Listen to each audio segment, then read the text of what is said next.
Chapter 1 The Fairy descends to the mortal realm, set inside. In the heart of the mountains, a flating figure clad in white glide edge raced fully through Teloskis. Her ethereal demeanor was tainted by the mundane world, rendering her seemingly unattainable. Yet, at this moment, her internal energy surged tumultuously, her breath disordered. Adalikateva se Jewess no bitted with Finedroplit soft sweat, and her cheeks boyfriend flush. Damn it, what on earth is this? Mo change us fair, jade-like he hand clenched tightly, a hint of panic flicker engine her eyes. As the Sana soft moon palace, she had cultivated force along that few things scoodrattle her, but this time, a unsettling gangzita took hold. Within her danchin, a pulsating gorboff crimson light a beaten flowed. Thinner jade radiated caused her blood to boil and body to feel unbearably hot, and intensity thetonly escalated. This was a force of yang, clashing violently with her essence. During her recent excursion from the palace, she had stumbled upon a forbidden area as gate. Initially, she had anticipated discovering some fortuitous opportunity, however, up and breaking Thesial, a masso Fredlight had surged into her body, embedding itself deep within your danchin. If this isn't resolved soon, I farth worst. Return to the palace, my master will surely have ermity. Yet, the distance at the palace's fart great. A glimmer of despair flickered in him changeous beautifulies. The overwhelming heat and the tumult of her blood made her feel as if thy entity sought to marriage with her. Perhaps others would benefit from such an encounter, but their highly constitution waisatodes with it should discontinue, shwood sherlamita tragascend. Before succumbing to such a fate, she feared losing consciousness, relying solely on her body's instincts. I foders swore to witness her in such a state. How could predict the consequences? Alas, it seems he haven a cois butter asserted desperate measures. Atre suffer reluctance across at her stunning face, but shine haledi pliant pressed onward. Just 50 more pounds of firewood, and I will complete a dastes. Suyan plaped down beside the pile of wood, wiping thesweet from his brow. In the bloom of his youth, he possessed a handsome appearance and datal frame, standing roughly 6 feet. Though not particularly muscular, his physique bore well-defined contours from the labor hitherto. On cito de staskistone, I can claim my contribution points, and perhaps thinvisith scripture pavilion to select cultivation method. Wiping his sweat, Suyan felt a surge of excitement. His anatolant was meager, and having become a more elabor disapleaching insect, he had told diligently for a month. Finally, he would have the opportunity to exchange for a cultivation technique. After a brief respite, just as Suyan prepared to rise and continue keeping wood, he suddenly caught sight of a figure in white soaring gracefully through her at the distance. The figure, clad in flowing white, was beautiful of infromer, the wind caressing her garments and acts into a tinger alluring silhouette. Suyan found himself momentarily entranced. How is this the real Bodhi, capable of flight, with such another worldly presence? Hishi Artrace beheld her stunning visage, sculpted like jade. What would it be like to bask in the grace of such a divine being? He muttered softly, yet a kill randone, and equiclesalin said himself. A bay capable of flight possessed unfathomable strength should she overhear his thoughts, his demise would be swift and merciless. Shaking his head, he resolved to return to his work. High above, Mo Changua felt an urge and turmoil within her, akin to being consumed by flames, leaving her restless and tormented. She had resolved that if she could not address this pressing crisis, she would take her own life. Yet at that moment, her gaze fell upon Suyan below, whose upper garments lay discarded on the ground, revealing guile-defined physique, glistening with the youthful vigor. Upon seeing him, an insatiable restlessness surged within Imochangua. Her eyes becoming increasing liddest, her cheeks flushed. Is this fate's design? A flicker of struggle danced in her eyes. However, as the crimson light within her quivered, her resolve solidified. In the next instant, she swept her sleevey and artetawards with great speed.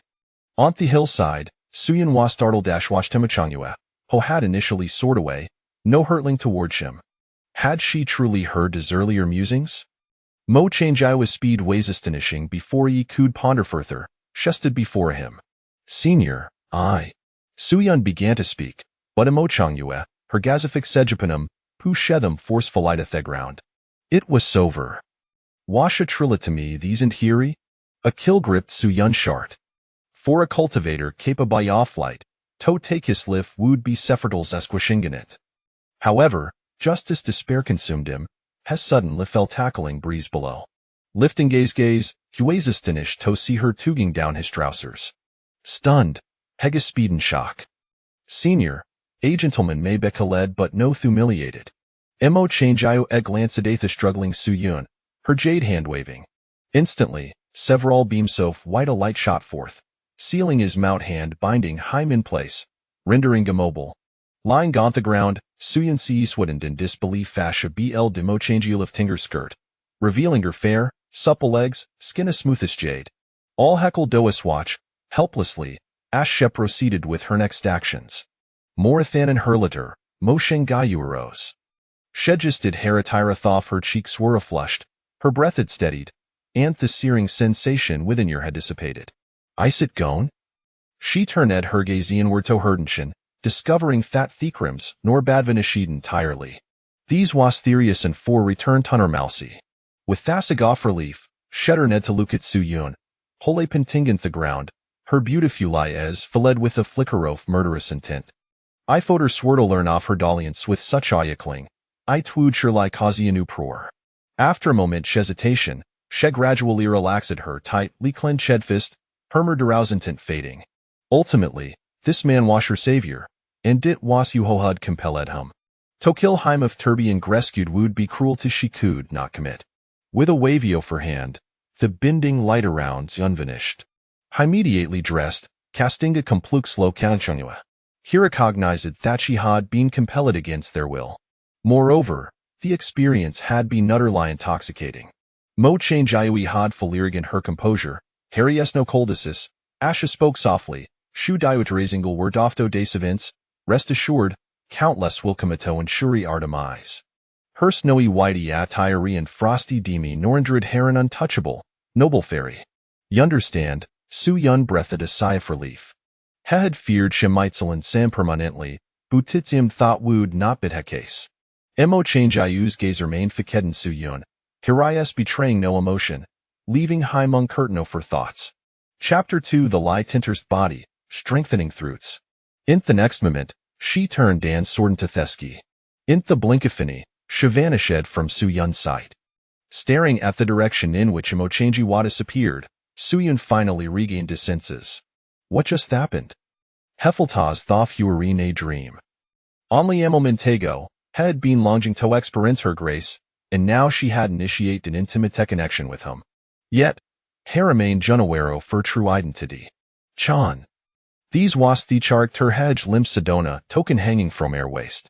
Before he could ponder further, a warm sensation spread through his abdomen, akin to vaginal flow of warmth. What is this? He was taken aback. Earlier, when he had been entwined with Emochangua, Hezen said some Ethinjan Turing his body however, he had been too immersed in imminent to pay Itani hate. Now, up in closer inspection, he could indeed detect some ething. His frail strength was insufficient to peer into high zone being gotherwise, he would have a discovered acrims, norb slowly rotating within Yizdanshan. Thinner jide emitted was swift like coursing, through T-meridian sophistantion, expanding outward. In merriments, thy initial warmth transformed into sensation of searing flames. Hiss. Su Yun clutched his abdomen, grimacing in agony. It felt as if the flames were about to consume him from within. Thine tense pain overwhelmed his senses, plunging Heim in town consciousness. And hurleder, Su Yun jolted awake. Hesitup abruptly, lifting his shirtoins peck thighs abdomen. Noise Suze? He was filled with uncertainty. The previous sensation had entirely vanished. Had it not felt surreal, he might have a thought it was merely a dream. What exactly interred me? He pondered, envisioning the scene within Yizdanshan. Ash contemplated, animish formed in his mind at Crimsnorb, gently suspended within Yizdanshan. What is this? Su Yun exclaimed in astonishment. His strength fell short of Heka passive for introspection the ability to perceive a thigh subject, ways evident, lie attributed to a peculiar nature. However, it seems there were no adverse effects. He meticulously attuned to his own state, and aside from the previous bane, he felt no discomfort whatsoever. In fact, the fatigue from his earlier labor had dissipated entirely, leaving him brimming with vitality. How strange. Suyun shook his head. Subsequently, he endeavored to communicate and control the radiant Trijlo, beautiful dead in response. Ultimately, he conceded defeat. Since could not ascertain its nature for the time being, he had not choice but as it decide. At present, he must first complete the task and then report back to the sect. After felling the remaining 50 pounds of firewood, Suyun still felt remarkably invigorated, a sensation he had never experienced before. Cold it bearer treasure? Suyun pondered in astonishment Tasha scrutinized Thredge Launsmary. While contemplating, he proceeded to stole the firewood into history jaring. This ring wasis abithi sect forisius, no townership, merely a means for the servant disciples to fulfill their duties more efficiently. Servant disciples, of course, were enoten tight led to possess such treasures. Never mind, I shall return and figure it out later. Suyun rose, donned his outer garment, and hastened back to the sect. Qingyun sect, nestled within a deep mountain range, was a renowned cultivation sect in the vicinity. Several months prior, Suyun had followed a day Nelderhaus recruiting disciples from his mountain village to join his sect. Duetto his abysmal cultivation aptitude, Huas relegatedos tata sophaservant disciple. After traversing a dozen miles, he finally arrived at the entrance of the sect. Before him, a serious sof defice merged upon the mountainside, ascending in a gradient that signified an absolute hierarchy. Thea rigoroni ascended, themernobly thestita softhos within the sect. A sacervant disciple, he naturally occupied the lowest tier. Up and entering the sect, Suyun made his way to the servant office, seeking the steward responsible for assigning tasks to servant disciples. Inside the room sat a man in his 30s, reclining at the counter with half-closed set eyes, his feet propped upon the surface. This man was the steward of the servant office, Zhang Qinggu. Steward Zhang, I have completed today's task. Suyun called out, placing the storage ring and the token containing his contribution points in the counter. Zhang Qinggu pinned his eyes and, up and recognizing Suyun, let out a disdainful snort. Why are you so late today? You're overtwo horse starty compared to usual. Zhang Qinggu chided, his gaze devoid of warmth. Suyun explained, Steward Zhang, I was delayed be certain matters today. Zhang Qinggu scoffed, humph. I suspect you were reamer, trying to shirk your responsibilities. Others completed their tasks long ago, leaving Meadow wait for ya. I apologize, Steward Zhang. It want the pin again. Though Suyun felt a surge of frustration, he maintained das subduden. Zhang Qinggu, being the steward of his servant office, often wielded his power arbitrarily, looking down upon the servant discipline save for his offense. Zhang Qinggu examined the contents of his storage ring, then returned his gazito Suyun, stating, I shall deduct 10 contribution points from my auto to a lesson. Ash spoke, he took Suyun's token and marked a die, with a deduction of contribution points. It was evident that the previous gleaming figure of 907 tie contribution points in Suyun's token had no diminished to 1,000 danton. At this, Suyun's expression shifted slightly, a flicker of anger igniting within him. The sect's regulations permitted tasks to be complete on the same day, and the soon had yet as it was clear that Zhang Qinggu was deliberately pilfering contribution points. What? Ariao dissatisfied? Zhang Qinggu guarded Suyun. In response, Suyun in Hayledi Pliand replied, Disciplisnet. Thoth Hishiart simmered with discontent, he understood that Zhang Qinggu's strength far surpassed his sona jajinjin conflict would yield no benefit, so he kazita suppress his motions. Zhang Qinggu remarked, that's more like it. Complete our tasks prompt lie in the future. Off you go. After retrieving his token, Suyun exited the servant Tofasi and made his way to his quarters. That scoundrel, after a long day's work, tore Sevian Lefiftai contribution points while he shamelessly tenofed Onadi, I shall make him pay back double. Suyun cs Berned with 4 shekel-inch of this fists. Within Qingyun sect, there were hundreds soft servant disciples, laboring through various menial tasks. Their living conditions were equally dismal. Fortunately, each had a separate room, sparing them the indignity of sharing space with others. At last, if he accumulate 1,000 contribution points it's to me tavisith scripture repository. Suyun gazed at the contribution points in his token, Taking a deep breath. Having spent considerable time ancient Yun sect, he had finally amiced now points to select cultivation technique. Although his sapta to the 4 cultivation was lacking, here fused to resign himself to fatty on lie, through diligent effort could avoid future regret and strive to grow stronger. Upon returning to his room, he observed the sparse furnishing, saw bed, eatable, and a few necessities more. After taking gas hour and change in Jinto a fresh staff clothes, Su Uniger lie staff towards scripture repository. Along the way, he encountered numerous fellow servants. Once he left the servant area, Hefan glimpse said Semiof to formal disciple Sofching sect. These individuals represented Suyun's current greatest aspiration. On Libby becoming an official discipliofching Yun sect kudu trillion bar conthipatha facultivator. Chapter 3. Unexpected Delight, Mid-Level Earth Stage. The Scripture Pavilion. Before him stood a towering edifice. The plaque overhead, inscribed with the 3 grand characters Scripture Pavilion, gleamed with a golden radiance, exuding an air of solemnity. At the entrance, several disciples were bustling in and out. With a heart slightly tinged with excitement, Su Yun stepped inside. Are you a mere servant disciple? Do you possess sufficient contribution points to enter the Scripture Pavilion? Inside, Zhao Junfeng, who was in charge of receptions, glanced at Su Yun and immediately noticed the servant-disciple identity badge adorning his chest. Brother Zhao, Su Yun said as he produced his contribution token and handed it over. 1,000 contribution points, just enough to select a low-tier martial art, Zhao replied. Follow me. With that, he rose and proceeded deeper into the pavilion, with Su Yun hastily trailing behind. The attending disciple inquired, what type of martial art do you wish to select? The martial arts within the Scripture Pavilion were categorized into various domains, cultivation, combat, agility, and secret techniques, among others. Upon entering, one must confirm the category to access the designated area.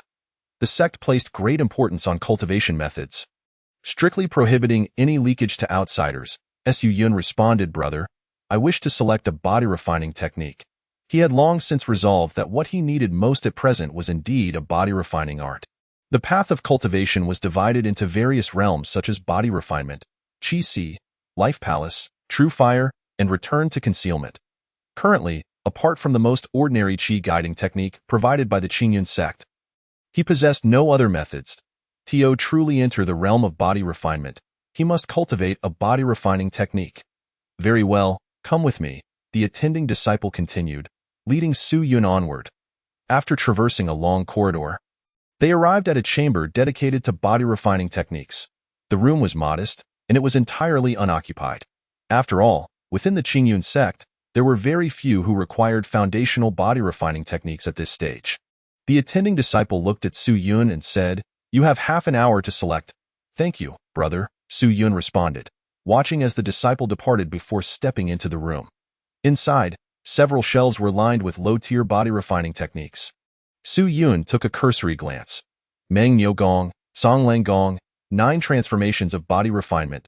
A fleeting overview left Su Yun momentarily uncertain about which to choose. He took a deep breath, steadied his mind, and selected the 10 techniques he deemed most suitable. Within half an hour, he would choose one from these 10. The first technique, Meng Xiang Gong. He opened the text. The body refining realm comprised 9 layers, each layer unlocking a significant true vein within the dantian, harnessing immense energy to elevate the body to an extraordinary level. Su Yun studied it earnestly, wishing to grasp its essence. Upon finishing the entire text, he pondered for a moment. The Meng Xiang Gong promised the strength of a great python and a gigantic elephant upon completion, culminating in the acquisition of 9 formidable powers of both creatures. As he prepared to examine the next text, he suddenly noticed the once quiet red light within his dantian now gently pulsating, as if something were about to emerge. Su Yun's eyes widened in astonishment.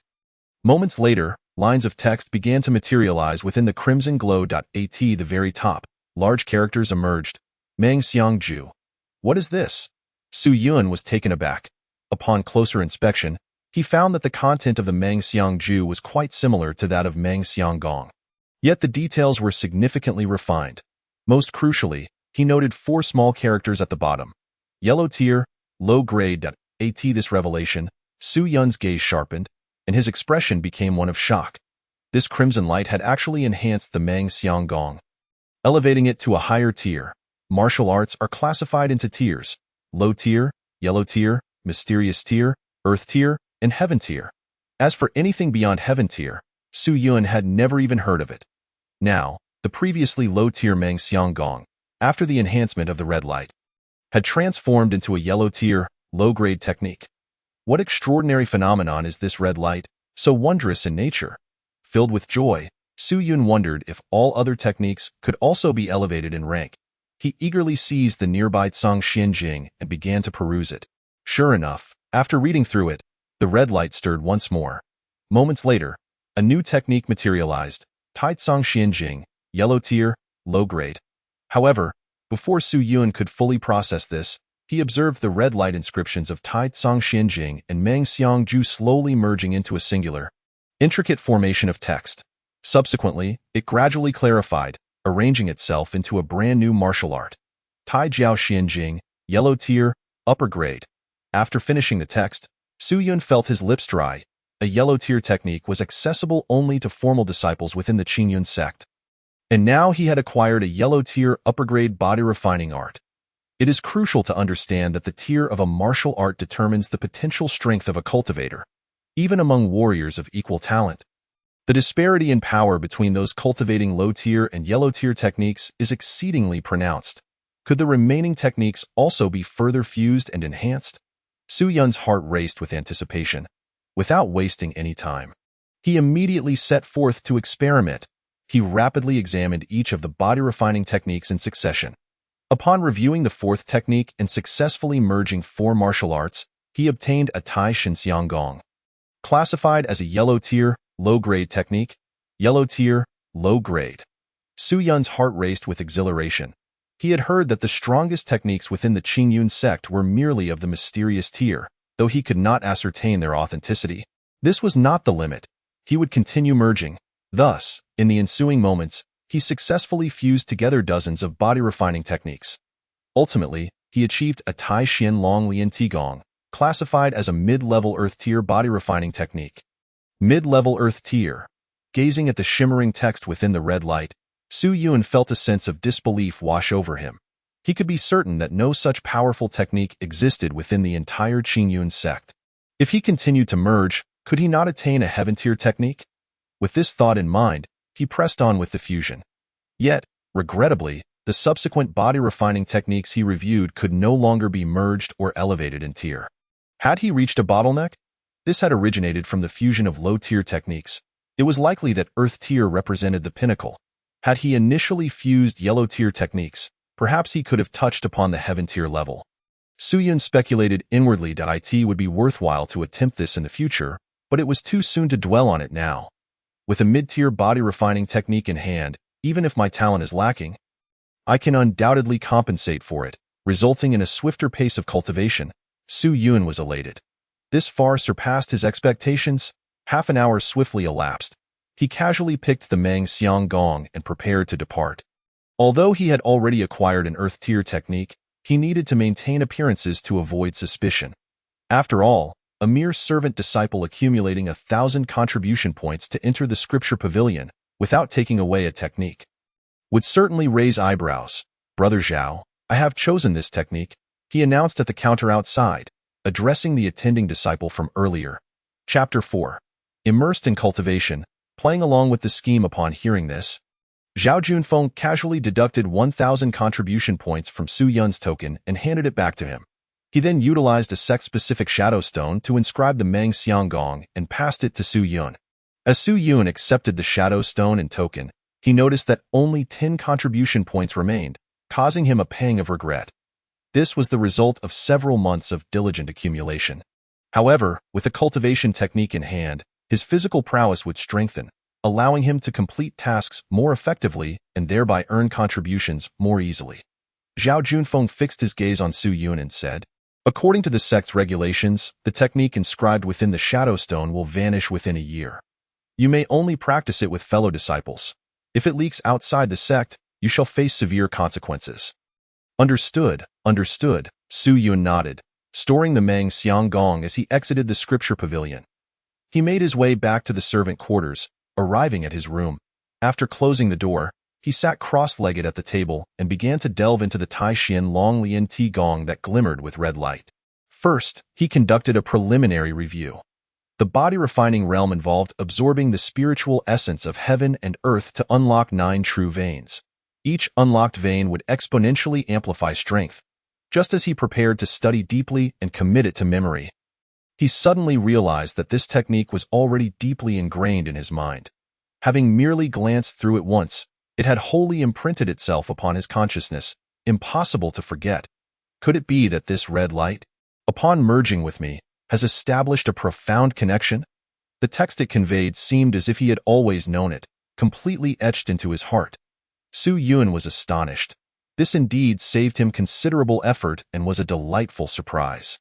Firstly, the first true vein lies at the center of the dantian, akin to a root anchored within the human body. He needs to guide the qi within, traversing through his body to impact the true vein and open it. Once the first true vein is successfully unlocked, he would officially step into the first layer of body refinement, possessing the strength to effortlessly wield 1,000 pounds with a single arm. Su Yun relaxed his mindset, calming himself. He was ready to commence his cultivation. He activated the qi gathering technique. Instantly, a faint, imperceptible aura, invisible to the naked eye, began to drift slowly towards Su Yun, enveloping the room. The spiritual energy permeated through his skin and pores, coursing through his meridians, ultimately converging in his dantian. Simultaneously, Su Yun commenced his practice of the Tai Xian Dragon Body Refinement Technique. Following the instructions within the technique, he effortlessly located the position of the first true meridian. He settled quietly in his dantian, awaiting its awakening. Upon identifying the true meridian, Su Yun began to manipulate the flow of spiritual energy, launching an assault on the first true meridian. As the energy surged into the meridian, an unusual sensation welled up within him, as both his physical strength and mental acuity rapidly diminished. The endeavor of opening true meridians within one's body was inherently perilous. This process was exceedingly slow, consuming considerable time and demanding ample patience. Any misstep could lead to self-harm in the blink of an eye. Over 10 minutes had elapsed. By this time, beads of perspiration dotted Su Yun's cheeks. His breathing becoming labored, it was evident that the spiritual energy he absorbed was not only sparse but also laden with impurities, with even less remaining in his body. Most of it dissipated uncontrollably shortly after absorption. Half an hour later, Su Yun opened his eyes and exhaled deeply. Regrettably, despite possessing a terrestrial-level body refinement technique, his innate talent was woefully inadequate. The spiritual energy he managed to retain was insufficient to expedite the opening of the true meridians. To rely on such meager energy for this endeavor would require an unfathomable amount of time. Su Yun sighed. For during his initial foray into cultivation, he had truly grasped the significance of innate talent. Those with inferior talent absorbed spiritual energy at a slower rate and in lesser quantities, with even more impurities present. Conversely, the gifted effortlessly absorbed spiritual energy as if it were sustenance, and theirs was far purer, leading to a deeper comprehension of cultivation, such as the paramount importance of talent. Some cultivators spend their entire lives stagnating at this juncture, as the opening of true meridians is no trivial matter. Advanced qi gathering techniques could absorb more spiritual energy, thereby offsetting certain deficiencies in innate talent. If he could merge the qi gathering technique with the body refinement technique, acquiring a terrestrial-level qi gathering technique, would it not significantly shorten his cultivation time? Contemplating this, hope ignited within Su Yun's heart. It appeared that he needed to earn more contribution points to gain early access to the scripture repository once again. Glancing outside, he noted that darkness had enveloped the sky. Feeling somewhat fatigued, he decided to rest. He rose, stretched languidly, prepared a modest meal, and then retired to bed. The following day, as the sun ascended, Su Yun arose, donned his attire, and made his way to the servants' quarters to register for today's tasks. Upon arriving, he observed a queue ahead and patiently took his place at the end. After the preceding servant departed, Su Yun approached Manager Zhang. Manager Zhang sat at the counter, accompanied by a young servant, approximately 25 years of age. Su Yun recognized this individual, Wang Xian, who had entered the servants' quarters alongside him. It was said that he had a familial connection to Zhang Qinggu, which had facilitated his entry into the Qingyun sect. This individual was obsequious and well-versed in the ways of sycophants. Earning Zhang Qinggu's favor, Manager Zhang, I am here to claim today's task, Su Yun stated, shifting his gaze back to Zhang Qinggu. Oh, not be hasty. Zhang Qinggu replied with a dismissive wave of his hand. Su Yun furrowed his brow, wondering if Zhang Qinggu intended to trouble him today. Zhang Qinggu then continued, Su Yun, I understand that your contribution points reached 1,000 yesterday. You selected a body refinement technique? Correct? A chill ran down Su Yun's spine. How did the other party know about his exchange for the body refinement technique? Yet, it was normal for a manager of the servants' quarters to be aware of such matters. What puzzled him was why he was being singled out for attention. Zhang Qinggu went on, Wang Xian does not yet possess a body refinement technique. Since you have acquired one, you shall share it with him. At this, Su Yun could clearly see the smug smile on Wang Xian's face. He realized that this sycophant was attempting to seize his body refinement technique. Frowning, he replied, Manager Zhang, this seems rather inappropriate. What? As fellow disciples, is it not permissible for you to share the technique? Zhang Qinggu's tone grew colder, and his gaze turned more frigid. Seeing his demeanor, Su Yun understood that refusing to hand over the technique was not an option. As a manager of the servants' quarters, Zhang Qinggu had amassed considerable contribution points by shortchanging the other servants. However, he was unwilling to squander resources for his lackey and thus had turned his sights on Su Yun. Without needing to say more, he was well aware that Zhang Qinggu was convinced he would not dare to resist, especially given that he was a cultivator at the third layer of body refinement. His mind raced with thoughts. The python elephant technique held no value for him, but giving it away without a fight left him discontent. After contemplating for a moment, he devised a plan. He feigned reluctant acquiescence and said, I can relinquish it, but I request that Manager Zhang assign me a long-term, easy task that yields more contribution points. This way, it would seem somewhat equitable. Otherwise, it would be unreasonable to hand over 1,000 contribution points without compensation. Tasks within the Qingyun sect servants' quarters varied. Some were easy while others were arduous.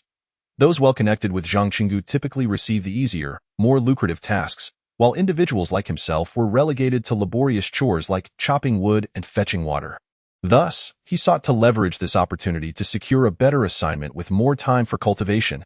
Zhang Qinggu narrowed his eyes. You certainly have a clever scheme. At that moment, Wang Xian leaned in closer. Whispering, Brother Zhang, the lad overseeing the medicinal garden happened to fall and break his leg yesterday, leaving an opening. The other brothers are all occupied with their tasks and cannot assist. This position could be assigned to this fellow. Upon hearing this, Zhang Qinggu's eyes brightened. He had nearly forgotten about this matter. Chapter 5. Exchange. Entering the medicinal garden then, Zhang Qinggu turned to Su Yun and said, Very well, I am not one to seize by force. The position overseeing the medicinal garden is yours. You will earn a minimum of 70 contribution points daily, dispersed directly by the elders in the garden, and there may even be additional rewards. This task for your body refinement technique is fair. You will not be at a loss. Upon hearing this, Su Yun felt a surge of excitement. He had unexpectedly secured a favorable deal. However, he inwardly scoffed at Zhang Qinggu's words. Was it truly fair to exchange a task for 1,000 contribution points? Although he had indeed come out ahead, he still found the two of them insufferable. Despite his disdain, he maintained a composed exterior and nodded, stating, in that case, I am willing to relinquish the body refinement technique, ensuring my loss is minimized. At this, Wang Xian could no longer contain his grin. Acquiring a body refinement technique without expending a single contribution point was indeed delightful. Wang Xian chuckled and said, If that is the case, return to retrieve the technique. We shall await your return here. Understood. Su Yun returned to his residence, retrieved the essence stone inscribed with the python elephant technique, and handed it to Wang Xian. Excellent, excellent, Su Yun. Thank you immensely. Wang Xian beamed, his words laced with mockery rather than genuine gratitude. Su Yun remained unperturbed. After all, exchanging a worthless technique for a more leisurely task that would yield greater contribution points meant he was the true victor in this situation. Zhang Qinggu waved his hand. Enough, off you go. Su Yun, proceed to report to the medicinal garden. Within the Qingyun sect, there were several medicinal gardens cultivating precious herbs, managed by formal disciples and even elders. The lowest-tier gardens were overseen by servant disciples. Su Yuan had passed by the medicinal garden on several occasions, so he was familiar with its location and soon arrived there. The medicinal garden lay on flat terrain, occupying only a few acres. Through the outer railings, Su Yuan observed several buildings within the garden. Without hesitation, he stepped inside. Upon entering, he was greeted by the crisp, refreshing air. Invoking a sense of tranquility, Su Yuan could not help but take several deep breaths. "Hey, you there, kid!" Just then, a sharp voice rang out from ahead.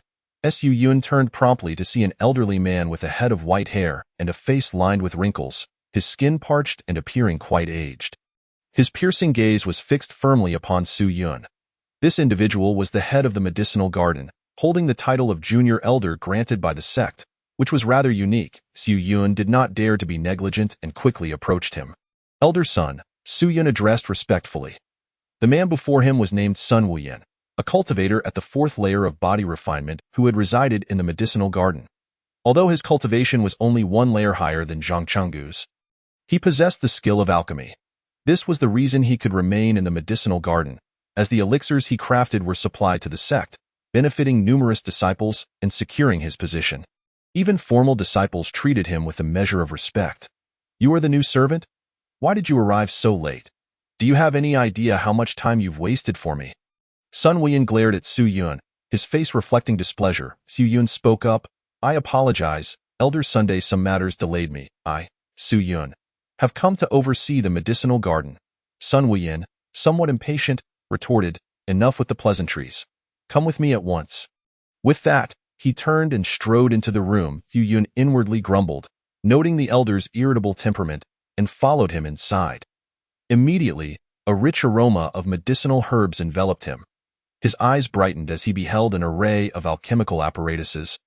Though he noted the absence of an alchemical furnace, indicating this was not a room for refining pills, that moment, Sun Wuyan retrieved a hefty tome from a drawer, fixing his gaze on Su Yuan as he commanded. "Pay close attention to what I am about to say. These are the rules of the medicinal garden." Su Yuan replied. "Please, elder, go on." Sun Wuyan continued, "First, it is secondary to guard the medicinal garden against thieves. For few disciples possess the audacity to steal. The true priority is that you must water and fertilize the planted herbs daily, in a timely and measured manner."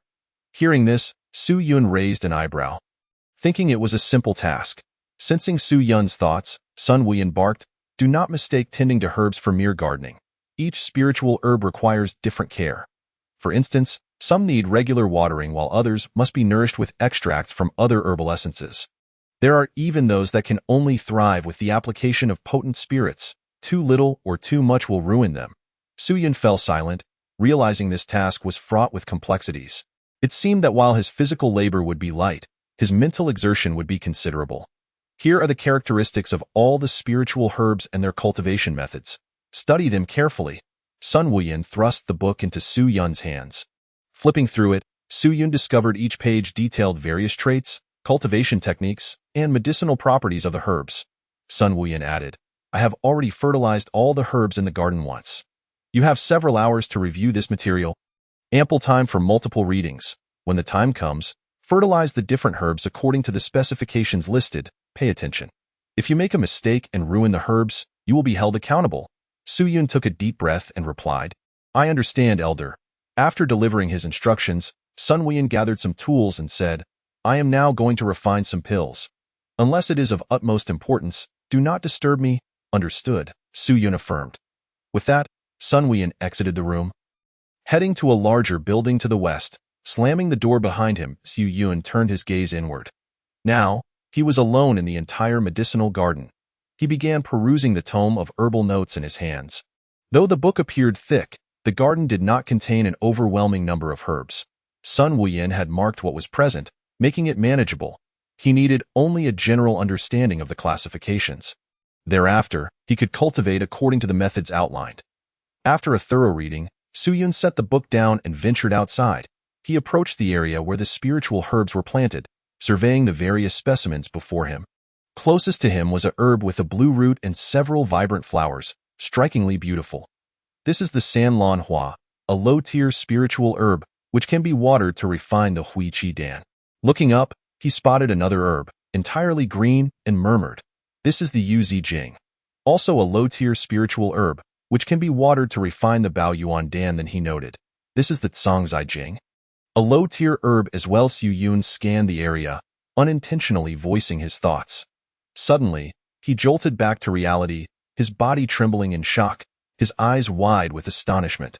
After just one glance at the notes, he comprehended all the herbs perfectly. His heart raced, disbelief washing over him. He turned around and quickly retrieved the herbal notes, comparing them one by one, only to find that his recollection was flawless. It was as if the information had been imprinted in his mind. Upon seeing each herb, he could instantly recall its characteristics. It's the red glow, he realized, recalling how, similar to the imprinting of cultivation techniques, he had mastered the herbal notes after a single reading. The red glow merged with him, allowing him to perceive and remember everything he had seen, all firmly etched in his memory. Su Yun was overjoyed, not expecting the red glow to bring him such unexpected fortune. What kind of treasure is this? He suppressed his excitement and focused on the red glow within his dantian. The deeper he observed, the more he felt his consciousness was on the verge of being absorbed into it, experiencing an unfathomable vastness, a sense of insignificance, as if it were a profound resonance, continually emerging. Unable to ascertain its true origin for now, he decided to call it Dao Yuan. Returning his gaze to the room, he realized that with such understanding of the herbs, he need not worry about missing any crucial timings. He settled beneath a large tree, sitting cross-legged to adjust his breathing and prepare for cultivation. Having acquired such an easy task, it was imperative not to squander time. He aimed to swiftly open his first true meridian and join the ranks of cultivators. Closing his eyes, Su Yun began to circulate the Qi induction technique while simultaneously practicing the Taishan dragon body refinement technique to impact the true meridian within his dantian. As the Qi induction technique circulated throughout his body, the natural spiritual energy of the world gradually entered Su Yun's being.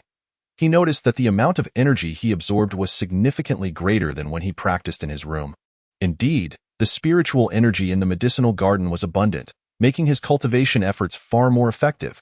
Su Yun felt a surge of gratitude towards Wang Xian. Without him, he would have had no means to cultivate here.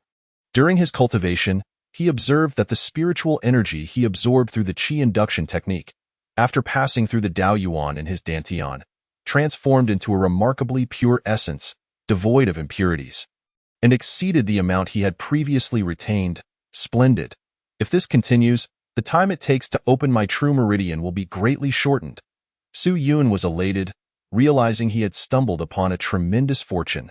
Not only had he shared a moment with a stunning celestial being, but he had also acquired such a treasure with that he immersed himself in cultivation, striving to breach his first true meridian.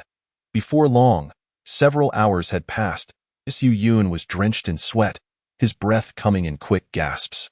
He reminded himself not to rush. Breaking through a true meridian consumed considerable spiritual energy, as well as physical strength and mental stamina, necessitating a period of rest. Su Yun raised his hand to wipe the sweat from his brow. It was time to water the herbs. He stood up and began to fertilize and water the spiritual herbs. The nutrients for their nourishment were stored in a designated room, allowing Su Yun to conserve his energy and focus solely on watering and fertilizing. After completing the round of cultivation, he returned to the large tree. A delightful aroma wafted through the air. A rich scent of medicinal herbs drifted from Sun Wuyan's alchemical room, piquing Su Yun's curiosity. What kind of elixir was he refining? Previously, he had no experience with alchemy, but he had heard that pills were categorized as low tier, mid tier, high tier, and spiritual tier. Beyond that, he had never heard of anything at his level. With the Dao Yuan as my asset, I can effortlessly memorize various spiritual herbs. Does this not grant me an innate talent for alchemy? He pondered. However, he realized that such thoughts were futile. As a mere servant disciple, he lacked the qualifications to engage in alchemical practices. Cultivation was paramount. Suppressing his musings, Su Yun closed his eyes and resumed his training.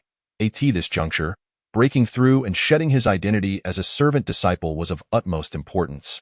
The Taishan dragon body refinement technique, classified as a mid-tier earth technique, promised astonishing strength upon the successful opening of his first true meridian. Not only would his physical power increase, but so would his spiritual energy absorption and recovery, far exceeding that of ordinary warriors. If one were able to gaze inward at this moment, they would find that the first true meridian lay adjacent to the Dao Yuan within Su Yun's dantian. As he operated the qi induction technique, the spiritual energy surged, shimmering with a faint glow. This initial state was nebulous and dim. Once successfully opened, however, it would radiate golden light, dazzling and brilliant, firmly rooting itself within him like a mighty tree. Serving as the foundation for a cultivator, before long, another hour had slipped by. Suddenly, a jubilant shout echoed from afar. "Ha ha, it's done. The mid-tier pill has finally been refined." The exclamation jolted Su Yun from his meditative state. His eyes snapping open, he gasped for breath, glancing towards the alchemical room. The aroma of medicinal herbs had intensified. A mid-tier pill. Su Yun's heart raced. If that were the case, Sun Wuyan had indeed stepped into the realm of a mid-tier alchemist, far surpassing his previous identity as a low-tier pill refiner. It was worth noting that the status of a mid-tier alchemist was highly esteemed, comparable to that of a genuine elder within the Qingyun sect. He had heard of a mid-tier alchemist within the sect, whose position commanded respect even from the sect leader. In the distance, the door swung open, and Sun Wuyan emerged, his face alight with joy. "Congratulations, elder son, on becoming a mid-tier alchemist," Su Yun was the first to exclaim. Hearing this, Sun Wuyan's smile widened. "You, lad, certainly know how to flatter. However, there remains a considerable distance to cover. The success rate is rather dismal, rendering one unworthy of the title of an intermediate alchemist. A lengthy journey still lies ahead." Upon hearing this, Su Yun realized that becoming an intermediate alchemist is no simple feat. Sun Wuyan, regaining his focus, promptly inquired, "Have you fertilized all the spiritual herbs in the garden?" Su Yun replied, in response to the elder, "I have completed the task." After listening, Sun Wuyan turned and walked towards the area of spiritual herbs to conduct an inspection. After a thorough examination, he revealed a look of astonishment. "You have done remarkably well for your first time, achieving such a level of precision. The fertilization was neither excessive nor insufficient, preserving the medicinal properties of the herbs intact." Sun Wuyan couldn't help but regard Su Yun with newfound appreciation. It is worth noting that previous laborers, while capable of fertilizing as required, often deviated slightly, which, although not fatal to the herbs, still affected their quality. Yet, Su Yun managed to execute this task with such remarkable accuracy on his very first attempt. This level of control is, in essence, a form of innate talent. However, in the next moment, he shook his head. "Alas, as a mere laborer, your innate talent is rather lacking. Otherwise, you could truly be cultivated into something remarkable." With a wave of his sleeve, he declared, "Enough. Today, I am in a good mood and shall reward you with 2 qi recovery pills as a token of appreciation." From within his sleeve, a small vial was swiftly tossed to Su Yun. Startled, Su Yun immediately opened the vial, and a fragrant aroma of elixirs wafted towards him, causing his face to light up with joy. 2 qi recovery pills. "Thank you, elder son," he exclaimed gratefully. The qi recovery pills, when consumed by cultivators, immediately restore their spiritual energy, vitality, and physical strength. Although they are low-tier spiritual herbs, they remain an unattainable resource for Su Yun's current cultivation needs. Given his status, acquiring even a single qi recovery pill would require 500 contribution points. Sun Wuyan continued, "Young man, work diligently. If one day I am pleased, I shall casually bestow upon you some elixirs, far surpassing the meager contribution points you earn." It is noteworthy that he had never previously rewarded laborer disciples, but today, due to his good spirits and Su Yun's commendable performance on his first day, he decided to grant him 2 pills. After all, these elixirs are easily concocted by him. Su Yun promptly responded, "The disciple understands. I shall work even more diligently in the future." Initially, he thought Sun Wuyan had a rather harsh temperament, but he discovered that the elder also had a personable side. Sun Wuyan stroked his beard and remarked, "I am quite satisfied with your performance. You have passed my evaluation. Go to your quarters and gather your belongings. From now on, you shall reside here in the herb garden. A dedicated room has been prepared for you, and you will assist me henceforth." Su Yun nodded, acknowledging, the disciple understands. Upon leaving the herb garden, Su Yun did not return to his quarters, but instead made his way to the resource pavilion within the sect. The 2 chi recovery pills, while beneficial, would have minimal effect for him at present. However, should he exchange them for contribution points, according to the sect's exchange rate, 1 pill could be traded for 500 contribution points, totaling 1,000 for both. This essentially grants him another opportunity to enter the scripture repository. Would this not allow him to seize the chance to acquire the low-tier chi induction technique? Su Yun felt a surge of excitement. He had initially thought it would take at least 10 days to accumulate 1,000 contribution points. But unexpectedly, this delightful surprise arrived so suddenly. With exhilaration coursing through him, he quickly arrived at the Qingyun sect's resource pavilion. This was Su Yun's first visit to this place. Inside the pavilion, a steward in his 30s sat before the trading counter. Su Yun approached and clasped his hands, saying, "Esteemed steward, a laborer disciple." Li Qiushan looked at Su Yun with surprise. It is uncommon for laborer disciples to visit the resource pavilion, though there are certainly those who accumulate contribution points over time to purchase resources. So he wasn't overly astonished. He casually inquired, "What do you intend to purchase?" Su Yun asked, "Esteemed steward, may I inquire if the chi recovery pill is valued at 500 contribution points?"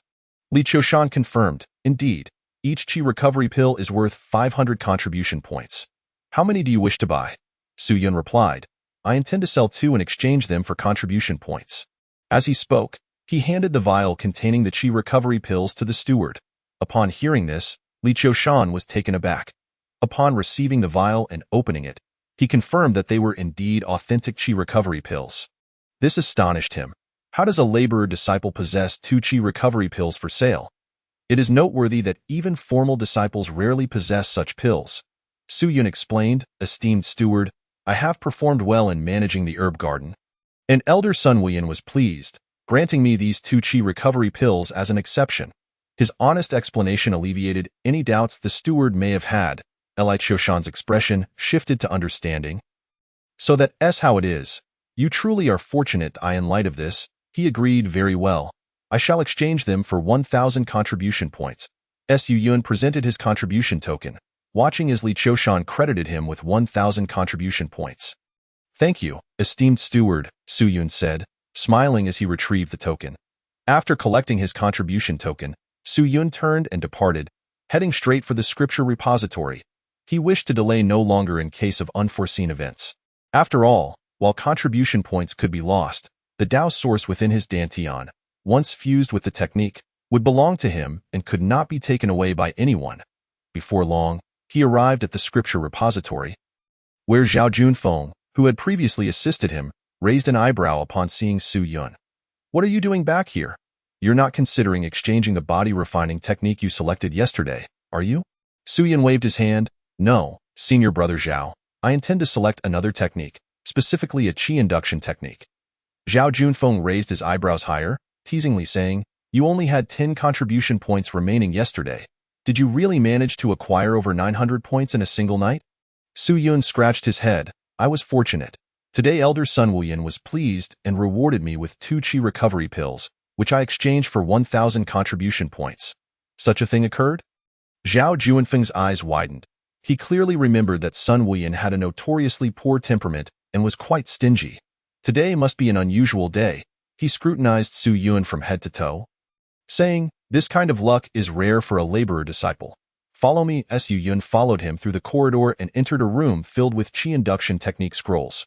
Zhao Junfeng instructed, as per the usual rules, "Do not forget the time." "Thank you, senior brother," Su Yun replied.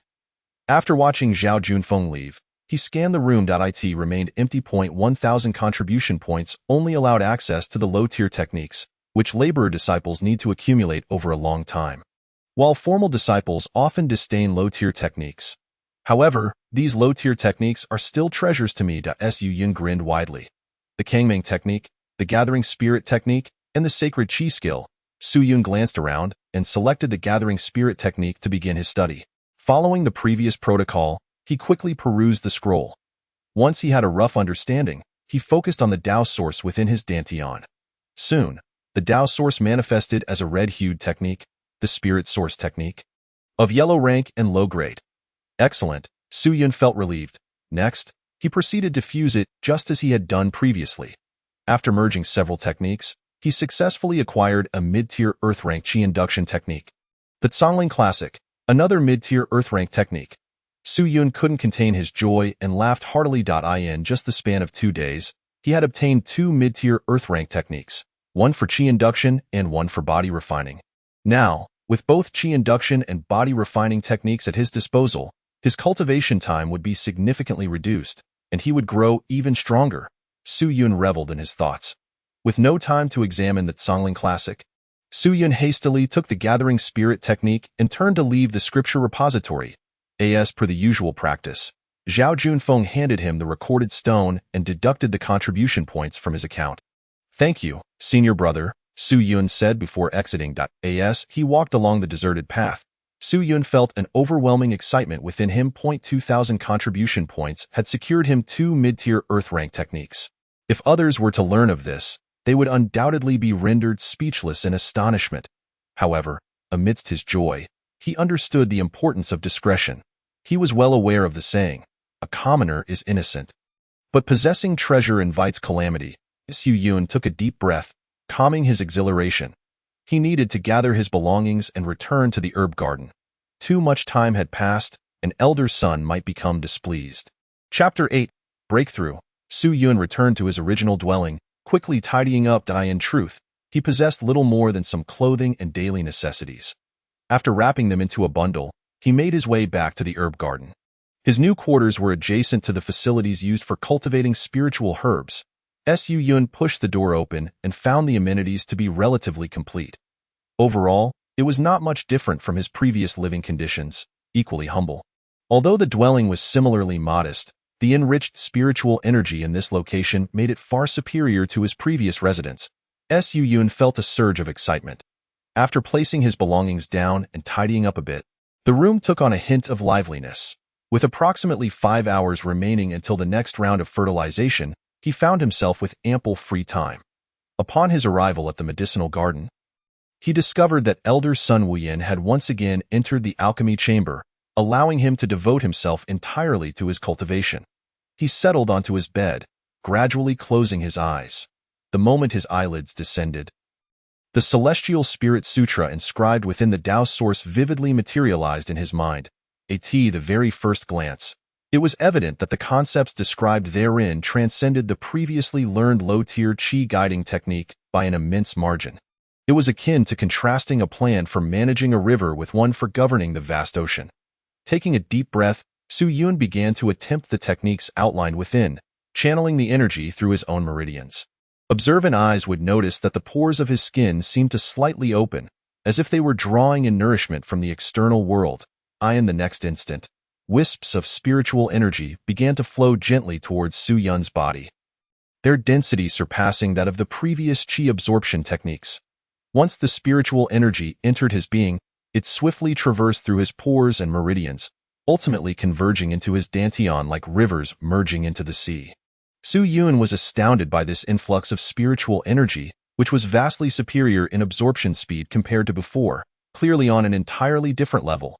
Moreover, the amount of spiritual energy that could remain within his body had also increased significantly. Indeed, the earth-tier techniques were nothing short of extraordinary. The energy absorbed in this instance was nearly tenfold that of his previous low-tier Qi guiding technique. Filled with exhilaration, Su Yun promptly commenced his practice of the Tai-Xian Dragon Body Refinement Technique. The refinement of one's physical form could only be achieved by absorbing external spiritual energy to open up true meridians. The weaker one's innate talent, the lesser the spiritual energy retained from absorption. Only upon successfully opening the 9 true meridians could one harness their power to break through to the Qi Sea realm, establishing a personal sea of spiritual energy within oneself, thus enabling the continuous generation of spiritual energy. However, that was a distant goal. For now, opening the first true meridian remained his primary focus. Thud, thud. A barely perceptible muffled sound emanated from within him. The first true meridian trembled rhythmically as it was impacted by the spiritual energy. Su Yun relentlessly continued his efforts, pushing himself time and again until exhaustion set in and sweat began to pour from him. After several hours, he finally opened his eyes, He wiped the sweat from his brow. Realizing he was thoroughly drenched, during those hours, he had taken brief rests but ultimately could not withstand the strain. His progress had indeed accelerated immensely, though the first true meridian had yet to be opened. Visible results were already apparent. Su Yun felt a sense of satisfaction, recognizing that the earth-tier techniques were incomparable to the low-tier ones. The difference was akin to that between clouds and mud. Even with his moderate aptitude, he believed he could successfully open the first true meridian in just a few days. Rising and stretching, he acknowledged that it was time to tend to the garden once more. Stepping outside, he began to fertilize the spiritual herbs within the garden. Elder son Wu Yin remained engrossed in his alchemical pursuits, seemingly spending the majority of his time in the alchemy chamber. Once he finished fertilizing, Su Yun returned to his room to continue his cultivation. In the days that followed, Su Yun maintained this routine.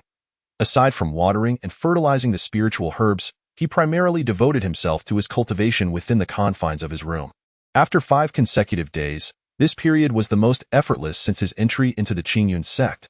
He devoted nearly all his time to cultivation, and aside from elder son Wu Yin occasionally checking on the garden, they hardly crossed paths.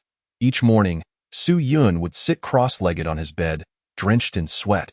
From within his dantian, faint, imperceptible muffled sounds reverberated. He was fervently utilizing the absorbed spiritual energy to impact the first true meridian. Now, that first true meridian had transformed significantly, becoming more robust, its brilliance more radiant, subtly hinting at a forthcoming emergence. In the next moment, a soft sound echoed as the spiritual energy that had previously been confined broke through some unseen barrier. Surging into the first true meridian in an instant. In that fleeting moment, the first true meridian radiated a dazzling luminescence, akin to the roots of a grand tree, fully taking shape and establishing itself within the dantian. At long last, he had broken through, stepping into the first layer of body refinement. Su Yun was elated. After countless days of relentless cultivation, he had finally arrived at this moment. He could distinctly feel a warm current swiftly flowing from the first true meridian, coursing through his meridians and reaching every limb and sinew. This sensation was exquisite. He felt a delightful tingling throughout his entire being. This was the benefit of his breakthrough, the true meridian nourishing and fortifying his physical form. The entire process lasted nearly 10 minutes, during which he underwent a profound transformation, his body completely enhanced. Once tranquility returned, Su Yun reigned in his aura, ceasing his cultivation. Sitting on the bed, he slowly clenched his fist. The sensation of power was unprecedented. In the first layer of body refinement, a mere shake of his arm could wield a weight of 1,000 pounds. At this moment, he felt capable of effortlessly overpowering his former self with a single punch. Noticing the unpleasant odor emanating from his sweat-soaked skin, Su Yun became aware of a viscous, dark substance that had surfaced on his body. He understood that this was the result of his breakthrough. As his body had expelled impurities, rendering his muscles, bones, and skin far superior to before, a bath was in order. Unable to resist, he drew water for a shower and changed into fresh garments. The earth-tier mid-grade qi guiding technique and body refinement skill, practiced within the spiritually rich medicinal garden, had taken him 5 or 6 days to achieve this breakthrough. In contrast, some gifted disciples could open their first true meridian in just a day or two with yellow-tier techniques. Su Yun shook his head slightly. Despite this, he felt immense satisfaction. Had he continued as before, it would have taken at least a month, if not longer, to reach the first layer of body refinement. From this moment forth, he had truly entered the ranks of cultivators. However, over the past few days, he noticed that his cultivation had become increasingly effortless and swift. Su Yun stroked his chin, contemplating this revelation. Chapter 9. Elder Son's Astonishment. Wang Xian's Visit. In the days that followed, he noticed that each day he absorbed more spiritual energy through the Celestial Spirit Sutra than the previous day. Although the increase was modest, it was tangible. Furthermore, a greater amount of spiritual energy remained within his dantian, not leaking out. Could it be the Tao's source? Perhaps it was gradually strengthening his foundation, enhancing his cultivation aptitude. Su Yun pondered this notion, feeling it was quite plausible. What a remarkable treasure this was! He couldn't help but marvel. The visage of Emo Shangyue and their shared experiences resurfaced in his mind. Would there be another chance to meet? Shaking his head, he dismissed such thoughts. After his breakthrough, his spirits were high, and he took a leisurely stroll outside the medicinal garden. An hour later, he returned to water and fertilized the spiritual herbs once more. This time, as he applied the fertilizer, the door to the alchemy chamber swung open. Elder Sun Wuyin emerged, taking a deep breath. Since his last successful alchemical creation of a mid-tier elixir, he had yet to replicate that success. This was due in part to his own insufficient strength, and partly due to the lack of a capable assistant, which left him feeling somewhat frustrated. Stepping outside for a breath of fresh air, he soon spotted Su Yun diligently fertilizing the spiritual herbs. Upon noticing that Su Yun was not consulting the detailed guidebook he had provided, but instead relying solely on his memory, his expression sharpened. In the next moment, he bellowed, "You! Who gave you permission to fertilize without adhering to the requirements? You've got quite the audacity. If you make even the slightest mistake and ruin the herbs, can you bear the responsibility?" As he spoke, he hurried towards Su Yun. Startled, Su Yun replied, "Elder Son, please rest assured. I remember everything clearly and will not make any errors." However, Elder Sun Wuyin glared, retorting, "What do you mean you remember? With so many spiritual herbs and numerous precautions, how could you possibly remember them all in just a few days?" Su Yun felt somewhat helpless and forced to smile, saying, "Elder Son, I assure you, I have memorized everything. Otherwise, how could I dare to proceed without consulting the guide?" Hearing Su Yun's confident response, Elder Sun Wuyin raised an eyebrow and remarked, "Well then, if you truly believe you remember, I shall see for myself if you have indeed retained the information. Finish up with the fertilization and then come inside with me." With that, he strode back into another room. Reluctantly, Su Yun hastened to complete his task before following him inside. Within the room, Elder Sun Wuyin sat at a table, where a box containing over 100 compartments was laid open before him. Each compartment housed a different spiritual herb, far exceeding the variety found in the medicinal garden. "Come closer." Sun Wuyin raised his voice and called out. Su Yun approached the table. At that moment, Sun Wuyin extended his finger toward a spirit herb within a box and inquired, "What is this spirit herb, what are its properties, and how is it cultivated?" Su Yun replied, "This is the cabbage torch, which possesses a cold attribute and can be used to neutralize burns, requiring only daily watering." "And what about this one?" Sun Wuyin continued, pointing to another spirit herb. "This is the grass seed sunflower, which is positive in nature and must be kept in a dry environment without watering." Sun Wuyin then pointed to yet another herb and asked, "What about this one?" It was next, as Sun Wuyin consecutively asked about dozens of spirit herbs, to which Su Yun answered fluently without a single mistake. This transformation in Sun Wuyin's demeanor, from initial interrogation to sheer astonishment, was palpable. Once all the spirit herbs had been inquired about, Sun Wuyin was left speechless in disbelief, unable to fathom how Su Yun had memorized all these herbs in such a short span of days without error. It is worth noting that even he had taken over a month to remember the various details of so many spirit herbs. Well, you truly are remarkable," he exclaimed, unable to contain his admiration. His previous reproach entirely vanished in his eyes. Su Yun's ability was a natural talent for alchemy. Having initially underestimated Su Yun's potential, Sun Wuyin now recognized the value of this young man, who was just what he needed as an assistant. Rising from his seat, he fixed his gaze on Su Yun, stroking his beard as he asked, "Su Yun, may I inquire if you have an interest in alchemy?" "Alchemy?" Su Yun was taken aback, as he had not considered it before. However, interpreting Sun Wuyin's words as an offer to teach him, he immediately replied, "If Elder Sun is willing to instruct me, I would be immensely grateful." He could not refuse, for the opportunity to become an alchemist was indeed a fortuitous one. "Ah, a teachable lad." Sun Wuyin smiled slightly and continued, "From this day forth, aside from watering and fertilizing the spirit herbs daily, you shall accompany me to the alchemy chamber." "Thank you, Elder Sun." Su Yun felt a surge of excitement within him. He had not anticipated being granted the opportunity to delve into alchemy, a complete surprise. Sun Wuyin waved his hand, saying, "Enough of this. I have been exhaustively engaged in alchemy these past few days. Depleting much of my mental energy, I shall take a day to rest. Do not disturb me today. Tomorrow morning, you will accompany me to the alchemy chamber." "Understood. Elder Sunday, please rest well." After seeing Sun Wuyin off to his room, Su Yun withdrew his gaze. Exhaling deeply, he reflected on how he had just made a breakthrough and now received the chance to explore alchemy. A truly joyous convergence of events. It seemed his future would be increasingly bright. Just as he was about to return to his quarters, he suddenly noticed a figure in the distance approaching the herb garden.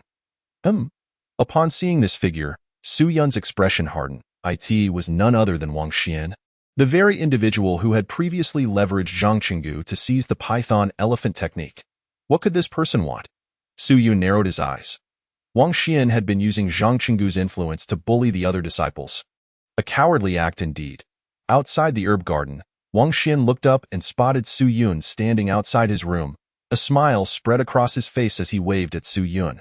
Yet, beneath that smile lurked a hint of malice. He quickly made his way into the herb garden, approaching Su Yu and Su Yun. Wang Xian said with a beaming smile, "You've been absent these past few days, and it has left me quite anxious.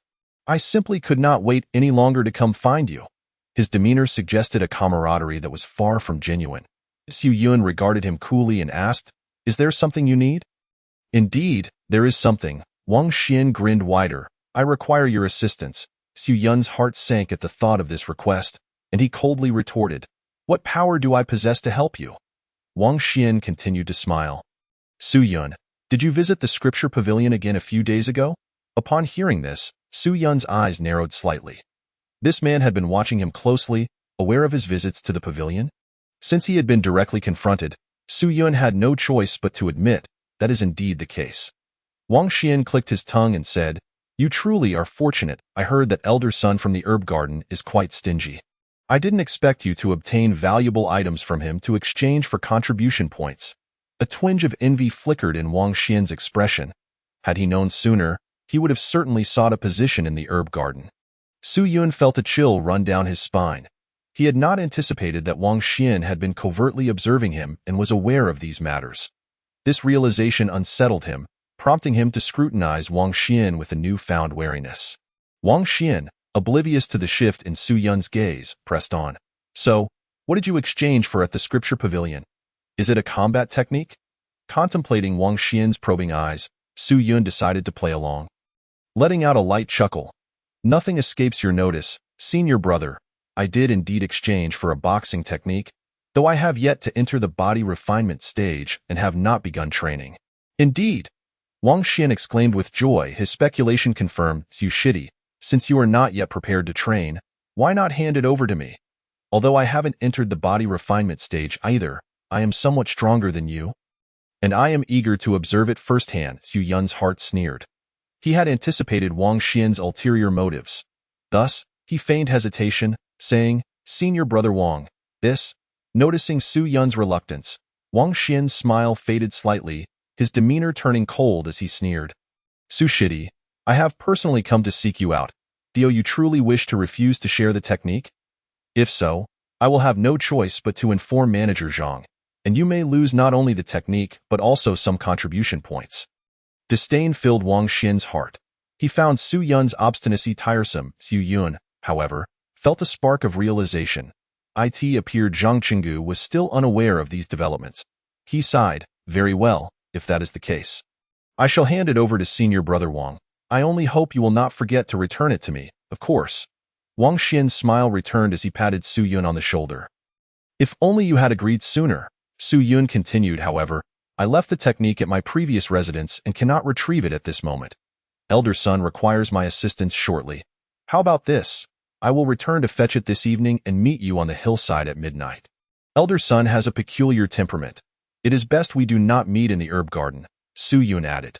Wang Xian, without a hint of doubt, agreed. "Very well, it is a promise. You truly are a good junior brother." As Wang Xian left the herb garden, his laughter echoed, while Su Yun's gaze turned progressively colder, tinged with a hint of murderous intent. This marked the first time he contemplated taking a life. Wang Xian was insatiably greedy, treating him as a mere treasury to be exploited. Moreover, the fact that he had been covertly tracking Su Yun filled him with a sense of unease. If he did not eliminate such a person, his days ahead would surely be rife with turmoil. "Tonight at midnight shall be your end. You brought this upon yourself." Su Yun's fists clenched slowly, the air around him thick with murderous intent. Having recently broken through to the first layer of body refinement, killing Wang Xian would be a trivial matter. In the stillness of the early morning, the world was hushed.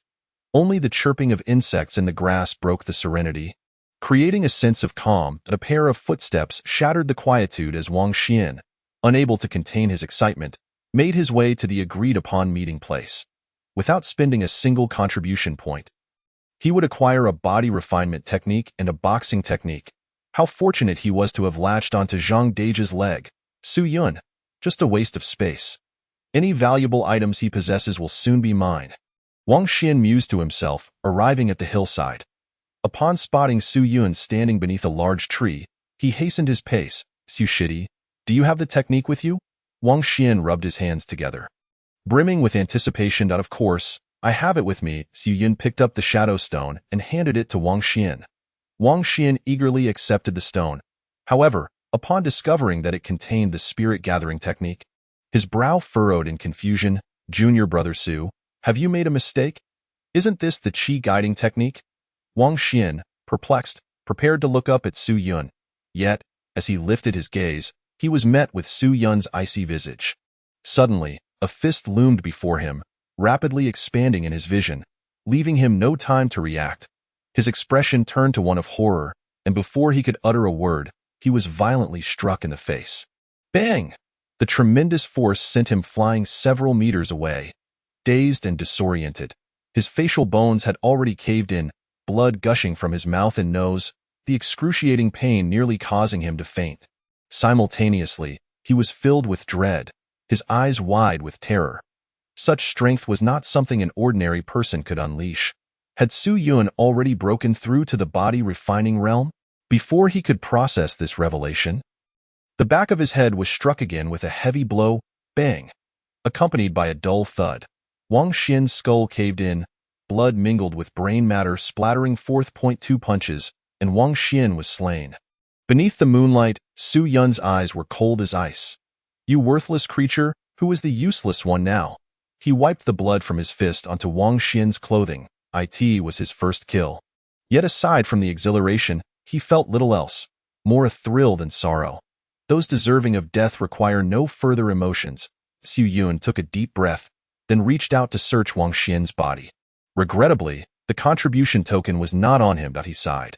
After ensuring no one else was around, he seized Wang Xian by the collar and dragged him to the edge of the cliff on the hillside. With a forceful toss, Wang Xian's body flew over the precipice, plummeting down the cliffside. This was a remote area of the back mountain, scarcely visited, and he had no need to worry. Even if Wang Xian's corpse were discovered, it would lead nowhere. Who would know they met here in the dead of night? Many had suffered at Wang Xian's hands. Chapter 11. The Alchemy Room. Resources. After completing this deed, Su Yun's figure vanished swiftly. The hillside returned to tranquility, and no one would ever know what had transpired here. On the following day, as dawn broke with a hint of pink on the horizon, Su Yun rose, refreshed himself, and stepped out of his room to tend to all the spiritual herbs in the medicinal garden. Only after the sun had fully risen did Sun Wuyin emerge from his chamber. Stretching his limbs outside, upon noticing Su Yun busy with the herbs, he glanced at the well-watered plants and nodded in satisfaction. This lad, Su Yun, truly is remarkable. He makes things easy for me. Come with me to the alchemy room. Certainly. Su Yun followed Sun Wuyin into the alchemy chamber. As he entered, he was enveloped by the rich aroma of medicinal herbs, many times more potent than outside.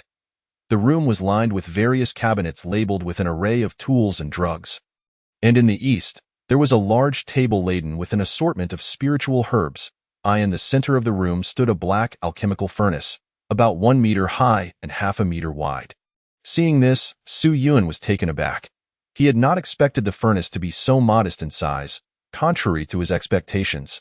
Sun Wuyin spoke, "Go check the cabinets around for various tools and medicines, and commit them to memory. I am about to prepare for alchemy, so stand by and be ready to fetch me the necessary items. Should you slack, you will be held accountable." Upon hearing this, Su Yun realized that Sun Wuyin intended for him to assist rather than directly teach him the art of alchemy. However, being able to observe was still beneficial, so he nodded in agreement and began to examine the room. With the enhancement of the Tao source, His memory was now extraordinary, allowing him to retain everything after just one glance. When Sun Wuyin noticed Su Yun standing by after his quick survey, he was astonished.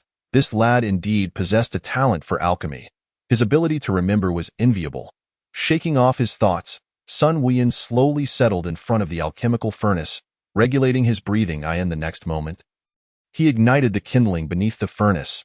Shortly, a fierce blaze erupted. Su Yun observed in astonishment.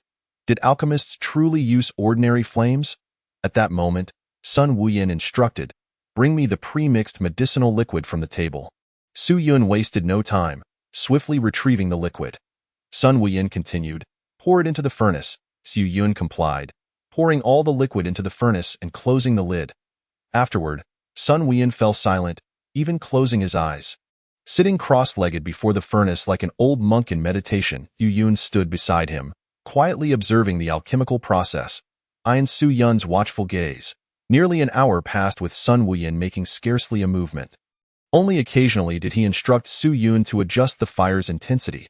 Aside from that, there were no other actions. It was rumored that alchemists possessed formidable spiritual power.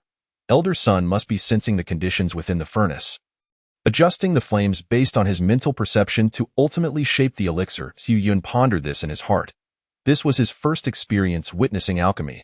Although he learned nothing concrete, he gained a general understanding of the process. After an indeterminate passage of time, just as Su Yun began to feel drowsy, a hissing sound emanated from the furnace. In the next moment, a faint fragrance wafted from within. Sun Wuyin, seated before the furnace, suddenly opened his eyes wide, then waved his hand to extinguish the flames beneath the furnace. It is complete. Sun Wuyin rose and opened the furnace. Instantly, a more intense aroma of elixirs filled the air. Su Yun watched in awe as Sun Wuyin extracted dozens of elixirs from the furnace, all of which were qi recovery pills. For the Qingyun sect, the most consumed elixir was indeed the qi recovery pill, and Sun Wuyin frequently replenished the sect's resources. From one furnace, dozens of elixirs? Su Yun exclaimed, astonished. Sun Wuyin, stroking his beard with pride, replied, "Low-tier elixirs are a simple task for me after more than a decade of refining. I can produce many at once." Su Yun nodded, recalling that Sun Wuyin had previously gifted him 2 qi recovery pills. It seemed these elixirs were trivial for him. However, he noticed that Sun Wuyin appeared somewhat fatigued, suggesting he had expended considerable spiritual energy. Sun Wuyin turned to Su Yun and said, "Rest for an hour, then we will refine another batch of elixirs." Understood. After finishing the alchemical process, Su Yun tended to the spiritual herbs before returning to his room to continue his cultivation. He had already broken through to the first level of body refining, establishing his first true meridian, which anchored in his dantian like the roots of a grand tree, continually supplying him with energy. A marked improvement from before. Sitting cross-legged on his bed, he followed the guidance of the Taishan dragon body refining technique to locate his second true meridian within his dantian. This meridian resided on the left side of the dantian, above the first. Upon closer inspection, one could discern that this meridian appeared to root itself in the first one, extending upward like the trunk of a tree from its roots. Now, utilizing the spiritual energy absorbed through the Tsongling scripture, Su Yun began to push against this second meridian. With the experience of the first breakthrough, he found himself more adept this time around. After 2 hours, Su Yun opened his eyes, panting heavily, his body drenched in sweat. Although he had grown more skilled, the energy and mental exertion required to establish the second meridian far exceeded that of the first. It is said that the path of cultivation demands ever-increasing time, energy, and resources as one ascends. This was evidently true.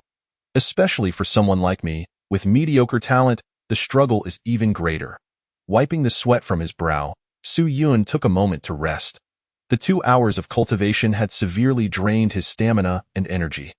After all, opening meridians within the body was inherently perilous, requiring utmost concentration and the use of one's own energy, which was immensely taxing. At this moment, the significance of qi recovery pills became apparent. Tomorrow, he would seek an opportunity to request some from Elder Su Yun mused, recognizing that to grow stronger, resources were indispensable.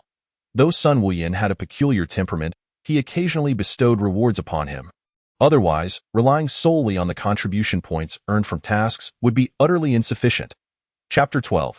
Zhang Chenggu's suspicion. The next day, in the alchemy room, after Sun Wuyan had completed another batch of qi recovery pills, he wiped the sweat from his brow. Yu Yun gazed longingly at the pills within the furnace, a glimmer of desire in his eyes. "What's this? Do you wish for some?" Upon gazing into Su Yun's eyes, Sun Wuyan discerned his thoughts. After listening, Su Yun promptly bowed and said, "Elder son, as a disciple, my cultivation has greatly depleted my energy. It is quite challenging to procure the recovery pills with contribution points alone. If Elder son could graciously bestow some upon me, I would be immensely grateful." During these recent days spent with Sun Wuyan, their relationship had certainly grown closer. Had it been in the initial days of entering the medicinal garden, he would have never dared to voice such a request. "Such greed you display, young man. I recently provided you with 2 pills, Sun Wuyan remarked, his aged eyes scanning Su Yun from head to toe. The next moment, stroking his beard, he added, "Very well. I am quite pleased with your performance these days. I shall reward you with 10 recovery pills." Upon hearing this, Su Yun's expression brightened, and he hastily replied, "Thank you, elder son. Thank you." He hadn't anticipated that elder son would so readily agree to grant him recovery pills, and moreover, in such generous quantity. Sun Wuyan, however, maintained an air of calmness. In the past, for a mere errand boy to manage the spiritual herbs without error was already considered a remarkable feat.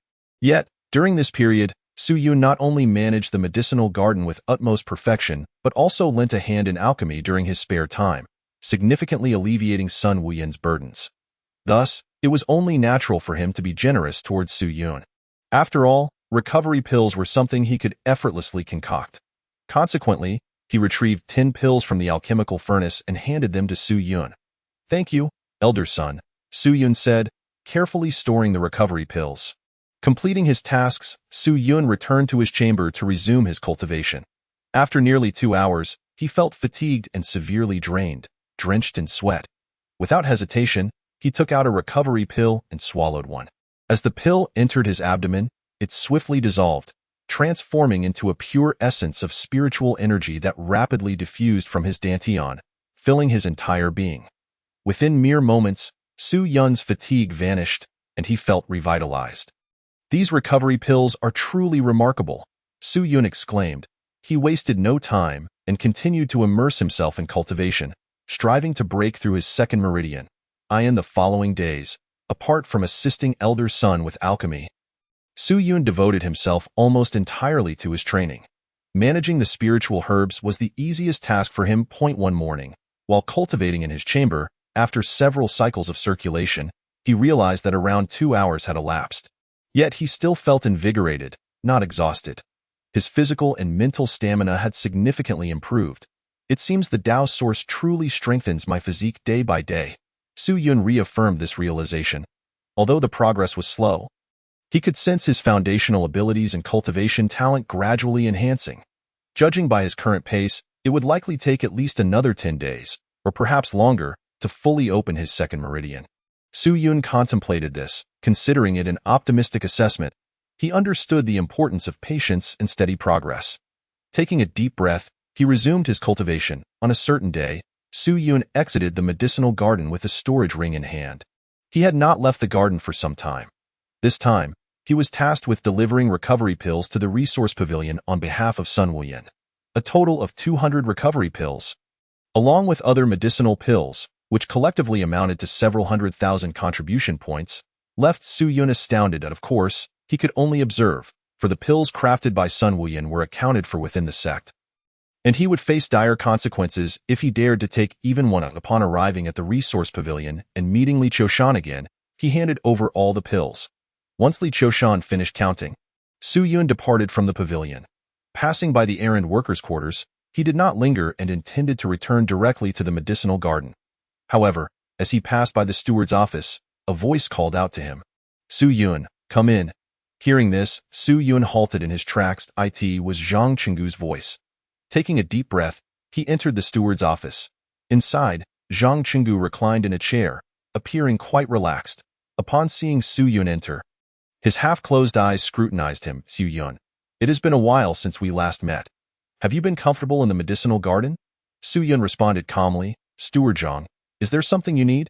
Indeed, I have matters to discuss. Zhang Qinggu replied, now fully opening his eyes to fixate on Su Yun. Wang Xian has been missing for quite some time.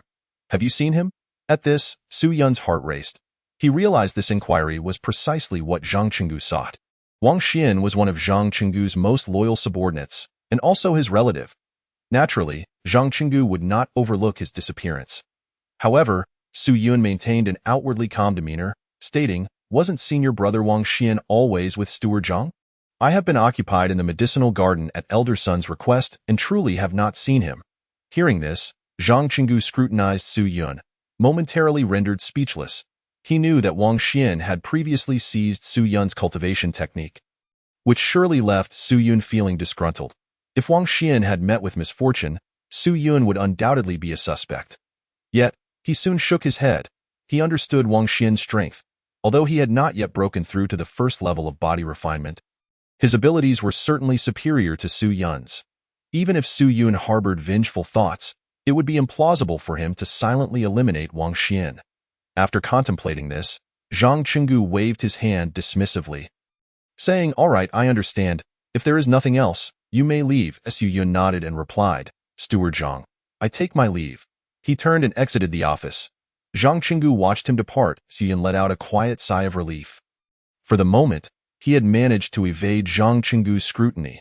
However, he felt no sense of joy, for upon leaving the office, he sensed an unsettling discomfort, as if a beast were watching him from behind. He recognized that it was Zhang Qinggu's gaze following him. This man surely harbored doubts. He merely believed Su Yun lacked the strength to kill Wang Xian. Should he uncover any clues, Su Yun would be in grave peril. It was important to remember that Wang Xian was not only an apparent lackey of Zhang Qinggu, but also a relative. If Su Yun were to kill Wang Xian, how could Zhang Qinggu possibly let him go? It seemed imperative to hasten his training. Su Yun slowly clenched his fist.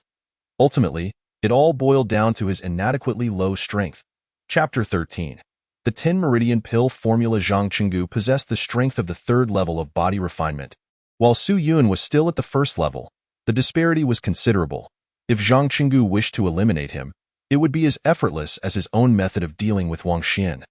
Until he reached the third level of body refinement, Su Yun resolved to remain within the medicinal garden, avoiding unnecessary outings. He then recalled that he needed to visit the scripture pavilion to exchange for a combat technique. If he could merge a mid-tier technique, once he broke through to the second level of body refinement, he would certainly possess the strength to contend with Zhang Qinggu. His current techniques, including the Qi induction technique and body refinement skills, were of mid-tier quality. If he could acquire another mid-tier combat technique, he believed he would be more than qualified to face Zhang Qinggu, who practiced a yellow-tier technique, at least to the extent of not being easily defeated. With this thought, Su Yun checked his contribution points. Having spent this period in the medicinal garden, he had accumulated over 1,100 points. 1,000 points would grant him access to the low-tier techniques, while 2,000 would allow entry to the yellow-tier techniques. If he could use a yellow-tier technique to merge into a heavenly-tier technique, then once he achieved the second level of body refinement, he might even be able to face Zhang Qinggu, who was at the third level. With such thoughts racing through his mind, Su Yun felt a surge of excitement. He temporarily suppressed the desire to rush to the scripture pavilion, deciding instead to remain in the medicinal garden for a while longer, waiting until his contribution points reached 2,000 before attempting to merge into a heavenly tier technique. Thus, upon returning to the medicinal garden, Su Yun diligently implemented his plans, spending nearly all his time within the garden. Apart from managing the spiritual herbs and assisting Sun Wuyin with alchemy, his focus was solely on cultivation. On one particular day, Sun Wuyin attempted to concoct a mid-tier medicinal pill once more. The atmosphere in the alchemical furnace was notably tense. Su Yun stood by, attentively observing Sun Wuyin's concentrated efforts, ready to heed any commands. However, half an hour later, a sudden explosion echoed from the furnace, accompanied by a hissing sound, reminiscent of boiling water meeting a scorching pot. Another failure in producing the mid-tier pill. Sun Wuyin sighed deeply. The previous success had been merely a stroke of luck. Su Yun stepped forward, opened the furnace, and began the cleanup. Once finished, he turned around to see Sun Wuyin placing the mid-tier pill formula into a silver box. He recognized that this was where Sun Wuyin stored his more precious items. Su Yun's attention was drawn to a particularly conspicuous piece of parchment inside. The parchment was a grayish-brown, exuding an ancient aura, with a piece missing from the lower right corner. Above it were 4 large characters. 10 Meridian Pill Formula? Su Yun unintentionally blurted out his thoughts. Sun Wuyin turned to glance at Su Yun. Startled, Su Yun immediately said, "Elder son, I unintentionally cast my gaze. Please forgive me." He understood that everything here belonged to Sun Wuyin, and this 10 Meridians Pill Formula was undoubtedly a precious treasure, far beyond his reach. To Su Yun's surprise, Sun Wuyin, waving his hand, replied, "If this were 10 years ago, I might have been furious, but not anymore." Su Yun was taken aback. Noticing Su Yun's puzzled expression, Sun Wuyin continued, "Do you know what the 10 Meridians Pill is?" "I do not know." Su Yun shook his head. In the body refinement realm, one opens the 9 true meridians within their body to achieve mastery. The next step is to open the Qi. The reason for opening 9 true meridians is that they are tangible entities that cultivators can discover through their techniques. However, in truth, the completion of the body refinement realm involves 10 true meridians, with the 10th not being like the previous 9. It remains elusive, and no one has ever found it, thus rendering it impossible to open. The 10 Meridians Pill is a medicinal concoction that aids cultivators in locating and opening the 10th true meridian, significantly enhancing the success rate. Such a thing exists? Su Yun was astonished, hearing this secret for the first time. Sun Wuyin stroked his beard and said, "In truth, I was unaware of this initially. Decades ago, I stumbled upon a mysterious ancient cave and obtained this formula, along with the ability to refine pills. Otherwise, as an ordinary man, where would I have learned the art of alchemy?" Ignoring Su Yun, Sun Wuyin continued, "Thus, for decades, I have cherished this formula like a rare treasure, yearning to concoct the 10 Meridians Pill. However, a crucial ingredient is missing from the formula, rendering it impossible to produce. Now, in my twilight years, my regard for this formula has diminished. It has become little more than scrap paper." Upon hearing this, Su Yun finally understood. The 10 Meridians Pill was indeed a remarkable item. A look of yearning appeared in Su Yun's eyes. Yet, regrettably, a few ingredients were lacking. With countless spiritual herbs in the world, it was impossible to attempt the concoction. Observing Su Yun's expression, Sun Wuyin, stroking his beard, said, "It seems you desire it greatly. Then I shall bestow it upon you. After all, I am in my twilight years, and even if I were to find the missing ingredients, it would be of no use to me, as I cannot even break through to the 5th layer of body refinement. This formula has become mere scrap paper to me." As he spoke, Sun Wuyin took out the 10 Meridians Pill formula and handed it to Su Yun. "Thank you, elder son." Su Yun received the formula. However, he did not feel overly joyous, for this item was indeed nothing more than scrap paper at present. He did not examine it closely and tucked it away in his clothing. "Now, let us continue refining pills." Days passed. One day, after completing his task, Su Yun returned to Sun Wuyin to claim his contribution points, unable to suppress his excitement. After waiting for these days, he had finally accumulated 2,000 contribution points, allowing him to enter the yellow-grade martial arts section of the scripture pavilion. Eagerly, he departed the medicine garden and made his way once more to the scripture pavilion. On his 3rd visit, Zhao Junfeng recognized Su Yun. "What martial arts are you selecting this time?" Su Yun smiled and presented his token, replying, "Senior brother Zhao, I plan to choose a yellow-grade fist technique."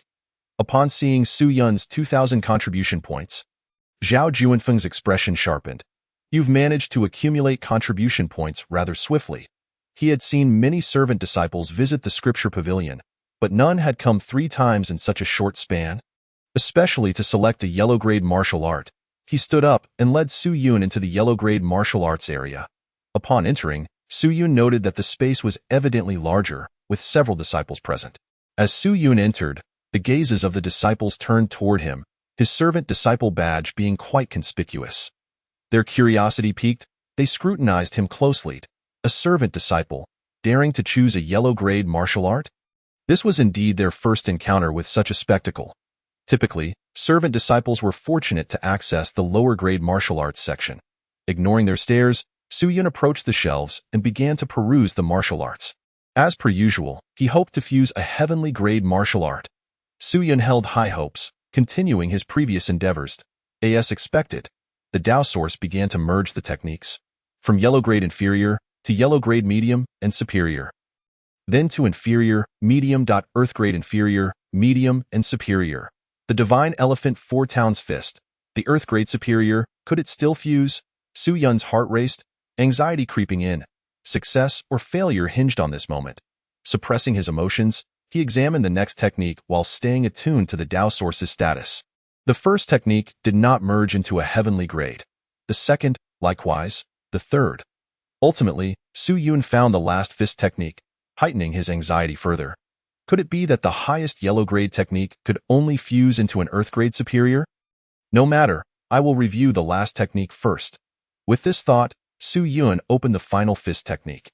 After finishing his review, his focus returned entirely to the Tao source within his dantian. The next moment, he witnessed the divine elephant 4 Town's fist undergoing transformation once more. Finally, it manifested as the dragon elephant combat fist, a heavenly grade inferior technique. It succeeded.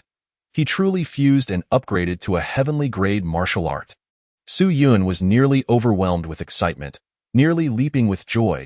A heavenly grade martial art. This was a technique unattainable by anyone in the entire Qingyun sect, and now he possessed one. At this moment, Su Yun strove to temper his elation, concealing his thrill. He casually took a fist technique and exited the area. Upon leaving the scripture pavilion, he swiftly returned to his dwelling within the medicine garden. Shutting the door behind him. Heavenly grade fist technique. Su Yun took several deep breaths, striving to calm his emotions as he examined the dragon elephant combat fist. The dragon elephant combat fist consists of 9 layers, corresponding to the 9 layers of body refinement. With the completion of each layer, one would gain the strength of a dragon and an elephant, delivering an explosive force of unimaginable power. After reading the description, Su Yun felt even more elated. Truly, as a heavenly grade martial art, its described combat prowess exceeded his wildest imagination. Grounding himself, he began to diligently cultivate according to the prescribed methods. This technique operates by manipulating spiritual energy and internal force, coursing through the various meridians and organs within the body. After intense compression, the energy erupts through the true meridian, yielding astonishing power. Following the instructions, Su Yun began guiding the spiritual energy and internal force within him, slowly initiating a circulatory process, breathing in and out. During his cultivation, Su Yun felt his vital energy and power consolidating, creating a sensation of imminent eruption. Subtle sounds emanated from within him, the noise produced by the flow of spiritual energy, his internal energy growing ever more formidable. However, the entire cultivation session lasted merely over an hour before Su Yun could no longer endure. He was drenched in sweat, his face slightly pale. Though the heavenly grade martial art was powerful, the energy consumption during cultivation was equally terrifying. My talent is lacking.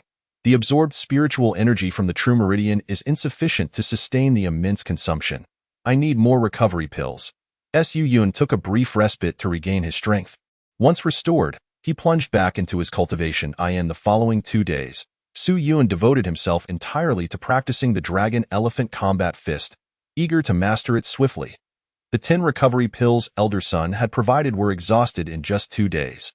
Yet Su Yun had yet to master the dragon elephant combat fist. In his room, Su Yun opened his eyes, weariness evident. I need more recovery pills to sustain my cultivation. His demand for recovery pills had significantly increased.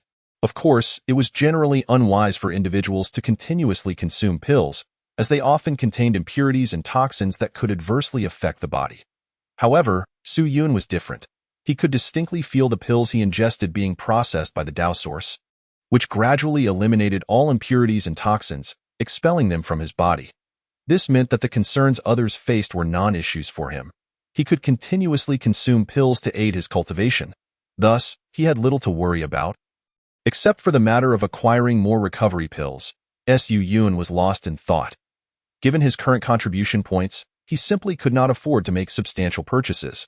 Continuously seeking pills from Elder Sun Wuyan was also unrealistic, and could potentially lead to the Elder's annoyance.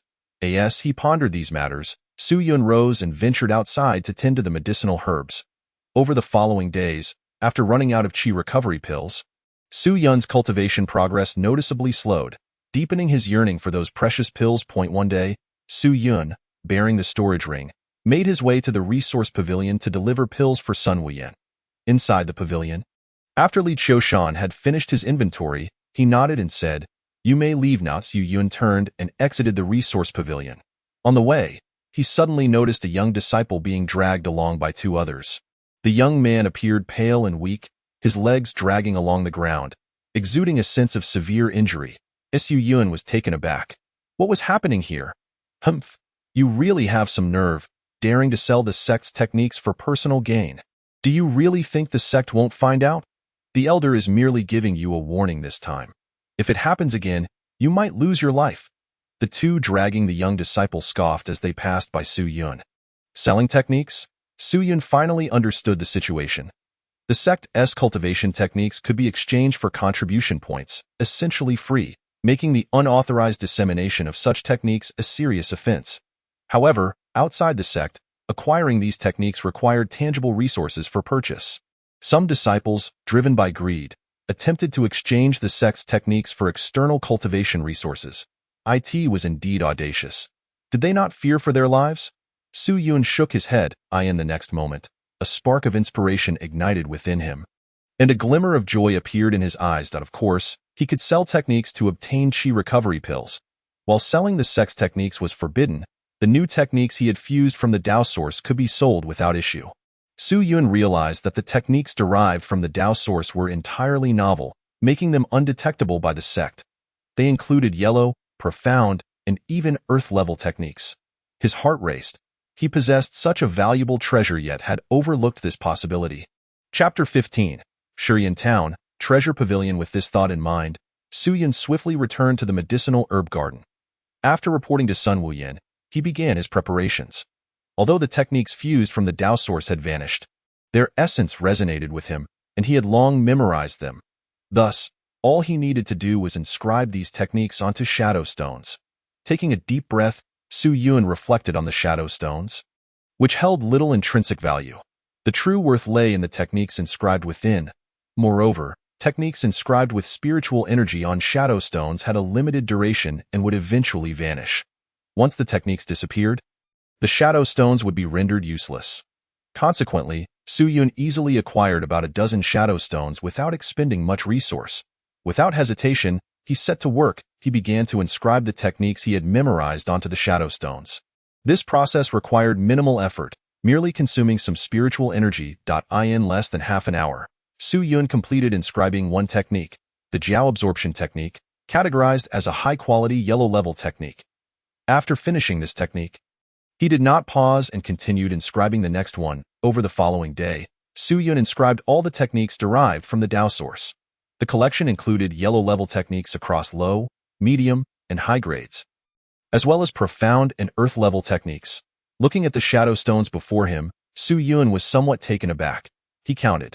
There were 6 yellow-level techniques, 6 profound-level techniques, and 2 earth-level techniques. All of these were entirely new techniques, and he intentionally refrained from inscribing any modified or similar techniques to avoid detection by the sect. If anyone were to discover that a mere servant disciple of the Qingyun sect, at the first level of body refinement, possessed such an abundance of precious resources, they would likely be left speechless in shock. How many qi recovery pills could he exchange for them? As qi recovery pills served as the currency of cultivators, Su Yun was unaware of the exchange rates for techniques, leaving him uncertain for the moment. Contemplating his options, he hesitated, mentally calculating. He could not sell techniques of too high a grade for fear of attracting trouble. He could only sell low-grade profound techniques at most. He was acutely aware that the Qingyun sect, which held considerable influence within 1,000 miles, only practiced up to profound-level techniques.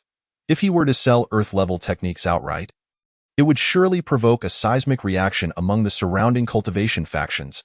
With his current strength, he could not conceal himself, and it would inevitably lead to trouble. After thorough deliberation, he made his decision. He carefully concealed the shadow stones containing techniques above the mid-level profound grade. Once he had completed these preparations, Su Yun left the herb garden and, through subtle inquiries within the sect, learned of a nearby treasure pavilion outside the sect that could facilitate the sale of cultivation resources. The following morning, after completing his tasks in the herb garden, Su Yun set off towards the sect's exit. Upon leaving the sect, he donned a long black robe and obscured his face, ensuring he would not reveal his true identity. Su Yun understood well the cunning nature of cultivators. It was prudent to remain cautious as a means of self-preservation. He was not concerned that anyone could discern his strength as merely the first level of body refinement. For even Sun Wuyin could not perceive his true power. He had discovered that his aura was likely influenced by the Tao source. If he suppressed it, others would be unable to probe. Shurian Town lay a few dozen kilometers beneath Qingyun's sect, a bustling enclave of humanity. Due to its proximity to cultivation factions, the small town hosted numerous shops related to cultivation, including branches of powerful sections. The Treasure Pavilion was reputed to be one such establishment. Now arriving in Shurian Town, Su Yun felt invigorated. Since entering the first level of body refinement, his physical strength had surged, allowing him to traverse distances that would have once exhausted him with remarkable speed. This was his first visit to the town. The streets bustled with vendors calling out their wares, and pedestrians mingled about, creating a lively atmosphere. Without lingering, Su Yun made some inquiries and soon arrived outside the Treasure Pavilion. Before him stood a sizable building, several stories high and occupying a vast area. Truly a unique establishment within the town. Gazing up at the black plaque bearing the 3 gilded characters of Treasure Pavilion, Su Yun endeavored to calm his racing heart, suppressing his aura as he stepped inside.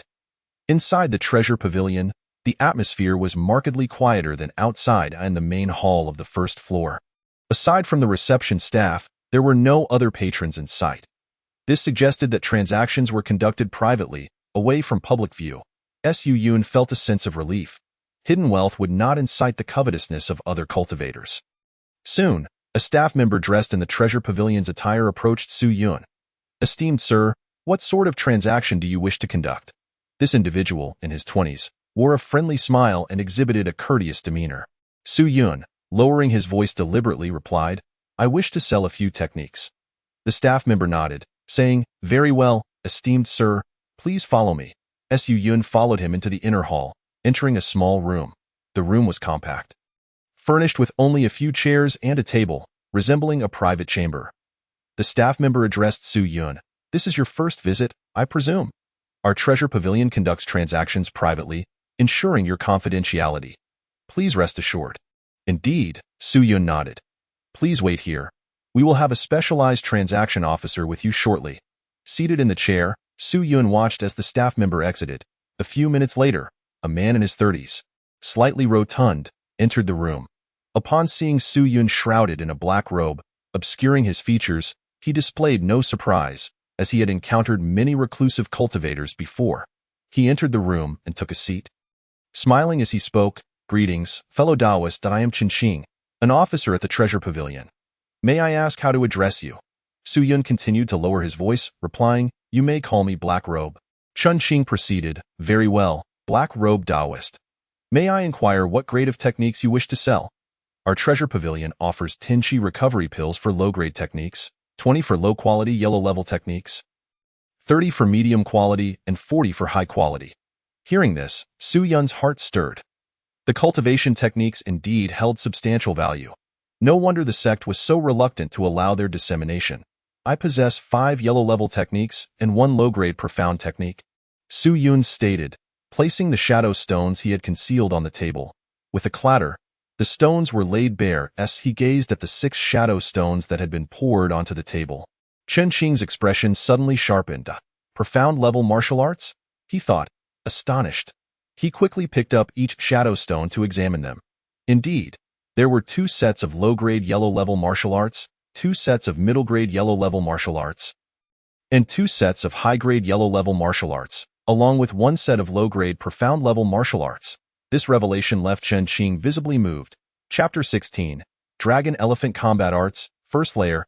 After completing his inspection, Qing was utterly astonished. In this place, yellow-level martial arts were the norm, with most being either low-grade or middle-grade, and even high-grade ones were a rarity. Yet, this figure in black robes had produced 6 sets of martial arts at once, including a profound level technique. Such martial arts were treasures within the Qingyun sect and the surrounding factions. Noticing Chen Qing's reaction, Su Yun maintained his composure, his voice hoarse as he said, "What's the matter? Is it strange for an old man like me to have a few martial arts after so many years of cultivation?" Upon hearing Su Yun's words, Chen Qing regained his senses and suppressed his astonishment, responding, "No, it's just that I did not anticipate this, at this moment."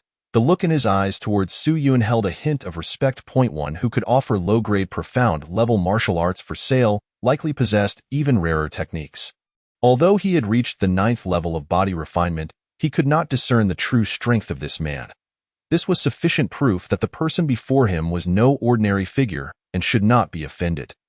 Thus, he continued to smile, saying, "Senior in the black robe, please wait here for a moment. I will fetch the recovery pills to exchange with you." Su Yun sat in the chair, remaining silent and feigning profundity. After Chen Qing left the room, Su Yun relaxed slightly. "Does he take me for a master?" A glimmer of amusement appeared in Su Yun's eyes beneath the black robe, as he clearly sensed the shift in Chen Qing's demeanor, which had grown more respectful, even altering his form of address. Approximately 10 minutes later, Chen Qing returned to the chamber, holding a storage ring, which he presented to Su Yun. "Senior, this contains a total of 280 recovery pills. A low-grade profound-level martial art can be exchanged for 100 recovery pills. You may count them." Su Yun's expression remained impassive as he accepted the storage ring. Upon probing with his consciousness, he saw the ring was indeed brimming with recovery pills, 280 in total. It was his first time encountering such a quantity, and his heart raced. If converted to contribution points within the Qingyun sect, it would amount to several 100,000. Regaining his composure, Su Yun remarked, "This storage ring." Chen Qing interjected with a smile, "There's no need for trouble, senior. Consider it a gift that I hope that should you require anything in the future, you may return to our treasure pavilion for trade, so we may become friends." In his view, since Su Yun could sell profound-level martial arts, he naturally would not lack storage rings. He simply did not wish to expend effort sorting through the pills. However, Su Yun was elated, having unexpectedly received a storage ring, which required significant contribution points to acquire within the sect. He accepted the storage ring and calmly stated, "In that case, I shan't trouble you further." Rising to his feet, he added, "I have matters to attend to, so I will take my leave." "Very well, safe travels, senior in the black robe." Chen Qing also stood and escorted Su Yun out of the treasure pavilion. After watching Su Yun vanish into the street, Chen Qing withdrew his gaze. Is he a rogue cultivator or an individual from a certain faction? He speculated inwardly, for the cultivators from the surrounding factions would never sell profound-level martial arts. Unbeknownst to Su Yun, Chen Qing's thoughts were far from his mind as he walked back. Exhilarated. 280 recovery pills were more than sufficient to support his cultivation of the first layer of the dragon-elephant combat arts, and perhaps even to open a second true vein. This harvest was indeed a tremendous gain, bringing Su Yun immense satisfaction. For the time being, he would not need to worry about cultivation resources, allowing him to dedicate himself wholeheartedly to his practice without concern for shortages. Although filled with joy, he remained composed. After leaving Shiyan town, he walked along a secluded path, ensuring no one followed him. And only after nearing the Qingyun sect did he remove his black robe. He did not linger but hastened back to the sect. After all, the journey was lengthy, and he feared that delaying the fertilization of the spiritual herbs would earn him the ire of Elder Sunday. Upon returning to the medicinal garden, Su Yun was drenched in sweat and panting heavily. Thankfully, having opened the first true vein allowed him to make this trip swiftly. Otherwise, he could not have achieved such speed previously. Wiping the sweat from his brow, he changed into fresh attire upon returning to the medicinal garden, fertilized the spiritual herbs, and assisted Sun Wuyin with alchemy. Only after enjoying some solitude did he return to his room to focus on his cultivation. In the following days, he would not experience any interruptions in his training. Su Yun adjusted his breathing to calm himself. Closing his eyes slowly, he began to practice the dragon-elephant combat arts. After more than 2 hours, feeling utterly exhausted, he did not hesitate to take a recovery pill. In no time, his vitality surged, and all traces of fatigue vanished. Without pausing, he continued his training. When the next wave of fatigue hit, he swallowed another recovery pill and once more regained his vigor. Thus, In the ensuing days, aside from taking brief moments to fertilize the spiritual herbs, he immersed himself in his practice. He fell into a state of oblivion, consuming recovery pills whenever fatigue set in to keep training. Over several days, Su Yun consumed dozens of recovery pills. Had others learned of this, they would undoubtedly be left speechless in shock. After all, medicinal pills have their side effects. Indulging excessively would likely leave an ordinary person incapacitated. However, Su Yun was unperturbed, for he could distinctly discern that the toxic components within the recovery pills were entirely purified by the Tao source, allowing him to absorb only the most refined energy without any issues. This was why he dared to consume the pills in such quantities, significantly shortening the time he would otherwise require for his cultivation. Finally, after several days of relentless training, Su Yun achieved his goal. Nighttime, in a secluded area outside the medicinal garden, Su Yun stood quietly. He remained still, yet he appeared as if a primordial beast had awakened. With his blood and energy surging, a remarkable power lying dormant within him, in the next moment, he raised his hand and struck out with extraordinary force, unleashing several moves before delivering a powerful punch. In an instant, a faint yellow light shot forth from his fist, hurtling into the distance. In that moment, the nearby saplings trembled, their leaves rustling, while the flowers and grasses on the ground were pressed flat against the earth by the fierce gust. This attack surged forth for several meters before dissipating. At last, he had perfected the first layer of the dragon-elephant combat arts. This strike likely exceeded the explosive power that an ordinary first-layer body refiner could muster. Su Yun's heart raced with exhilaration. Chapter 17. Second layer of body refinement. He had once witnessed first-layer disciples sparring and had envied them greatly, yearning for the day he could do the same. Yet, now reflecting upon it, the explosive power they displayed was far inferior to his own strike. If he were to spar with those first-layer body refiners from before, this single attack would likely obliterate them. A grin spread across Su Yun's face. The sensation of such power was undeniably gratifying. However, he noted that the spiritual energy he had consumed was substantial. In the midst of his excitement, he realized that the spiritual energy in his dantian and within the first true vein had diminished significantly. He pondered, heaven-grade martial arts possess formidable lethality, yet they also demand tremendous energy. He was grateful he practiced a middle-grade earth-level energy drawing technique and body refinement arts.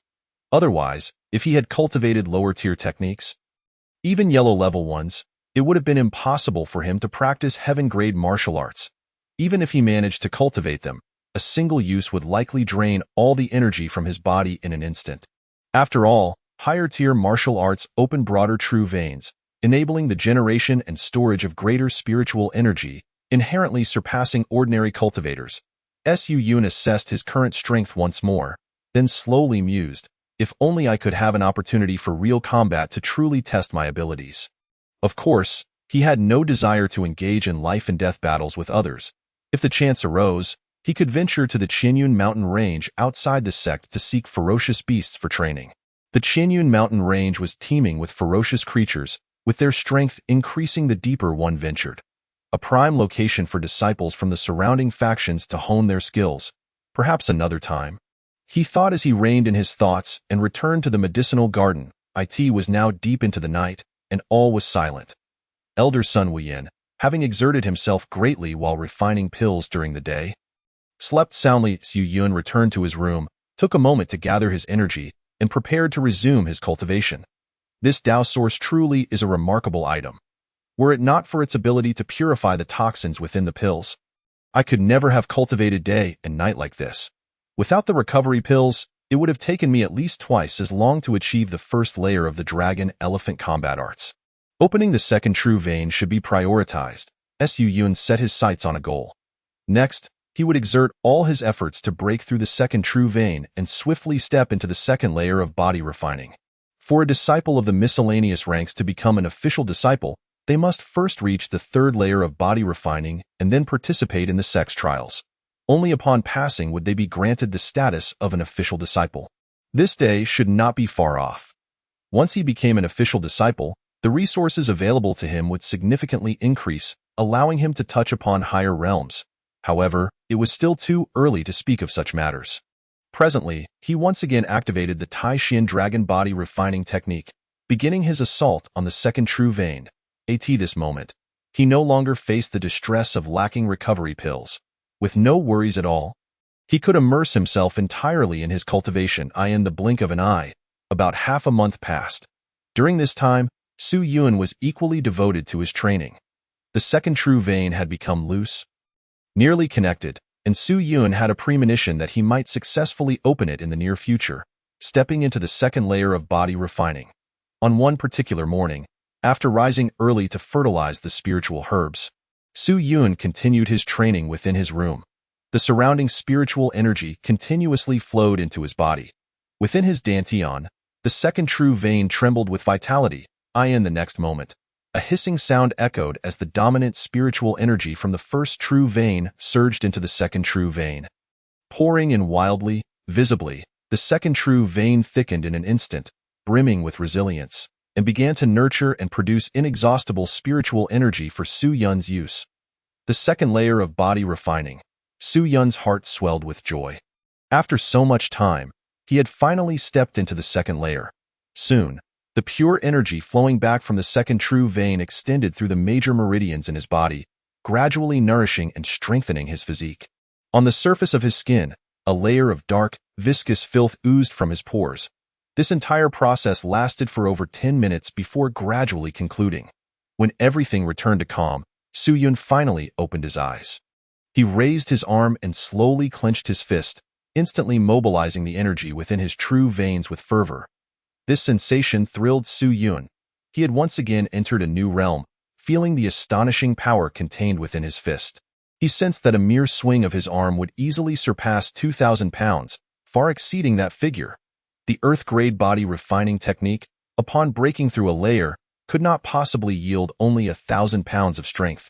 Su Yun speculated inwardly, however, without having experienced actual combat, he could not definitively ascertain his true combat prowess. After assessing the changes in his body, he rose to take a shower and changed into a fresh set of clothes. After half a month, he had achieved his goal.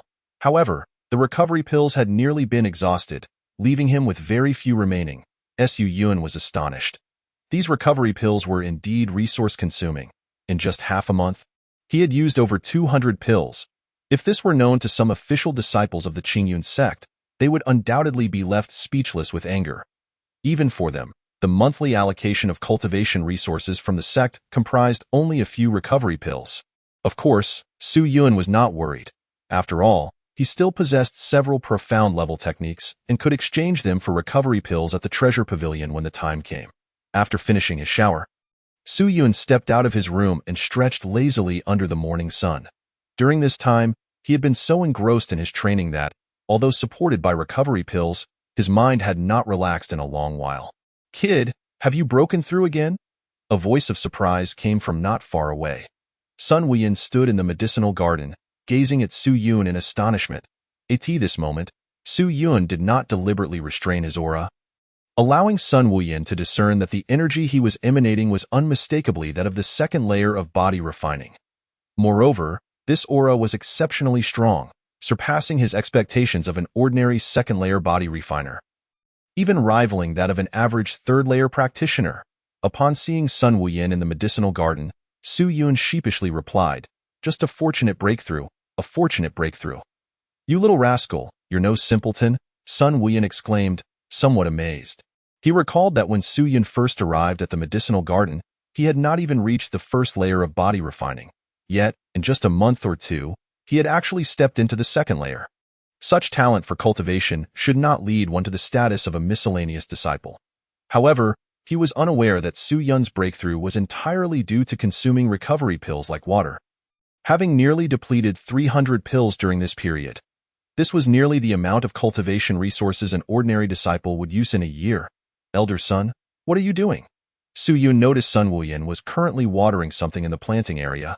Sun Wuyan replied, "I haven't personally managed the medicinal garden in a long time. Today, I am planting some new spiritual herbs and nurturing the remaining ones. The freshly planted herbs are quite fragile.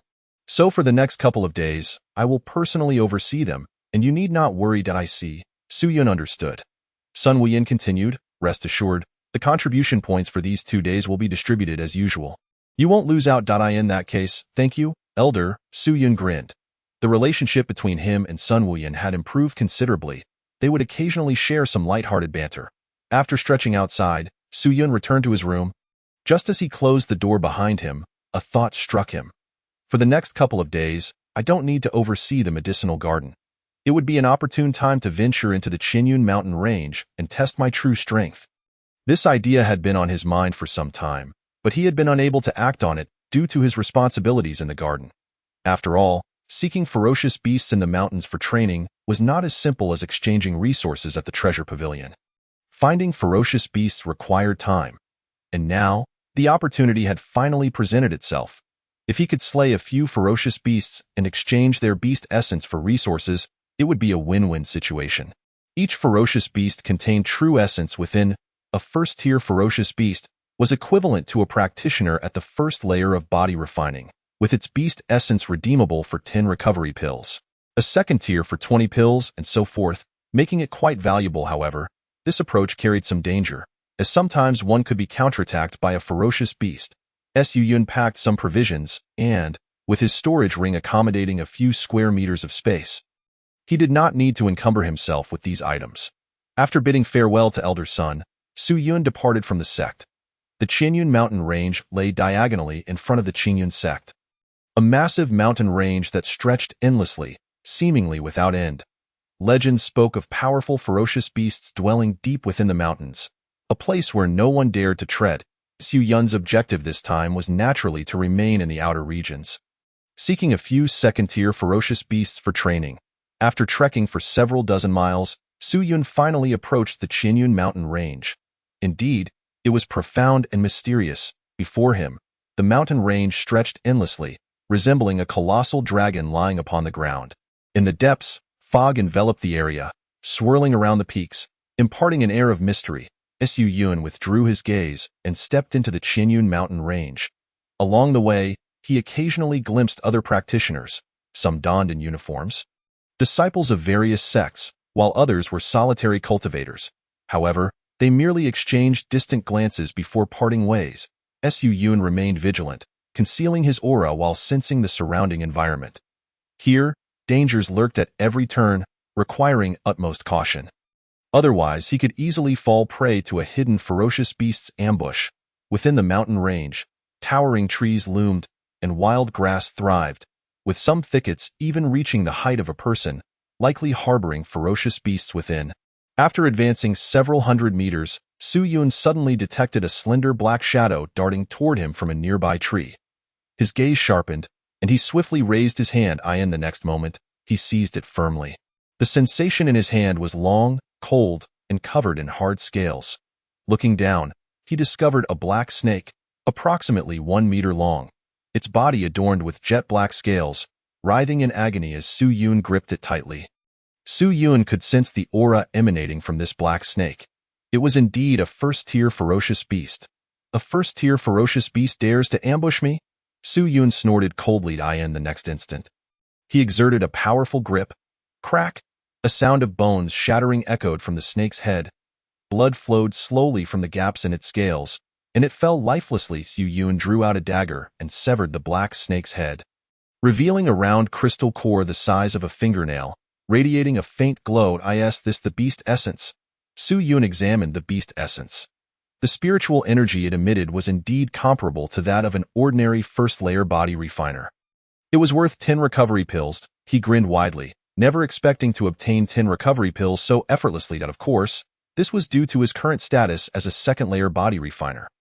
Otherwise, an ordinary first-layer practitioner would find it challenging to detect such an ambush in time, likely succumbing to a fatal bite to the neck. Crisis and opportunity coexist in tandem. After stowing away the beast essence, Su Yun pressed onward. His purpose for this expedition extended beyond merely slaying a first-tier feral beast. His sights were firmly set on a second-tier creature. As he advanced, he diligently sought traces of the second-tier beasts. Unbeknownst to him, an hour slipped by within that time frame, including the encounter with the black serpent. Su Yun had dispatched 3 first-tier beasts in a mere instant, collecting 3 beast essences in total. This was not a promising sign. Beneath a great tree, Su Yun took a brief respite, having yet to encounter a second-tier beast after an hour. It was evident that he needed to delve deeper. After resting for around 10 minutes, he continued on his path. A few miles later, he spotted a figure lying on the ground ahead. Su Yun's gaze sharpened. Upon closer inspection, he realized that the individual had been deceased for some time. It was a disciple of the Tiger Mountain sect. Su Yun recognized the attire worn by the individual, unmistakably that of a formal disciple of the Tiger Mountain sect. The Tiger Mountain sect is a renowned cultivation sect, rivaling the Qingyun sect in the vicinity. The back of this individual's head bore the marks of a severe blow, evidently inflicted by some ferocious beast. Suggesting a swift, lethal ambush, he crouched down to search the body for any resources, but found nothing. With a sigh, he rose slowly. He surmised that someone had likely beaten him to the find, lamenting that he had arrived too late. What kind of beast could it have been? Su Yun stroked his chin, speculating that it was likely a second-tier beast. This disciple may have inadvertently trespassed into its territory, provoking its wrath. It must be nearby. With heightened vigilance, Su Yun scanned his surroundings, bracing himself for any impending crisis. Just as he prepared to move forward, he suddenly noticed a subtle rustling from the nearby thicket. The grass, towering to a man's height, swayed gently as if something lurked within. Notably, the movement appeared to be drawing closer to him. Indeed, something was hiding in the vicinity. He clenched his fists, steeling himself for the impending confrontation.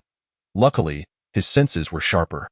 Otherwise, he might have met the same fate as that Tiger Mountain disciple. In the next moment, a fierce roar erupted, the sound waves ringing in his ears. Simultaneously, a humanoid beast, standing a meter tall and brimming with muscle, burst forth from the underbrush, its fists clenched and aimed swiftly at Su Yun's head.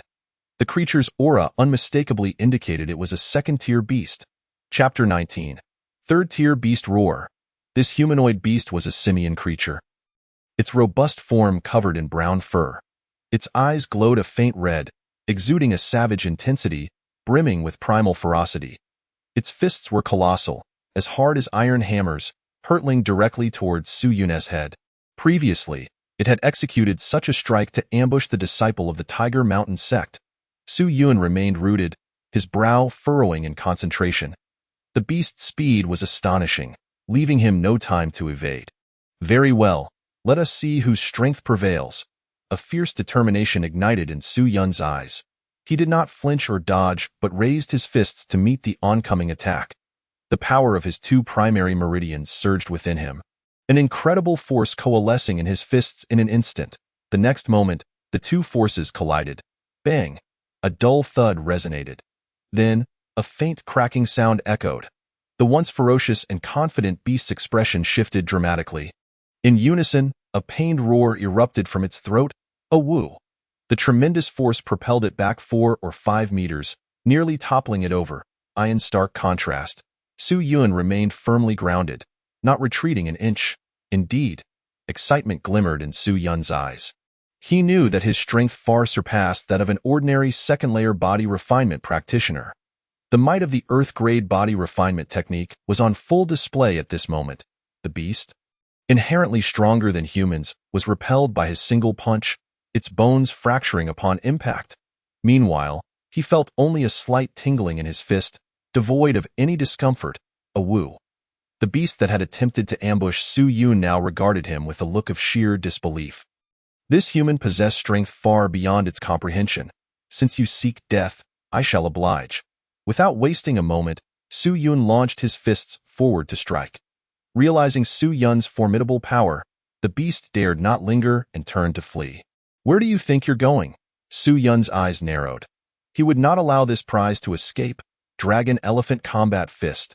Without hesitation, he unleashed his technique. In an instant, the move took shape as he sent a powerful punch hurtling forth.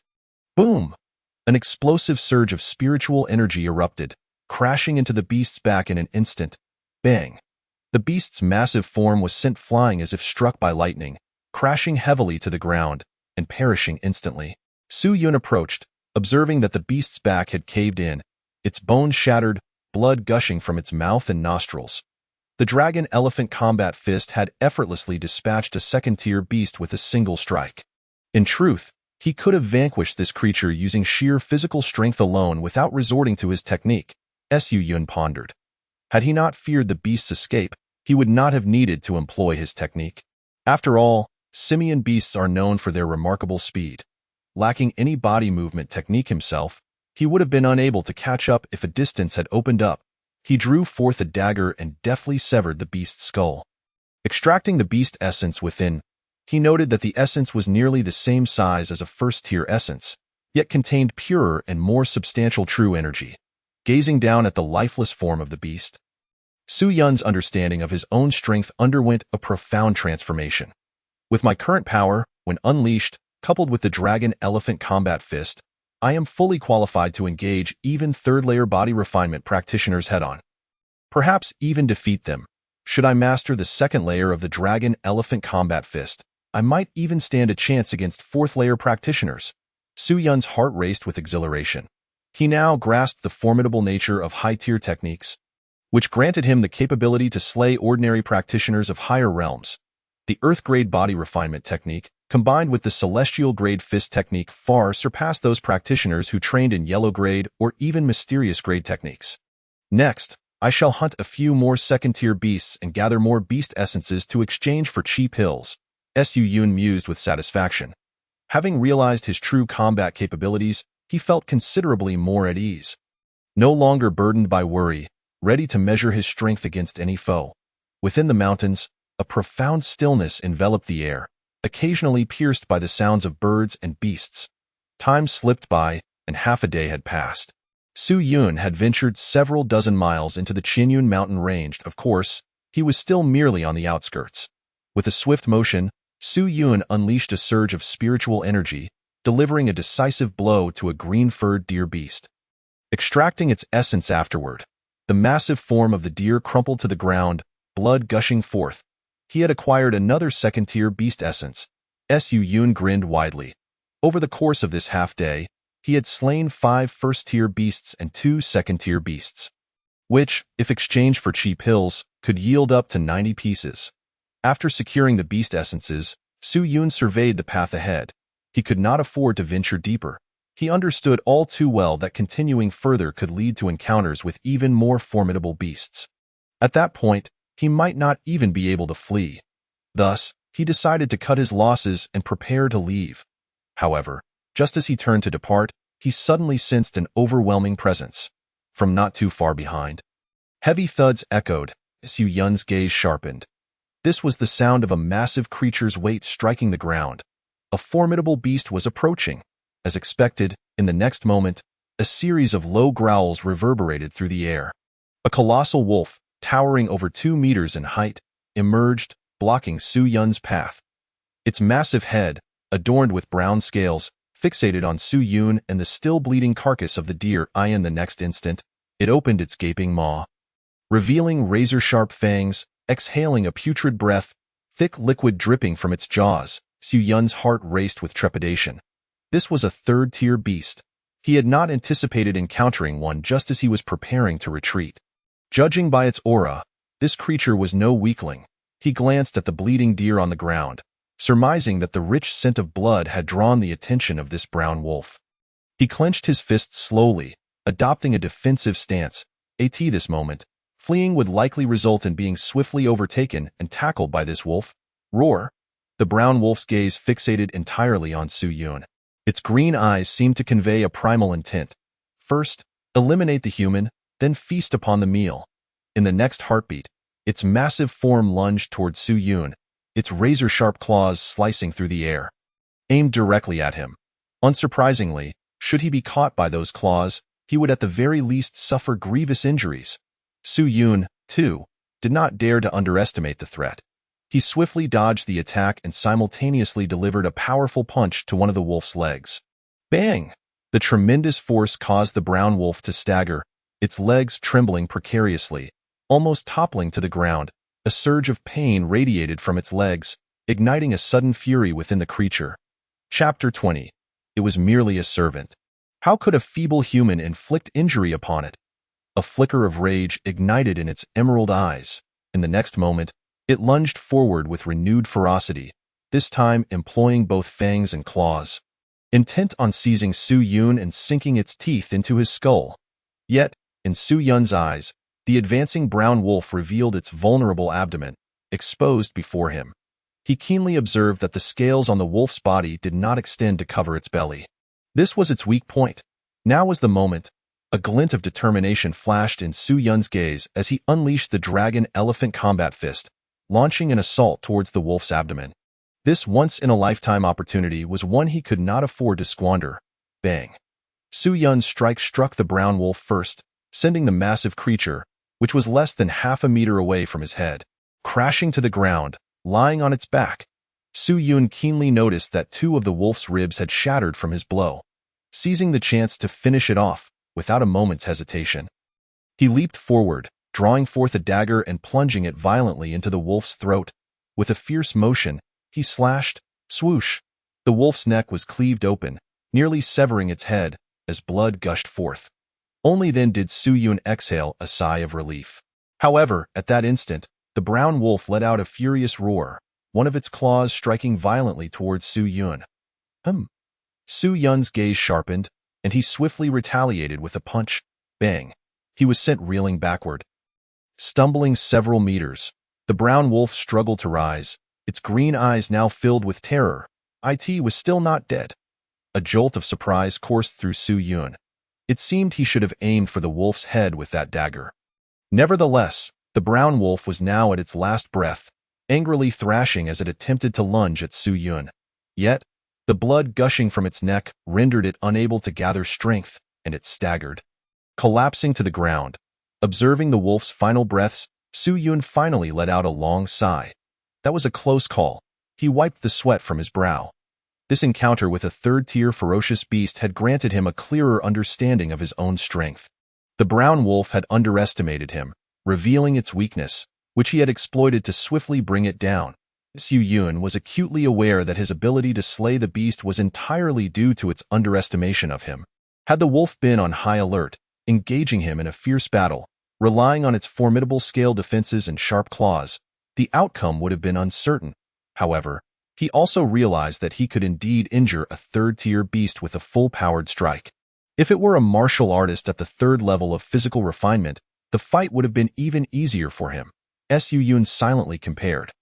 The physical defenses of humans, particularly during the refinement stage, were significantly inferior to those of ferocious beasts. The essence of a third-tier beast could be exchanged for 30 recuperative pills. As he grinned, he extracted the beast's essence from the brown wolf. After retrieving it, he glanced around, not lingering any longer, and swiftly departed. After all, staying any longer might attract even more formidable beasts. Encountering a fourth-tier beast would surely mean certain death. On his way back, Su Yun did not dawdle, following the original path towards the outskirts of the Qinyun mountain range. After traveling several miles, however, he suddenly heard distant sounds, including one familiar voice that piqued his curiosity. Could it be disciples from Qinyun's sect? Intrigued, he ventured into a nearby dense forest. After walking several dozen meters into the woods, he discovered the situation ahead. In front of a small cave, 3 young men were gathered.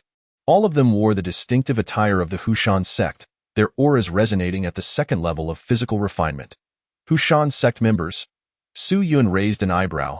He noticed that there were 3 individuals huddled together, and in front of them stood another person. As Su Yun advanced further, he realized that a female cultivator was being encircled by the 3 men, trapped and unable to escape. It was a female disciple from Qinyun's sect. Su Yun recognized her instantly. He was all too familiar with the attire she wore. It appeared that a female disciple from Qinyun's sect was being besieged by 3 members of Hushan's sect and was likely in grave danger. But why did her voice sound so familiar? Su Yun was puzzled. From his current angle, he could not see the female disciple's face, so he moved a little closer, hiding behind a tree. Upon seeing the female disciple's face, Su Yun was taken aback. It was actually her. The woman in front was tall, standing approximately 1.7 meters, her graceful figure evident even beneath the oversized robes. This individual was Meng Yuer, a girl who had entered Qinyun's sect alongside him during the initial recruitment. Now 18 years of age, she had demonstrated exceptional talent during the assessment, which was why Su Yun remembered her. The elder responsible for recruitment had shown her particular favor, granting her formal admission into Qingyun sect. Fellow cultivator, hand over the treasures you possess. One of the Hushan sect members, the biliest among them, named Chang Xiong, said, fixating his gaze on Meng Yuer. The slightly leaner man to his left chuckled, indeed, as long as you comply. We won't harm you. Yet, he exchanged a glance with another, both wearing subtle, sinister smiles. Are you not afraid that one day you will face a similar fate? Meng Yuer retorted, her voice filled with indignation as she glared at the trio. The three men merely laughed in response. Fellow cultivator, you truly are naive. In the world of cultivation, one must kill and rob to obtain resources. I advise you to be wise, or your fate may be dire. Chang Xiong warned, slowly clenching his fist, the aura around him intensifying. The atmosphere became thick with tension. From his vantage point behind the tree, Su Yun pondered the situation. The three members of Hushan sect exuded the aura of second-level physical refinement. He found their strength unthreatening. Should he intervene to save her? He was also curious about what treasure Meng Yuer had acquired. Chang Xiong's voice boomed once more. I'll give you 3 seconds to decide. He continued, my brothers and I have seized resources from several individuals in this mountain range and obtained quite a few treasures. Dio, you really think you can escape unscathed? Hearing this, Su Yun's eyes lit up, and he couldn't help but smile internally. It appeared that he had no choice but to act. He couldn't let valuable cultivation resources slip away. Thus, he gradually rose and stepped forward. Who goes there? The three men turned sharply, their expressions instantly alert. Upon noticing Su Yun clad in the attire of Qingyun sect, their eyes narrowed. In the next moment, they spotted the insignia of a servant disciple on Su Yun's chest. And a collective sigh of relief escaped their lips. Oh, it's merely a servant. Chapter 21. Slay the Three. Upon learning of Su Yun's status as a servant disciple, the three visibly relaxed. They were well aware that a servant disciple signified poor talent and weak strength, hardly worthy of concern. Especially since they felt no aura emanating from Su Yun at that moment, their disdain only deepened. This guy is nothing but a waste who hasn't even stepped into the first level of physical refinement, they thought. Meanwhile, Meng Yuer, who had been encircled, initially felt a glimmer of hope upon seeing a fellow member of Qingyun sect, thinking she had found a savior. However, when she recognized Su Yun, her expression fell. Her hope extinguished and her face darkened. She remembered him as the servant disciple who had entered Qingyun's sect alongside her, while she had already reached the second level of physical refinement, and he hadn't even broken through to the first level. Were they truly going to perish here today?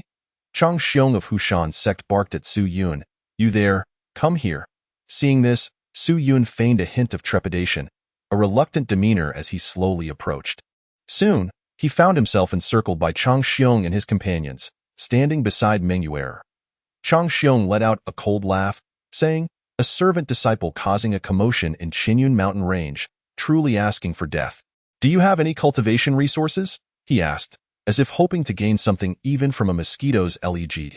Su Yun, feigning weakness, replied, I only have one recuperative pill. Chang Xiong raised an eyebrow, handed over. And I might spare your life. He hadn't anticipated that this servant would possess a recuperative pill. Su Yun's expression grew somewhat grim, feigning reluctance, yet ultimately, he reached into his sleeve and produced a recuperative pill. Seeing the pill, Chang Xiong's eyes lit up, a smile spreading across his face. Very well, this pill will serve as your ransom. As he extended his hand to seize the pill, at the last moment, Su Yun's eyes turned cold, and he swiftly raised his other hand, launching a punch. The speed of this strike was so rapid that the onlookers had no time to react. Bang! A dull thud echoed as Chang Xiong's head was brutally struck. In an instant, his skull shattered, a distinct cracking sound reverberating through the air. The tremendous force propelled him away, crashing him violently onto the ground several meters distant. At this moment, the other two were momentarily stunned. Hastily turning their gazes toward Chang Xiong on the ground, Chang Xiong lay motionless, his body rigid, with a horrifying dent in his head. His visage was even more terrifying, blood streaming from his eyes, nose, mouth, and even his ears, blood oozing from all 7 orifices. The 2 disciples of Hushan sect were aghast at the gruesome sight. Chang Xiong had been killed with a single punch? Meanwhile, Su Yun had ceased to conceal his aura, the fluctuations of his spiritual energy erupting with explosive force. He was evidently at the second level of body refinement. You? The two turned in shock, their disbelief palpable as they stared at Su Yun, hardly able to fathom the reality. This lad had intentionally masked his presence. However, Su Yun had no intention of engaging in further dialogue. He coldly declared, "I shall send you on your way." With those words, he wasted no time, launching himself into action with incredible speed, his fist akin to iron, aimed directly at the disciple of Hushan's sect on his right. The man, not daring to underestimate his opponent, swiftly raised his arm to defend. Yet, under the explosive force of Su Yun, he was utterly powerless to resist. The impact of Su Yun's punch shattered his raised arm in an instant, and with unrelenting momentum, his fist crashed mercilessly into the man's chest. Blood mist erupted from the man's mouth, and his body was hurled to the ground. Rolling several meters away, his expression twisted in excruciating pain, he curled up like a shrimp, clutching his broken right arm and chest, unable to move. In the span of mere moments, one lay dead and the other grievously injured. This left the remaining disciple of Hushan's sect paralyzed with fear, his spine chilled, eyes wide with horror. Was this lad truly just an errand boy of Qing Yun's sect?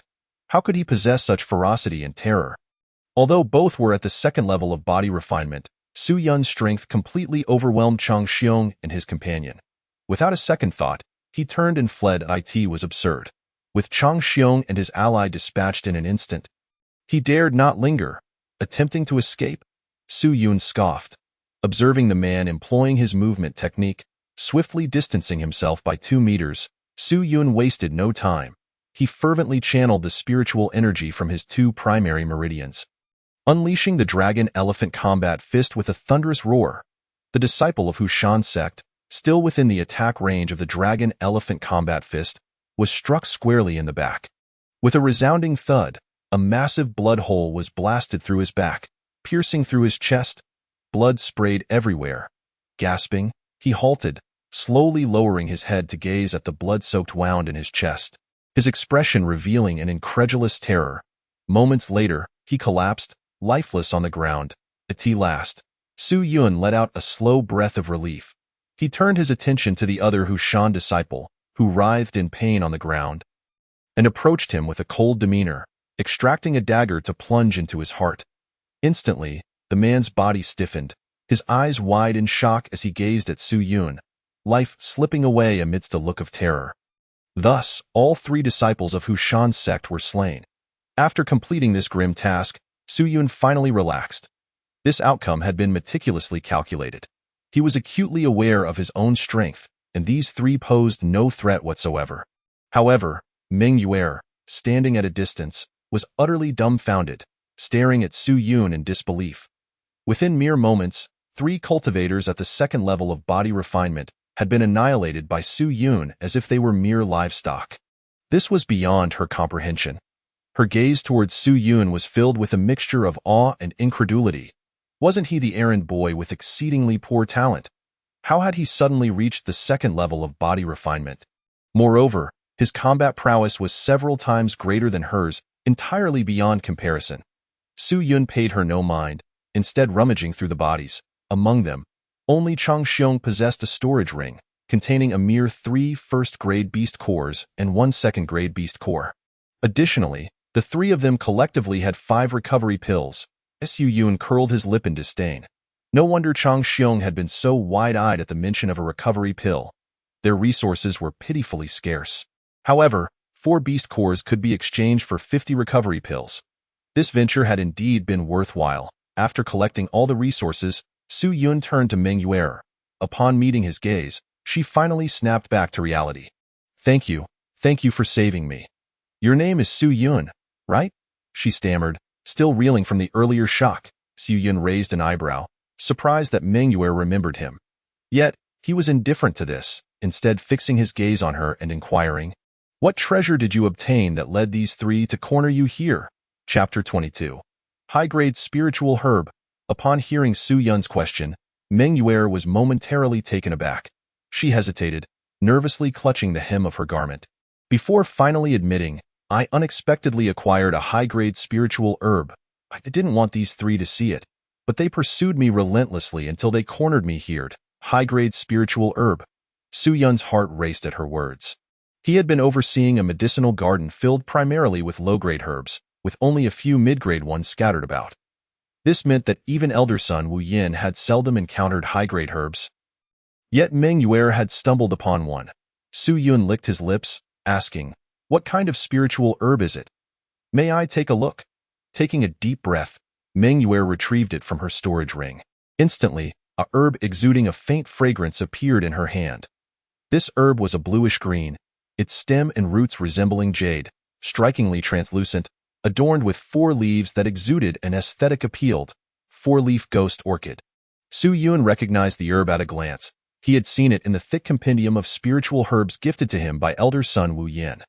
This herb possessed cold properties and could be used to create pills that mitigate fire damage, as well as nourish true veins, assisting cultivators in opening their true veins. In summary, it was immensely beneficial for those at the body refinement stage. Noticing Su Yun's expression, Meng Yuer extended the herb towards him. Her lively eyes fixed on Su Yun as she said, "Since you recognize this herb, I shall gift it to you." As the herb was presented before him, Su Yun's heartbeat quickened. This herb was exceptionally rare and invaluable. Whether for exchanging for recovery pills or aiding in the opening of true veins, he looked up at Meng Yuer, smiling. "I feel rather undeserving." Meng Yuer, however, replied resolutely, "It is the least I can do. Had you not appeared, I might have not only lost this herb but perhaps faced a far worse fate." Though she did not elaborate, she was acutely aware of the dire consequences she would have faced at the hands of the 3 men. Hearing this, Su Yun chuckled. "In that case, I shall graciously accept." With that, he reached out to take the herb. He felt a profound sense of satisfaction. He was fortunate to have intervened, reaping substantial rewards. One must admit. Meng Yuer was quite perceptive, requiring no coaxing from him. At that moment, Meng Yuer gazed at Su Yun with a hint of envy. They had both entered Qing Yun's sect together, yet she felt she was vastly inferior to him. However, she remained oblivious to the fact that Su Yun's strength was entirely a product of the Tao source, pills, and high-grade cultivation techniques. Thus, he had only just caught up to Meng Yuer, who had been training with minimal resources using a yellow-grade technique. With this matter concluded, Su Yun returned to Qing Yun's sect. Meng Yuer, feeling too apprehensive to venture alone in the mountains, accompanied Su Yun back to the sect. Upon their return to the medicinal garden, the sky had begun to darken. After meeting with elder son Wu Yin, Su Yun retreated to his room, reflecting on the events of the day. Speed and defense were the aspects I currently lacked. Ultimately, Su Yun arrived at this conclusion. Presently, his level and combat prowess were formidable, which required no further contemplation, yet speed and defense remained his weaknesses, if he were to be struck by the claws and fangs of a brown wolf. With his body's resilience, he would undoubtedly suffer grave injuries. Moreover, the disciple of Hushan's sect had mastered a movement technique, enabling him to move swiftly. Had it not been for Su Yun's quick reflexes and the overwhelming power of the dragon-elephant combat fist, the disciple might have escaped, leaving Su Yun unable to pursue. It seemed imperative to visit the library pavilion to integrate a movement technique and a defensive technique. This experience not only yielded abundant cultivation resources, but also clarified his strengths and weaknesses, proving to be immensely beneficial. However, for the time being, he felt relatively secure within the sect, and there was no urgency to acquire these 2 types of techniques. Currently, I harbor no fear of Zhang Qinggu. If he truly wishes to target me, he will only bring misfortune upon himself. Thus, it would be unwise to be overly ambitious. My priority remains to open the 3rd true vein and advance to the 3rd level of body refinement. Once accomplished, I can become a formal disciple after the trial, and there may even be an opportunity for a free visit to the library pavilion. Tomorrow, I shall resume my intensive training. As the night descended, Su Yun prepared to indulge in a restful slumber. After days immersed in cultivation, he recognized the necessity of a good night's rest to allow his taut nerves to unwind. When dawn broke the following day, casting a pale light across the eastern horizon, Su Yun awoke, freshened himself, and commenced his preparations for the cultivation of the 3rd true vein. Employing the Taishian dragon body refining technique, he identified the location of the third true vein, which lay almost opposite the second, parallel to it, and situated above the first true vein, reminiscent of two branches sprouting from the roots of a grand tree. Found you, Su Yun murmured as he slowly closed his eyes, absorbing the spiritual energy of heaven and earth while striving to penetrate the third true vein. This session of cultivation, bolstered by the energies contained within the first and second true veins, led Su Yun to believe that his breakthrough time would be significantly shortened. He had no intention of exchanging the four-leaf ghost orchid for chi recovery pills, as the pills obtained through his other resources were more than sufficient. Maximizing the value of the four-leaf ghost orchid was his foremost priority. With the assistance of the four-leaf ghost orchid, the opening of the third true vein would undoubtedly be swifter and more effortless than before. As Su Yun engaged in his cultivation, his entire being emanated a vibrant aura, the sounds resonating within him akin to a forge, producing deep, resonant echoes. Such an aura, if one were unaware, might easily be mistaken for the fluctuations of someone at the third or even fourth layer of body refinement, far surpassing the norm of the second layer. For the past few days, Su Yun was relieved from managing the spiritual herbs in the medicinal garden, allowing him to focus entirely on his cultivation without distraction. Before long, several days had passed. The chi recovery pills had been entirely consumed. Exiting his meditative state, Su Yun wiped the sweat from his brow. The over 200 chi recovery pills he had exchanged at the treasure pavilion had finally been exhausted. However, he felt no distress. Rising to stretch and regain some physical strength, he retrieved the beast essence he had acquired from the Qinyun mountain range, neatly storing them in 2 vials, categorized by first and second tiers. These beast essences would suffice for acquiring 170 chi recovery pills. Coupled with the aid of the four-leaf ghost orchid, he estimated that he could open the third true vein within 10 days. Su Yun pondered to himself. After tidying up, he stepped out of the medicinal garden and made his way to the resource pavilion. Inside the resource pavilion, Li Qiushan sat leisurely on a chair. Indulging in fruit, upon spotting Su Yun, his gaze sharpened slightly. Second layer of body refinement? Li Qiushan's portly figure trembled slightly as he straightened up to scrutinize Su Yun. Having encountered Su Yun numerous times, he was somewhat familiar with him. Previously, he had failed to perceive Su Yun's true strength, mistakenly believing him to be a mere errand boy who had yet to break through the first layer. To his astonishment, this young man had already attained the second layer. A faint smile graced Su Yun's lips as he replied, "Li Steward, it was a stroke of luck." He had not concealed his aura this time, making it evident to the other party. "Well done, indeed." Li Qiushan regarded Su Yun with renewed interest. Su Yun's rapid cultivation speed was indeed rare among the errand disciples. Suppressing his surprise, Li Qiushan inquired, "What brings you here today?" "Li Steward, I am here once more to exchange for chi recovery pills. I have some beast essence," Su Yun responded, placing the vials of beast essence upon the table. Li Qiushan examined the contents, his eyes widening further when he noticed the plethora of beast essences, particularly a third-tier one. "Where did you procure this third-tier beast essence?" Su Yun casually replied, "I encountered a severely injured, dying third-tier ferocious beast in the mountains and obtained it by chance." He preferred not to reveal his true strength, opting for a casual response. "I see," Li Qiushan said, turning to gather the beast essences.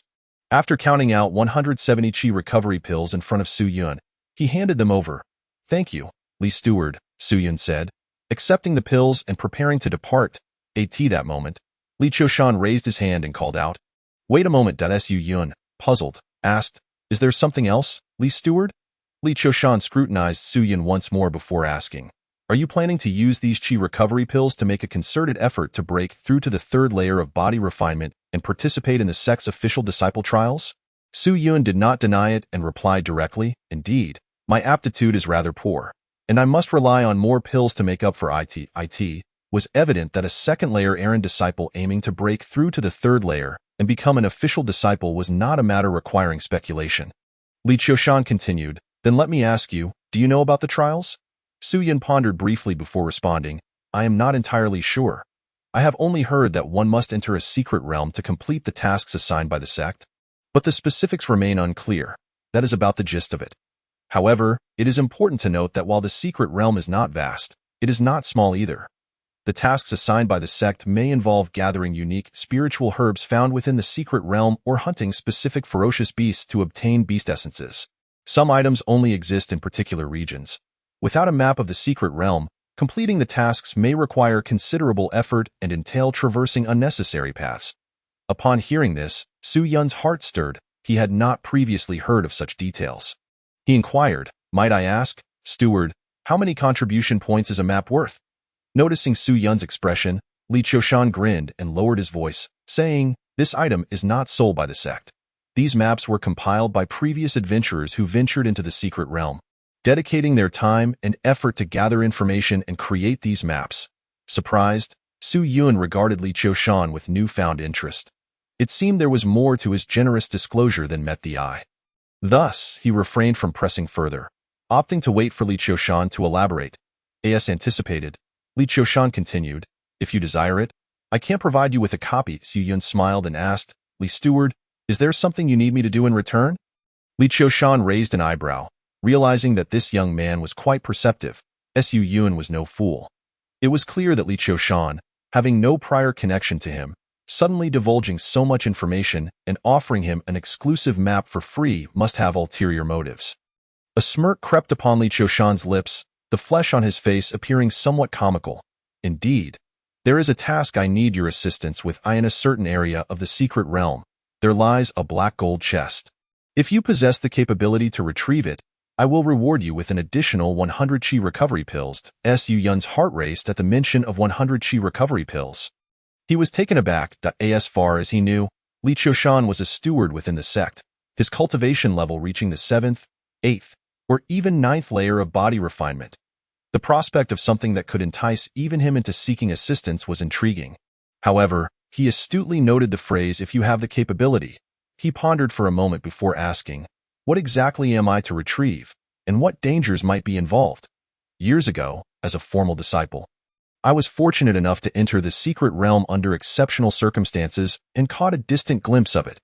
Unfortunately, I was unable to approach it before the time limit forced my exit.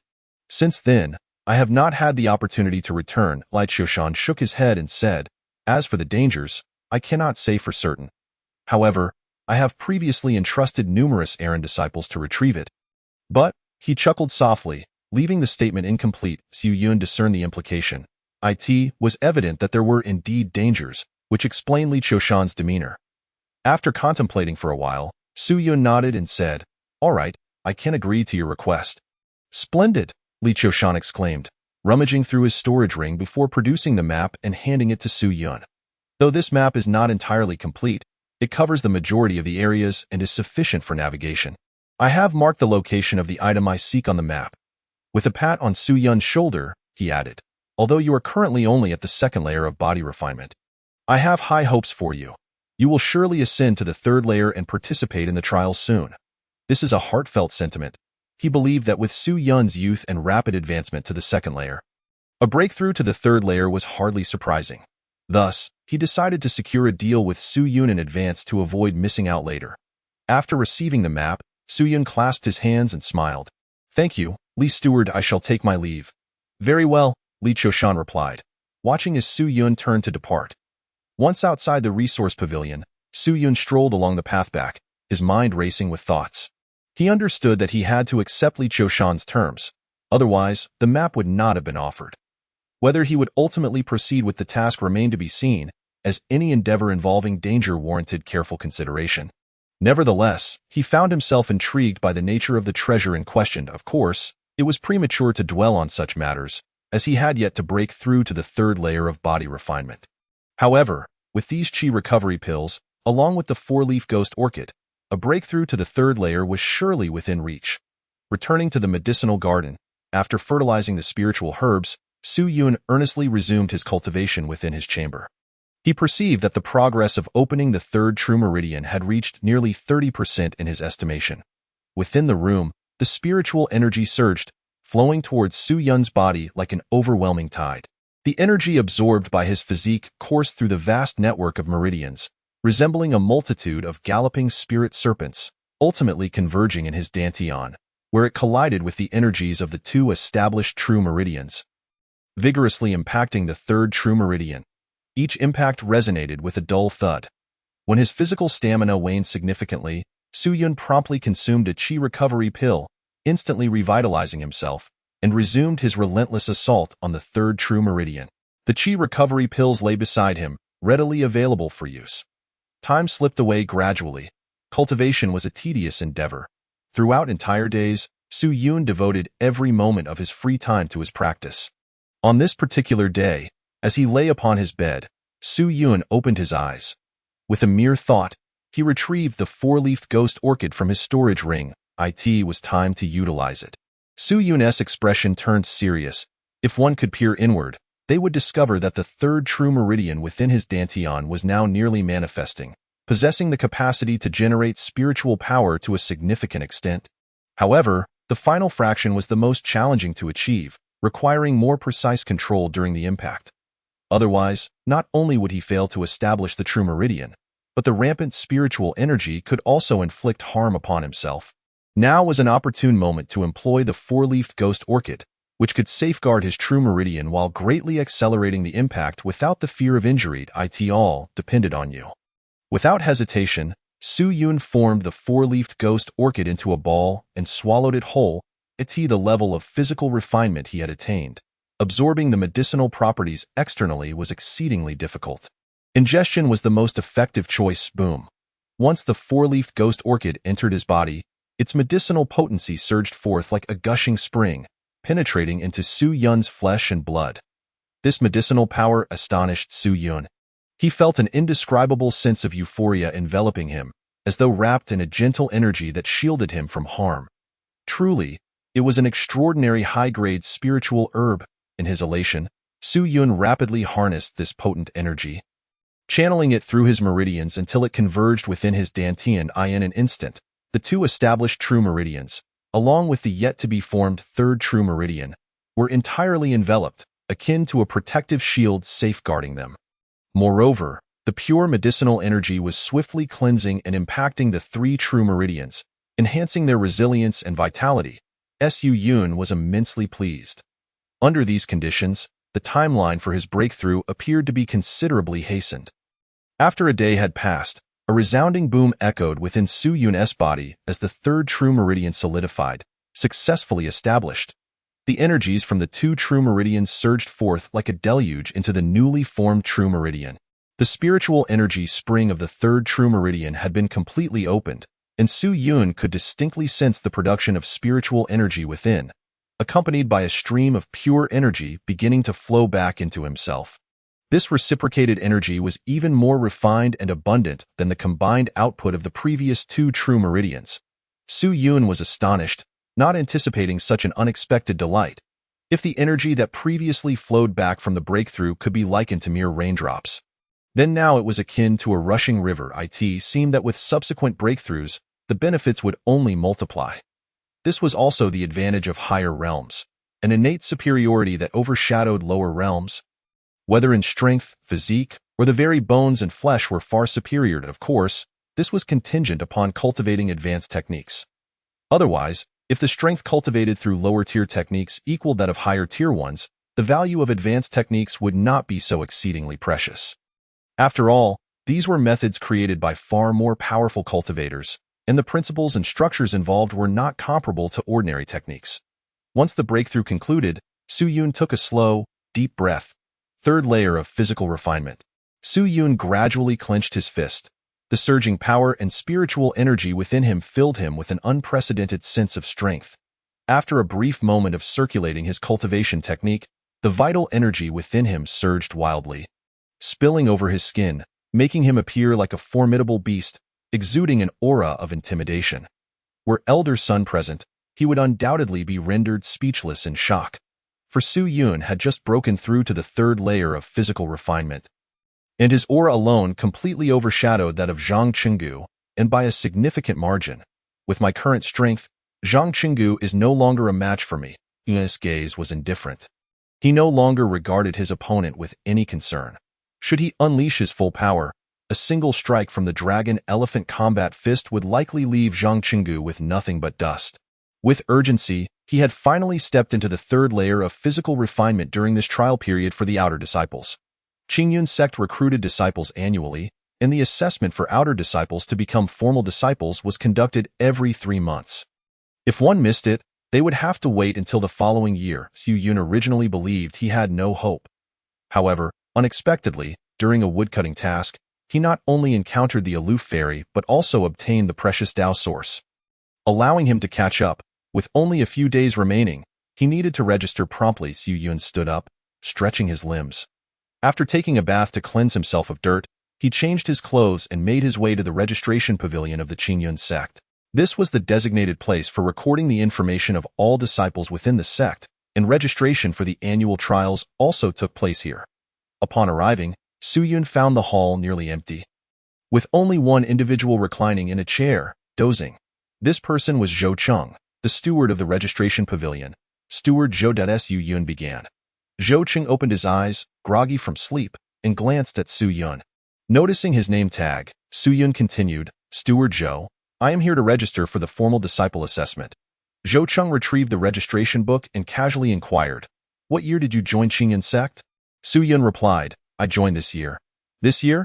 Zhou Cheng's eyes sharpened with clarity as he gazed at Xu Yun in surprise. It is known that outer disciples typically possess poor talent, generally taking at least 2 years to reach the third layer of physical refinement.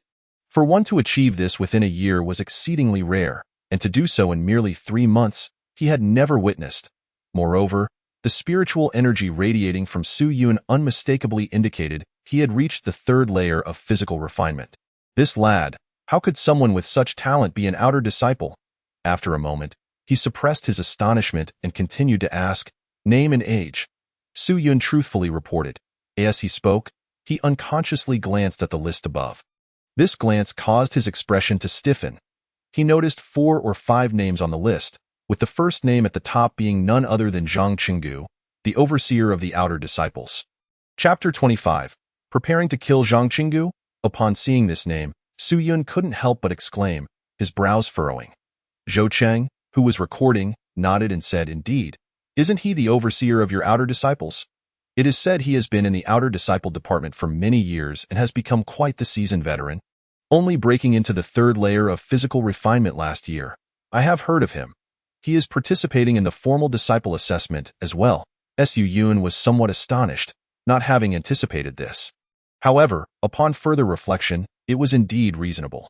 After all, although the overseer of the outer disciples has access to numerous benefits and can earn many contribution points, they are not qualified to obtain some precious resources. For instance, the profound techniques housed in the scripture pavilion are only accessible to genuine formal disciples. Outer disciples can only enter the yellow tier area at most. It seems Zhang Qinggu still harbors some ambition, wishing to grow stronger. After Zhou Cheng completed the recording, he said, All right, you are registered. The actual secret realm assessment will commence in 10 days. Come to the registration pavilion in 10 days to report. At that time, an elder will lead you to the assessment and assign you tasks. Thank you, Steward Zhou. After completing the registration, Xu Yun turned to leave. Upon returning to the medicinal garden, he fertilized the spiritual herbs and informed Sun Wuyan of his registration for the formal disciple assessment. Sun Wuyan stroked his beard and remarked, It is indeed time for you to become a formal disciple. Remaining an outer disciple is not a viable option. However, I shall no longer have an outer disciple as dependable as you. He expressed a hint of regret, for in all his time in the medicinal garden, he had encountered countless outer disciples, yet only Xu Yun's departure left him with a sense of loss. Nonetheless, he understood that Xu Yun was exceptional. Achieving the third layer of physical refinement in such a short time meant that the humble outer disciple department could not retain him. Xu Yun merely smiled. Saying nothing further, that evening, within his chamber, Xu Yun sat cross-legged upon his bed. Having reached the third layer of physical refinement, it was time to elevate his fist techniques as well. He inhaled and exhaled slowly, preparing to cultivate the dragon-elephant combat fist. Merely enhancing his realm was insufficient. Without the corresponding techniques, he could not unleash his full combat potential. The second layer of the dragon-elephant combat fist, as described within its teachings, promised the emergence of sounds akin to a dragon soaring and an elephant trumpeting within his body upon completion, symbolizing a greater capacity for gathering strength and inflicting destruction. Thus, in the ensuing days, Su Yun devoted himself entirely to the practice of this martial art. One afternoon, after Elder Sun Wuyan concluded his alchemical endeavors, Su Yun once again delivered all the elixirs to the resource pavilion. On his return, while passing by the servants' quarters, he encountered Zhang Qinggu. Zhang Qinggu appeared much as he had before, yet now he barred Su Yun's path, his eyes scrutinizing Su Yun with an inscrutable intensity. Su Yun remained unfazed and inquired, "Manager Zhang, is there something you require?" Zhang Qinggu replied slowly, "I have heard that you have registered for the formal disciple assessment. Quite impressive, young man. You have already reached the third layer of body refinement." As he spoke, his eyes narrowed slightly, genuinely astonished that Su Yun had achieved such a level within a mere few months of joining the Qingyun sect. Su Yun, maintaining his composure, responded, "That is indeed the case. It was merely a fortunate breakthrough. If you have no further matters, I shall take my leave." With that, he disregarded Zhang Qinggu and proceeded to walk away. Observing Su Yun's demeanor, which suggested he held Zhang Qinggu in utter contempt, the latter's expression darkened. This young man's previous restraint had undoubtedly been a fade. Now that he had reached the third layer of body refinement, he no longer feigned humility. This was not the crux of the issue. The most pressing concern was that, although he could not ascertain whether Wang Xin's death was at Su Yun's hands, the fact that Su Yun had concealed his strength indicated a high likelihood of guilt. If it were indeed Su Yun who had committed the act, then this young man possessed a cunning depth that was worrisome. Given Zhang Qinggu's previous attempts to hinder him, he feared Su Yun might eventually turn the tables. With Su Yun's advancement to the third layer of body refinement, he posed a significant threat that it seemed prudent for Zhang Qinggu to strike first. Did he truly believe that breaking through to the third layer would afford him protection? How na-ve? Zhang Qinggu watched Su Yun depart, a cold smile creeping across his face. He had already perfected the third layer and was on the verge of breaking into the fourth. Furthermore, his cultivation techniques were of superior yellow grade, while Su Yun had only just reached the third layer with low-tier techniques. Eliminating Su Yun would be a trivial matter. Very well, let us ensure that within the secret realm, you never return. Aspiring to become a formal disciple? You may never possess that qualification. A murderous intent flickered in Zhang Qinggu's eyes. Meanwhile, Su Yun, who had already distanced himself, wore a cold expression. He was acutely aware of the chilling gaze directed at him from behind. However, Zhang Qinggu no longer warranted his concern. Should he dare to make a move against him, it would be the end of his days. 10 days swiftly passed. On this day, the servants' disciples were to undergo their assessment trials. Su Yun bid farewell to Sun Wuyan in the herbal garden and proceeded to the registration pavilion. Inside the hall, the other participants had already gathered. There were a total of 5 individuals, making 6 in total. Zhang Qinggu needed no introduction, yet Su Yun raised an eyebrow upon noticing the 3 individuals beside him. They were all loyal sycophants of Zhang Qinggu, having profited considerably from his influence during their time as servants, thus acquiring far more training resources than their peers. It was no surprise that they had been the first to reach the third layer of body refinement. As for the other individual, he appeared to be a man in his 30s. Su Yun recognized him. His name was He Chong, and he had been in the Qingyun sect for over 2 years. Upon seeing Su Yun enter, He Chong offered a slight nod of greeting, which Su Yun reciprocated. Meanwhile, Zhang Qinggu and his companions turned their gazes towards Su Yun, their expressions imbued with a chilling hostility. A smirk played at the corners of Zhang Qinggu's mouth. His eyes regarding Su Yun, as if he were already a dead man. Su Yun remained impassive. It was clear that Zhang Qinggu intended to take action against him within the secret realm.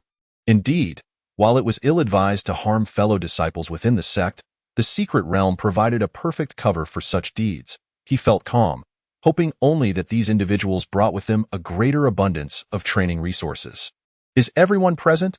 A commanding voice resonated from the front. A man clad in a blue robe, appearing to be in his 40s, stepped forward. This man was Fang Qingshan, the 3rd elder of the Qingyun sect. Upon his arrival, the others immediately bowed respectfully. "Greetings, Elder Fang." Fang Qingshan, a formidable figure at the Qi-Si realm and one of the few supreme beings within the sect, surveyed the group with a serious demeanor.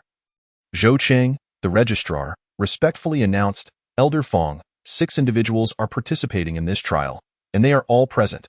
Fang Qingshan's gaze fell upon the group, and upon spotting Su Yun, he exhibited a hint of surprise. The others were all at least in their mid-20s, some even over 30, while Su Yun appeared remarkably youthful, prompting him to take a longer look. After a brief moment, he withdrew his gaze and spoke. You are all aware of the rules for the formal disciple assessment. I will assign each of you a task to complete within the secret realm. Successfully accomplishing this will deem you worthy of becoming formal disciples. The secret realm has been in existence for ages and is increasingly unstable, thus it opens only once a year. Only those at the third layer of body refinement may enter, and you have a maximum of 10 hours to complete your tasks. Should you fail to do so within this time frame, it will be considered a failure of the assessment. Do you understand? We understand, came the collective response from Su Yun and the others. Fang Qingshan continued. There is, however, a special rule. Within the secret realm, there exist treasures long lost to the outside world. If you manage to retrieve such items, you will receive additional rewards based on their value. And you may even become formal disciples without meeting your assigned tasks. Upon hearing this, the group was taken aback, surprised by this unexpected stipulation. Su Yun silently calculated the implications. He discerned that this so-called assessment was, in essence, a means for the sect to acquire rare treasures from the secret realm, thereby augmenting its strength. Now, these are your individual tasks. You will view them upon entering the secret realm, Fang Qingshan stated. Producing 6 pouches and distributing them to each participant, he then led the 6 to the location where the secret realm could be accessed. This site was a forbidden area within the sect, accessible only to elders and the sect leader. According to legend, an ancient powerful being had discovered this secret realm and opened its entrance through divine means, establishing the sect, which eventually became the Qingyun sect. Long ago, disciples and even those at the Qi-Si realm could enter for trials. However, as time progressed, circumstances changed, and the secret realm eventually transformed into a trial for servant disciples. Su Yun stood before a massive stone tablet, adorned with flowing luminous symbols and intricate formations. Subsequently, Elder Fang waved his hand, unleashing an astonishing surge of spiritual energy that surged into the stone tablet. In the next moment, the once dormant symbols and formations sprang to life, intertwining in a brilliant display of light, ultimately forming a radiant barrier. Su Yun and the others gazed in awe, witnessing such a profound display of power for the first time. Fang Qingshan turned to the 6 of them, stating, remember the time. Complete your tasks. Enter the secret realm. Yes. They all responded as they gradually stepped into the luminous barrier of the stone tablet, one by one disappearing from view. Once all 6 had entered, Fang Qingshan clasped his hands behind his back, his expression grave, his gaze filled with expectation. Long ago, the Qingyun sect was far more prosperous than it was now. It had thrived due to the treasures derived from the secret realm. Yet, as the environment of the secret realm changed, so too did the sect decline. He hoped these young men could retrieve some valuable items, at least enough to fulfill their tasks. Is this truly the secret realm? Su Yun mused, standing on the ground and surveying his surroundings. He could distinctly sense that this place differed from the outside world, imbued with an ancient and mysterious aura. He had heard that secret realms were either created by transcendent beings or formed naturally. Turning around, he observed that the luminous barrier through which he had entered had vanished, likely to reopen after 10 hours. At that moment, a somewhat chilling laugh echoed nearby. Su Yun, you have less than 10 hours. Make good use of your time. Su Yun turned his head to see Zhang Qinggu looking at him with a perplexed smile. His 3 lackeys mirrored the expression. In the next moment, Zhang Qinggu waved his hand and declared, we must prioritize completing the task. Let us depart. With those words, the 4 of them directly left. Watching their retreating figures, Su Yun's gaze remained indifferent. Beside him, He Chang furrowed his brow slightly, his eyes reflecting a hint of sympathy as he glanced at Su Yun. Su Yun, is Zhang Qinggu planning to take action against you? He was not foolish. He quickly deduced the implications of Zhang Qinggu and his companion's attitude and words towards Su Yun. After posing his question, without waiting for Su Yun to respond, he hesitantly inquired, do you require my assistance? The 4 of Zhang Qinggu were targeting Su Yun alone. In his perspective, if he did not intervene, Su Yun was almost certainly facing a dire fate. However, Su Yun merely smiled slightly and replied, no need, brother He, you should focus on your task and refrain from getting involved. After hearing this, He Chang hesitated for a moment before saying, in that case, take care of yourself. With a respectful gesture towards Su Yun, he turned and departed. Watching He Chang leave, Su Yun let out a deep breath. At least He Chang possessed a sense of righteousness. Even if Zhang Qinggu and his trio were willing to offer help, he did not require it. Zhang Qinggu and his lackeys were not worth his concern. First, he would examine the task at hand. With only 10 hours to complete it, Su Yun was unwilling to waste any time. He opened the pouch, revealing a piece of paper. Upon it were inscribed several lines of text alongside a few illustrations. 3 types of spiritual herbs? Su Yun raised an eyebrow. His task was to locate 3 distinct spiritual herbs within the secret realm and bring them back to the sect intact. He surmised that this was intended to enhance the sect's herb garden, thereby providing more resources for cultivation. Fresh dragon's gall, Songkue Qing, and mountain ginseng willow. He had never encountered these 3 spiritual herbs in the herbal compendium. Could they be classified as spiritual-grade herbs? A thrill coursed through Su Yun's heart. If they were indeed spiritual-grade herbs, their value would be exceedingly precious. The spiritual energy within this secret realm was indeed dense, imbued with an ancient aura, suggesting that high-tier herbs might truly exist. After learning of his task, Su Yun retrieved the map previously given to him by Li Qiushan. Where would the most spiritual herbs be found? Su Yun unfolded the map and began to scrutinize it. Although the map was incomplete, it contained annotations from Li Qiushan, marking areas where the sect was likely to assign tasks. Chapter 27. Disturbing a Powerful Beast. He had found it. A smile spread across Su Yun's face.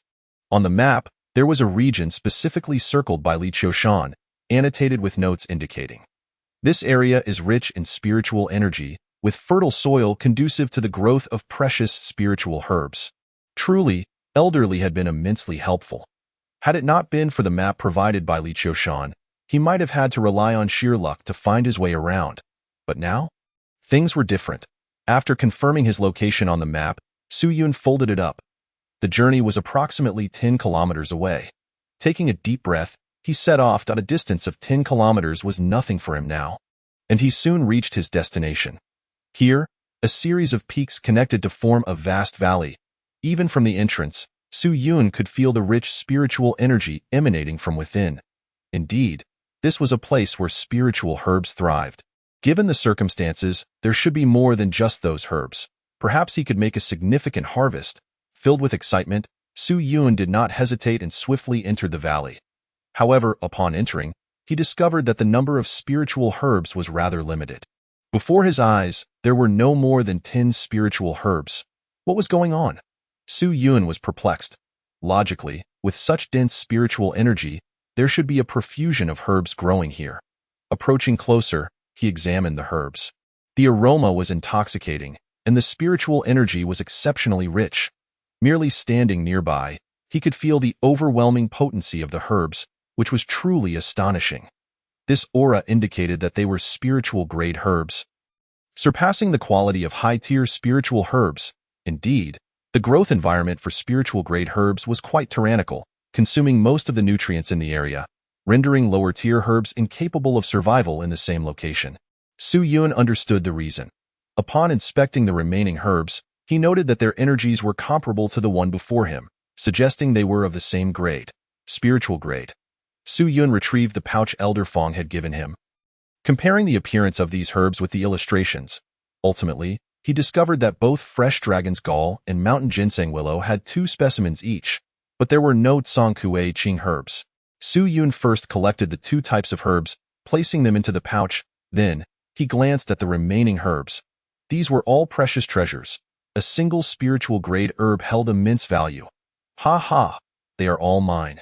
With a hearty laugh, he approached the other few herbs, intent on gathering them all.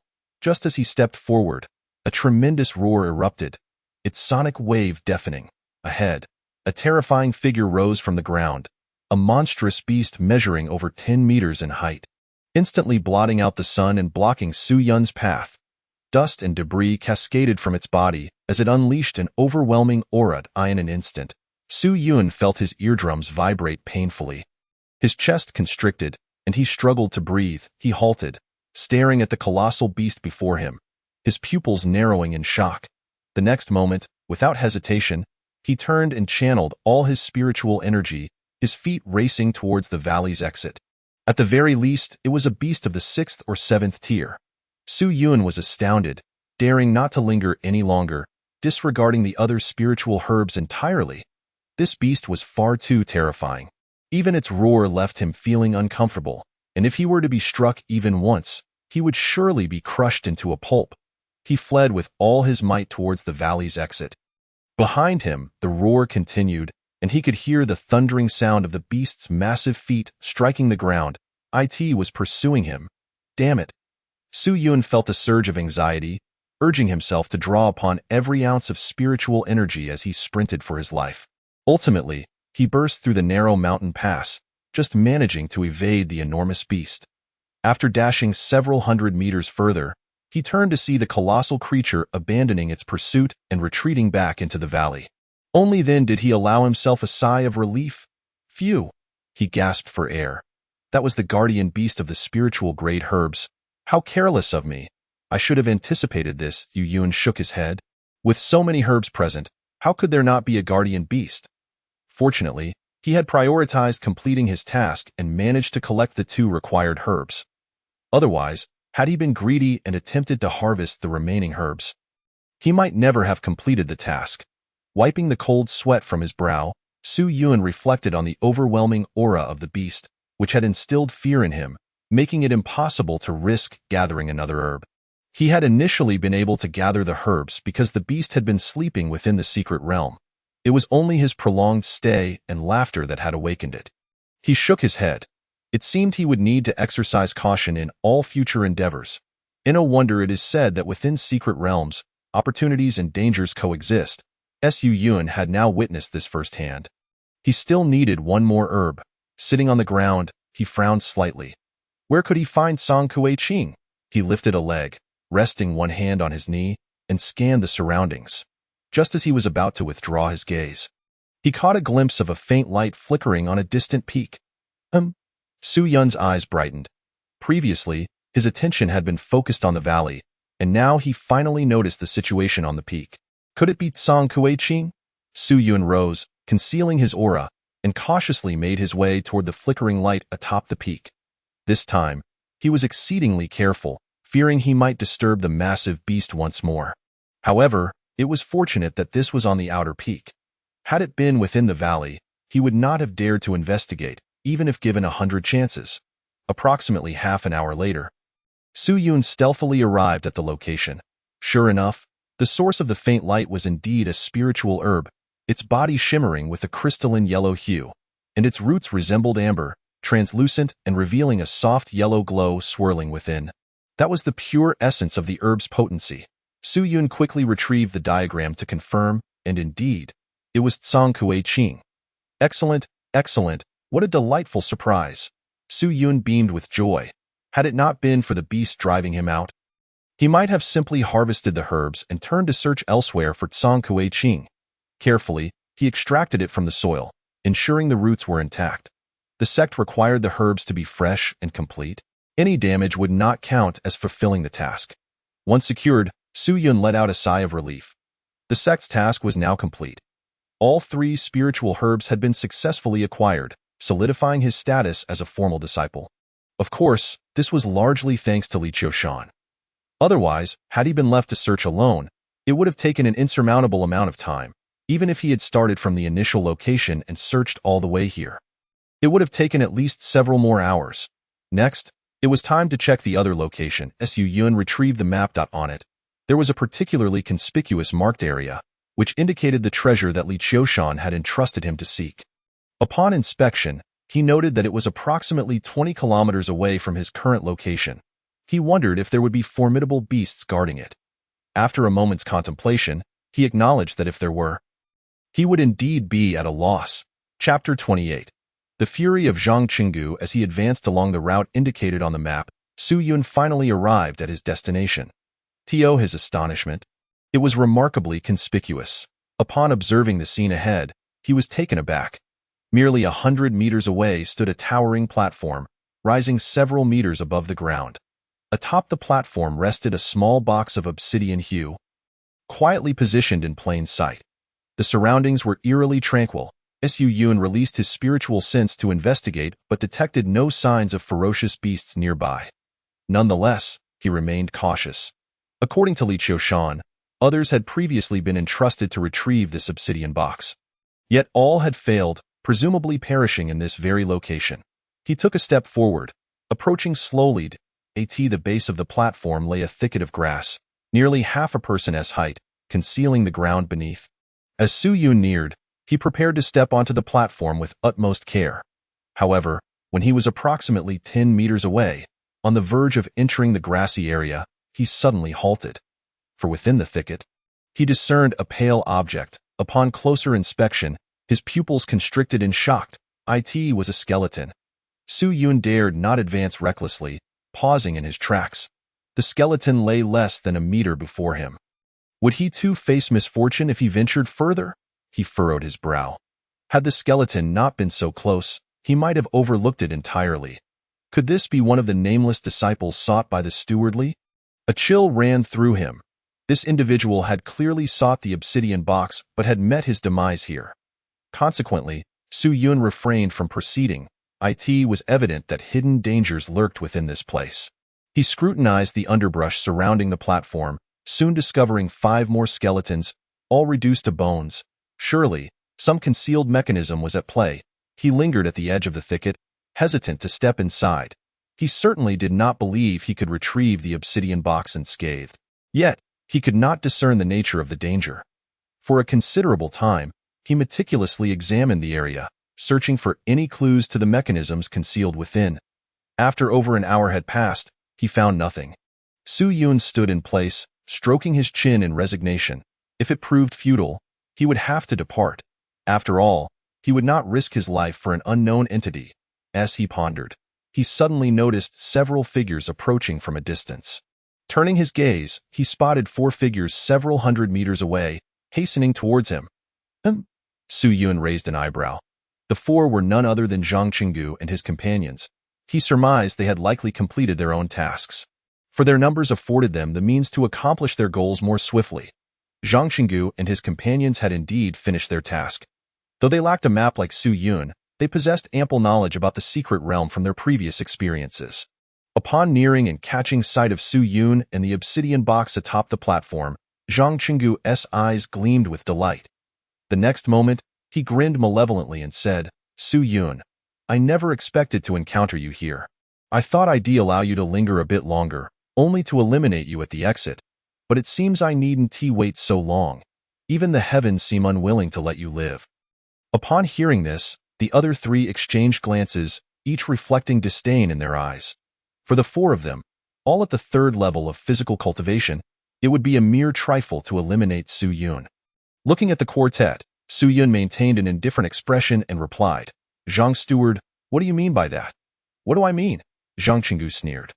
"Wang Xian's disappearance is likely tied to you. Isn't it? And seeing my current demeanor, do you really think I would spare your life?"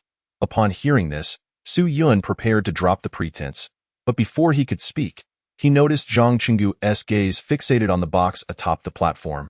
The next moment, Zhang Qinggu continued disdainfully, "You think you possess great fortune and can obtain the treasures within that box?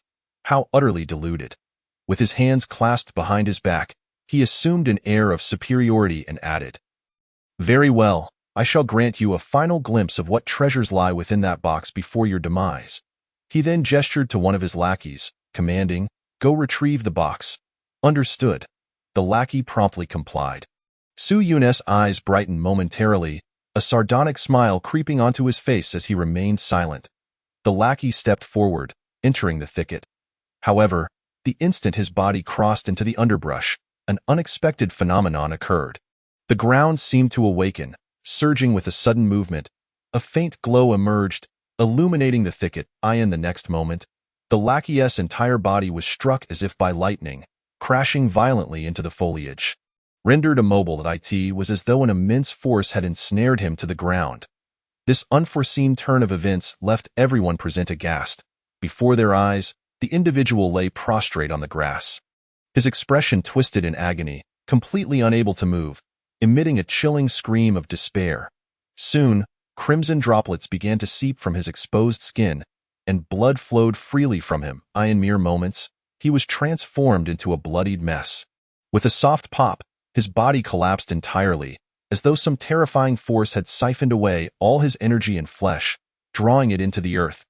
This, Zhang Qinggu and his companions gaped in disbelief, their scalps tingling with fear, scarcely able to process the scene before them. A living person had, within mere moments, been reduced to a puddle of flesh. Su Yun's heart raced. He was now grateful he had not rushed in. Otherwise, he might have met the same fate as that unfortunate soul. Though astonished, he had anticipated the presence of danger and quickly suppressed his emotions, redirecting his focus to the ground beneath the thicket. Previously, he had assumed the dangers were concealed within the surroundings or the thicket itself, but it appeared he had erred. The true peril lay beneath the ground itself, however, before he could examine further. A furious voice erupted from ahead. Su Yun, you were aware of the danger all along, yet you feigned ignorance. Zhang Qinggu glared at Su Yun, his face ashen. It suddenly dawned on him that he had seen Su Yun standing idly in the distance. Refraining from intervening the time, he had not given it much thought, but now he realized this fellow had known of the danger all along without uttering a word. Su Yun chuckled at this revelation. Chapter 29. Killing Zhang Qinggu. If I had spoken up, who would have scouted the hidden mechanisms for me? A hint of amusement played on Su Yun's lips. You seek death? Zhang Qinggu's eyes bulged in rage, his nostrils flaring. The audacity of Su Yun to mock him so, to use him, incited a fury within him that was nearly unbearable. It seemed he could not allow Su Yun to live another moment. Killing intent surged in Zhang Qinggu's gaze, and he clenched his fists tightly. This moment, one of his lackeys, Wu Qi, opportunely suggested, Zhang bro, is it necessary for you to dirty your hands? Let us handle this little brat. Another lackey, Qin Xiong, confidently added, exactly, Zhang bro. Just sit back and watch. We'll take care of him for you. Both stepped forward, slowly closing in on Su Yun. Wu Qi cracked his neck and taunted, Su Yun, if you kneel and apologize to Zhang bro, perhaps we'll grant you a swift end. Otherwise, you may find yourself suffering an excruciating demise. Indeed, do you wish to oppose Zhang bro? You must be tired of living. The two displayed an eagerness to please, for while Zhang Qinggu was of the same cultivation level, he had extensive connections within the sect and knew many powerful individuals, providing access to greater resources. Thus, they were keen to impress, continuing their roles as lackeys. Su Yun smirked and remarked, you two truly enjoy being dogs, don't you? Such eagerness to please. This insult. Both lackeys erupted with fury. You dare insult us? Die! Chen Xiong was the first to lash out, unleashing a surge of spiritual energy as he raised his fist to strike Su Yun's head. Su Yun's expression remained indifferent as he countered with a powerful punch. Boom! The two fists collided. However, as Chen Xiong's arm made contact with Su Yun's fist, it snapped at the elbow. Crack! His bones shattered, his arm bending at a grotesque angle, utterly unable to withstand the force of Su Yun's strike. Yet Su Yun's fist met no resistance, crashing into Chen Xiong's head. Bang! A muffled sound echoed, and in an instant, Chen Xiong's head exploded like a watermelon, blood splattering everywhere. Wu Qi, who had rushed forward, witnessed this horrifying scene. His pupils contracting to mere pinpricks, his expression one of utter terror in a face-to-face confrontation. Chen Xiong had been struck with such force that his arm was shattered and his skull obliterated. However, before Wu Qi could ponder this further, a voice as chilling as that of a demon pierced his ears. Ice your turn. As he turned his gaze, he was met with the sight of Su Yun's fist, which seemed to magnify before his very eyes, filling his entire field of vision. With a resounding bang, his head too was crushed by a single punch, bones and flesh splattering across the ground. He scarcely had time to react in the span of a breath. Two punches had effortlessly annihilated Chen Xiong and Wu Qi. Su Yun withdrew his fist, his expression still indifferent, as if he had merely crushed a couple of ants beneath his heel. He sensed that his foundational strength had once again ascended, likely due to achieving the second tier of the Dragon Elephant Combat Fist. Meanwhile, not far away, Zhang Qinggu stood frozen in shock. The disdain that had marked his features was replaced by profound fear. His eyes wide with disbelief as he stared at Su Yun. Both Chen Xiong and Wu Qi were at the third level of body refinement, yet they had been dispatched with such ease by a single punch. What's more, Su Yun had not employed any techniques. It was purely his physical prowess that had obliterated their skulls. How could Su Yun possess such terrifying strength beneath the same realm? This level of power surpassed anything Zhang Qinggu could comprehend. At that moment, Su Yun's gaze shifted to Zhang Qinggu, a slight smile playing on his lips. Instantly, Zhang Qinggu snapped out of his daze. Upon seeing Su Yun's smile, a chill surged through him, his scalp prickling, his lips quivering. The technique you cultivate cannot possibly be of low rank. The terrifying aura that Su Yun had unleashed moments ago could not have been produced by a low-tier technique. Not even a yellow-ranked one. Of course it isn't, otherwise, how could I have so easily entrusted the technique to you and Wang Xian? Pausing for a moment, Su Yun continued, I forgot to mention. Wang Xian died in agony, taking 2 punches before he perished, but I shall grant you a swift end, so it was you who killed Wang Xian. Zhang Qinggu felt a wave of horror wash over him. Finally receiving confirmation. The Su Yun before him was far from the naive youth he had previously assumed. His depth and cunning were truly formidable, making Zhang Qinggu tremble involuntarily. Su Yun's smile faded as he commanded, I shall send you on your way. He had no desire to engage in further conversation, lest unforeseen complications arise. With those words, he unleashed his strike, the dragon-elephant combat fist executing its grand and powerful moves. The energy within him rapidly converging towards his arms. At that moment, Zhang Qinggu dared not confront Su Yun. He did not believe himself to be significantly stronger than Chen Xiong and Wu Qi. Thus, upon witnessing Su Yun's technique, he turned and fled, seeking to grasp a slim chance of survival. However, his speed was woefully inadequate. The moment he turned and took a single step, Su Yun launched his fists with a ferocious force. Boom! An astonishing surge of energy erupted forth, the terrifying lethality crashing into Zhang Qinggu. Bang! With a deafening roar, Zhang Qinggu's body was instantly torn asunder by the overwhelming might, his ordinary physique utterly incapable of withstanding such force. The ground was littered with his dismembered remains, blood and flesh strewn everywhere. Su Yun took a deep breath. At long last, he had eliminated Zhang Qinggu, freeing himself from any lingering concerns. The 3 insignificant clowns had not warranted much of his attention. He shifted his gaze once more to the nearby thicket. What secrets lay beneath the surface? Could it be a formation? Su Yun pondered, stroking his chin as he slowly circled the area, observing intently. He had noted that the radiant light emanating from this spot was circular. His speculation proved correct.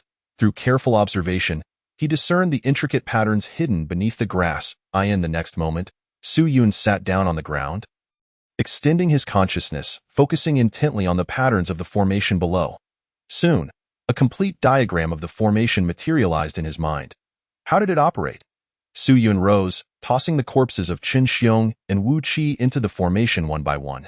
Almost instantly, their bodies disintegrated into a puddle of blood and flesh, just like that previous lackey. Su Yun's brow furrowed. Ultimately, he sighed. This formation was beyond my current capabilities to breach. He had confirmed that the energy emanating from the formation was enough to instill dread. Posing a significant threat to him, it was no wonder such an eye-catching treasure had remained untouched for so long. Glancing at the time, he realized 10 hours was drawing near. He slowly stood up, preparing to abandon his quest. However, at that moment, he suddenly sensed a disturbance within his dantian. A pattern gradually emerged. Su Yun's eyes brightened. This pattern was precisely that of the formation ahead. Chapter 30. Su Yun. Unfathomable. Within the source of his Tao, the formation diagram that gradually appeared matched perfectly with what Su Yun had sensed on the ground. Moreover, it was not merely that. He discovered that the light within the source of his Tao began to evolve the diagram. From the initial mysterious patterns, an energy surged forth, pushing into the remaining positions, activating each as it went. This was the principle of the formation. The starting point was the eye of the formation, from which the remaining positions would coalesce to form a complete array. Su Yun felt a surge of joy. Initially, he had been completely ignorant of this formation, but now, through the evolution of the source of his Tao, he gained a deeper understanding. In just a few minutes, Su Yun comprehended the structure of the formation, gaining clarity on how to cast, activate, dismantle, and break the formation. At that moment, he once again focused on the source of his Tao, only to find that the formation diagram had vanished, as if it had never existed. The source of his Tao possessed profound knowledge of all principles. What had occurred was not a mere evolution but a fusion with him. The information inscribed into his mind. Thus, it was he who had received the knowledge from the source of his Tao, rather than the source itself conducting an evolution. Su Yun increasingly felt the profound mystery of the source within his Dantian. His previous understanding had been far too superficial. However, now was not the time for such thoughts. He slowly lifted his head, gazing at the ground before him. In the next moment, he activated his body refinement technique. The energy within his body surged rapidly, the power of the three true veins converging in his palm. Subsequently, he struck the eye of the formation with a powerful palm. Boom! The energy surged with Su Yun's palm strike, crashing into the formation at its very core. As the energy penetrated the eye, the entire formation erupted in a dazzling display of light. Within mere moments, the brilliance of the formation dimmed, ultimately settling into a tranquil state. This was a tactic to dismantle the formation, invading the eye with energy, causing the patterns to clash and temporarily lose their efficacy. Such a formation could not only be dismantled. In the future, I could even set one up myself. With my strength, establishing such a formation would be more than sufficient to ensnare martial artists below the 7th level of body refinement. Su Yun was exhilarated. He had not anticipated such an unexpected gain. Of course, setting up this formation required time and would greatly deplete his own energy, making it unwise to employ lightly. In the next moment, he stepped into the thicket. As expected, the formation showed no signs of activation. He swiftly retrieved the obsidian box from the pedestal. The moment he grasped it, he felt its substantial weight, its material undeniably formidable. Without lingering too long, he stepped out of the thicket and carefully examined it. The box measured 30 centimeters in length and 10 centimeters in height, adorned with intricate engravings. Su Yun furrowed his brow, having scanned the box thoroughly without finding any means to open it. The box was perfectly sealed, appearing to have no lock or opening. He attempted to force it open, striking it against the ground several times. Yet, there were no signs of it yielding, not even a faint mark. What an odd box! Su Yun scratched his head, surprised that after retrieving it, he was unable to open it. Time was of the essence. He would have to address this later. With 10 hours nearly up, Su Yun stored the box away and immediately made his way back to his original position. The original location, He Chang awaited quietly. He sat cross-legged on the ground, his expression calm. After such a long absence of the others, recalling Zhang Qinggu's earlier words, he silently sighed. Brother Su Yun, you have likely fallen victim to treachery. Had Su Yun spoken up earlier, he would have undoubtedly offered assistance. Even if they could not win, they could have bought time until the 10 hours elapsed, thus escaping this place. However, since Su Yun had remained silent, he too refrained from speaking, not wishing to provoke Zhang Qinggu unnecessarily. He had initially thought Su Yun possessed some means of survival, but it now seemed otherwise. Just then, a figure appeared in the distance. Upon recognizing Su Yun, He Chang's eyes brightened, and he quickly rose. Su Yun, you're alive? Su Yun smiled in response, saying, of course I am. He Chang, somewhat puzzled, inquired, did Zhang Qinggu and the others not make a move against you? Them? At this moment, Su Yun bore a faint smile at the corner of his lips, choosing not to elaborate further. Observing the enigmatic glimmer in Su Yun's eyes, coupled with the absence of Zhang Qinggu and his 3 companions, He Chang felt a sudden jolt of alarm in his heart. Could it be that Su Yun single-handedly vanquished Zhang Qinggu and his companions? Upon this thought, He Chang's gaze towards Su Yun shifted dramatically. This seemingly innocuous young man was, in reality, unfathomably profound. If what he suspected was true, a battle within the same realm where one could slay 4 adversaries, without sustaining a scratch, was a terrifying display of power. Nonetheless, he refrained from probing further. Some matters were best left unasked. After a few minutes, a shimmering screen gradually materialized in the void before them. Both Su Yun and He Chang stepped through. Outside, the 3rd elder, Fang Qingshan, and Zhou Qing awaited their return. Upon seeing only Su Yun and He Chang emerge, the 3rd elder furrowed his brow and inquired, where are the other 4? At this question, He Chang remained silent. Su Yun, however, clasped his hands respectfully and replied, in response to Elder Fong, the disciple observed from a distance that Steward Zhang and his companions encountered formidable beasts within the secret realm and were unable to escape. Upon hearing this, He Chang's suspicions were confirmed. Su Yun was indeed unfathomable. The third elder waved his hand dismissively, saying, "Very well. Have the two of you completed your tasks?" Naturally, the loss of a few minor disciples was of no concern to him. He did not entertain any other thoughts. After all, it was simply inconceivable that a minor disciple could emerge unscathed after slaying 4 opponents. In response to the elder, "We have completed all tasks." The two presented their acquired items, which were promptly collected by the third elder, who then nodded in approval. "You two have performed admirably and may now be recognized as formal disciples." After saying this, he turned to Zhou Cheng and instructed, "Zhou Cheng, take these two to register their identities." "Yes," Zhou Cheng replied with a nod. After the third elder departed, Zhou Cheng looked at the two with a smile. "You both have crossed into a new rank of identity. You are now formal disciples of the Qingyun sect. Henceforth, you will shed the title of minor disciples and will not be looked down upon within the sect. I extend my congratulations to you." The distinction between formal disciples and minor disciples was indeed stark, encompassing not only status but also access to training resources, which were entirely on different levels. "Thank you." Elder He Chong and Su Yun expressed their gratitude in unison. Chapter 31. The treasure chest. Following Zhou Cheng back to the registration pavilion, he seated himself at a desk and began entering the identity information for Su Yun and He Chong, officially designating them as formal disciples. Subsequently, he retrieved 2 azure tokens and new sect robes from a drawer, stating, "These are the identity tokens and robes for formal disciples."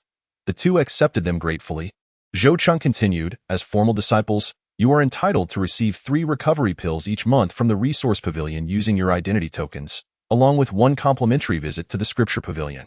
To obtain additional resources, you will also need to complete sect tasks, but formal disciples earn more contribution points than minor disciples." He elaborated on the privileges and responsibilities of formal disciples. Once the explanations concluded, he escorted them to the living quarters designated for formal disciples. Upon arrival, they were met with curious glances from other formal disciples. Zhou Cheng pointed to 2 adjacent houses, saying, "These 2 houses are yours to inhabit as you please." "There is nothing more to discuss." Su Yun surveyed the houses ahead. Although they appeared modest in size, the external conditions were markedly superior to those of the minor disciples' quarters. Additionally, this location was somewhat secluded from the other disciples' residences, affording greater privacy. "Thank you, Elder Zhou." With a wave of his hand, Zhou Cheng departed. Su Yun and He Chong had no intention of disputing over the accommodations. As the differences were negligible, Su Yun chose the more secluded house, while He Chong opted for the other. Upon entering, Su Yun was pleasantly surprised by the interior. It was indeed a significant improvement over the minor disciples' quarters. Although the room remained small, it exuded a cozier and more inviting atmosphere. He Chong returned to the minor disciples' quarters to gather his belongings, while Su Yun had no such need. All his possessions were conveniently stored within his storage ring. Once settled, Su Yun pondered briefly before donning the formal disciple's robe and departing his residence. In the resource pavilion, Li Qiushan reclined in a chair, indulging in fruit and seemingly savoring the moment. "Eli Elder." A voice prompted him to turn his head. He spotted Su Yun standing not far away, observing him. Upon noticing Su Yun had exchanged his minor disciple's robe for that of a formal disciple, Li Qiushan's eyes brightened, and he promptly sat up straight. "Have you passed the assessment and become a formal disciple?" Su Yun smiled and responded, "Indeed. I owe my successful completion of the assessment to your assistance, Li Elder." The map provided by Li Qiushan had proven invaluable. Li Qiushan, filled with anticipation, inquired, "Did you manage to retrieve the items I asked for?"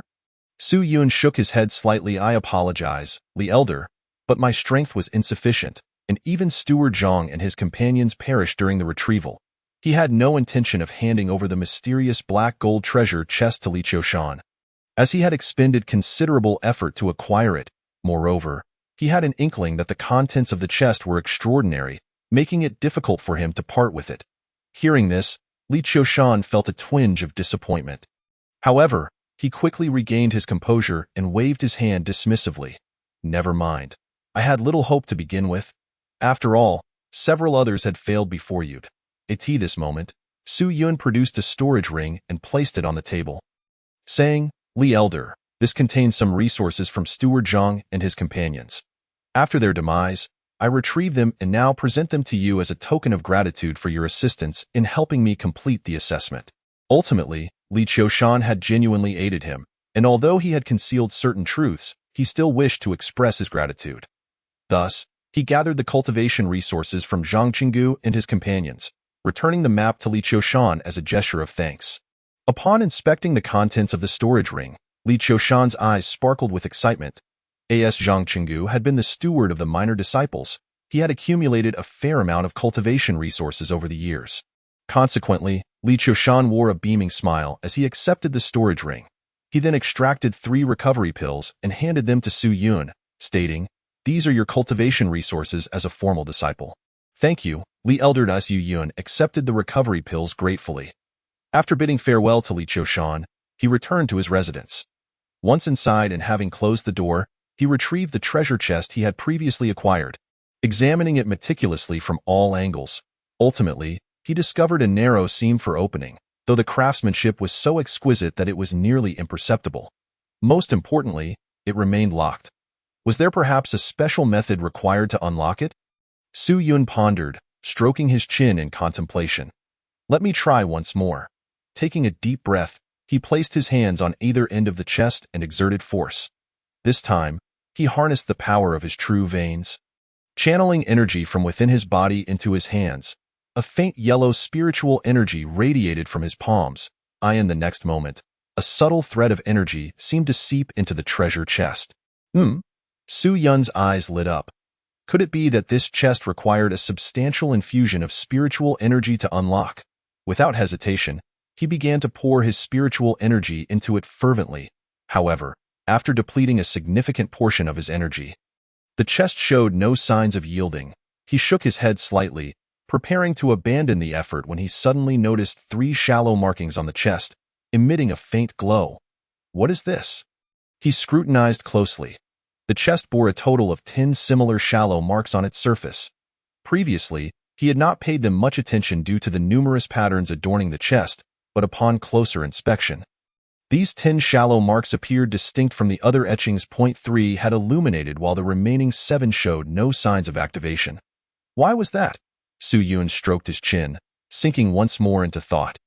In the next instant, a realization struck him.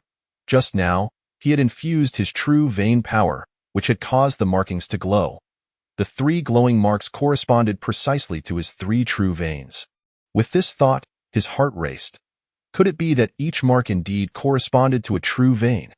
If he were to reach the 9th level of body refinement and unlock all 9 true veins, would he be able to open the chest? He glanced back at the chest. Upon closer inspection, he confirmed that there were indeed 10 identical marks on its surface. Su Yun's heartbeat quickened. He had previously heard Elder Sun Wein mention that the true pinnacle of body refinement involved 10 true veins. Thus, to unlock the chest, one must first cultivate the true veins and achieve full mastery of the body refinement realm. Could it truly be so? Su Yun gazed at the box, feeling a twinge of uncertainty. Chapter 32. Completing the 10 meridian pill formula. If this were indeed the case, then the 10 meridians appeared to be genuinely viable, and he must find a way to achieve it. Su Yun pondered. At present, he could not discern whether things were as he suspected.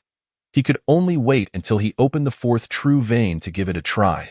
With this thought, he retrieved his 10 meridian pill formula from his storage ring. Ever since Sun Wein had given it to him, it had remained untouched in a corner, for he had regarded it as mere scrap paper and had not paid it much attention.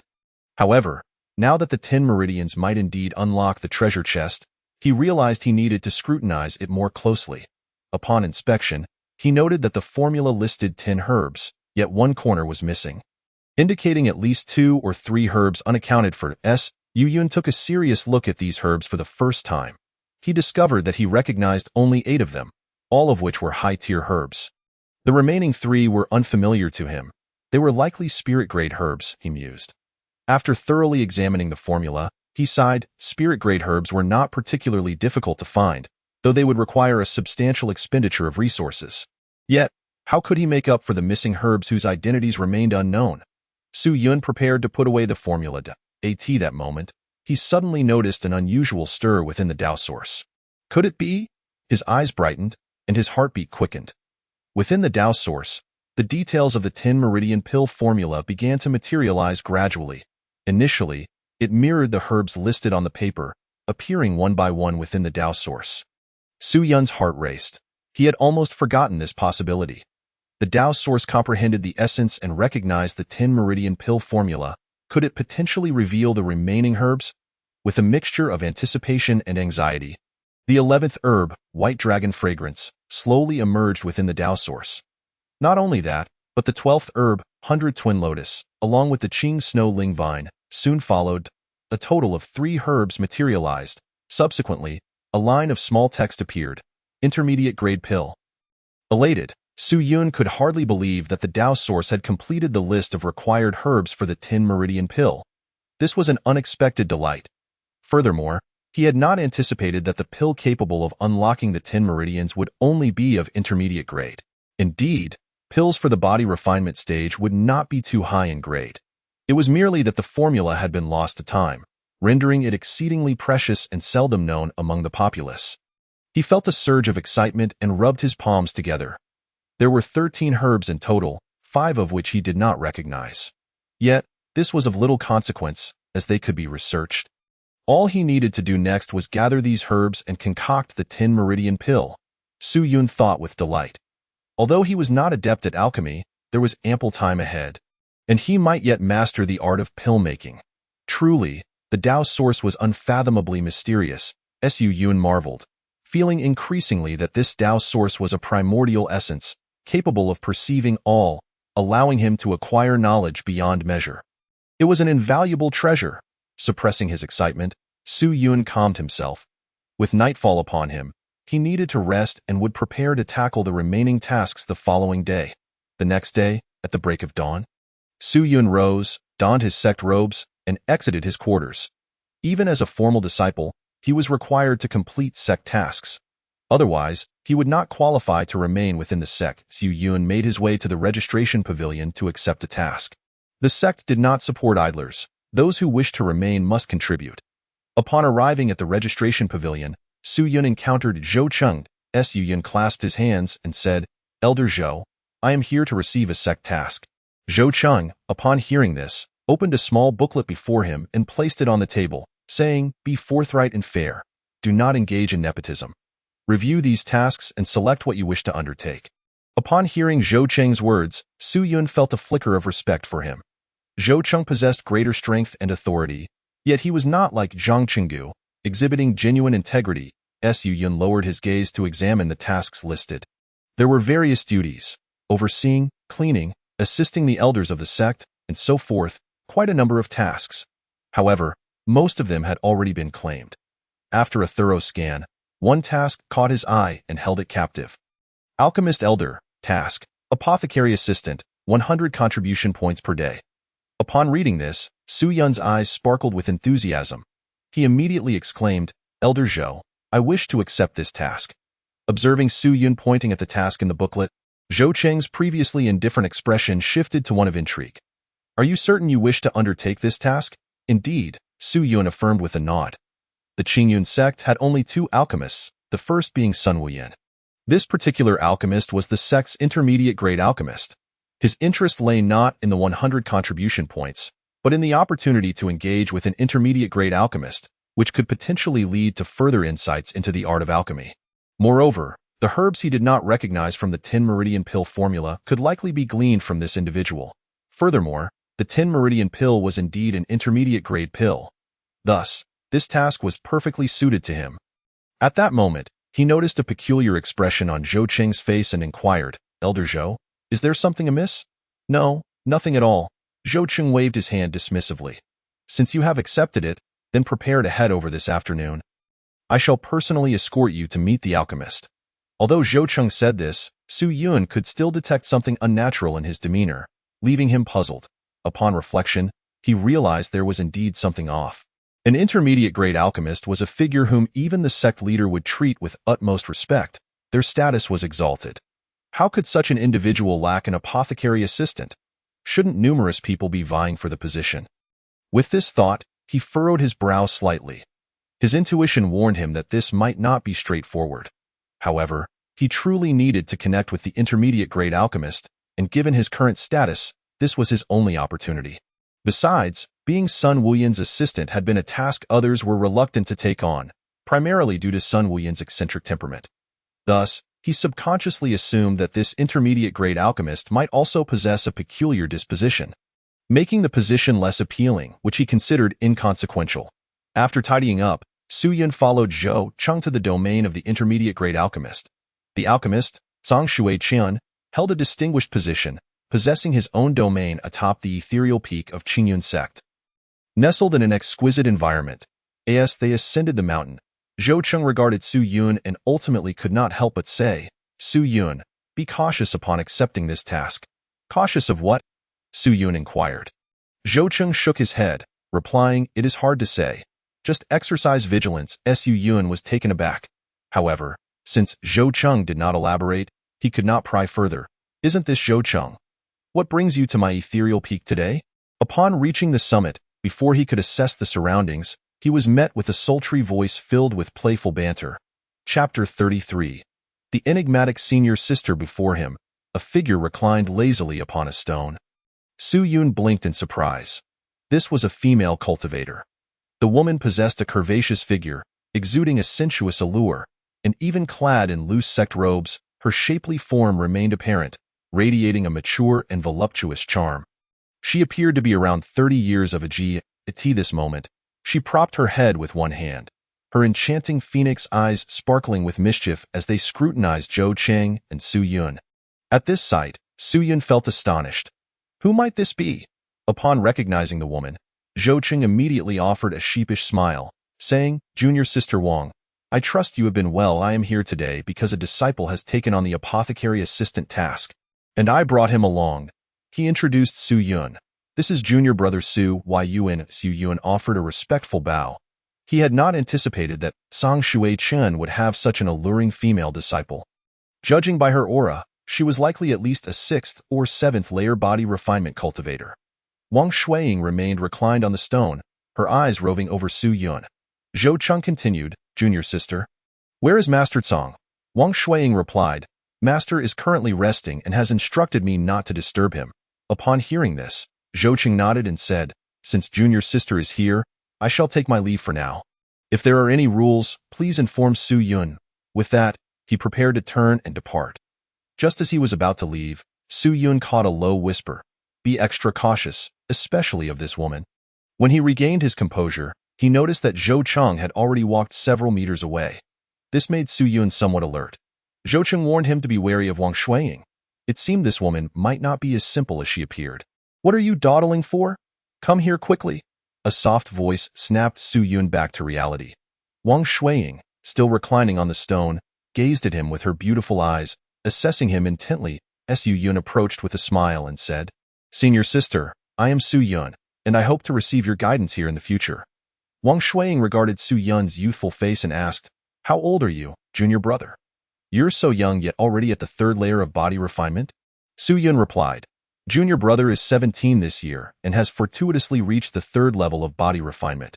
Within the sect, unless necessary, he seldom conceals his aura, thus Wang Shuiying can easily perceive his cultivation level. After all, if one were to consistently hide their aura, it would only arouse suspicion among others." Upon hearing that Su Yun was merely 17, Wang Shuiying's beautiful eyes sparkled with delight. She lifted one leg and playfully brushed it against Su Yun's calf, saying, "Junior brother, you are truly gifted, so young and full of vitality, exuding an enchanting aura." Although clad in sect robes, the thin fabric still allowed glimpses of the shapely thigh concealed beneath. Nonetheless, Su Yun remained unfazed. Taking a slight step back and calmly inquired, "Senior sister, what are you doing?" He had not forgotten Zhou Cheng's earlier reminder. He was not a foolish pig blinded by lust. Hearty laughter filled the air as Wang Shuiying chuckled. "You are quite adorable, junior brother. All right, I shall refrain from teasing you." With that, she rose from the stone and motioned for him to follow. Su Yun trailed behind her. Advancing forward, it was then that he took a closer look at his surroundings. Ahead lay a training ground, adorned with several buildings, which appeared to be quite substantial. In front of these structures sprawled a vast plantation, entirely cultivated with spiritual herbs. Upon seeing these herbs, Su Yun's gaze sharpened. Most of these spiritual herbs were of mid to high grade, and there were even several varieties he did not recognize. Low-grade herbs were a rare sight. He silently marveled, realizing that Song Shui Chen, a mid-tier alchemist, indeed held a significantly higher status than Sun Wuyan, possessing a medicinal garden of a superior caliber. Before long, Wang Shuiying led Su Yun into the training hall. She pointed to the smallest building ahead and stated, "This will be your temporary residence. You are not permitted to enter the other rooms without permission." Su Yun nodded, responding, "Junior brother understands." Wang Shuiying continued, "Your task is to guard the medicinal garden, ensuring that no one else trespasses. Additionally, you must prevent any birds or beasts from harming the garden." Su Yun inquired, "Am I not required to fertilize it?" Wang Shuiying glanced at him and replied, "The herbs planted in the garden are quite rare. If handled improperly, the consequences would be beyond your capacity to bear, so you are not yet qualified for that task." Su Yun remained silent. If they did not require his assistance, he would be more than content to enjoy his freedom. Wang Shuiying added, "Furthermore, when Master and I are refining pills alone, you must stand by and follow orders. Dio is instructed, if I am with Master, then you will not be needed." She continued, "These are your responsibilities. Ensure you are always available and do not let anyone struggle to find you. Otherwise, you risk being expelled from the Miaofeng training hall and losing your qualification to remain." Su Yun nodded. Affirming, "Disciple understands." Wang Shuiying waved her hand, saying, "All right, go tidy up your room. Come back once you're finished." "Understood," Su Yun replied, turning towards the building. Wang Shuiying stood in place, watching him depart, a mysterious glint in her enchanting phoenix eyes. Quite an impressive physique indeed, she mused. Once inside his room, Su Yun found it quite similar to his previous accommodations and tidied up casually. After completing his arrangements, Wang Shuiying guided him to familiarize himself with the training hall. Aside from essential information, she did not elaborate on anything else. Su Yun took a few moments to observe the various herbs in the garden, memorizing the appearance of the unfamiliar ones, uncertain if any might belong to the 5 medicinal ingredients in the 10 Meridians pill formula. "All right, you may leave now. Tomorrow, after Master has completed his rest, I will take you to meet him." "Very well," Su Yun responded, bowing slightly before exiting. Inside the room, he began to meditate and regulate his breathing. He would seek an opportunity to learn about the 5 medicinal ingredients and the art of alchemy after meeting Master Cong.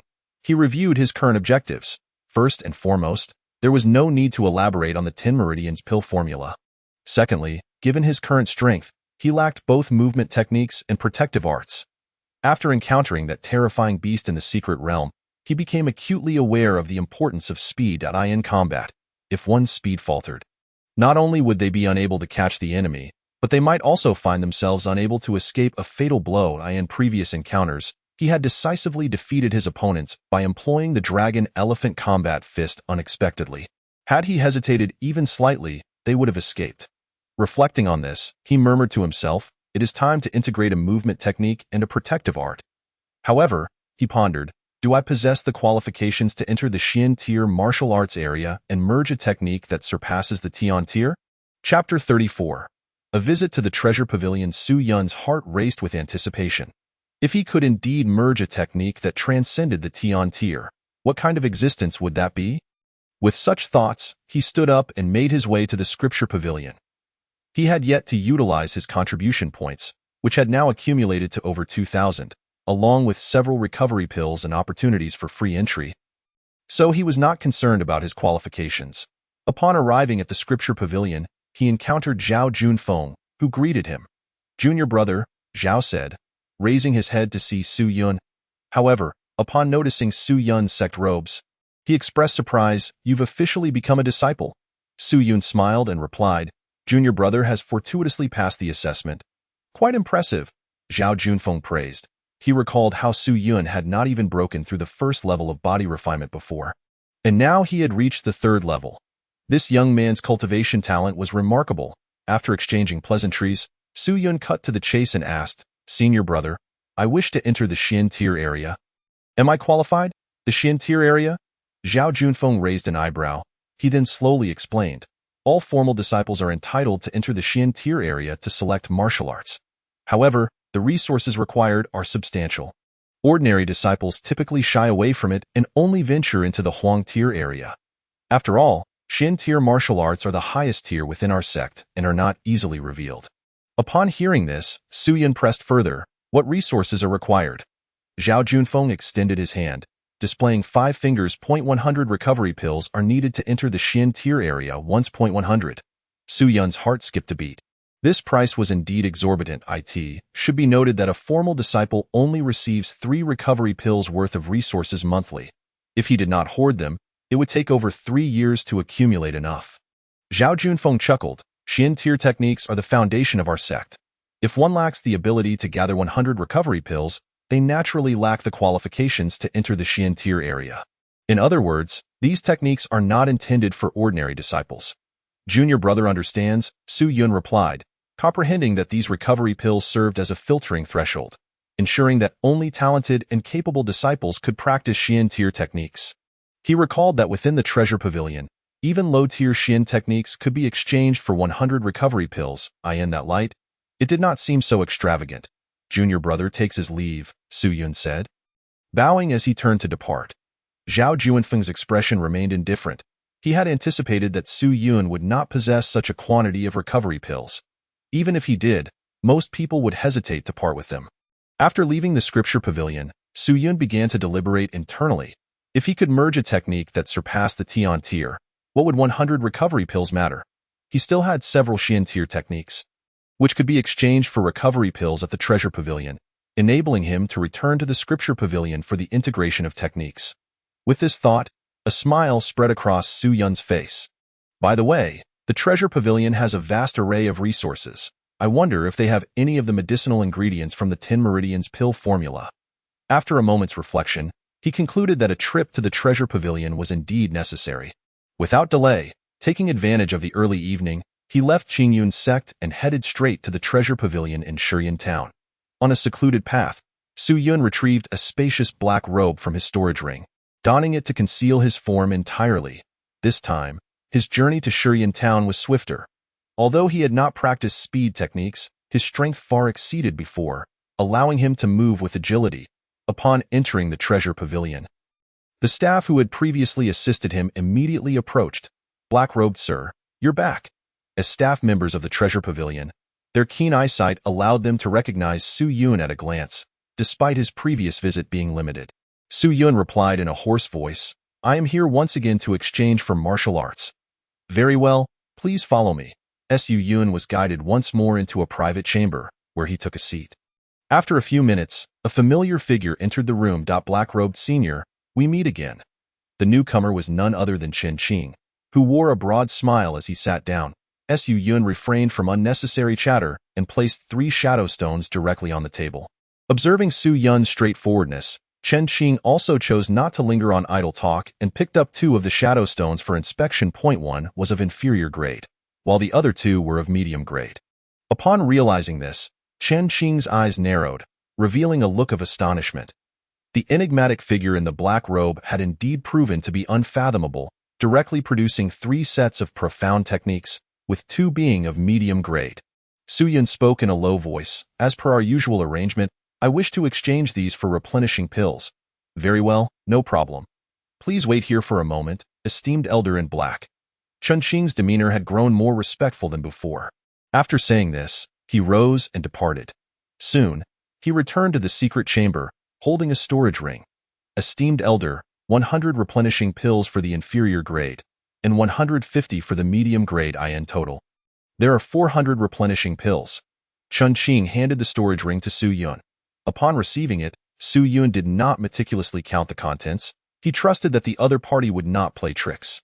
The previously fused profound techniques had mostly been sold off, leaving only 2 of superior grade. However, at this moment, the replenishing pills were sufficient, and he was not in a hurry to sell. After stowing away the replenishing pills, Su Yun produced a piece of paper and handed it to Chen Qing. It contained the 5 types of herbs he had compiled. Chen Qing received the paper with some confusion and lowered his head to examine it. Upon seeing the list of herbs, his expression suddenly sharpened. They were all spiritual grade herbs.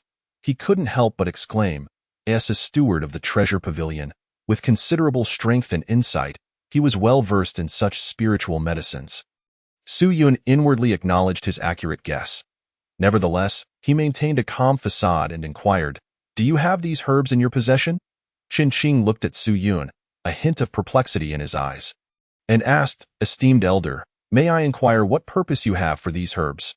Hearing this, Su Yun's tone turned slightly frosty as he replied, "Do I need to explain myself to you?" No, no, I was merely curious." "Please do not take offense, esteemed elder." Qin Qing hastily waved his hands. He continued, "These are all spiritual-grade herbs, quite valuable, and we cannot procure them all at once. Furthermore, several of them seem to be quite rare." Ultimately, the treasure pavilion was merely a small force in Shiyan town, and it was naturally unable to gather so many spiritual-grade herbs in one go. Su Yun did not harbor much hope, considering that even the Qingyun sect had very few spiritual-grade herbs. While he pondered, Qin Qing spoke again. "How about this, esteemed elder? We can assist you in gathering these herbs, and if we acquire any information, we will notify you to collect them." Su Yun's mysterious demeanor intrigued him, and he was eager to cultivate a favorable relationship. Thus he sought to assist Su Yun as much as possible. Chapter 35. Superior Grade of Heavenly Rank. Upon hearing this, Su Yun felt a flicker of excitement in his heart. This was indeed a splendid opportunity. He then calmly replied, "In that case, I will trouble Steward Qian." Qin Qing repeatedly waved his hands, saying, "Not at all. It is my honor to assist the esteemed elder in black." He produced a piece of jade and handed it to Su Yun. "Please keep this jade stone. If we receive any news, I will inform you at the earliest opportunity." Su Yun accepted it and stowed it in his storage space. This particular jade was used for communication. By inscribing the same runes, a connection could be established, similar to a teleportation array. Su Yun rose and said, "In that case, I shall take my leave." "Safe travels, esteemed elder," Qin Qing replied as he escorted Su Yun out of the treasure pavilion. After watching Su Yun depart, Qin Qing muttered to himself, "Truly enigmatic. What sort of individual could he be?" Nearby, a subordinate approached and asked, "Steward, should we send someone to investigate this individual's identity?" Upon hearing this, Qin Qing's brows furrowed as he scolded, "Fool! Such a person is beyond our reach. If he discovers our probing, it could provoke his ire, and we would be left to suffer the consequences." Yes, I was foolish," the subordinate quickly replied, not daring to speak further. Qin Qing was acutely aware that someone capable of offering a medium-grade profound technique for sale, and not just one, was certainly beyond his ability to meddle with. The 400 replenishing pills brought Su Yun immense satisfaction. He made his way back, shedding his black robe upon returning to the sect. It was already evening, and with time still on his side, Su Yun headed directly to the scripture pavilion. When Zhao Junfeng saw Su Yun return, he queried with curiosity, "Why are you back again? Have you given up and decided to head to the yellow rank area?" Su Yun smiled and took out 100 replenishing pills from his storage ring, which he had sorted on the way back, and handed them to Zhao Junfeng. "Senior brother, here are 100 replenishing pills. I wish to select a technique that enhances my speed." After Su Yun finished speaking with a smile, Zhao Junfeng's expression shifted to one of astonishment. "Where did you acquire so many replenishing pills?" It was hard for him to believe that a disciple who had just shed his status as a menial worker could possess 100 replenishing pills. Su Yun explained, "During the assessment, I obtained several excellent spiritual herbs in the secret realm and reluctantly sold them to exchange for replenishing pills. Altogether, I managed to gather 100. He spoke with a hint of reluctance in his expression. Upon hearing this, Zhao Junfeng finally understood. He nodded and said, "Ah, I see. You have quite the resolve, understanding that techniques are the fundamental source of strength." He did not doubt the story of obtaining spiritual herbs in the secret realm, as it was indeed plausible. However, the audacity to expend all the exchange replenishing pills for a single opportunity to select a profound technique was not something everyone could muster. Clearly, Su Yun's performance had successfully deceived Zhao Junfeng. Leaving no room for suspicion, Su Yun watched as Zhao Junfeng accepted the replenishing pills, placing them in a designated area and recording the information. Soon after, Su Yun noticed a token glowing faintly on the counter. Zhao Junfeng picked up the token and said, "Follow me." With a sense of excitement, Su Yun followed Zhao Junfeng into the passageway of the scripture pavilion. This time, the passage was quite lengthy. The profound techniques were located deep within the scripture pavilion, accessible only to a select few. Zhao Junfeng himself did not have the qualifications to enter.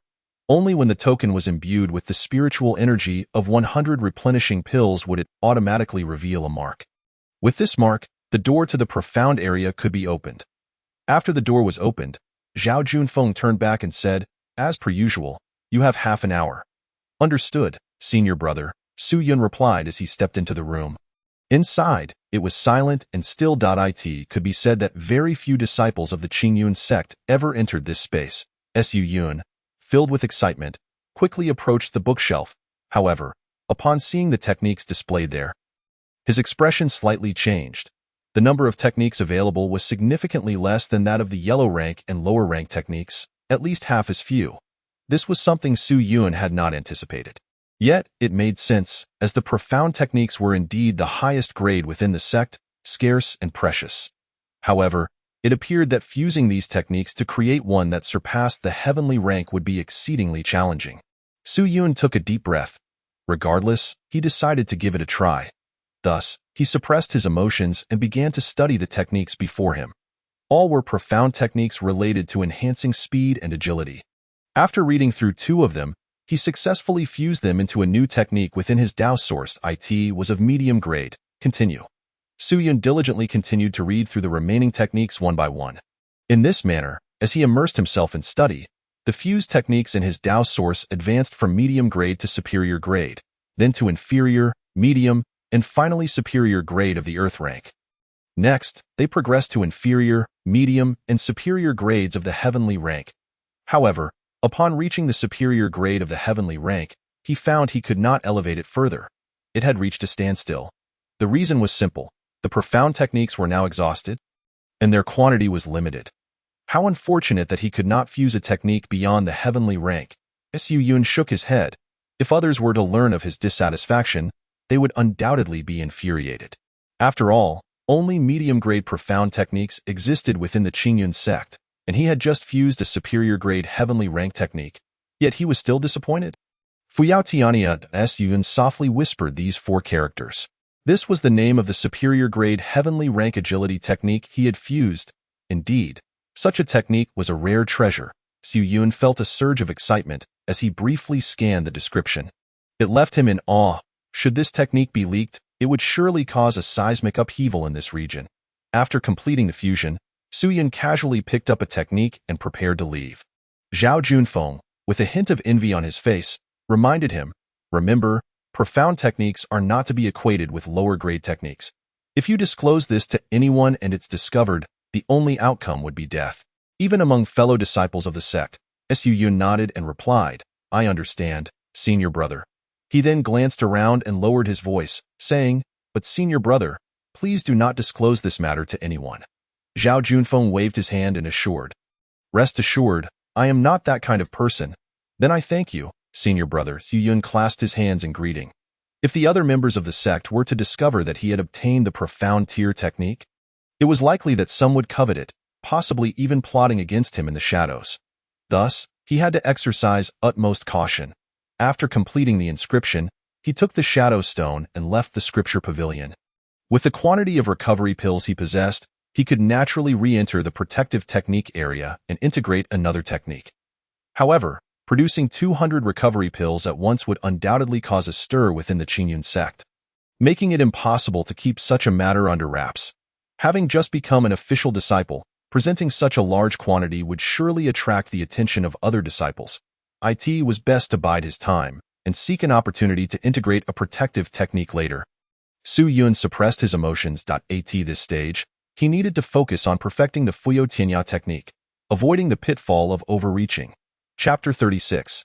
Encounter with Master Tong. Upon returning to the Misty Peak, Su Yun entered his chamber. The techniques he had fused within the Dao source were akin to being inscribed in his mind. Therefore, he did not need to exert himself to study them anew.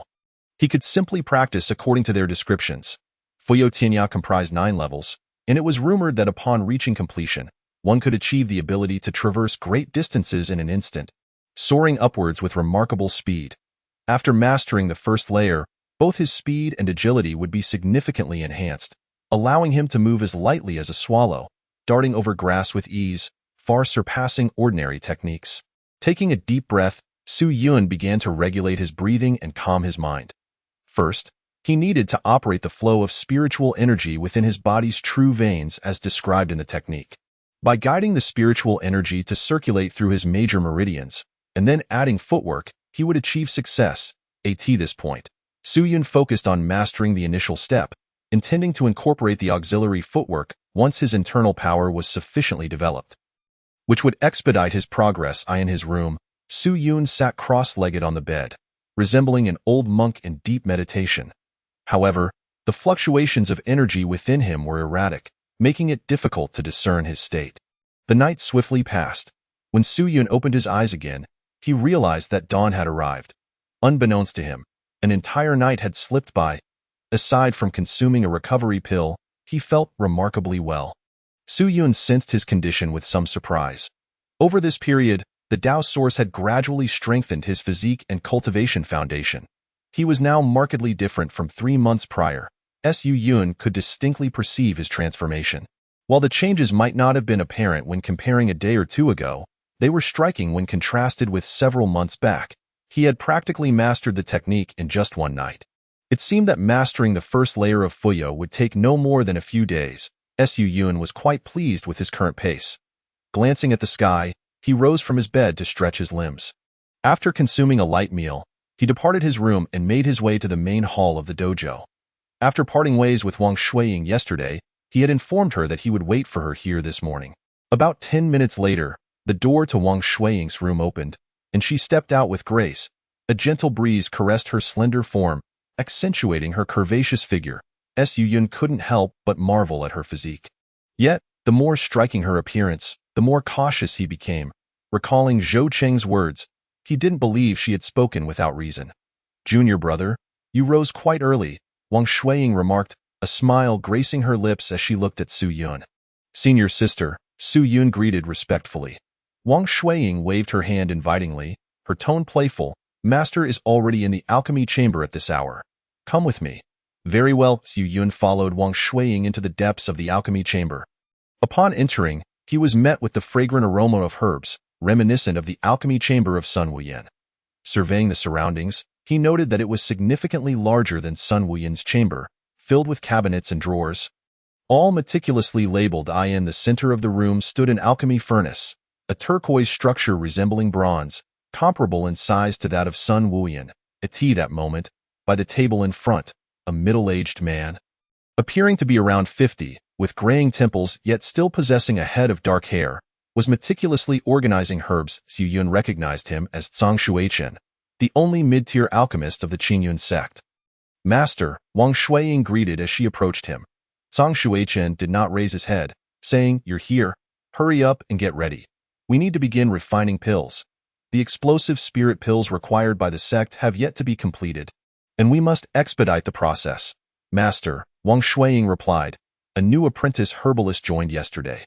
Hearing this, Zhang Shuichen finally lifted his gaze to Su Yun. Upon meeting his eyes, Su Yun promptly clasped his hands and said, "Disciple Su Yun, here to fulfill the sect's task as an apprentice for Master Tang." Zhang Shuichen appraised Su Yun and said, "So you're Su Yun. Shuiying has already informed you of the rules." "I trust," Su Yun affirmed. "Disciple is aware." Zhang Shuichen nodded. "In that case, you may stand by for now. I will call upon you when needed." "Understood, Master." Thus, Su Yun took his place at the side, observing as Zhang Shuichen and Wang Shuiying busied themselves. They organized the medicinal materials, grouping the necessary herbs together. Some required crushing, while others were needed whole, and some merely needed their juices. Once everything was prepared, they began the alchemical process. Su Yun attentively watched, eager to discern the differences in their methods compared to Sun Wuyan, given their differing cultivation levels. After a batch of pills was successfully refined, Su Yun finally relaxed his focus. Zhang Shuichen's alchemical process was largely similar to Sun Wuyan's, though he consistently infused spiritual energy into the furnace, directly controlling the refining process. In contrast, Sun Wuyan primarily relied on mental perception to control the flames, seldom using spiritual energy to assist in alchemy. It appeared that to become a higher-tier alchemist, one's cultivation level could not be too weak, as it related to the potency of the spiritual energy. Xu Yun stood to the side, watching Zhang Shuichen concentrate on refining the pills while Wang Shuiying assisted him. He felt as though he were witnessing his own past self while aiding Sun Wuyan. Several hours later, the alchemical process concluded.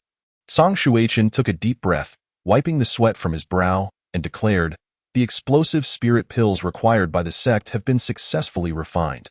The next steps are yours. I shall take my leave to rest." The intensity of the alchemical work had drained Zhang Shuichen significantly. Xu Yun watched him exit the chamber, having exchanged only a couple of words since their meeting. He knew it was not the right time to inquire about the 10-vein medicinal formulas and their spiritual herbs. He needed to wait for a more opportune moment. Just as he contemplated this, Wang Shuiying's voice rang out. "What are you thinking about, junior brother? Come over and give your senior sister a shoulder rub." At that moment, Wang Shuiying had settled into a chair, stretching her body languidly. After her earlier flurry of activity, she appeared somewhat fatigued. Xu Yun pondered for a moment before clasping his hands and responding, "Senior sister, perhaps we should forego such matters." Wang Shuiying's enchanting eyes sparkled with mischief as she playfully asked, "Is junior brother so indifferent because senior sister is unattractive?" Xu Yun maintained his composure and replied, "Senior sister, please do not jest with me." Seeing Xu Yun's calm demeanor, devoid of any desire for her physical form, a flicker of surprise flashed in Wang Shuiying's eyes, quickly vanishing. Chapter 37. The First Layer of Fuyo Tianya. Wang Shuiying soon regained her composure, languidly stating, "Enough of the teasing. You should pack all these pills and deliver them to the resource pavilion. I, too, shall take a moment to rest. At this juncture," she added. "Do not even think about secretly keeping a few. This is a task agreed upon with the sect, and you would be in trouble for even one missing." "Disciple understands," Xu Yun replied, having previously delivered pills to Sun Wuyan and thus familiar with the rules. After collecting all the explosive spirit pills, Xu Yun felt a surge of excitement. The explosive spirit pills, when consumed by cultivators, would cause a rapid surge of spiritual energy within their bodies, enhancing both their physical strength and bone structure, proving immensely beneficial in combat. Though there were some side effects, these pills could potentially save one's life in dire situations, making them far more valuable than recovery pills and considerably more difficult to refine. Classified as mid-tier elixirs, having organized all the pills, Xu Yun left Misty Peak and delivered them to the resource pavilion. After completing his task, he did not hasten to depart but instead turned to Li Qiushan and inquired, "Elderly, do you have any ordinary inscription stones available, ones that can channel spiritual energy, or something similar?" Li Qiushan casually replied, "These are quite common. Naturally, we have them. How many do you need?" "Such items, akin to shadow stones, were ubiquitous, primarily utilized for recording purposes," Xu Yun responded. "Please provide me with 10. "Very well." The Li Qiushan bestowed upon Xu Yun 10 palm-sized stone tablets, which cost him dozens of contribution points. With these tablets in hand, Xu Yun departed from the resource pavilion. He intended to inscribe the gravitational formation he had mastered in the secret realm onto these tablets, enabling him to swiftly deploy it when necessary. This was the very purpose behind acquiring the tablets. The gravitational formation within the secret realm could firmly immobilize a cultivator, reducing flesh to mere pulp and shattering bones. Such a formation needed to be prepared in advance to avoid time constraints when it was required. Although there was no immediate crisis, it was prudent to prepare for unforeseen circumstances. Upon returning to Piamiao Peak, Xu Yun entered his room and retrieved the inscribed stones. The materials required for the formation could be anything. The most crucial aspect was the array patterns. While formations laid with fine weapons possessed greater power, they also consumed more spiritual energy during activation, and at present, he lacked sufficient resources to exchange for treasures. These inscribed stones were perfectly suited to his current capabilities, sufficient to ensnare even a 7th-layer body refinement cultivator. Taking a deep breath, Xu Yun began to inscribe the array patterns onto the stones using his spiritual energy. The array patterns were already vivid in his mind, easily rendered with a flick of his wrist. In merely 20 minutes, he inscribed the necessary patterns onto each stone. Observing the inscribed stones before him, Xu Yun mused, "Let us give it a try." In the next moment, he swiftly arranged the stones into the formation, completing the task in just a few breaths. gazing at the formation before him. Identical to the one in the secret realm, Su Yun inhaled deeply in the next instant. With his hand infused with spiritual energy, he made a decisive gesture, rapidly channeling energy into the formation's core. The moment the energy surged into the array's focal point, the entire formation sprang to life, illuminating with a brilliance that had lain dormant. The aura emanating from it was nearly indistinguishable from that of the formation he had encountered in the secret realm. "It's done," Su Yun exclaimed with a grin. In the future, should he face an insurmountable enemy, he could buy time and seek opportunities to set up the formation. Subsequently, he retracted the formation and stored the inscribed stones back into his storage ring. Su Yun resumed his training in the art of Fuyotianya, striving to master this technique in the shortest time possible so he could settle down. Thus, several days passed in this manner. During this time, Su Yun acted as an assistant to Tsang Shueichin while he refined pills, always prepared to heed his master's instructions. Through these days, he discerned that Tsang Shueichin possessed a calm demeanor, rarely jesting, exuding a unique aura likely derived from his status as a mid-level alchemist, earning him immense respect. As for his seductive apprentice, Wang Shuiying, she occasionally teased him. Although Su Yun outwardly expressed respect, he remained vigilant in his heart. However, he still had not found an appropriate opportunity to inquire about the herbs used in the 10 Meridians pill formula. One evening, behind the Piaomiao Peak, a secluded area devoid of human presence, Su Yun noticed Wang Shuiying fertilizing several spirit-grade herbs. Intrigued, he approached her. "Senior sister, you're still fertilizing at this late hour?" Wang Shuiying glanced at Su Yun and replied, "Yes, master wouldn't trust such matters to you." Su Yun contemplated before asking, "These spirit herbs appear more extraordinary than the others, rich in spiritual energy. What grade of herbs are they?" "All are spirit-grade herbs," Wang Shuiying informed him while continuing her task. Upon hearing this, Su Yun felt a tinge of disappointment, as none were from the 10 Meridians pill formula. After finishing her work, Wang Shuiying looked at Su Yun with a playful glint in her eyes and asked, "What's the matter, junior brother? Are you quite interested in spirit herbs?" Su Yun pondered for a moment before replying, "I have some thoughts." Standing upright, Wang Shuiying said, "There are records of spirit-grade herbs in the alchemy room, detailing many of them. If you're interested, feel free to peruse." Hearing this, Su Yun's heart leapt with joy. Chapter 38. Wang Shuiying's Clue. Wang Shuiying continued, "But be mindful of the time. It's best not to let master catch you. After all, he can be quite stern." Su Yun nodded, "I understand." After exchanging a few more words, they each retreated to their respective rooms. The alchemy room had designated hours of operation, primarily during the day when Tsang Shueichin refined pills. After Tsang Shueichin finished and left, Wang Shuiying sometimes took over or attended to other matters. At night, it would close, marking a time when Su Yun could seize the opportunity. As merely a lowly medicinal assistant tasked with fulfilling sect duties, he dared not browse the books freely. However, now that he had Wang Shuiying's permission, it was a different story. Tomorrow, he could explore a wealth of information on spirit-grade herbs, feeling a sense of relief. Su Yun regarded this as a significant breakthrough.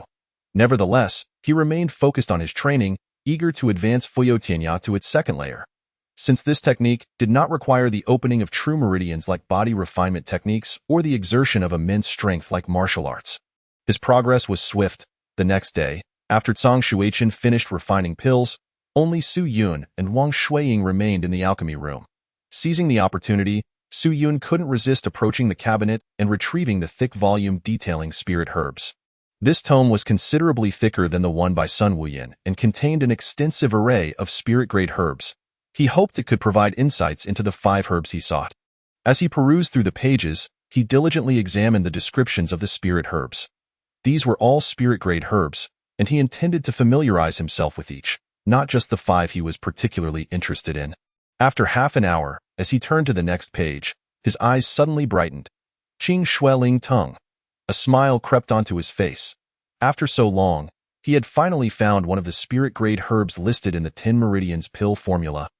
The illustration depicted a stunning herb with a robust root system, multiple vines extending upward, culminating in snow-white blossoms that resembled crystallized snow.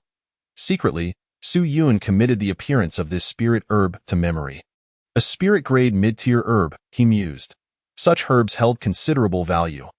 After contemplating for a moment, he continued to flip through the pages. The sky soon dimmed, and with the alchemy room needing to close, Su Yun reluctantly exited. Having not finished his reading, he returned to his training, resolved to continue the next day. He felt no discouragement. Having finally discovered a detailed description of one herb marked a significant advancement, in the following days. Su Yun continued to practice Fuyotianya while serving as a medicinal assistant, seizing every opportunity to study the herbological details. Ultimately, after several days, he successfully familiarized himself with all 5 spirit herbs, Qing Shueling Tang, Bai Long Xiang, Bai Shuang Lian, and 2 others he had previously not recognized. Lan Rongji and Hong Tsang Man. He diligently reviewed these 5 herbs, imprinting their characteristics in his mind.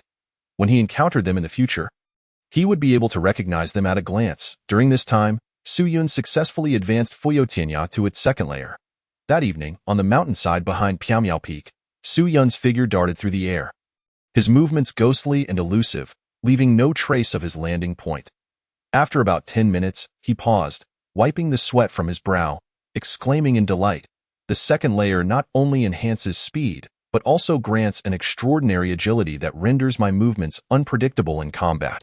The cultivation of Fuyotianya has granted him a greater advantage in battles against others, bolstering his confidence. With the speed of the 2nd layer of Fuyotianya unleashed to its fullest extent, he is certain that no practitioner at the 7th layer of body refinement could catch up to him in a short span of time. Su Yun possesses this unwavering confidence. However, due to his relatively low realm and insufficient spiritual energy within him to sustain such output for long, he cannot compete with higher realm practitioners in terms of endurance. He requires recovery. Su Yun pondered silently. Nevertheless, the ability to outpace a 7th layer body refinement practitioner with the speed of the 3rd layer is nothing short of astonishing. It would certainly leave others in disbelief, waking from dreams with laughter. His focus now must shift to the Dragon Elephant Combat Fist. Su Yun made his way back to the dojo. He contemplated this. The Dragon Elephant Combat Fist is still at its 1st layer, and he must expedite his progress to the 2nd layer. On the following day, during a moment of leisure, Su Yun continued to peruse the 5 types of spiritual herbs in the alchemy chamber. Lost in thought, he wondered when he might acquire these 5 herbs. "I see you've been fixated on these herbs for days. Do you desire them that much?" A sudden voice interrupted him, and he turned to find Wang Shuiying standing behind him.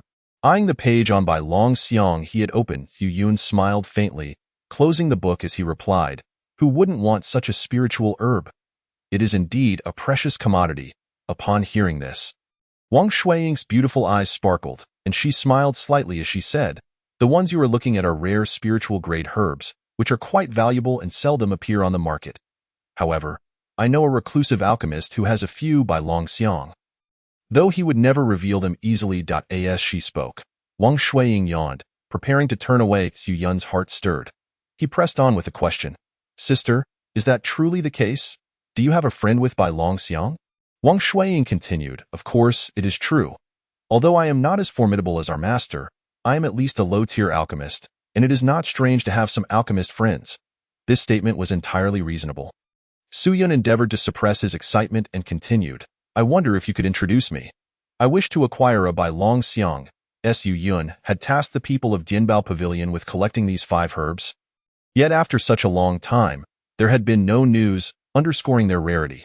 Thus, he must rely on his own efforts to gather them, and if Wang Shuiying had a lead, he was determined to seize the opportunity and not let it slip away. Wang Shuiying chuckled, saying, "Don't get your hopes up, little junior brother. The spiritual-grade herbs are quite expensive. Do you think you can afford them?" Observing her demeanor, Su Yun paused thoughtfully before responding, "There is no need for you to worry. Sister, if I truly have the chance, I will begin saving resources from now on, hoping the other party can reserve one for me." Upon hearing this, Wang Shuiying's eyes sparkled with intrigue as she asked, "Can you tell me, little junior brother, what you need this spiritual herb for?" Chapter 39. Is Su Yun being set up? Su Yun deliberated before responding, "Sister, it would be best not to pry too much. In due time, I shall inform you if the opportunity arises." Wang Shuiying scrutinized him for a moment and remarked, "This little fellow has quite a few secrets." Then, with a wave of her hand, she said, "Very well, since you are so eager to obtain it, I shall introduce you to that friend of mine. But let it be known that if he is unwilling, I will have no recourse." Su Yun clasped his hands in gratitude, saying, "Thank you, sister." Wang Shuiying stood up and announced, "As it happens, I have no engagements this afternoon. You may accompany me then." "Very well, thank you, sister." After Wang Shuiying departed, Su Yun began to contemplate seriously. Could it be so fortuitous? After the initial excitement, he had now calmed down. Zhou Cheng had previously warned him to be cautious of Wang Shuiying, and he had remained vigilant. Yet in recent days, aside from her occasional teasing, she had not acted detrimentally towards him. Nonetheless, some matters warranted investigation. He could not miss this opportunity. Such rare spiritual herbs must be seized whenever possible. Who knows when the next chance would arise? If he were to wait until he reached the 9th layer of body refinement and still had not gathered these herbs, it would hinder his cultivation progress. Thus, collecting them in advance is essential. While Wang Shuiying, at the 7th layer of body refinement, may not be his match, it would not be easy for her to harm him either. After weighing his options, he resolved to take the risk. Leaving the alchemy chamber, Su Yun returned to his room to prepare. In the afternoon, under the high sun, Su Yun met up with Wang Shuiying. She led him down a path from the back mountain of Piamiao Peak. Exiting the sect. As they walked, Wang Shuiying casually remarked, "My friend resides in seclusion on a small mountain, several dozen miles outside Qingyun sect. Descending from here brings us closer." Su Yun nodded, saying, "Sister, lead the way." Along the journey, Wang Shuiying engaged Su Yun in conversation, playfully swaying her figure to tease him. Eventually, they arrived at the summit of the mountain. This place was desolate, with only the sounds of birds and insects. Ahead, a solitary small hut stood. "Come inside with me," Wang Shuiying said, taking the lead as she entered the hut. Su Yun followed her inside. The room was dimly lit. An elderly man clad in a gray robe, with hair and beard as white as snow and skin dry as tree bark, sat on the floor, methodically grinding herbs. Upon seeing Su Yun and Wang Shuiying enter, he lifted his gaze. His murky eyes gradually gained clarity. Wang Shuiying looked at him and said slowly, "Old fellow, it has been a while." The old man rasped, "Wang Dayu? Indeed, it has been long. And who might this be?" He turned his gaze to Su Yun. Wang Shuiying, with a playful smile, retorted, "What do you think?" At that moment, her smile was less flirtatious and more cunning. The old man's dry face also broke into a smile, albeit an unappealing one.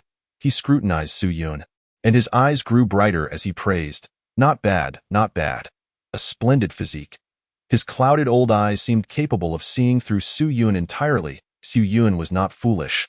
He had sensed something amiss upon entering the dwelling. Upon hearing the man's words, a chill ran down his spine.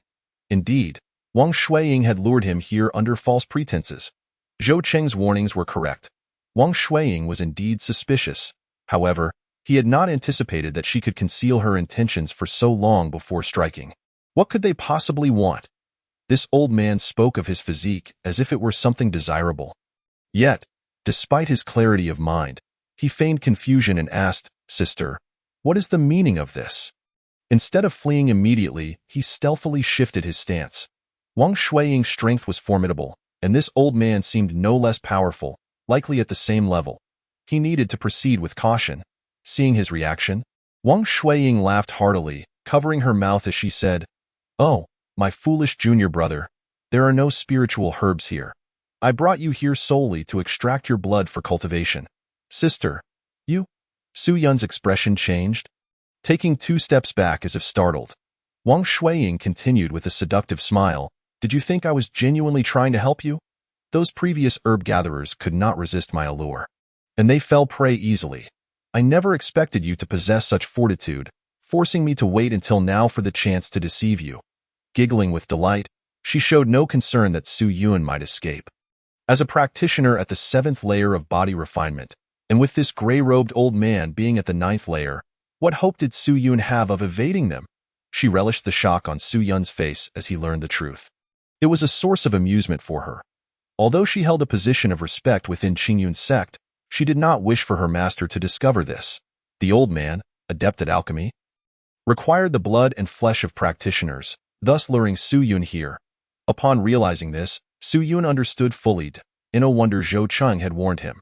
No wonder Zhang Shuichun, despite his noble status, lacked herb gatherers. It turned out that this entire scheme was orchestrated by this enchantress. She had eliminated all previous herb gatherers, yet relied on Song Shui-chen's identity to remain undisturbed, avoiding scrutiny from the sect. The gray-robed elder interjected, "Enough talk. Let's take action." Wang Shuiying stepped forward, asking, "Little junior brother, do you have any final words?" "I have your mother," Su Yun retorted with a curse. Without hesitation, he swiftly turned to flee. He had subtly adjusted his position earlier to ensure the best escape route, and in that instant, he unleashed Fu Yao Tianya, soaring away with remarkable speed.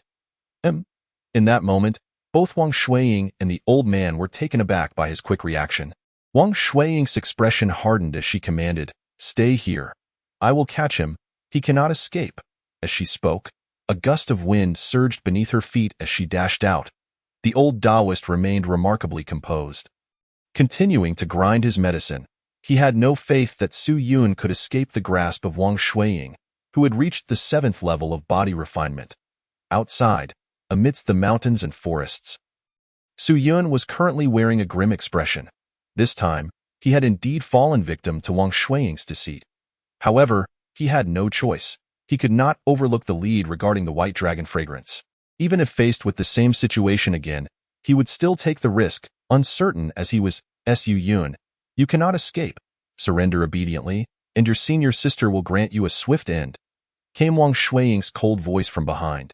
You shameless woman, catch up to me first. Su Yun cursed without looking back, not pausing for a moment as he frantically channeled his spiritual energy and executed the ascending winds technique.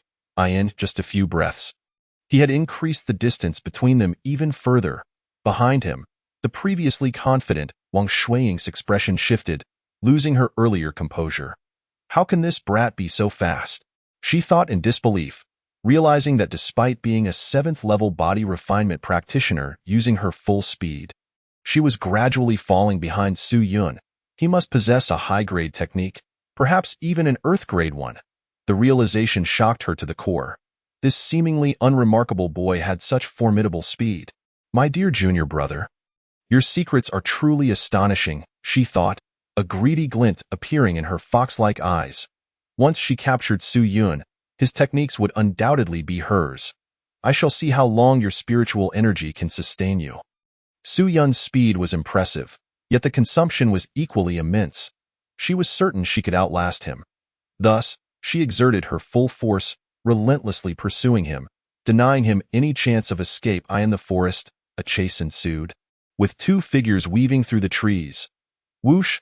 Su Yun pushed his speed to the limits, pressing onward. Yet, his expression was grave, his mind racing with thoughts. I cannot continue fleeing like this. His fists clenched, brows furrowed. Although he possessed a restorative pill that could support his escape back to Qingyun's sect, returning to the sect did not guarantee safety.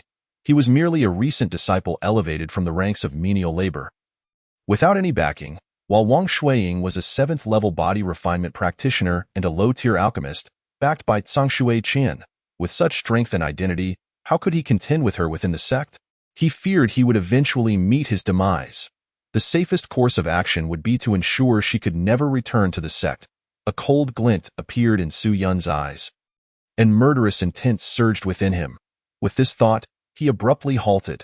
Wang Shuiying had not yet caught up, her figure still unseen. Now is the time.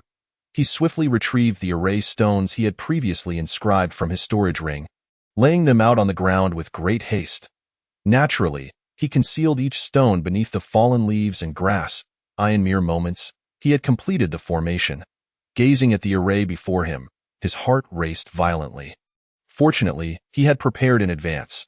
Otherwise, he would have had no means to contend with Wang Shuiying and could only flee back to the sect. However, even with the array, he could not be sure it would be enough to ensnare Wang Shuiying. As the array's power was merely his estimation and had yet to be tested, he could only gamble. Noticing Wang Shuiying's approaching figure, he feigned exhaustion, pretending to be out of spiritual energy, leaning weakly against a nearby tree while gasping for breath. The sweat on his face served as an excellent disguise. After a few breaths, Wang Shuiying finally approached. Upon seeing Su Yun's condition, her previously cold demeanor transformed into a smile. Hee, my dear junior brother. Why have you stopped fleeing? Are you too exhausted to run? She taunted, slowly approaching him. Weren't you just calling me a shameless woman with such fervor? Why the silence now? Gasping for breath, Su Yun struggled to reply. Shameless woman, if you have the guts, grant me a swift death. Spare me the unnecessary chatter. If you don't kill me now, I will find a way to kill you eventually. Ah, my dear junior brother. Even at death's door, you remain defiant. You truly have spirit, Wang Shuiying remarked, her smile fading as she continued. Tell me, what technique do you practice? What grade is it? Earth grade. She was undeniably intrigued by Su Yun's technique. If a third-level body refinement practitioner could surpass her speed, who wouldn't desire it? Hee, you want it? Su Yun mocked. If you obediently hand it over, I might consider sparing your life, provided you don't cause a ruckus when you return to the sect. Wei not at the point where I must kill you. She refrained from killing Su Yun immediately because, compared to high-tier techniques, his life was of little value. Do you think I'm a mere child? Su Yun retorted coldly. Wang Shuiying's expression grew icy. If that is the case, then you shall suffer some hardships. She had no desire for further discussion and quickened her pace towards Su Yun. Within her palm, spiritual energy was already brewing, radiating with the formidable aura of a 7th-level body refinement practitioner. As Wang Shuiying approached, Su Yun's heart raced uncontrollably. Watching her step into the array, he felt a surge of joy and, without hesitation, infused spiritual energy into the array's core. In an instant, brilliant light erupted around them, forming a circular formation that enveloped both of them. The sudden turn of events caused Wang Shuiying's expression to shift. Yet, before she could react, she felt an overwhelming force fiercely pulling at her. Bang! She was violently drawn down to the ground, unable to move or channel her internal energy. This is an array? Her expression turned to one of shock. She could hardly believe it. Did you truly think I was at my wit's end? Su Yun's cold voice echoed beside her. Panic surged within her as she struggled desperately. Yet, no matter how she fought, she found herself utterly immobilized. This realization sent her into a state of sheer panic, her cold sweat breaking out in an instant. Finally, summoning all her strength, she managed to lift her head slightly to gaze at Su Yun ahead. At this moment, Su Yun appeared calm and composed, devoid of any signs of exhaustion or depleted energy. Witnessing this, her pupils widened in disbelief. This boy had been feigning weakness. His intent had been to deceive her into lowering her guard, ensnaring her within the array. She could hardly fathom that the very Su Yun she had underestimated had managed to outwit her. Meanwhile, Su Yun, observing her, felt a hint of trepidation. He had initially believed the array's power would be sufficient to eliminate a 7th-level practitioner. But now it seemed Wang Shuiying was merely bound and unable to retaliate, showing no signs of being slain. Had he been even a fraction weaker, he might have been the one to perish. In this high-stakes gamble, he had barely emerged victorious. As Wang Shuiying approached him, her expression shifted from fear to a facade of seduction, her eyes glimmering as she said, "Little junior brother, I never intended to kill you. I only wish to extract some of your blood for my cultivation. Please don't misunderstand. Will you let your senior sister go? As long as you release me, you may do as you please." She was acutely aware of her predicament. She was entirely defenseless, with life and death entirely in Su Yun's hands. However, Su Yun merely scoffed, saying, "My dear senior sister, do you really think I am so easily deceived?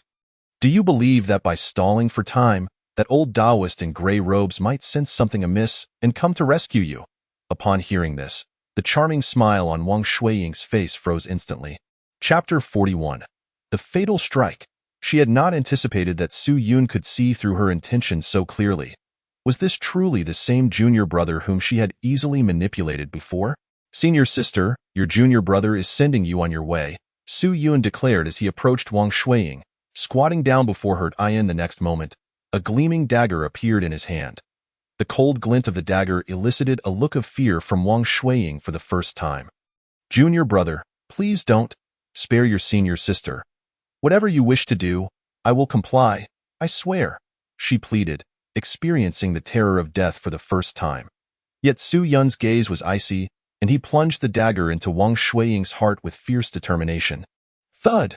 The dagger's blade was fully embedded in her chest, leaving only the hilt protruding in an instant.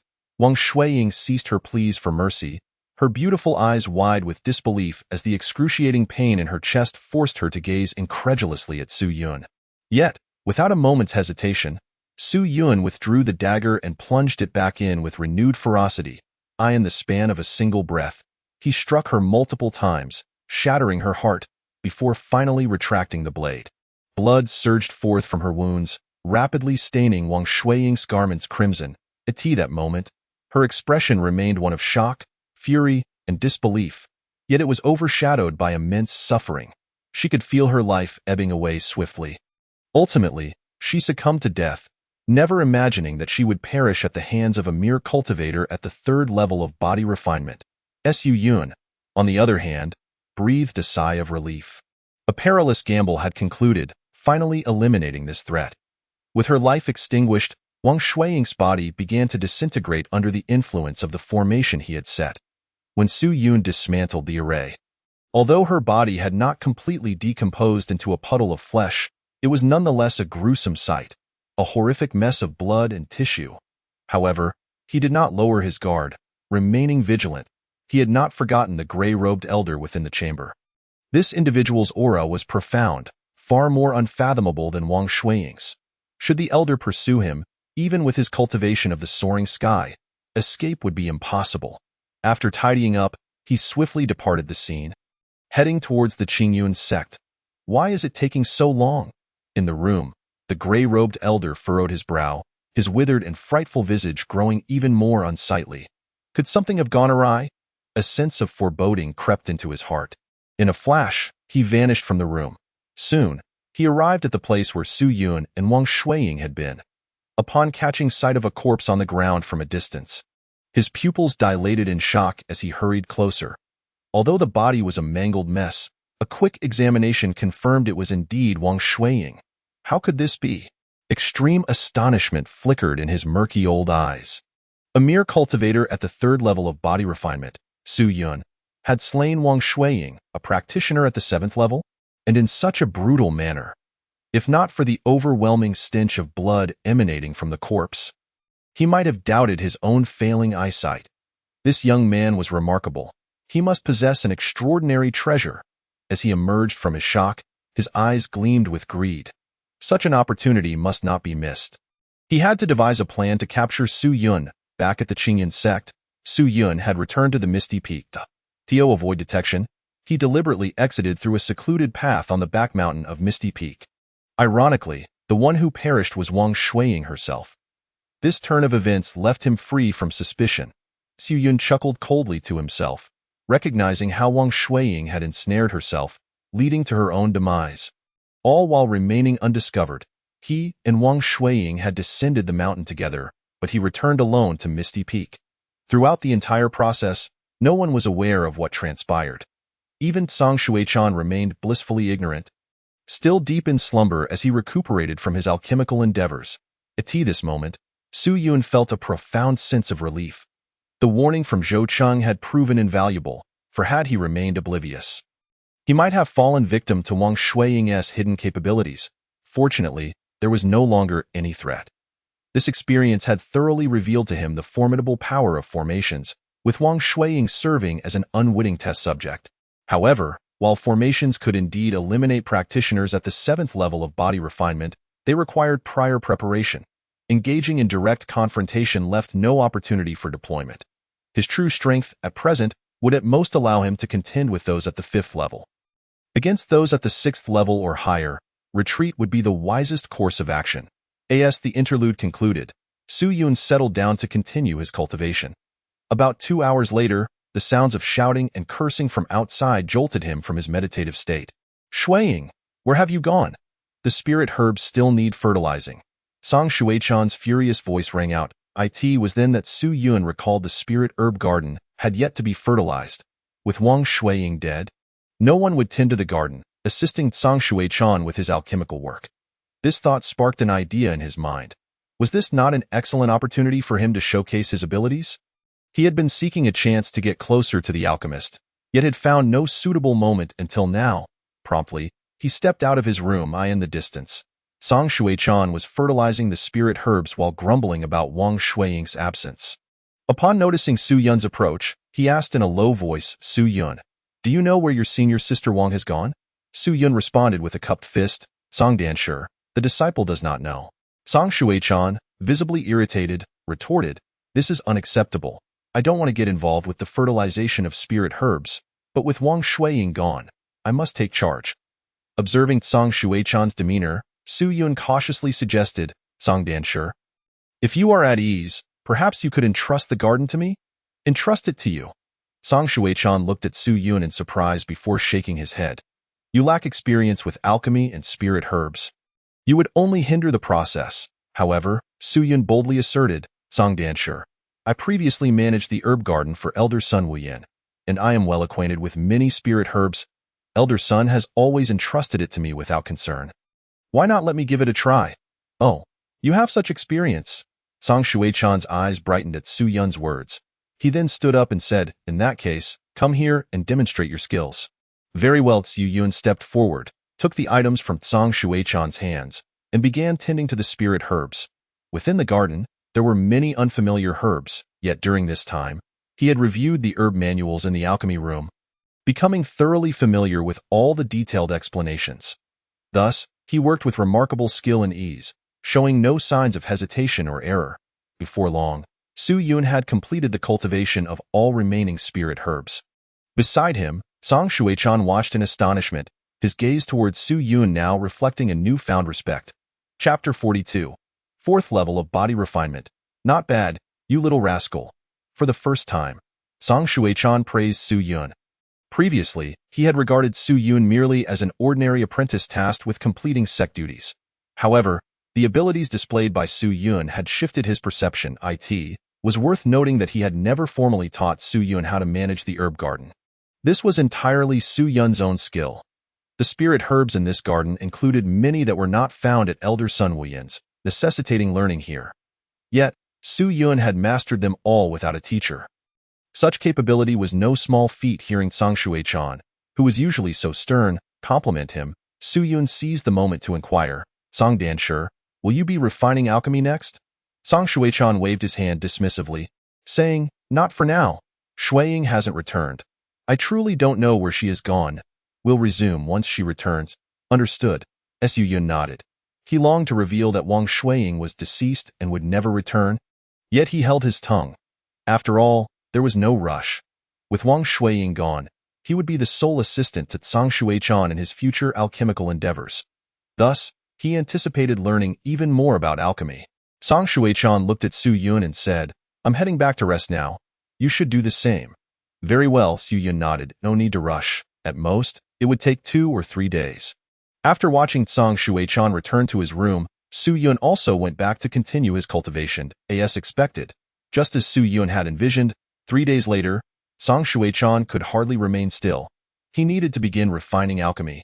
In the alchemy room, Su Yun observed Song Shuai-chan seated before the alchemy furnace and tentatively asked, Songdan sure, has Wang Shiji not returned yet?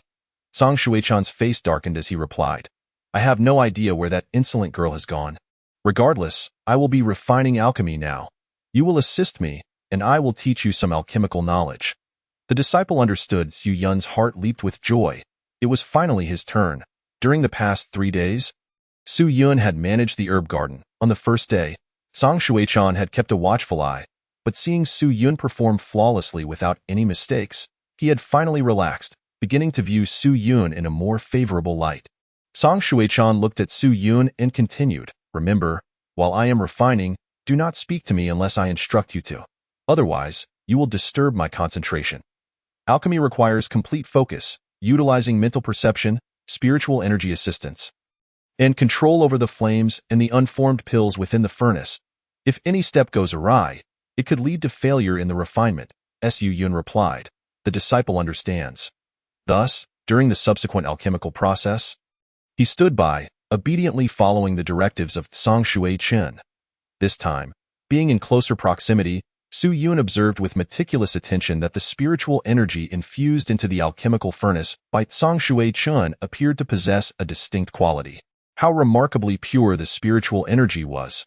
Su Yun mused, acutely aware that the essence of the other party's spiritual energy seemed vastly superior, radiating a potency far more robust, and refined than that of the third elder he had encountered earlier. Upon the completion of a batch of elixirs, Song Shui-chun gradually withdrew his spiritual energy, engaging in a cycle of breath and recuperation.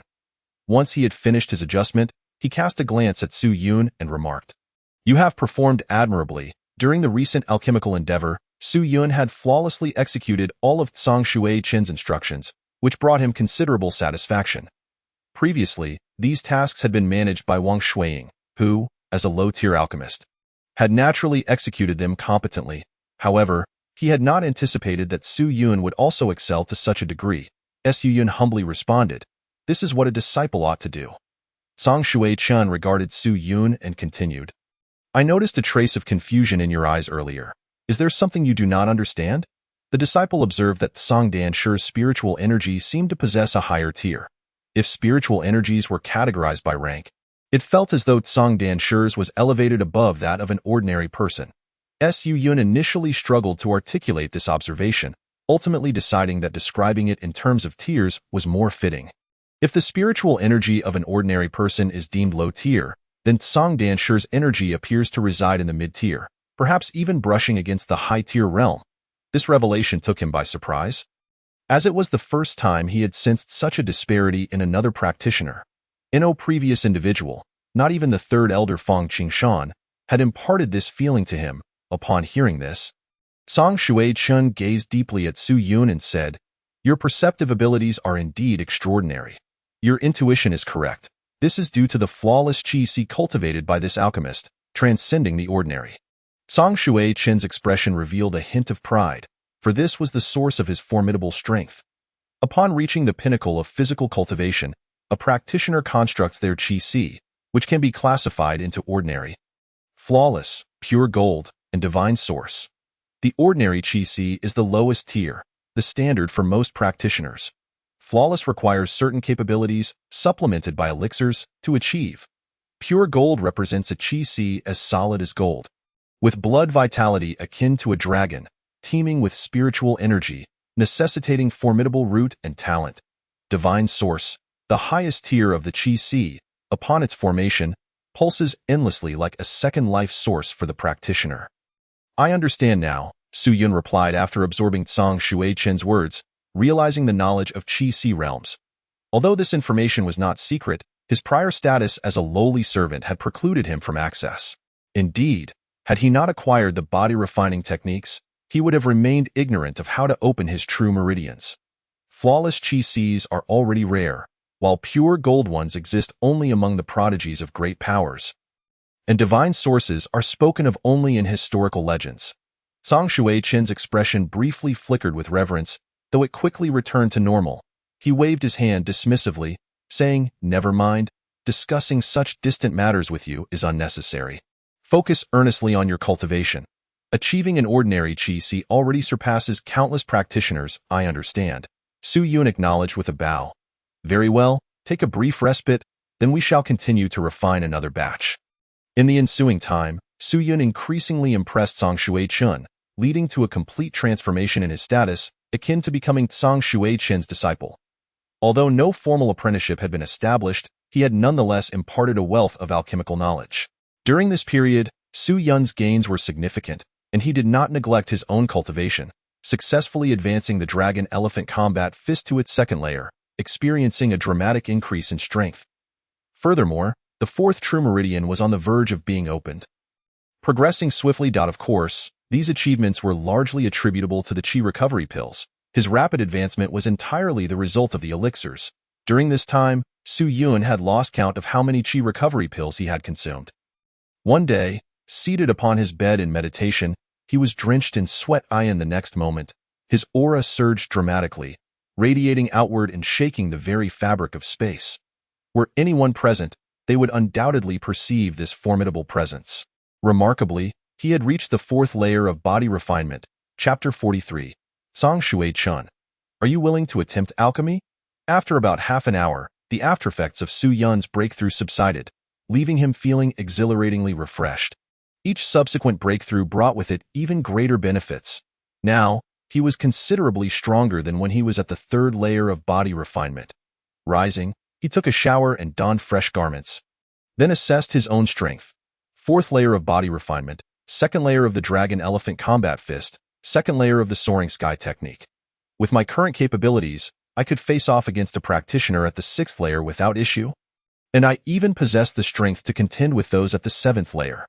Naturally, if I were to be outmatched, I could easily escape using the soaring sky technique.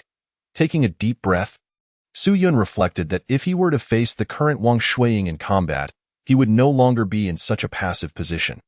Even if he were not her equal, he would certainly not be at risk of being slain by her. In the next moment, he retrieved the previous obsidian box. I wonder if it is as I envisioned, related to the true meridians? Su Yun's gaze turned serious as he placed his hands upon the box, opening himself to the true meridian's power and gradually infusing it with spiritual energy. Soon, the 3 original beams of light on the box ignited, followed closely by the emergence of a fourth. It truly is connected to the true meridians. This allowed Su Yun to ascertain definitively, only with 10 true meridians can one unlock such a box. What treasures lie within? Su Yun stroked his chin, scrutinizing the obsidian box, increasingly aware of its complexity. The various mysterious patterns and symbols on its surface exuded an ancient aura, as if they were relics from a bygone era. After a moment of contemplation, Su Yun stowed the treasure chest away. It seems I must hasten to gather the spiritual herbs required for the 10 meridians elixir. It has been a while since I heard anything from the treasure pavilion. I will have to seek out other avenues for collection. Su Yun rubbed his temples. He had already gathered most of the spiritual herbs from the 10 meridians elixir, and aside from the 5 specific herbs, the rest were relatively easy to procure, so he was not overly concerned. Su Yun. Alchemy. The voice of Tsang Shui Chen echoed from outside. Su Yun, not daring to delay, promptly exited his room. During this period, he had acquired a considerable amount of alchemical knowledge from Tsang Shui Chen. He even believed he was now qualified to attempt refining low-tier elixirs independently. He merely lacked an opportunity. After Tsang Shui Chen successfully completed a batch of elixirs, Su Yun collected all the pills and delivered them to the resource pavilion. Lig sure. Do we have these 5 types of spiritual herbs in the sect? Inside the resource pavilion, Su Yun presented a paper listing the 5 required spiritual herbs to Li Qiushan. Li Qiushan took a glance at it, then frowned and said, "Please wait a moment while I check." He soon pulled out a resource ledger and began to search. Before long, he waved his hand and said, "Not available. Spiritual herbs of the spiritual tier are already quite scarce within the Qingyun sect, so it was quickly ascertained." Upon hearing this, Su Yun nodded and said, "Thank you, Li Ji. Sure, if there is any news, please inform me." He did not harbor high hopes. After expressing his gratitude, Su Yun turned to leave. Returning to the mysterious peak, he continued to immerse himself in cultivation. On the following day, in the alchemy room, after assisting Tsang Shui Chen with the refining process, Su Yun collected all the elixirs once again. At this moment, Tsang Shui Chen spoke slowly. "Su Yun, I grant you the opportunity to attempt refining a low-tier elixir. Do you accept?" Su Yun's heart soared with joy upon hearing this, and he eagerly replied, "I am willing." He had harbored this desire for some time but had not dared to voice it, considering his current status as merely a lowly herb boy, fearing that Tsang Shui Chen might look down upon him. Observing Su Yun's expression, Tsang Shui Chen's eyes revealed a glimmer of amusement. He clasped his hands behind his back and said, "I have observed your diligent efforts, and your mental acuity surpasses that of ordinary individuals. You are quite familiar with various spiritual herbs. Furthermore, during this time spent by my side, you have acquired a wealth of alchemical knowledge. Therefore, I am willing to grant you this opportunity to attempt elixir refinement." Tsang Shui Chen was correct. He believed Su Yun possessed a certain talent for alchemy, and thus, while the opportunity presented itself, he decided to let him try. Wang Shuiying had been absent for too long, and he had ceased to expect anything from her. Su Yun immediately expressed his gratitude, saying, "Thank you, Tsang Dan Sure." Tsang Shui Chen placed a recipe for the Qi recovery pill on the table and instructed, "This is the recipe for the Qi recovery pill. You shall prepare the spiritual herbs as indicated. I trust you do not require my guidance in this matter." "Not at all. I can manage it myself," Su Yun replied confidently. Preparing the herbs merely required sufficient quantities, which posed little difficulty. Following the standards outlined in the recipe, he quickly gathered the necessary materials. Once everything was in order, Su Yun sat beside the alchemical furnace. Song Shui Chen cautioned, "Remember the key points I have taught you. Concentrate fully, keenly sense the conditions within the alchemical furnace, and utilize your spiritual energy to control the flames." "I understand," Su Yun affirmed. Su Yun took a deep breath. The opportunity to concoct elixirs had arrived unexpectedly, and he must cherish it deeply at this moment. His greatest concern was whether his mental strength would be sufficient to support his alchemical endeavors. Previously, he had effortlessly memorized the detailed explanations of all the medicinal herbs, thanks to the influence of the Tao source. However, now that he was truly preparing to refine elixirs, there was a high likelihood that he would reveal his shortcomings without that extraordinary mental acuity. He resolved to exert his utmost effort. Suppressing his apprehension, Su Yun began his preparations for alchemy. First, he ignited the flame, then mixed the herbs and placed them into the alchemical furnace. Next, he gently closed his eyes, focusing entirely as he extended his consciousness into the furnace to perceive the refining process within. At the initial stage of the body refinement realm, his consciousness was still quite primitive. Only as his power increased could his mental faculties gradually strengthen. Eventually, it might even reach the level of forging a divine embryo, allowing his primordial spirit to separate from his body. Yet, at this stage, his capacity was weak, and without a mental acuity that set him apart, he could not be considered a natural talent for alchemy. Su Yun was well aware that he lacked such innate talent and could only strive to do his best. Song Shui Chun sat nearby, observing Su Yun's refining process. In Su Yun's perception, he could only discern vague outlines within the furnace through a faint awareness, utterly unable to clarify the specific conditions inside. After around 5 minutes, a soft pop was heard. It was a failure. Song Shui Chen spoke up, noting that the herbs within the furnace had been completely incinerated, reduced to ashes. Su Yun opened his eyes and frowned slightly. Song Shui Chen continued, "Do not be disheartened. Those who succeed on their first attempt are exceptional geniuses. Keep going." "Understood." Encouraged by Song Shui Chen, Su Yun proceeded with his next attempt. During the second attempt, his perception remained unchanged, just as in the first. Unsurprisingly, he failed yet again. The third, fourth, and fifth attempts all resulted in failure. With each successive failure, Su Yun's expression grew increasingly grave. After the 10th failure, Song Shui Chun waved his hand and said, "All right, let us conclude for today. Focus on absorbing the process of refining elixirs and see if you can summarize any experiences. We shall try again tomorrow." Su Yun could only take a slow, deep breath and reply, "I will heed the teachings of the alchemist." Secretly clenching his fist, he felt a sense of unwillingness. Could it be that he would never become an alchemist? Chapter 44. Successful refinement of the recovery elixir. Observing Su Yun's expression, Song Shui Chun placed his hands behind his back and slowly said, "Do not dwell on it too much.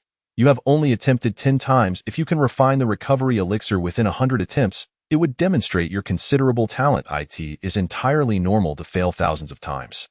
Otherwise, if becoming a low-tier alchemist were so easy, alchemists would not be few in number, held in high esteem, and regarded as noble." Upon hearing Song Shui Chen's words, Su Yun took another deep breath. He understood the reasoning behind it. However, if he truly failed 1,000 times, Song Shui Chun would likely cease, allowing him to continue, no longer investing energy in teaching him. Thus, it would be best if he could succeed sooner rather than later. Back in his room, Su Yun reflected on his previous attempts at alchemy. The entire process had relied solely on mental perception, but since his mental strength was not robust, it would be challenging to produce elixirs if he continued this way. Making it impossible for him to become an alchemist, he furrowed his brow, contemplating how to break through this stalemate. Suddenly, he recalled that Song Dan Shi and Sun Wu Yin would utilize spiritual energy when refining elixirs. Thus, he murmured to himself, "What if I directly use spiritual energy for assistance?" Generally, it is advised that those beginning their attempts at alchemy refrain from using spiritual energy directly, as they cannot precisely perceive the refining conditions or how much spiritual energy to infuse, leading to greater difficulty in control and a higher failure rate. Each time he activated his true meridians to circulate spiritual energy, the Tao source within his dantian would gradually move. If only the Tao source could assist him in refining elixirs. Su Yun slowly clenched his fist. With this thought, he could not dismiss it. If he failed again, he would certainly seek an opportunity to give it a try. First, he needed to cultivate. He took a deep breath, suppressing his thoughts. The delay in alchemy could not impede his cultivation. On the second day, in the alchemical chamber, Su Yun sat cross-legged before the furnace, continuing his attempts at refining elixirs. The first attempt failed.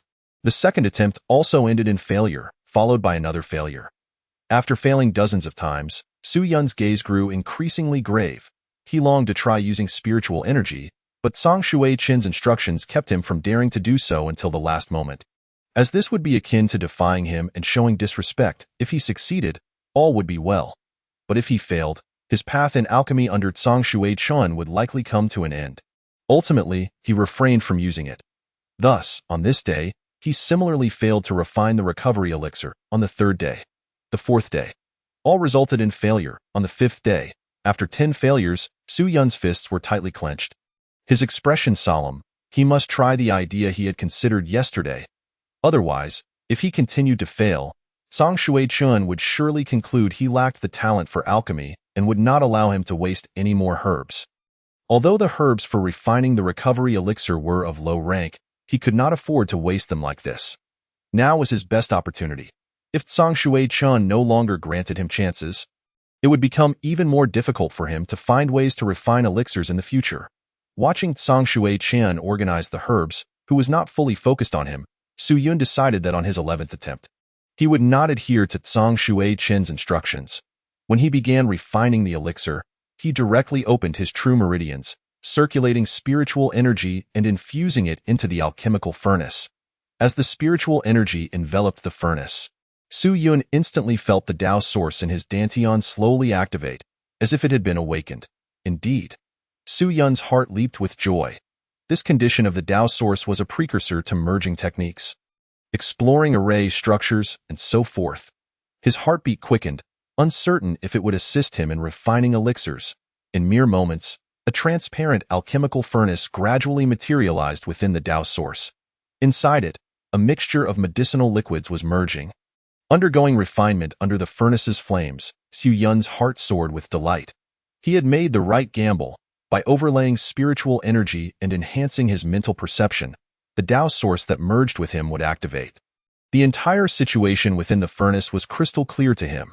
Su Yun could even sense the temperature of the medicinal liquid and gauge the degree of its fusion, as if it were entirely under his command. Residing vividly in his mind, the previous failures in refinement stemmed from his inability to control the process, but now he had achieved mastery, and with such clarity. Meanwhile, Song Shui-chen, who was organizing the herbs and not overly fixated on Su Yun's refining status, sensed the moment Su Yun infused spiritual energy, he frowned.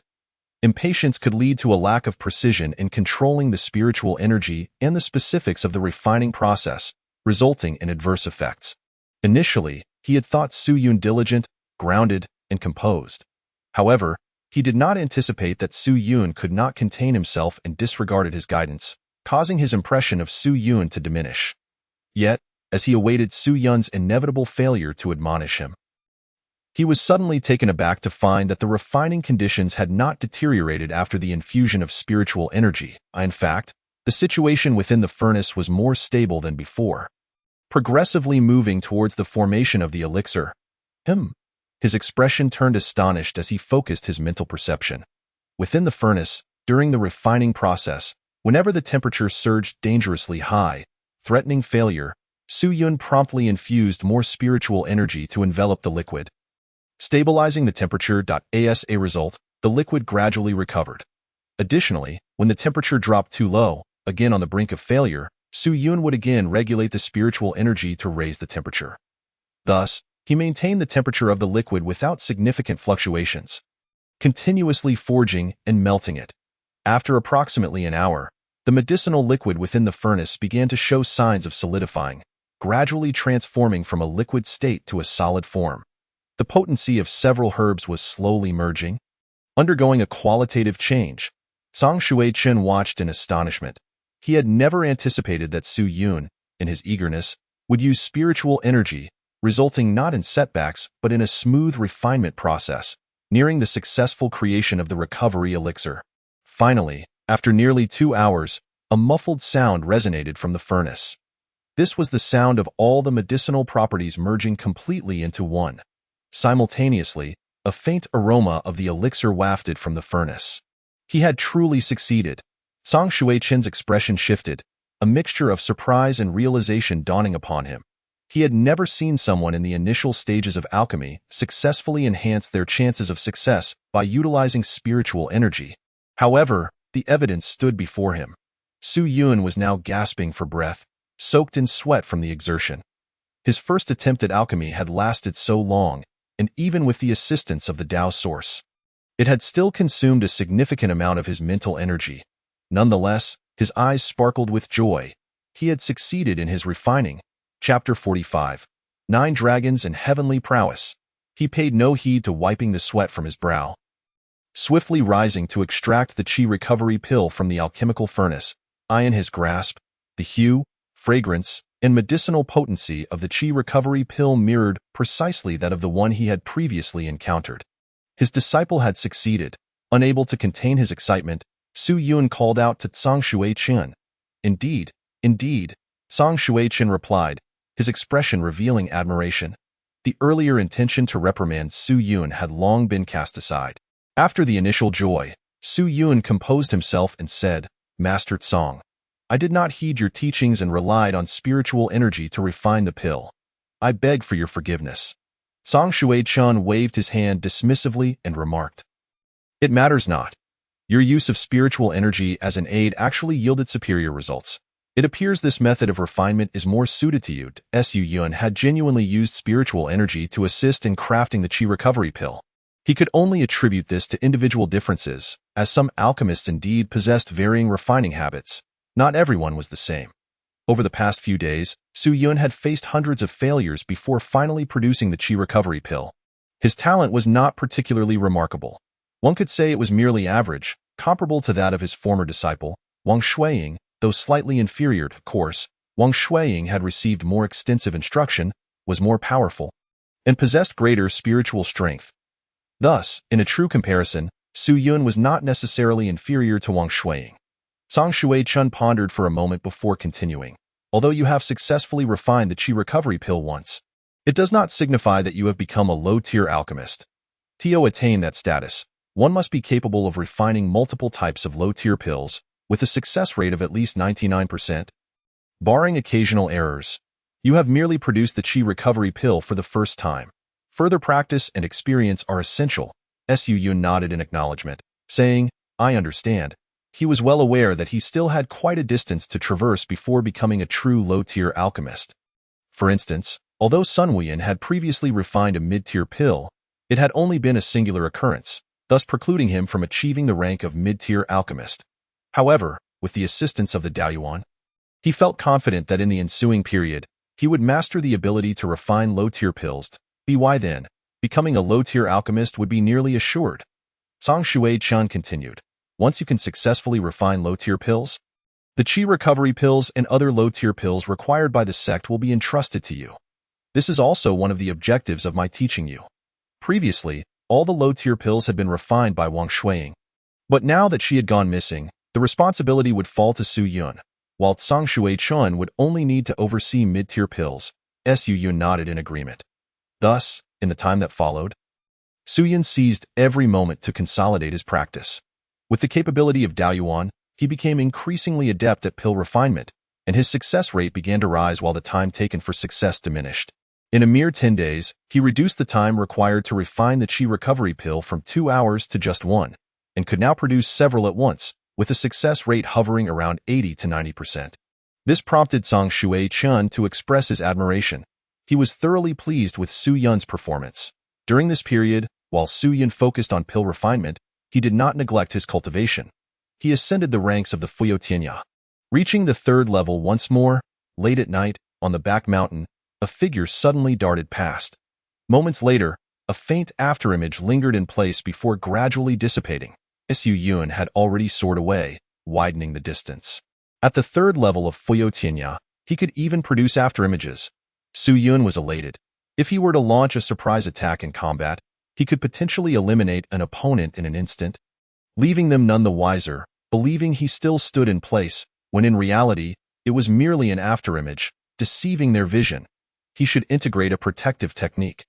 There was no time to waste, Su Yun pondered slowly. At present, he had acquired techniques for body refinement, boxing, and movement, all of which had developed harmoniously. The Longxiang boxing was primarily lethal. Even a practitioner at the 6th level of body refinement would find it difficult to withstand a single blow. As for movement techniques, unless one vastly outclassed him in cultivation, they would undoubtedly struggle to keep pace. However, his physical resilience was still too weak. Su Yun clenched his fist, assessing his physique. Though the Tai Xian dragon body refinement technique had elevated his physical form to a level above that of others at the same rank, in combat, lacking a protective technique made it challenging to withstand lethal strikes. If he were not to rely on evasive maneuvers or withstand blows with his fists, even a practitioner at the 4th level of body refinement could easily inflict damage upon him. Only with a formidable protective technique could he shield himself from harm and forge an impervious body. The following day, Su Yun ventured to the scripture repository once more, utilizing 100 Qi recovery pills to enter the Xian tier area. With his current abilities, he could even refine Qi recovery pills himself, ensuring he was never short of them. However, he could not overtly exploit the sect's resources for personal gain. Zhao Junfeng was naturally astonished. How could it be that in such a short span, Su Yun had acquired yet another 100 Qi recovery pills? Nevertheless, Su Yun was unconcerned about attracting envy. His fortunate display of alchemical talent had garnered the attention of Master Zhang Shuiqian. Resulting in numerous resources being bestowed upon him, Su Yun smiled at Zhao Junfeng, attributing his resources to Master Zhang, which provided him with an excellent cover. This only intensified Zhao Junfeng's envy. Yet, Su Yun paid little mind to his thoughts. Upon entering the scripture repository and integrating a top-tier protective technique, he returned to the mysterious Mist Peak. The 9-Dragon Celestial Shield. A look of longing filled Su Yun's eyes. This was the top-tier protective technique he had just integrated. The 9-Dragon Celestial Shield boasted that even at the 1st level, its physical strength could rival that of a dragon. Upon reaching the 9th level, one would be enveloped by the 9 dragons. Akin to a celestial shield, impervious to destruction. As he delved into its depths, the grand scenes depicted within the technique's text momentarily transported him to an extraordinary vision. He envisioned a powerful figure standing firm, radiating an astonishing aura, with 9 streams of dragon energy swirling around him, the sound of dragon roars resonating deafeningly, as if he were enveloped in a celestial shield, impervious to all forms of attack. Such a spectacle left Su Yun utterly awestruck. The techniques of the celestial tier, regardless of their nature, could likely stir the interest of powers within a radius of 100,000 miles. Inciting a frenzy among countless cultivators, Su Yun licked his dry lips, fully aware of the preciousness of such techniques, vowing never to reveal them lightly. Previously, he had also taken the opportunity to practice the Xian tier boxing and movement techniques during his spare time. Of course, he had only reached the introductory level. He could perform them but not master them, having invested little time or energy. This was to conceal his capabilities. He could not afford to flaunt celestial tier techniques upon his exit, as that would draw too much attention and scrutiny. Once he had perfected the 9-Dragon Celestial Shield, his physical body would no longer be his weakness. Su Yun took a slow, deep breath, suppressing his excitement, and began his training in accordance with the technique's description. P.S. The author humbly requests some small gifts. Chapter 46. Qing Xian Palace. The 9-Dragon Celestial Shield, utilizing the power of the true veins, hammers and refines the self, strengthening one's flesh, bones, and skin until the body resembles that of a true dragon, forging an impervious physique. At this moment, Su Yun followed the description, channeling the power of the true veins, circulating it throughout his body, allowing the energies within to interact and traverse through the major meridians, acupoints, and flesh, bones, and skin. The moment a qualitative change occurred would signify the completion of the 1st level. Unbeknownst to him, Su Yun began to feel a sensation of pain coursing through his body, beads of sweat pouring from him. This was the arduous process of honing his physique, and it was not without discomfort. In the alchemical chamber, Su Yun refined another batch of nourishing vein pills, producing a total of 10 nourishing vein pills, like Qi recovery pills, belong to the low-tier category. serving to nourish the body's meridians and heal injuries. Beside him, Song Shui-chen nodded in approval, stating, "Well done. You have successfully refined several types of low-tier pills, with nearly no failures." During this period, he had personally instructed Su Yun, leading to remarkable results. Su Yun's proficiency in refining low-tier pills had become nearly indistinguishable from that of a low-tier alchemist. Su Yun smiled slightly and respectfully replied, "Thank you for your guidance, Master." And it must be said that Song Shui-chen had undoubtedly become his mentor. However, Song Shui-chen had no intention of taking on another disciple. Otherwise, Su Yun would likely have sought to become his apprentice. Observing Song Shui-chen, who stood with his hands clasped behind his back, he noticed a green token gently swaying at his waist. The green token emitted a faint glow, appearing to be made of precious material, with several prominent characters inscribed upon it. In the center were 3 large characters, Song Shui-chen. Alongside were 4 smaller characters, mid-tier alchemist. Noticing Su Yun's gaze, Song Shui-chen glanced down before continuing. "To be recognized as a true alchemist, you must participate in the alchemist assessment at Qingxian Palace. Only through the certification of Qingxian Palace and obtaining this token can one be considered a genuine alchemist." Acknowledged universally, Qingxian Palace, Su Yun murmured softly. In recent days, he had learned much about alchemy and alchemists from Song Shui-chen. The Qingxian Palace is the foremost alchemist organization in the southern domain of the present world, boasting an innumerable array of powerful alchemists within its ranks, cultivating extensive connections with various factions. Moreover, it wields a vast influence of its own, permeating every region. It is, without a doubt, a revered existence admired by countless individuals. To become a truly respected and acknowledged alchemist, one must participate in the Qingxian Palace's assessment and certification. Only then can one firmly establish their identity as an alchemist. With this credential, one can traverse the world and receive favorable treatment from any faction. For instance, Master Tong holds a position within the Qingyun sect that commands considerable respect, even from its leader, due to this certification. Song Shui-chen continued, stating that while there are indeed many unaccredited alchemists, their limitations are considerably greater. Although Shuang possesses the ability to concoct low-tier elixirs, she has not undergone the certification process, thus lacking a true alchemist identity. Upon hearing this, Su Yun finally understood why Wang Shuiying's identity as a low-tier alchemist was scarcely known within the sect. It turns out she had not been granted the alchemist token by the Qingxian Palace. These matters had never been disclosed to him by Sun Wuyan. Of course, it was not that Sun Wuyan intentionally concealed this information from Su Yun. Rather, at the time, Su Yun was merely a miscellaneous worker. Despite showing some spiritual talent, he had yet to earn the right for Sun Wuyan to discuss alchemist-related matters with him. However, Su Yun had no intention of seeking certification from the Qingxian Palace. For him, at this moment, such an identity was superfluous and offered no substantial benefits. Just as Su Yun was about to express further thoughts, he suddenly sensed a disturbance emanating from his storage ring. Thus, the words on the tip of his tongue were swallowed back. He then stood up, clasped his hands, and said, "Master, I shall take my leave." Song Shui-chen nodded. Upon returning to his room, Su Yun promptly retrieved the jade stone that had caused the disturbance in his storage ring. This jade stone had been given to him by the Dianbao Pavilion for communication purposes. Could it be news of a spiritual herb? Su Yun immediately delved into his consciousness. Instantly, words forged from spiritual energy materialized within the jade stone. Spiritual herb has news. A mere 4 words, concise and to the point. Indeed, there was news. Su Yun felt a surge of joy. After waiting for so long, he finally received word. Wasting no time, he fabricated an excuse to leave the sect. Clad in his ample black robe, concealing his entire form, he entered the Dianbao Pavilion. "Black-robed sir," the staff of the Dianbao Pavilion respectfully approached, guiding Su Yun towards the inner chamber. This time, he did not enter the previous secret room but was led to a more opulent chamber deeper within.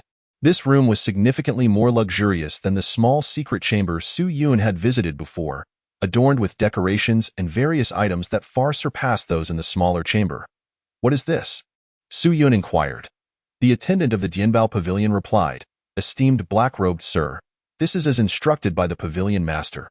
Su Yun said nothing further and took a seat in a chair at the front. "Please wait a moment," esteemed black-robed desired. As he watched the attendant exit, Su Yun pondered briefly. It seemed that the Dianbao Pavilion was increasingly valuing his presence. Judging by the reception he received, it was clear that he had likely become a distinguished guest of the Dianbao Pavilion. It was reasonable. Such a place would have very few individuals capable of offering mid-tier profound techniques for sale, likely none at all. Before long, a faint floral fragrance wafted in from outside. Soon after, a young woman adorned in a form-fitting light pink dress gracefully entered. Su Yun caught sight of her through the black fabric, momentarily taken aback. The woman was tall and voluptuous, with her short skirt barely covering the upper part of her thighs, revealing a pair of dazzlingly white and long legs. Her slender waist was accentuated by a pair of alluring curves that swayed enticingly as she walked. Higher up, her youthful, exquisite face, with skin as pale and delicate as jade, exuded a remarkable grace. Particularly striking were her lively eyes, reminiscent of spring waters, as if a single glance could ensnare one's soul.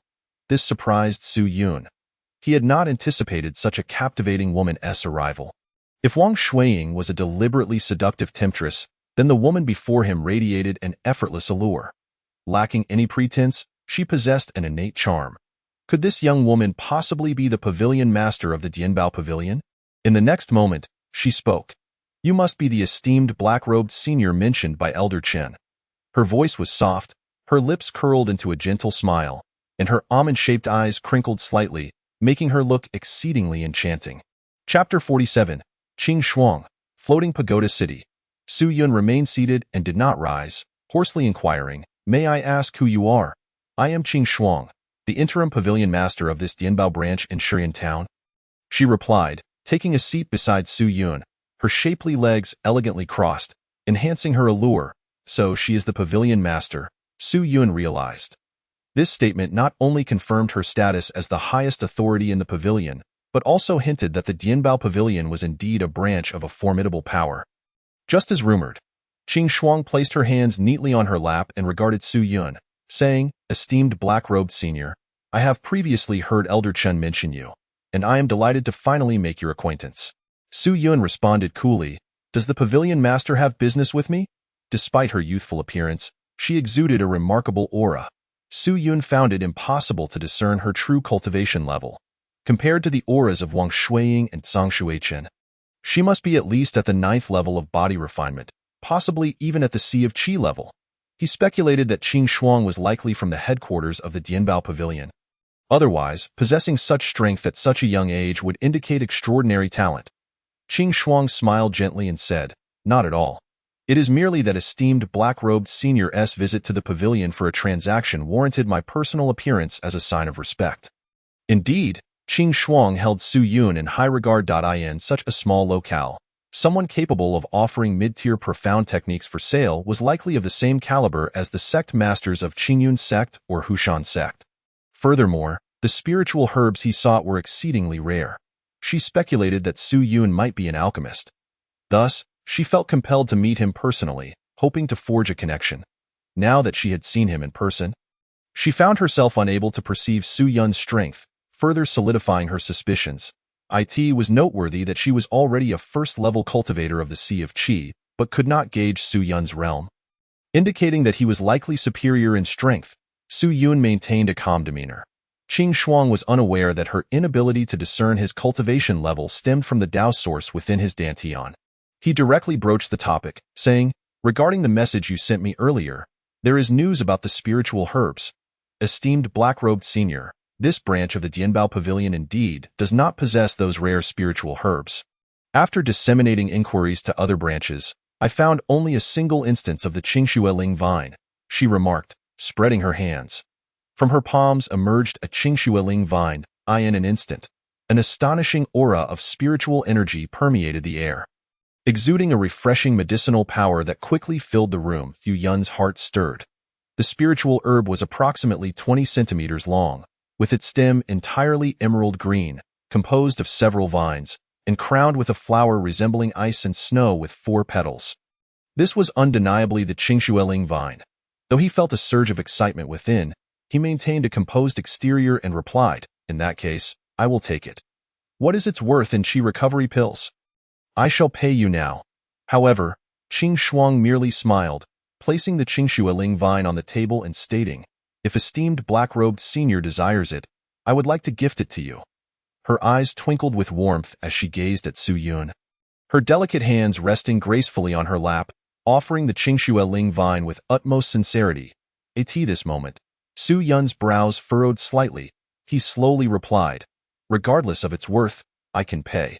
I do not wish to rely on the generosity of others." He was not foolish. Free gifts were rarely without strings attached, especially when it came to a rare spiritual herb like the Ling vine. Qing Shuang perceived Su Yun's thoughts and smiled. "Esteemed black-robed senior need not worry. This is merely a gesture to establish a friendship. Furthermore, this is a personal gift from me, unrelated to the Dianbao Pavilion. You need not feel burdened in any way." Although this spiritual herb held considerable value, Qing Shuang was more than capable of affording it. After all, exchanging a single spiritual herb for the opportunity to befriend you was certainly worthwhile. Upon hearing this, Su Yun was taken aback. He had initially expected Qing Shuang to propose some condition that would place him in a difficult position. To his surprise, she simply wished to gift it in the spirit of friendship. Thus, accepting it was not out of the question. After all, his current resources were indeed limited, and the Ling vine was certainly worth a substantial amount. After much internal deliberation, he finally said, "In that case, I shall graciously accept it." As Su Yun spoke, he carefully stowed the Ling ting into his storage ring. "You are quite an impressive young lady. I would be honored to make your acquaintance. Should you require any assistance within my capabilities in the future, do not hesitate to ask, Miss Qing Shuang, as long as it does not exceed my limitations." Su Yun's words were, of course, mere politeness, given that she had already gifted him the spiritual herb, and he felt compelled to express some flattering sentiments in return. Upon hearing Su Yun's agreement, Qing Shuang's lively eyes sparkled with delight as she replied, "In that case, I would like to express my gratitude to you, esteemed senior." After exchanging a few pleasantries, Su Yun swiftly transitioned to the main topic and inquired, "Have there been any updates regarding the remaining 4 spiritual herbs? To be frank, I have yet to communicate with the headquarters and am currently unaware." Qing Shuang admitted, "However, I have heard that the Bailong Xiang is stored within the Futu city, specifically in the Qingxian Palace. The spiritual herbs within the Qingxian Palace are accessible to all certified alchemists.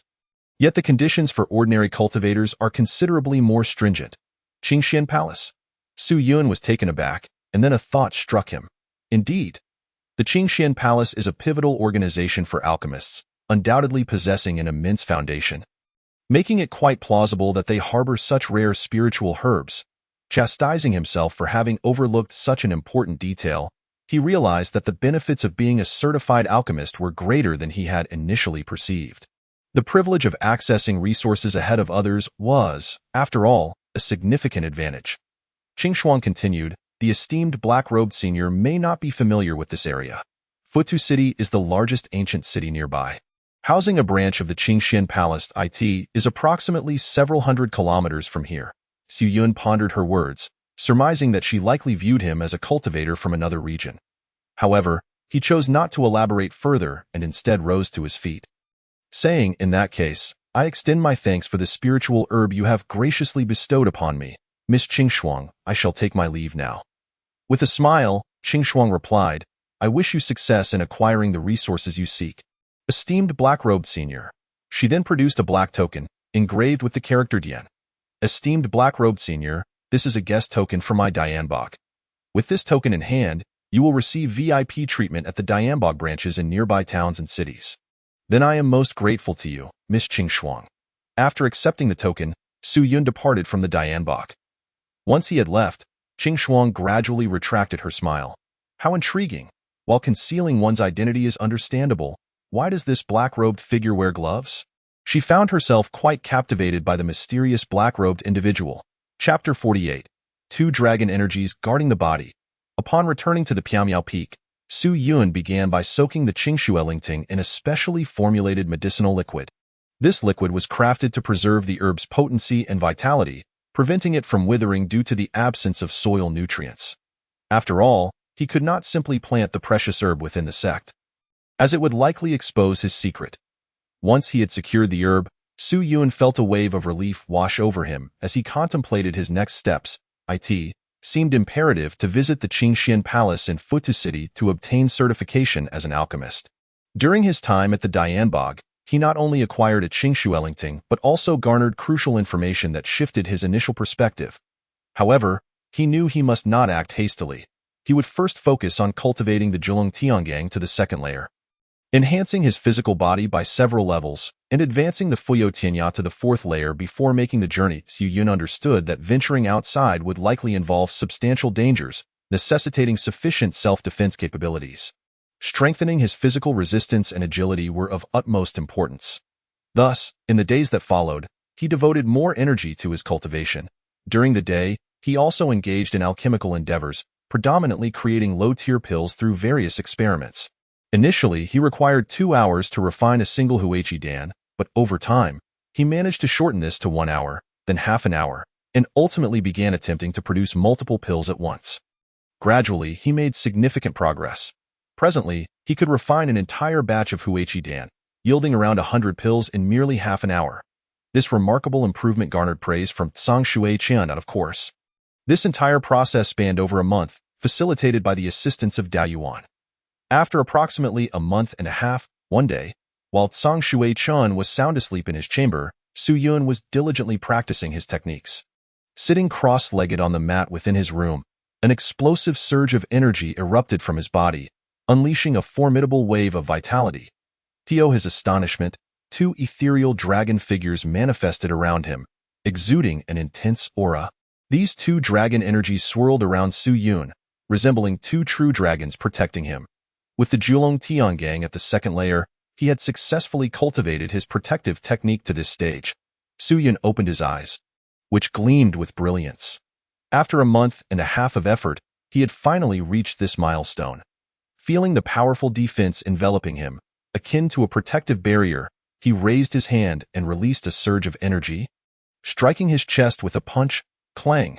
His fist was halted just an inch away from his chest by the 2 dragon energies, producing a sound reminiscent of metal clashing as a counterforce deflected his punch. This level of defense would be exceedingly difficult for an average 6th-layer body-refining cultivator to breach. Overjoyed, Su Yun stood up and stretched his body, relishing the comfortable sensation coursing through him in this month and a half. He had also advanced the Fuyo Tianya to the 4th layer. The 4th layer of Fuyo Tianya was indeed unparalleled, making it exceptionally challenging for any cultivator to catch up to him in the body-refining realm. Of course, this was contingent upon Su Yun's unrestricted consumption of Huichi Dan. Without such an abundance, even with this technique, the limited energy within him would not sustain his efforts for long, making it easy for enemies to close the gap. While high-tier techniques could grant cultivators the capabilities to surpass those of higher realms, they remained constrained by their own energy reserves, ultimately revealing a shortcoming. To match this, he must elevate his realm. Nevertheless, Su Yun was well stocked with Huichi Dan, so that concern was alleviated. Coupled with the Zhulong Tiangang, his ability to protect himself had significantly increased. Estimating his strength, Su Yun considered that his assessments were based on the premise that he would encounter cultivators practicing techniques below the Xian level.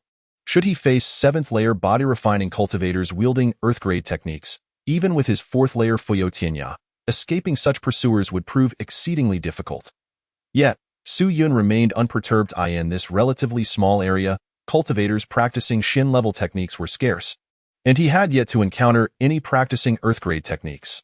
This was the foundation of his confidence. After a few more days of preparation, it would soon be time to set off for the Qingxian Palace.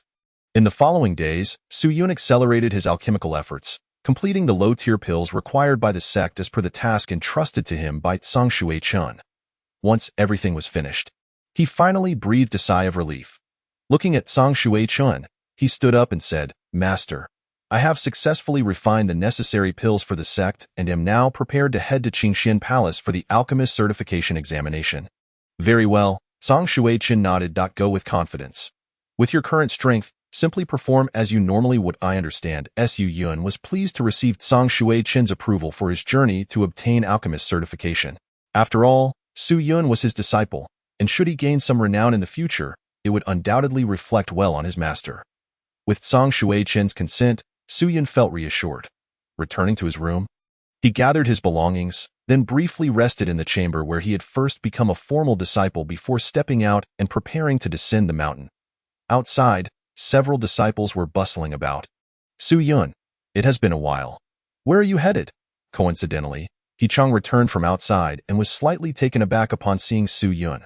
With a smile, Su Yun clasped his hands and replied, I am heading down the mountain, northwest, to attend to some matters. Chang returned the gesture, saying, Then I shall see you another day. As he descended the mountain towards Futu City and the Qingxian Palace. Su Yun held a map in his hand. Having never been to Futu City, he naturally required guidance. Located in the northwest of the Qingyun sect, Futu City was several hundred kilometers away, surrounded by various small towns and intricate minor forces. Given his current pace, he estimated it would take him several days to reach his destination. Su Yun folded the map and took a deep breath. However, he was not in a hurry, for he had ample cultivation resources stored within his spatial ring. Even if he ambled along the way, it would not impede his progress in cultivation. Following a path of the sect, Su Yun commenced his journey. This time, he was alone, marking his first venture to such a distant place. Within the vicinity of Qingyun's sect, aside from the towns and villages, there were no other factions present. After all, no force had yet mustered the audacity to extend its reach so close to Qingyun's sect. Thus, Su Yun encountered very few people along the way, utilizing his swift movement technique to traverse ahead with remarkable speed. After more than half an hour, within the forest, Su Yun gradually came to a halt. Inhaling deeply as he prepared to rest for a moment and replenish the spiritual energy he had expended, he sat cross-legged, retrieving some food to satisfy his hunger. After resting for half an hour, his internal spiritual energy surged once more. Just as he was about to rise and depart, a hoarse, aged voice echoed from not far away. Youngster, you've kept this old man waiting for quite a while. In the stillness of the forest, the voice startled Su Yun, causing his brow to furrow. It was a familiar voice. He swiftly turned to look in the distance. Several dozen meters away, a figure cloaked in gray robes was approaching at an alarming speed. Upon seeing the face of this individual, Su Yun's pupils constricted. The visage, withered like tree bark and etched with deep wrinkles, belonged to the old Taoist who had previously conspired with Wang Shuiying. Shocked, he sprang to his feet. This old man had been waiting for him all along. However, before he could ponder further, the elder waved his hand, unleashing a formidable wave of spiritual energy. Boom! The violent force surged towards Su Yun, prompting him to furrow his brow and swiftly dodge to avoid the attack. Crash! The spot where he had just stood was obliterated as a large tree was shattered and collapsed to the ground. Ninth layer of body refinement. Su Yun's expression turned grave. The terrifying aura undoubtedly belonged to a cultivator at the ninth layer of body refinement. Damn it! He hadn't anticipated that this old Taoist had been lurking in the shadows. Seeking an opportunity to strike, he had truly been careless. With the old man's strength now apparent, he wasted no time and turned to flee. This was no jest. A cultivator at the ninth layer of body refinement was far beyond what he could contend with, and he would undoubtedly be unable to withstand even a single strike. No matter what, fleeing was the best course of action. Whoosh! He activated his movement technique, soaring forward with great speed. Noticing that Su Yun had effortlessly evaded his attack, the old Taoist's expression flickered with surprise. He had executed that strike with precision, fully locking onto Su Yun. A mere cultivator at the fourth layer of body refinement should have had no chance of evading. It was a technique of movement. The old man discerned that Su Yun's sudden burst of energy was astonishing. The tier of his movement technique likely far exceeded anything he had encountered before. It seemed this young man indeed possessed some skill. No wonder he could turn the tables on Wang Shuiying. After keeping a close watch on Su Yun for so long, he finally had a chance to act. With a cold smirk, he declared, Su Yun, I advise you not to run. You cannot escape my grasp. The fact that you killed Wang Shuiying truly surprised me. If you willingly hand over your techniques and secrets, I might consider letting you off the hook. Hearing this, Su Yun cursed inwardly, for this old Taoist had set his sights on his techniques. After killing Wang Shuiying, the old man must have surmised that he possessed some mysterious treasure. For it was inconceivable that he could defeat a cultivator at the seventh layer of body refinement otherwise. However, there was little he could do. Had he lingered even a moment longer to deal with Wang Shuiying's corpse, this old Taoist might have caught up to him that time. His demise would have been all but assured. But how did he know that Su Yun had descended the mountain and managed to track him down? At this moment, a chilling thought crept into Su Yun's mind. Someone within the sect must have been secretly observing him and relayed the information to the old man. Who could it be? His expression darkened as he frantically channeled his spiritual energy while pondering. Could it be He Chong? He recalled that before descending the mountain, he had only mentioned his whereabouts to He Chong and Song Shuichen. Song Shuichen was certainly not the one. It must be He Chong. Could it truly be him? A surge of fury ignited within Su Yun. However, he could not afford to dwell on it now. He needed to exert all his efforts in channeling his true vain spiritual energy to its limits to shake off this old Taoist. The gravity of the situation weighed heavily upon Su Yun as cold sweat trickled down his brow. Being pursued by a powerhouse spanning 5 minor realms was undeniably daunting. The disparity in strength was immense. Moreover, he knew nothing about this old Taoist. If the old man's movement technique was highly advanced, he might not escape today. Whoosh, in the dense forest, the chase between the old man and the young man unfolded rapidly. Within the blink of an eye, nearly 10 minutes had passed. What tier of movement technique does this kid possess, enabling him to be so swift? Behind him, the old Taoist was astonished, unable to comprehend the situation. A mere cultivator at the 3rd or 4th layer of body refinement from Qingyun's sect could not have acquired such a remarkable technique. Even at his current pace, he could barely keep from being swiftly outpaced. He would see just how long the energy within Su Yun could sustain him. The old man gritted his teeth, his resolve hardening as he relentlessly pursued Su Yun. There had to be more secrets hidden within Su Yun. Otherwise, it was impossible for him to have defeated Wang Shuiying, who was several realms above him. Relying solely on his movement technique, he had been stuck at the 9th layer for quite some time, and perhaps Su Yun held the key to breaking through to the Qi realm. After waiting so long, he would not let this opportunity slip away. Thus began an intense chase. The two figures darted through the deserted forest at breakneck speed. Had there been any onlookers, they would have been left in utter disbelief. A cultivator at the 4th layer of body refinement managing to evade a 9th layer pursuer? Soon, nearly half an hour had elapsed. By this time, Su Yun was drenched in sweat. After half an hour of exerting himself with the movement technique, his spiritual energy was entirely depleted, and he had consumed several energy-replenishing pills. Nevertheless, while he managed to keep the old Taoist at bay, he could not shake him off. The 9th layer was simply too powerful. Clenching his fists, Su Yun's expression was grave. While he fled for his life, his mind raced with strategies. Continuing like this was not a solution. He had to find a way to lose his pursuer. He looked ahead to see a narrow path. Faintly, he could discern the path's end, where several small hills obscured the view beyond. A glimmer of determination sparked in Su Yun's eyes. This was the perfect opportunity to throw off his pursuer. He could not let it slip away. Behind him, the old Taoist was equally drenched in sweat, having also consumed energy-replenishing pills. Su Yun's endurance was beyond his expectations. That damned brat. He was seething with rage. Unable to remain calm, he had never imagined the chase would last over half an hour. Once he caught up, he would make sure to make the boy pay. Su Yun, unaware of the old man's thoughts, had already reached the fork in the hills. In the next moment, his figure swiftly vanished, using the terrain to conceal himself. Humph! Do you think I'll lose track of you just because I can't see you? The old man snorted coldly. The aura wouldn't lie. In mere moments, he dashed over the hill and reached the backside. However, upon arriving, he halted abruptly, his expression darkening. Where is he? He gritted his teeth, his dry hands clenching tightly, the knuckles cracking under the pressure in front of him. Multiple paths lay obscured by trees and hills, preventing him from seeing far ahead. Yet Su Yun had completely vanished, leaving not even a trace of his aura.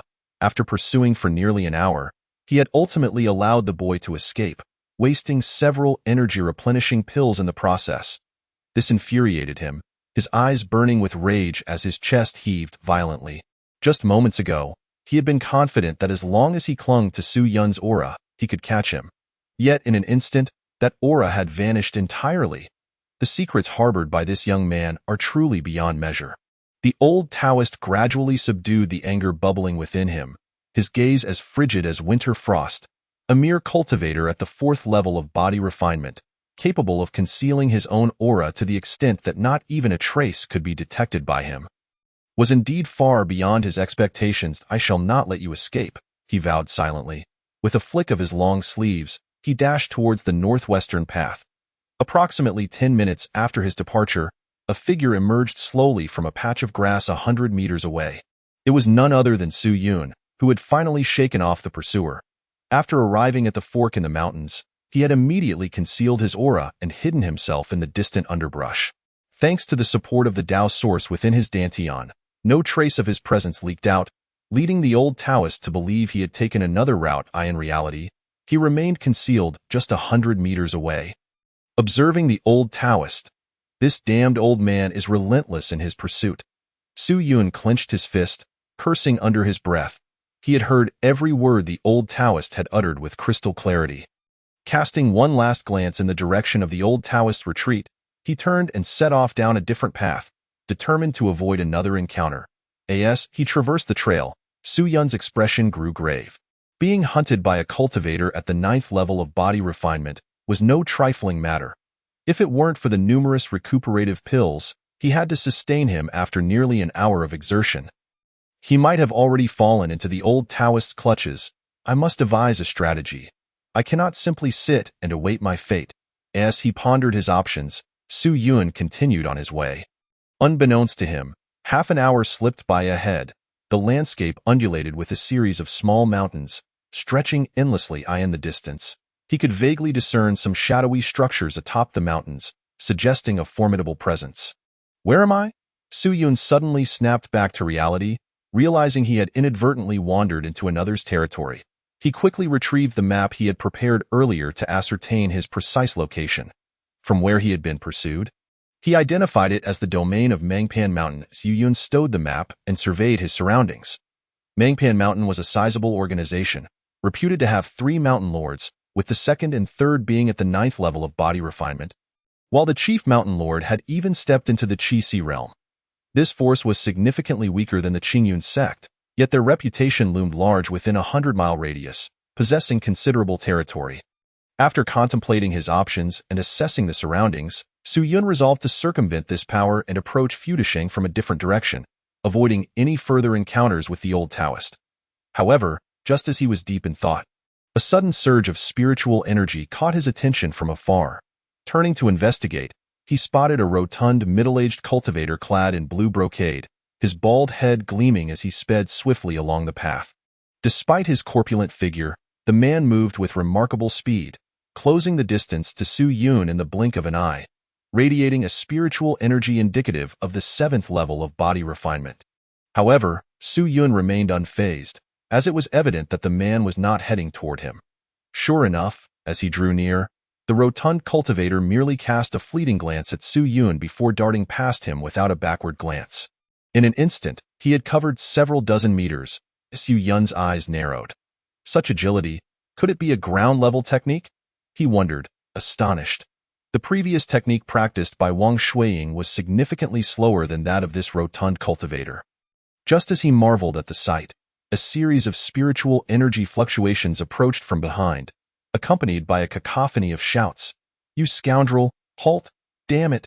You wretched cur! I'll skin you alive! We cannot let him escape.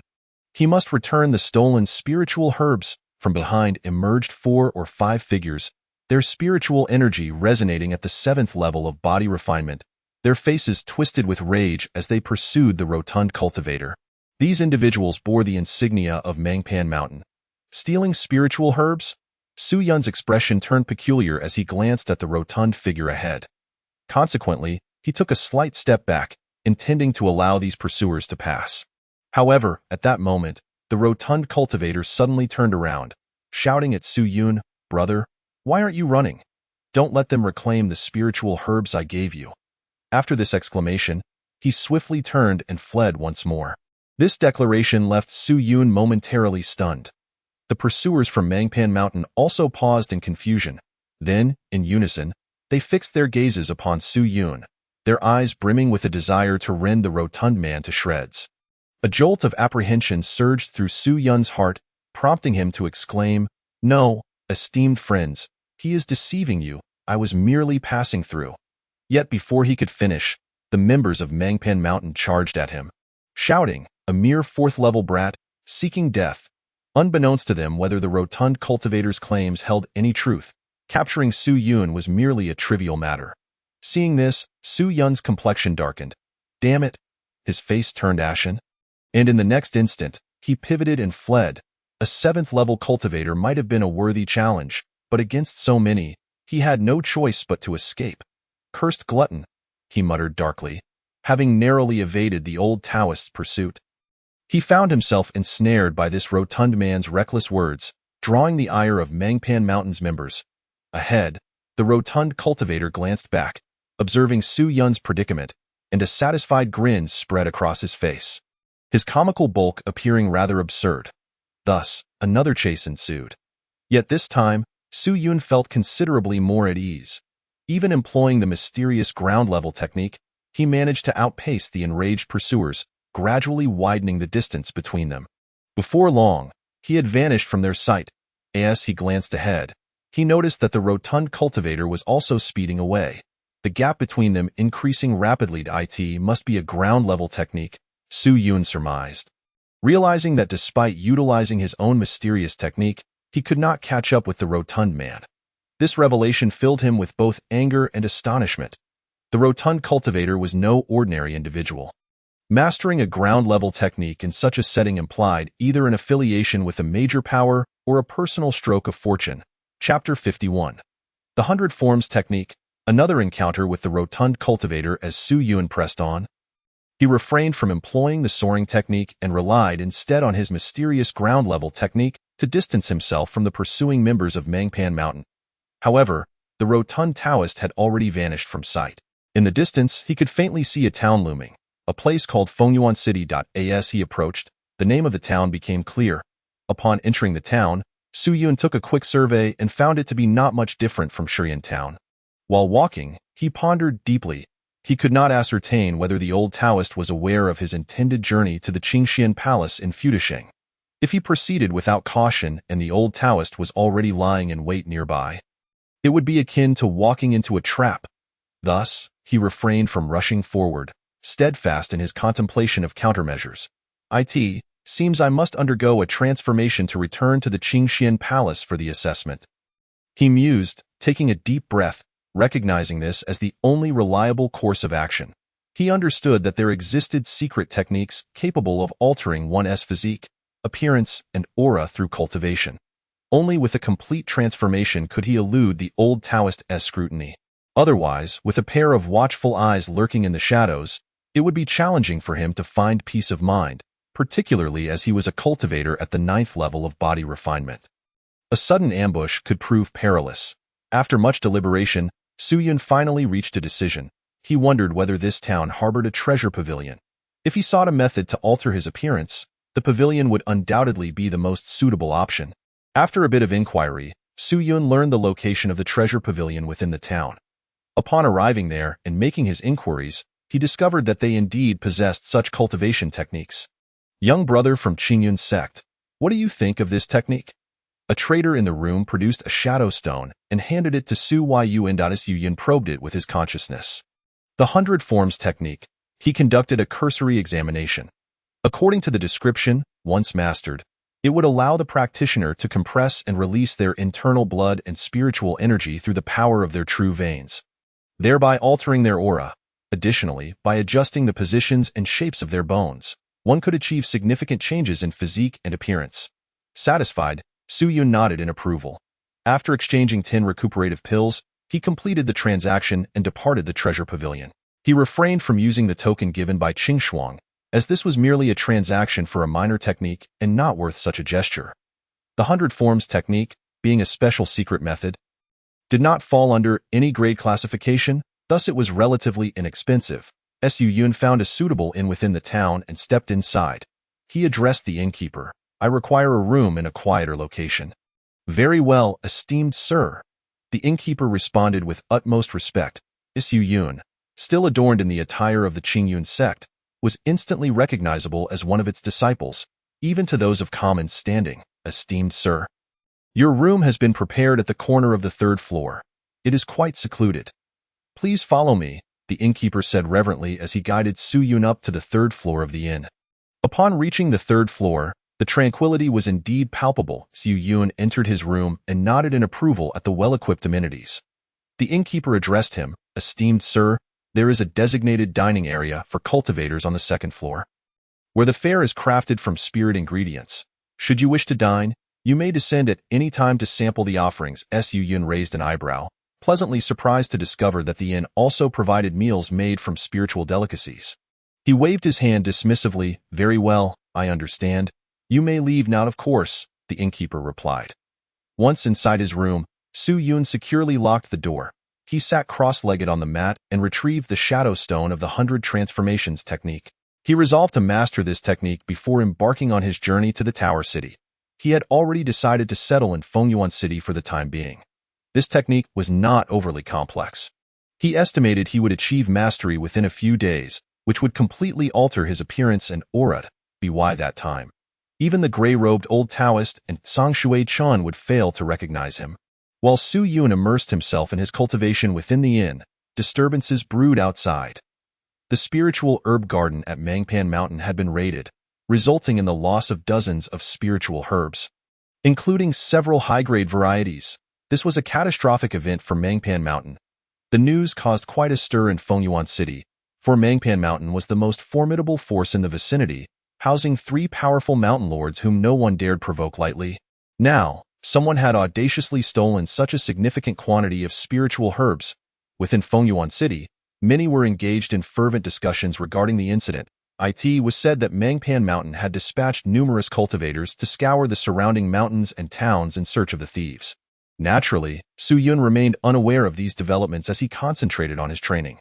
Before he knew it, a day had passed. The following morning, Su Yun continued to sit in meditation within his room. Suddenly, he heard crackling sounds emanating from within his body. His bones were shifting, causing a remarkable spectacle beneath his skin. Taking a deep breath, he slowly opened his eyes. His progress was swift. He estimated that within 3 to 5 days, he would fully master the technique. Rising, Su Yun stretched his limbs. After a full day of cultivation, he felt the need for a brief respite. With the prospect of dining on spiritual fare at the inn, he decided to head downstairs to indulge. The second floor boasted a pleasant atmosphere, with a dozen tables occupied by several cultivators enjoying their meals. Su Yun found a spot to sit and glanced at the menu. Spiritual rice, spiritual cabbage, spiritual chicken. He raised an eyebrow, impressed by the variety offered by the inn. Each of these items was imbued with spiritual energy, far more precious than ordinary food, providing nourishment to cultivators and conferring numerous benefits. Some high-grade spiritual dishes could even enhance a cultivator's prowess. Of course, Su Yun had only heard rumors of such things. He doubted they would be found in a place like this. Soon, a table laden with food was presented before him, and Su Yun was eager to sample the fare. The taste was indeed delightful. As he savored a bite of spiritual chicken, he found it far more exquisite than ordinary meat, the subtle infusion of spiritual energy visibly revitalizing him. Waiter, I'm starving. Bring me something delicious. A voice called from nearby. Su Yun frowned. The voice sounded oddly familiar. Turning to look, he saw a rotund figure clad in a black long robe making his way to a nearby table. Seated sideways to him, upon recognizing the individual, Su Yun's gaze sharpened. It was the plump cultivator from the previous day. No wonder the voice seemed familiar. However, the cultivator had undergone a transformation. His once bald head was now crowned with a thick mane of black hair, making his face appear even larger. Realizing it was indeed the same cultivator, Su Yun's expression darkened. Just then, the plump cultivator noticed Su Yun's gaze and turned to him, surprise evident on his face. Chapter 52. Good news from the plump cultivator. It's you? You managed to evade capture? The plump cultivator exclaimed, astonished as he scrutinized Su Yun. A mere 4th-layer cultivator had successfully eluded the pursuit of a group of 7th-layer cultivators. Upon hearing this, Su Yun let out a cold snort. What, is my escape not to your liking? A smile broke across the plump cultivator's face as he moved closer to Su Yun, saying, "It seems young brother is indeed extraordinary. No wonder I sensed your exceptional nature at our first meeting. Like a dragon among me and this." Su Yun felt a twitch at the corner of his mouth. Nevertheless, there was truth in the plump cultivator's words. Escaping the clutches of seventh-layer cultivators was no small feat, indicating Su Yun's remarkable capabilities. Finally, Su Yun replied coldly, "If it weren't for my swiftness, you would have had me done for." The plump cultivator's demeanor shifted, and he replied earnestly, "Young brother, let us not exaggerate. Even if they had captured you and searched you, discovering no spiritual herbs, they would not have made things difficult for you. I would never stoop to such senseless malice." His serious expression, coupled with his corpulent visage, made him appear somewhat comical. Su Yun merely shook his head, unwilling to engage in further debate. After all, he had suffered no loss. He regarded the plump cultivator and inquired, "What is with all this hair on your head?" "Shuh." The plump cultivator placed a finger to his lips, glancing around before continuing, "Young brother, keep your voice down. Mangpan Mountain has a significant presence in Fengyuan City. Many of their people are about, so I must be cautious. A bald head draws too much attention and is easily noticed." He then glanced at Su Yun's attire and added, "Fortunately, you changed your clothes. Otherwise, the Qingyun sect's garb would indeed stand out, making you an obvious target." Mangpan Mountain has mobilized many to search for the culprits. Upon hearing this, Su Yun understood the situation. He had changed after finishing his training and taking a bath, as his previous attire had become uncomfortable due to sweat. After a moment's contemplation, he spoke in a low voice. "So, they have included me in their pursuit alongside you?" The plump cultivator grinned widely, his expression unspoken yet clear. Su Yun's fists clenched slowly, a surge of anger igniting within him. Were it not for the fact that the plump cultivator was a seventh-layer cultivator, he would have retaliated long ago. It was absurd that he was even conversing with him. Sensing Su Yun's growing ire, the plump cultivator quickly reassured him, "Young brother, please do not be angry. I am here to offer my apologies." His face was plastered with a conciliatory smile. Appearing harmless, Su Yun regarded him coolly. "If you truly wish to apologize, then do so sincerely. Did you not steal a considerable number of spiritual herbs from Mangpan Mountain? Share a few with me as a token of gratitude for my having shielded you from disaster." The plump cultivator's expression shifted at this, and after a moment's hesitation, he seemed to come to a decision. Revealing a smile once more, "That can certainly be arranged." He then produced a small pouch from his storage ring and handed it to Su Yun. A surge of spiritual energy and medicinal aroma wafted from the pouch, invigorating Su Yun. 5 low-grade spiritual herbs. Su Yun raised an eyebrow. He had merely jested with the plump cultivator, not expecting him to genuinely offer anything. "How many spiritual herbs did you actually steal?" he queried, fully aware that the plump cultivator's willingness to part with 5 herbs indicated a far greater haul. The plump cultivator frowned, lowering his voice, "Young brother, that sounds rather harsh. It's not stealing. It's simply a case of the capable taking what they deserve." Su Yun found himself at a loss for words at the plump cultivator's earnestness. Taking a sip of spiritual soup, he declared, "Let us part ways. Otherwise, the chances of us being discovered together will increase." However, the plump cultivator immediately retorted, "Wait, young brother." He glanced around before whispering, "I have something I wish to discuss with you. A significant undertaking." Su Yun raised an eyebrow, intrigued. "What sort of undertaking?" The plump cultivator replied, "This place is too crowded and noisy. Let us speak in my room." After a brief pause, he added, "If you choose not to come, you will surely regret it. Once it's done, you will receive not just those 5 spiritual herbs, but at least double that. High-grade spiritual herbs will also be yours." Watching the plump cultivator ascend the stairs to his room, Su Yun was taken aback. After a moment's contemplation, he settled his bill and followed him up to the 3rd floor. Upon entering the room, he found the plump cultivator already seated at the table. "I knew you would come, young brother," the plump cultivator chuckled. He had correctly guessed that Su Yun was indeed a cultivator eager for resources. He rose to close the door and then pulled Su Yun to sit at the table. Su Yun, maintaining an air of indifference, stated, "What is it? Speak plainly. No need for circumlocution." The portly monk nodded and said, "Indeed, young brother, you are refreshingly straightforward. Allow me to speak candidly. While I was foraging for spiritual herbs atop Mangpin Mountain, I inadvertently caught a glimpse of rare spiritual-grade herbs deeper within the mountains. Just as I was about to gather them, I startled the guards, which led to a relentless pursuit. Pausing momentarily, he emphasized the crux of the matter. I was pondering if you could cooperate with me. One of us could divert the guards while the other quietly harvests the spiritual herbs. Wouldn't that be immensely profitable? Upon hearing this, Su Yun scrutinized him. It was no surprise that this rotund monk was so forthcoming. He had given him 5 spiritual herbs in one go, for he was clearly seeking more precious herbs for himself. The monk gazed at Su Yun and inquired, "So, young brother, what do you say? Will you partake in this venture? After the deed is done, I have no qualms about splitting the herbs evenly." He hoped fervently that Su Yun would acquiesce. His prolonged stay in Fengyuan City was driven by a covetous desire for those invaluable herbs, and he had been contemplating various strategies. This idea had not crossed his mind until he witnessed Su Yun escape unscathed from the hands of several 7th-layer body refinement cultivators. To succeed, one must possess extraordinary speed, a quality Su Yun undoubtedly possessed. Su Yun contemplated for a moment and asked, "What specific rare spiritual-grade herbs are we discussing?" He needed to weigh the risks against the potential rewards. After all, the 3 mountain lords of Mangpan Mountain were not to be trifled with. Encountering them by chance could spell disaster.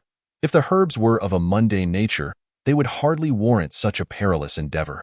Upon hearing Su Yun's inquiry, the monk sensed a glimmer of hope and promptly replied, "There are several varieties, including the highly coveted Hongsong vine, which is valued but rarely available in the market."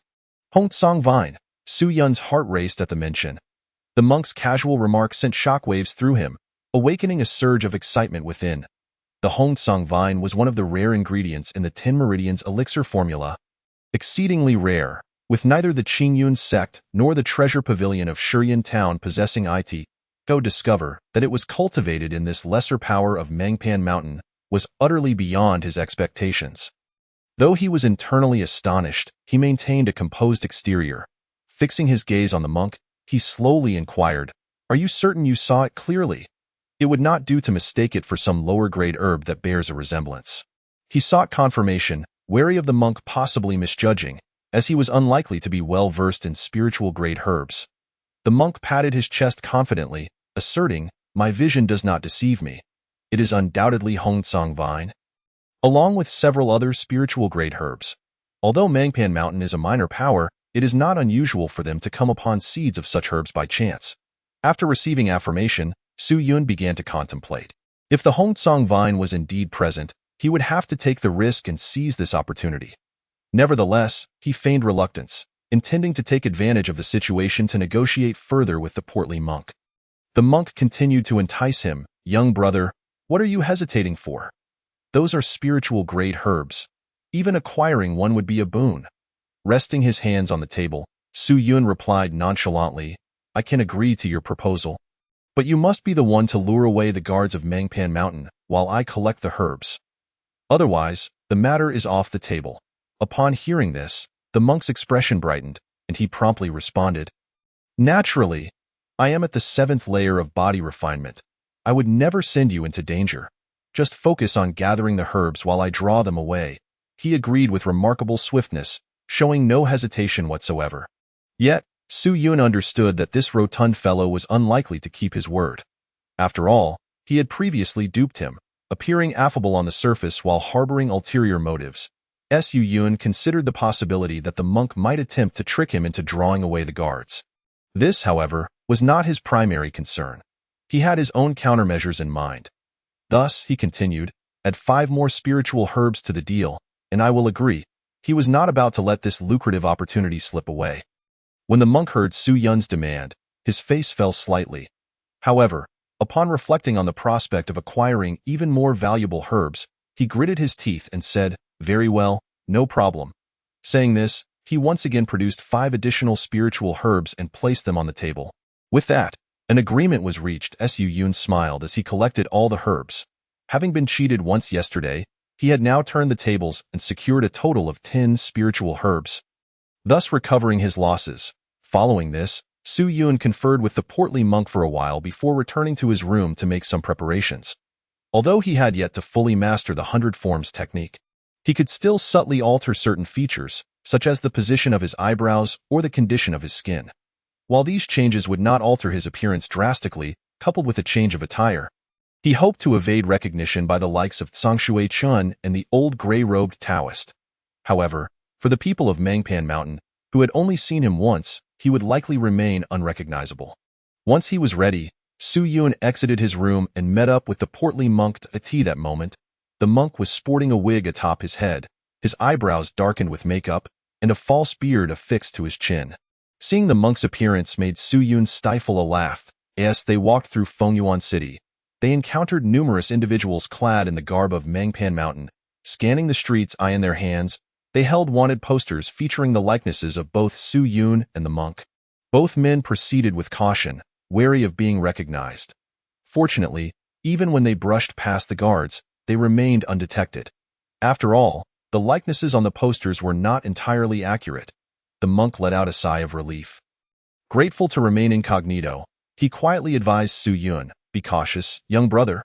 It would be best to avoid getting too close to these individuals. Once we exit the city, if we detect their presence ahead of time, we ought to take a detour." Though he was confident in his own strength and unafraid of the guards from Mangpan Mountain, he understood that rousing the ire of the 3 mountain lords could lead to significant trouble. Their prowess was indeed formidable. Both men were acutely aware that the personnel from Mangpan Mountain had dispatched numerous individuals throughout the nearby prefectural city and the surrounding mountains, searching diligently for the two of them. As they journeyed, Su Yun and the monk relied on their heightened senses to detect cultivators ahead of them, allowing them to evade detection. What should have been a quick journey took nearly an hour, eventually bringing them back to the same location where Su Yun spotted the series of structures atop the mountain again. Goodness, these people from Mangpan Mountain are relentless, dispatching so many to search for us. They truly have it out for me, the monk grumbled. Su Yun shot him a sidelong glance and replied coolly, "You've stolen so many herbs from them. Do you honestly believe they would let you off the hook?" The monk's face darkened at Su Yun's words, and he retorted, "Once more, I shall remind you, this is not theft." Su Yun, uninterested in further debate, continued onward, with the monk trailing closely behind. Before long, the monk led Su Yun stealthily to the area where the spiritual herbs were cultivated on Mangpan Mountain. Ahead lay a rear hillside. Su Yun surveyed the surroundings. The location was indeed remote and difficult to detect. It was remarkable that the monk had managed to find it that moment. The two concealed themselves in the underbrush. Observing the area ahead and the clearing atop the rear hillside, a scattering of spiritual herbs grew amidst a large expanse of empty ground. Upon seeing this, Su Yun's lips twitched slightly. Just how many herbs did you pilfer? It was clear to him that the empty patches had once been filled with spiritual herbs, now stripped bare by the monk. The monk grinned, not offering an explanation. Su Yun refrained from pressing further. As he noticed a structure ahead, several tables and chairs were placed outside, where 5 individuals were seated.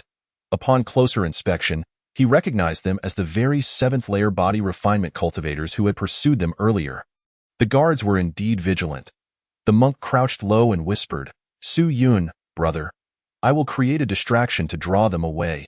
You, however," as the monk spoke of luring the guards away, his small, crafty eyes sparkled with mischief.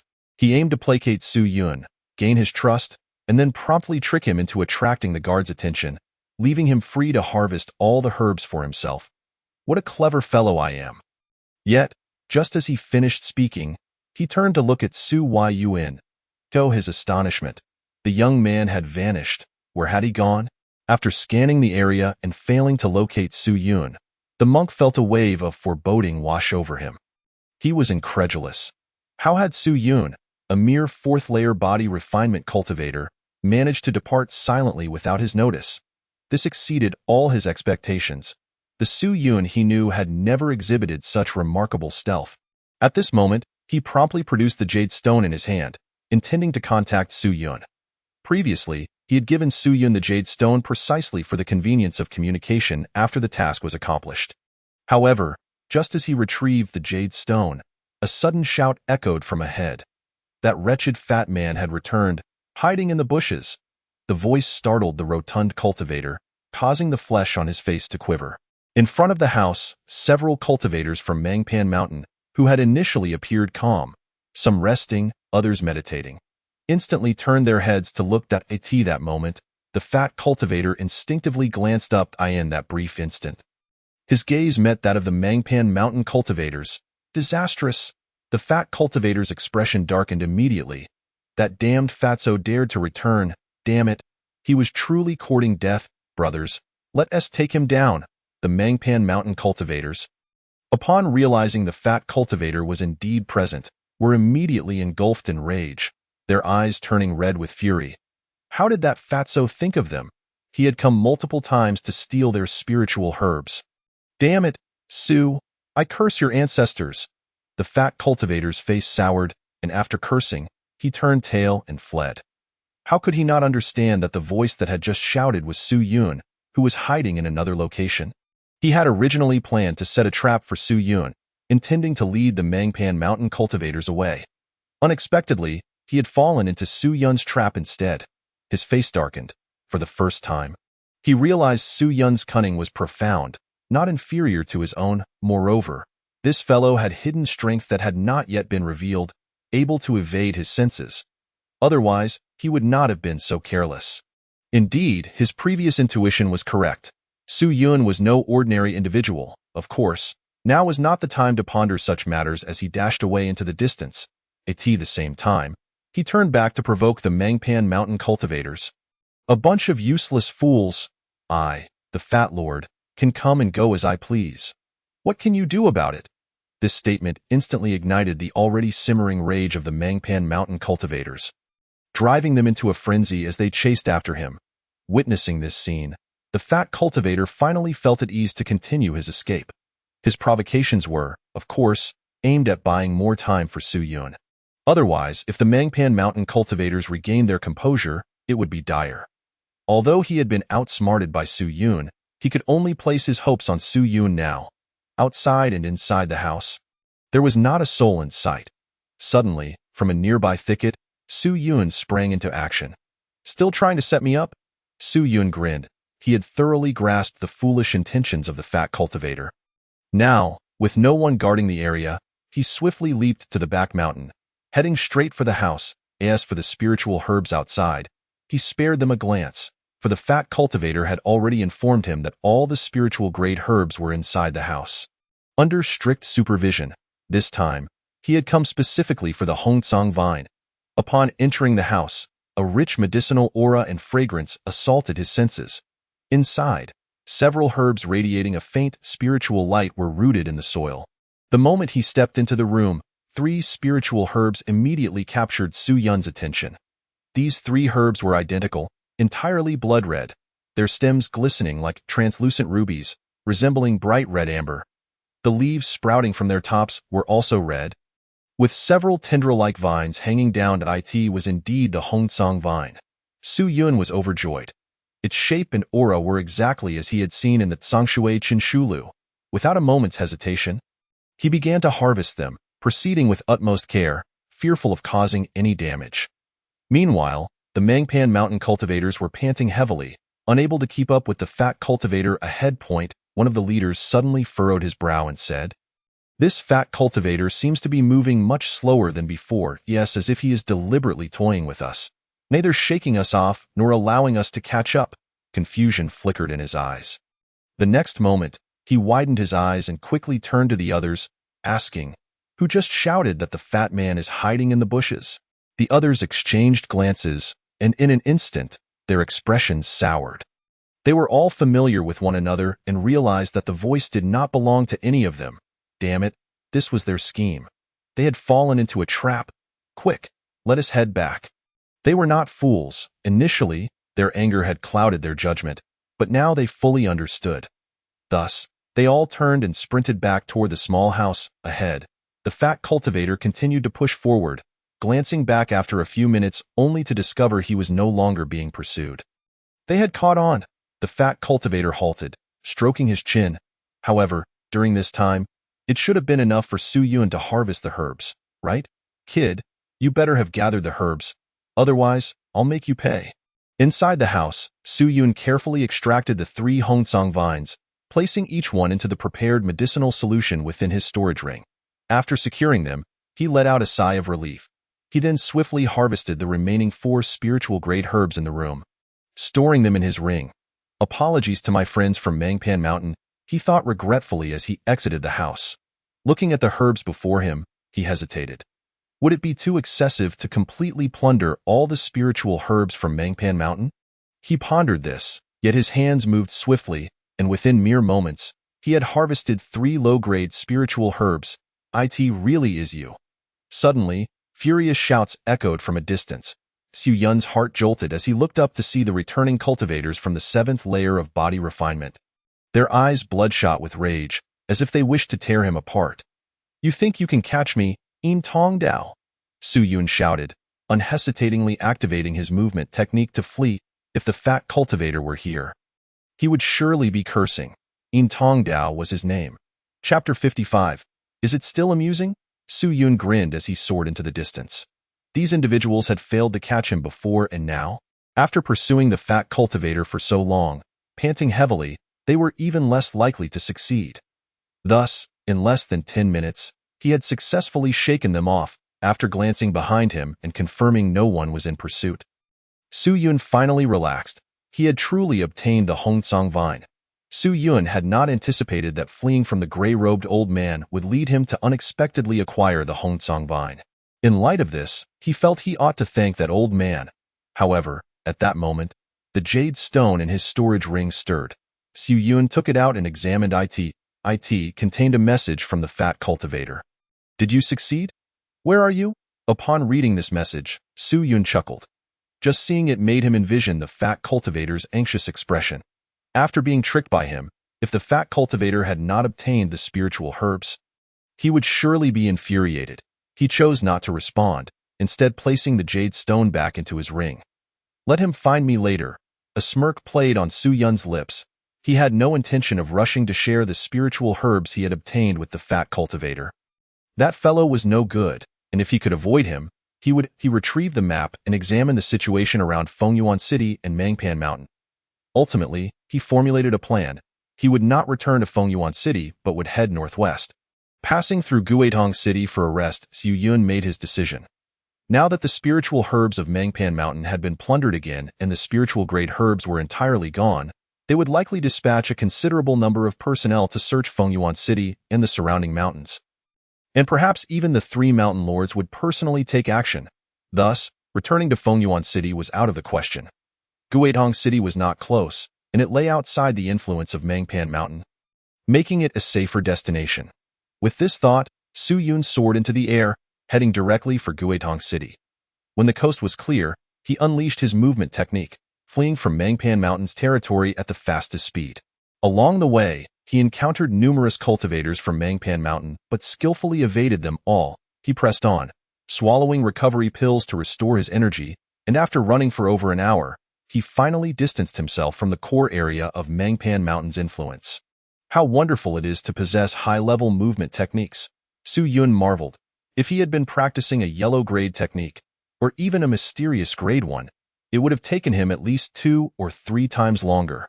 Now that he was far from the center of Mangpan Mountain, even if there were cultivators around, they would likely be at the 3rd or 4th layer of body refinement or lower, posing no threat in the mountains. After a brief respite, Su Yun rose once more, preparing to make his way to the ancient city of Gutong.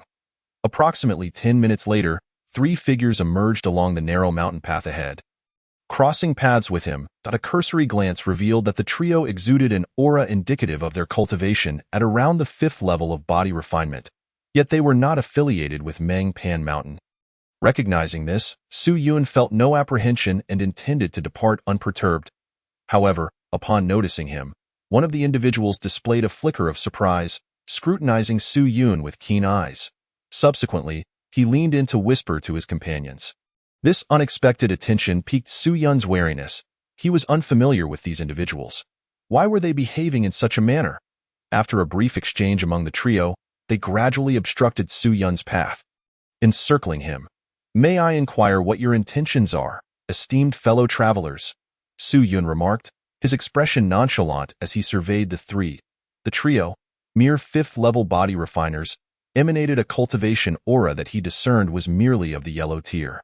Thus, he remained composed, devoid of any fear. "Fellow, you appear somewhat familiar," remarked Sun Xiao, who stood directly opposite Su Yun, his tone slow and deliberate. Following this, another member produced a portrait, comparing it with Su Yun's features. The likeness was indeed the one sketched by Meng Pan Mountain.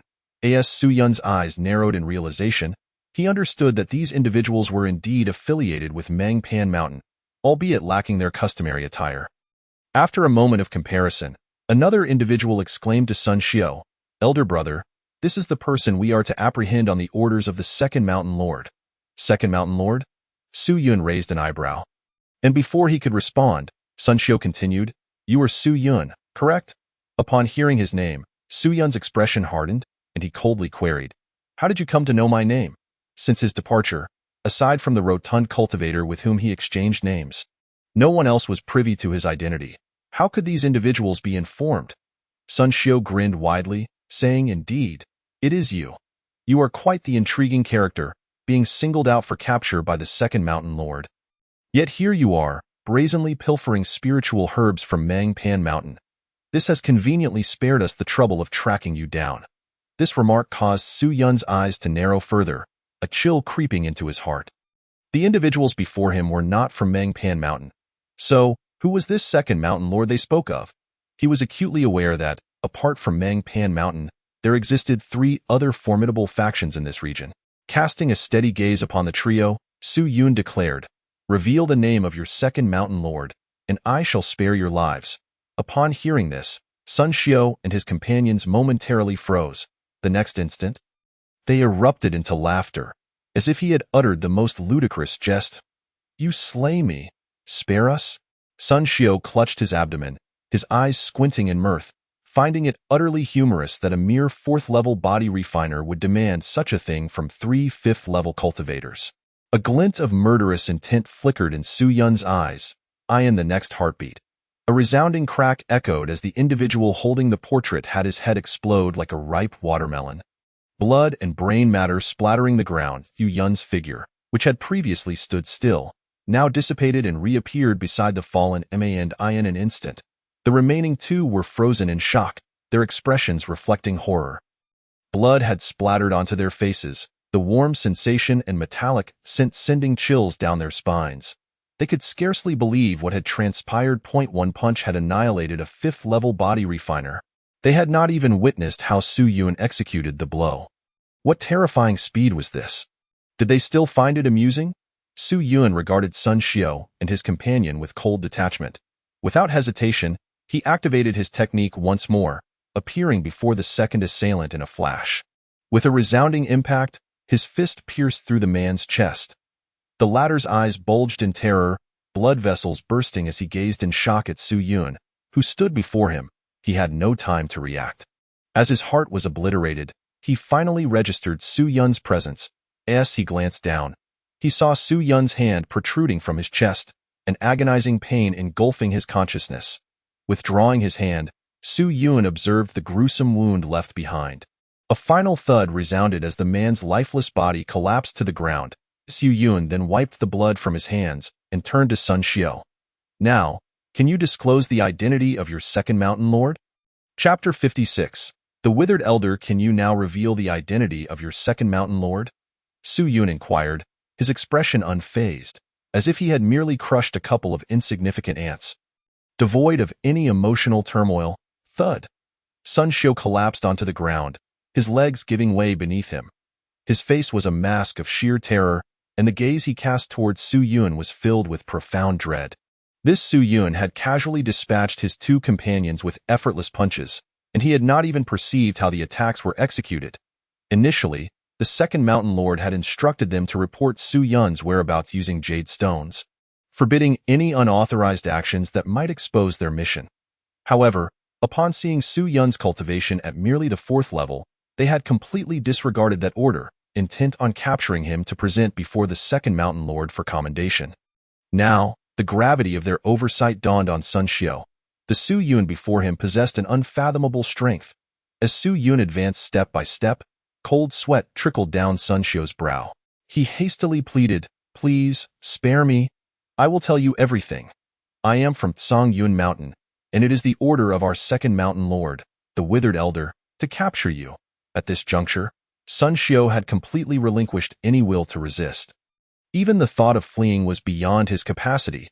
It was absurd.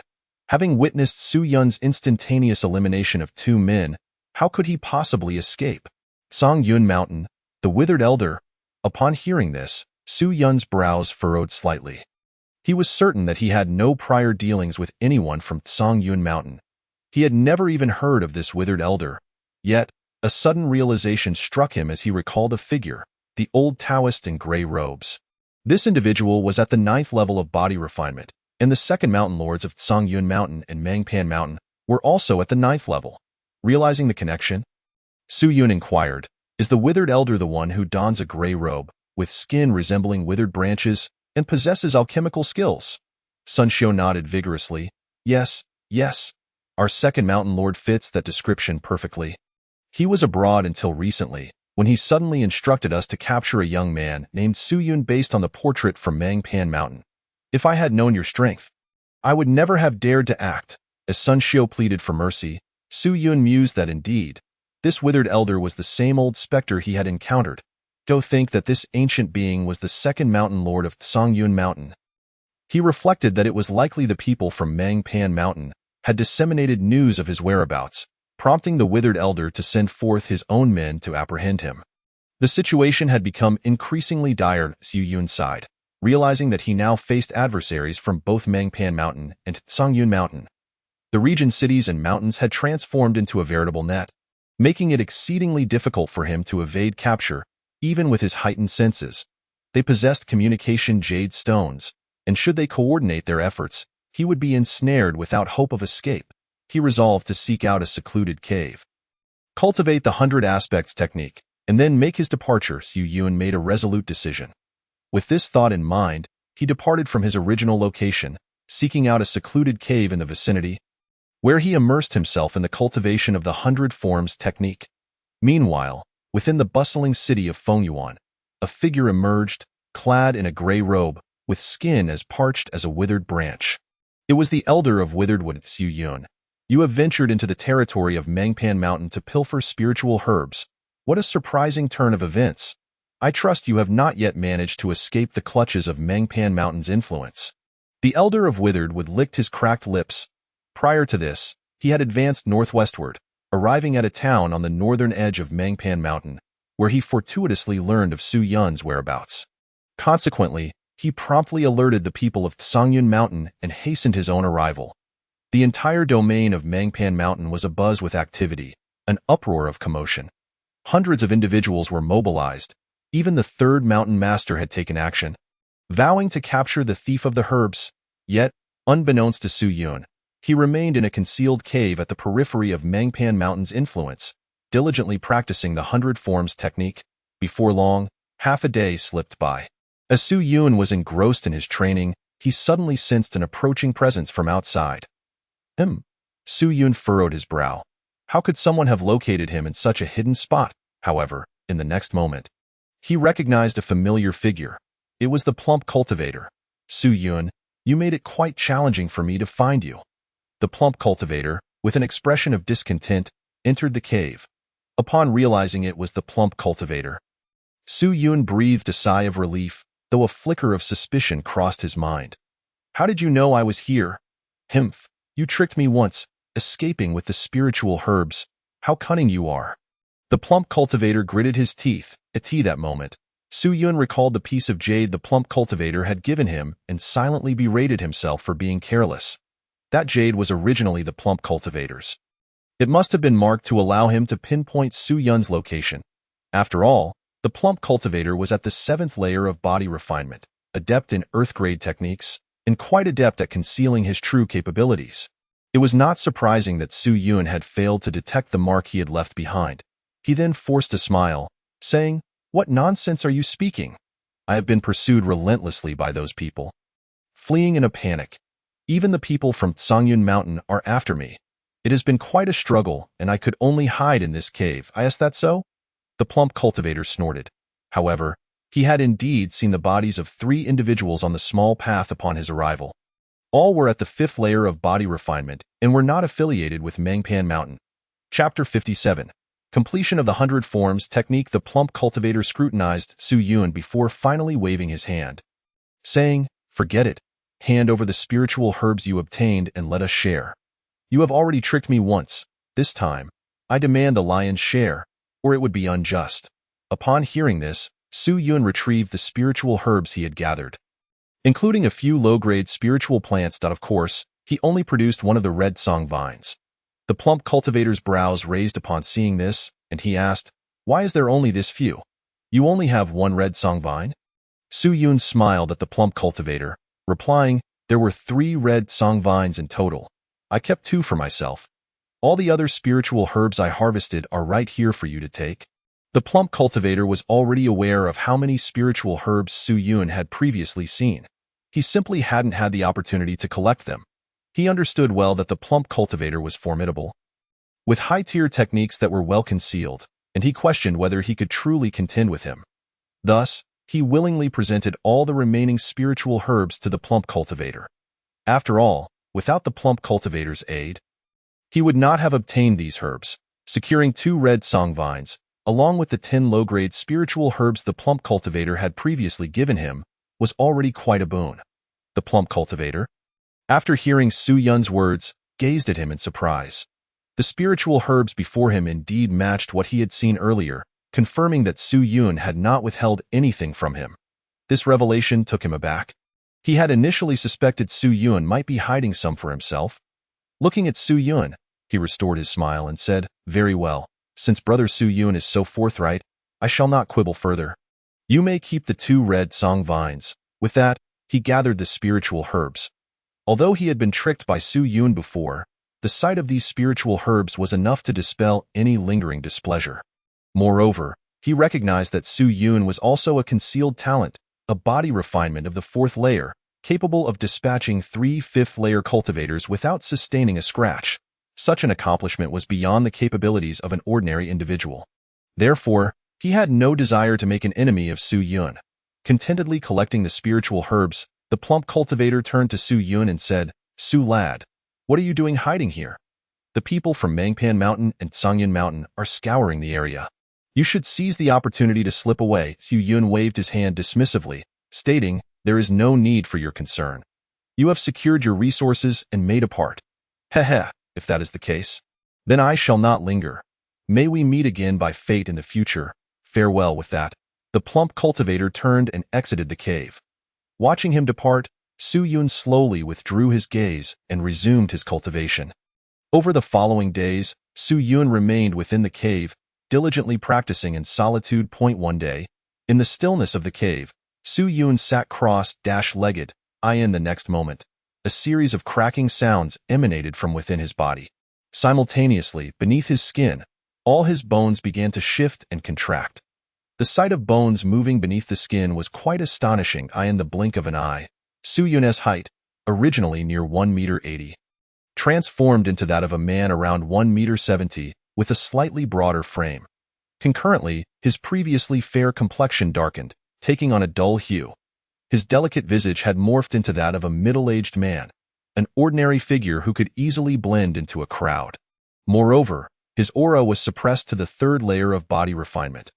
The 100 Forms technique not only altered one's appearance, but also allowed for the suppression of one's aura, enabling the practitioner to conceal their true strength beneath their actual realm.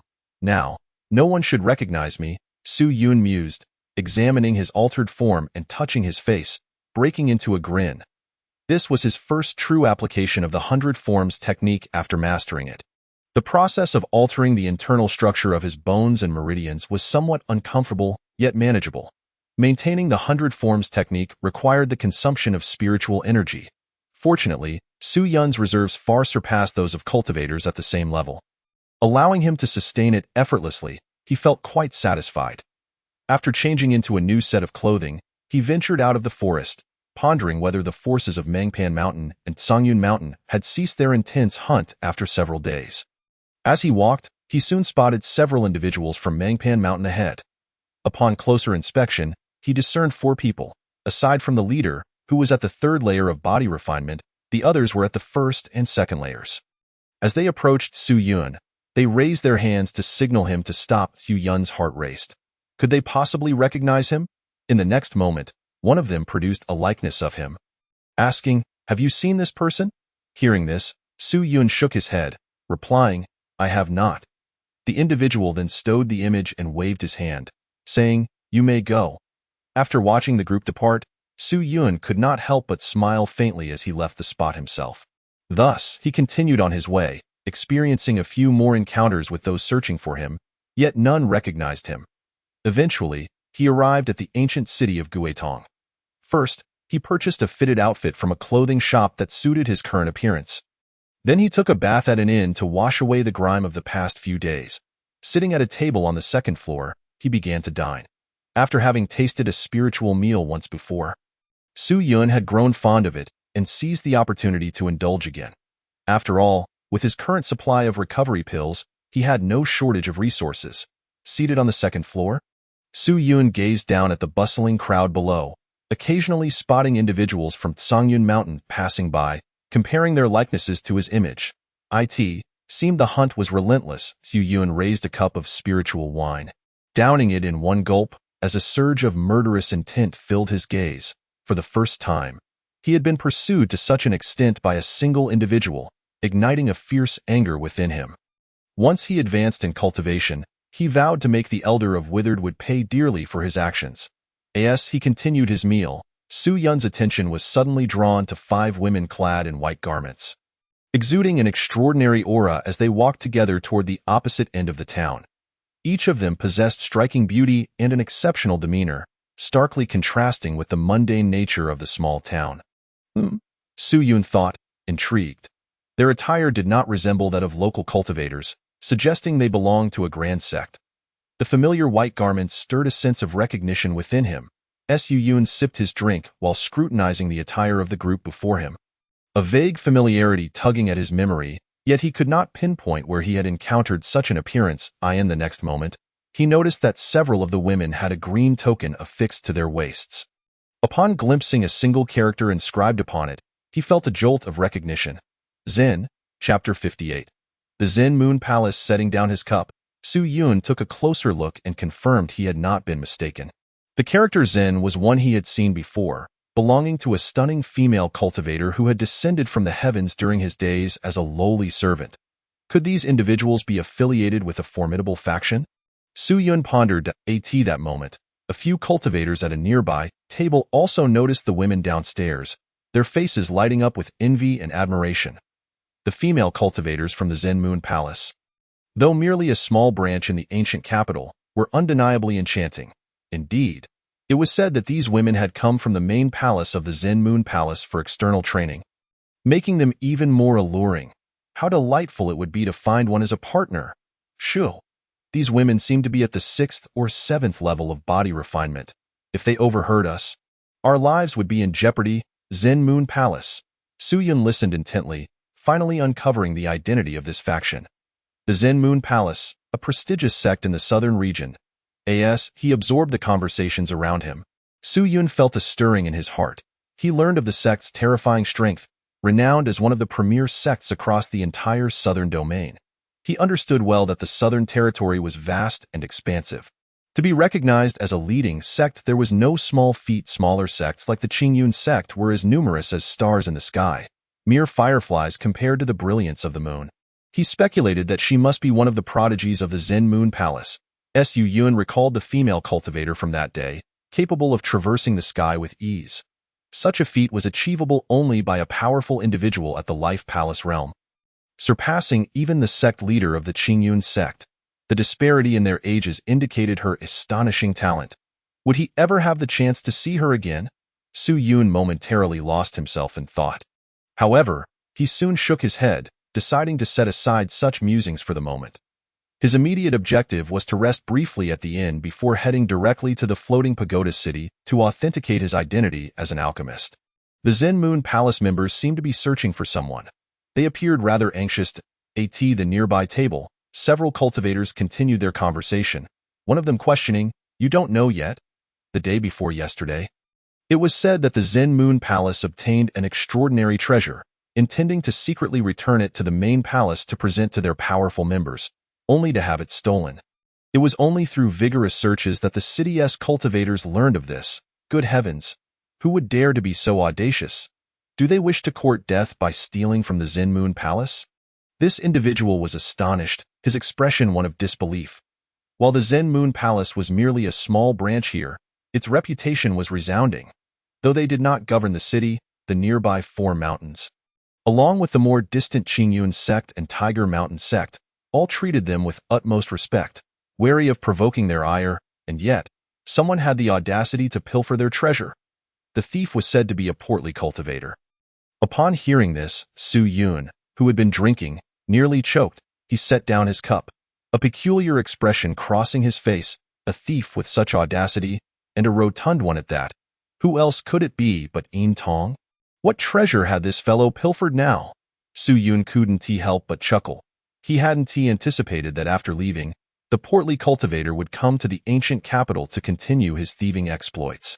Nevertheless, their paths had diverged, and it was no longer his concern. After finishing his meal, Su Yun returned to his room to rest, preparing to embark on his journey the following morning. He had been relentlessly pursued these past few days, constantly training, leaving his nerves frayed.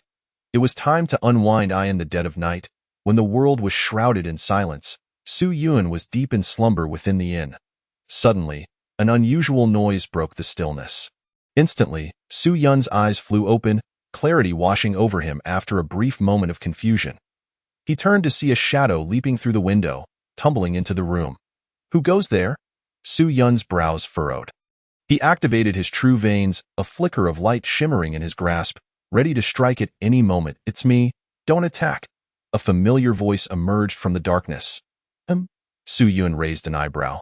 As the figure straightened, he recognized a chubby face materializing in the dim light. "Is it not the portly cultivator?" Su Yun exclaimed, surprised, thinking he was being hunted. Before the plump cultivator could respond, he noticed the completely unfamiliar Su Yun seated on the bed. His eyes widened in shock as he took a few steps back, exclaiming, "Who are you?" He had followed the trace of his jade to find Su Yun, only to discover a stranger instead. Realizing his appearance had changed, Su Yun smiled broadly. The plump cultivator, seeing Su Yun smile, assumed he harbored ill intentions and quickly said, "My apologies, I must have mistaken you for someone else. Farewell." However, just as he turned to leave, it suddenly dawned on him, if this person did not recognize him, how could he have posed the question, "Why are you here?" With that thought, he turned back, eyeing Su Yun with suspicion. Su Yun? Su Yun recognized he had inadvertently revealed too much and could no longer maintain the facade. He rose and sat at the table, gazing at him. "It is Ida. What brings you here?" The plump cultivator, astonished, stepped forward. "What happened to you? How have you changed so much? What cultivation technique are you practicing?" Su Yun replied with a smile, "The 100 forms technique from the treasure pavilion. Would you like it? I can sell you 100 chi recovery pills." The plump cultivator responded with annoyance, "Get lost? 100 chi recovery pills could buy you a mysterious grade technique. How could this secret art possibly be worth so much?" He sat down, waving his hand dismissively. After all, he had no intention of practicing it. Otherwise, he would have purchased it long ago. Su Yun regarded him. "State your business quickly. Sneaking in at this hour is quite perplexing."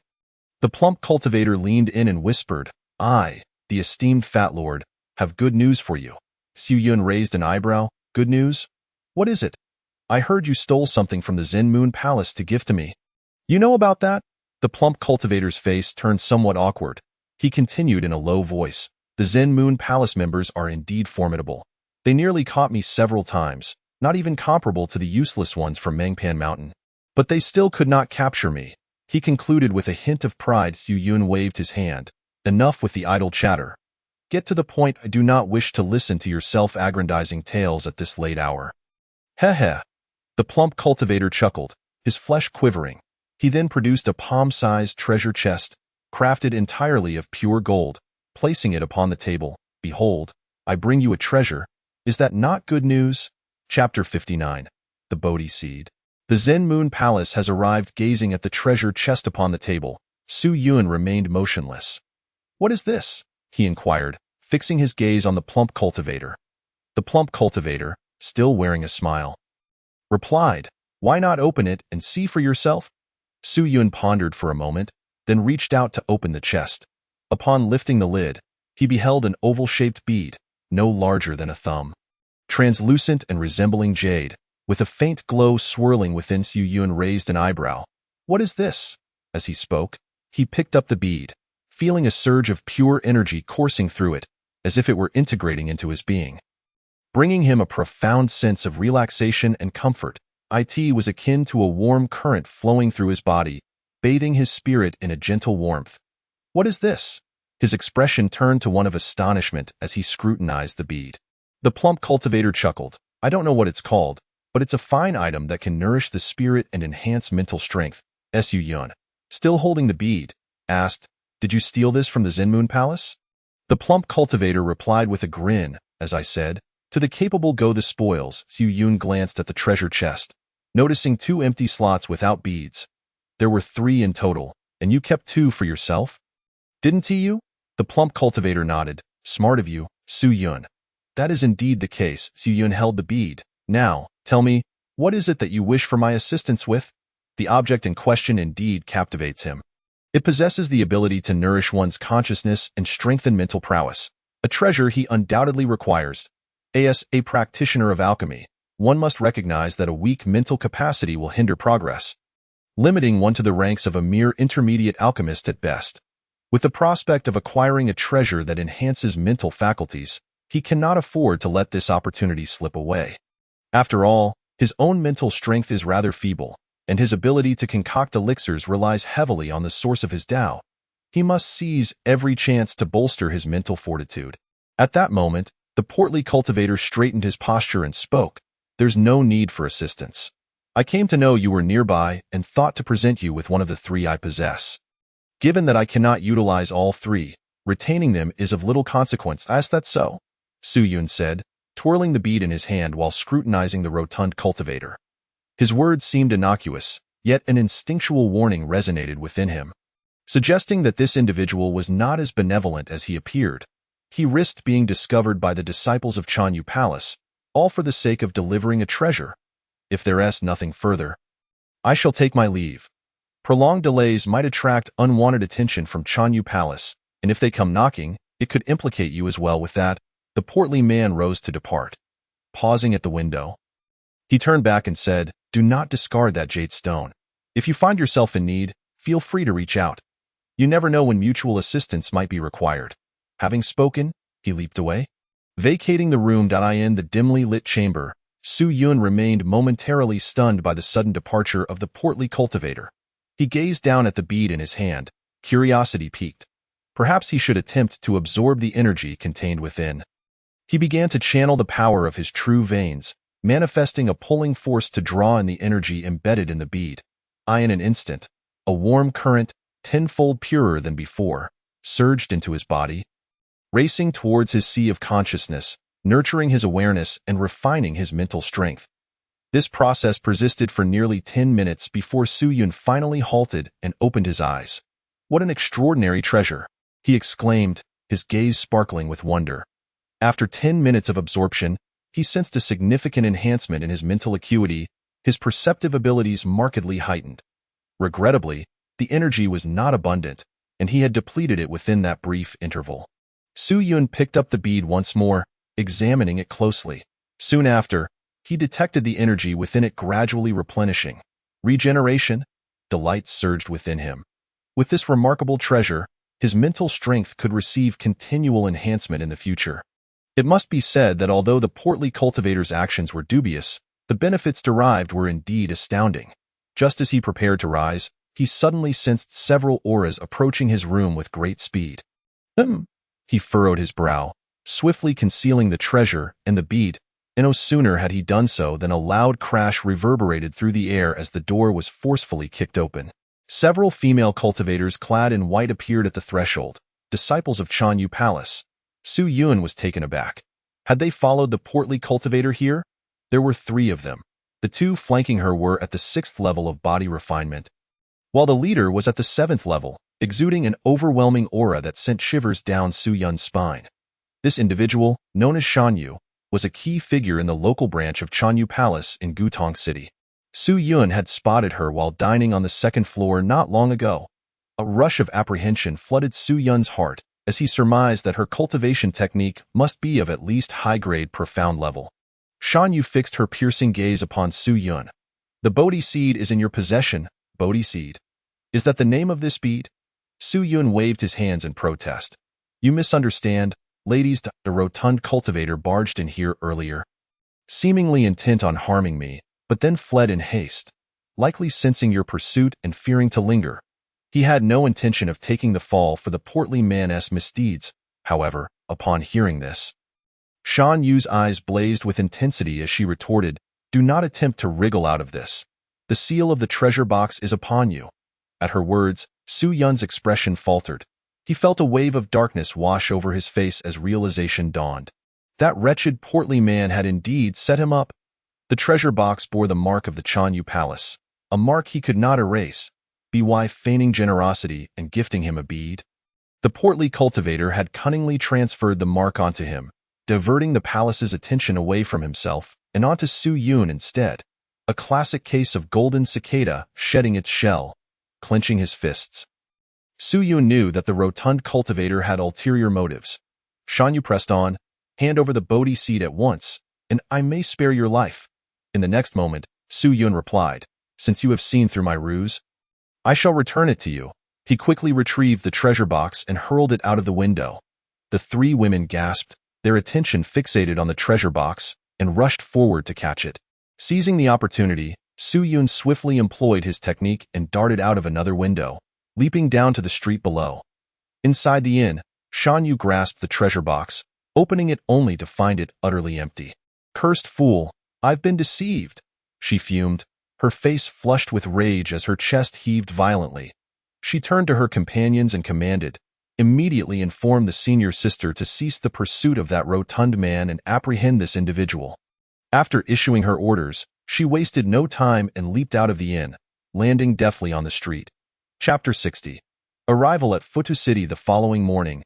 The entire Gutong City was in an uproar as the disciples of Chanyu Palace scoured the area.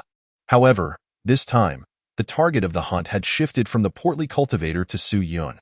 Yet, Su Yun was no longer within the city limits. Outside Gutong City, amidst the mountains and forests, Su Yun finally found a moment to pause and catch his breath. That disciple of Chanyu Palace, Shan Yu, had pursued him relentlessly throughout the night. He suspected her agility stemmed from a ground-level technique, allowing her to move with astonishing speed. Had he not consumed energy-restoring pills frantically, he would have been captured long ago. After a night of frenzied pursuit, he had finally managed to shake her off. Exhaustion weighed heavily upon him. Were it not for the significance of the Bodhi seed, he would have returned it to Shan Yu long ago. It was no wonder that the portly man had fled in such a panic. The disciples of Chanyu Palace were formidable. Wiping the sweat from his brow, he suddenly felt a series of cracks emanate from his body as his bones shifted once more in mere moments.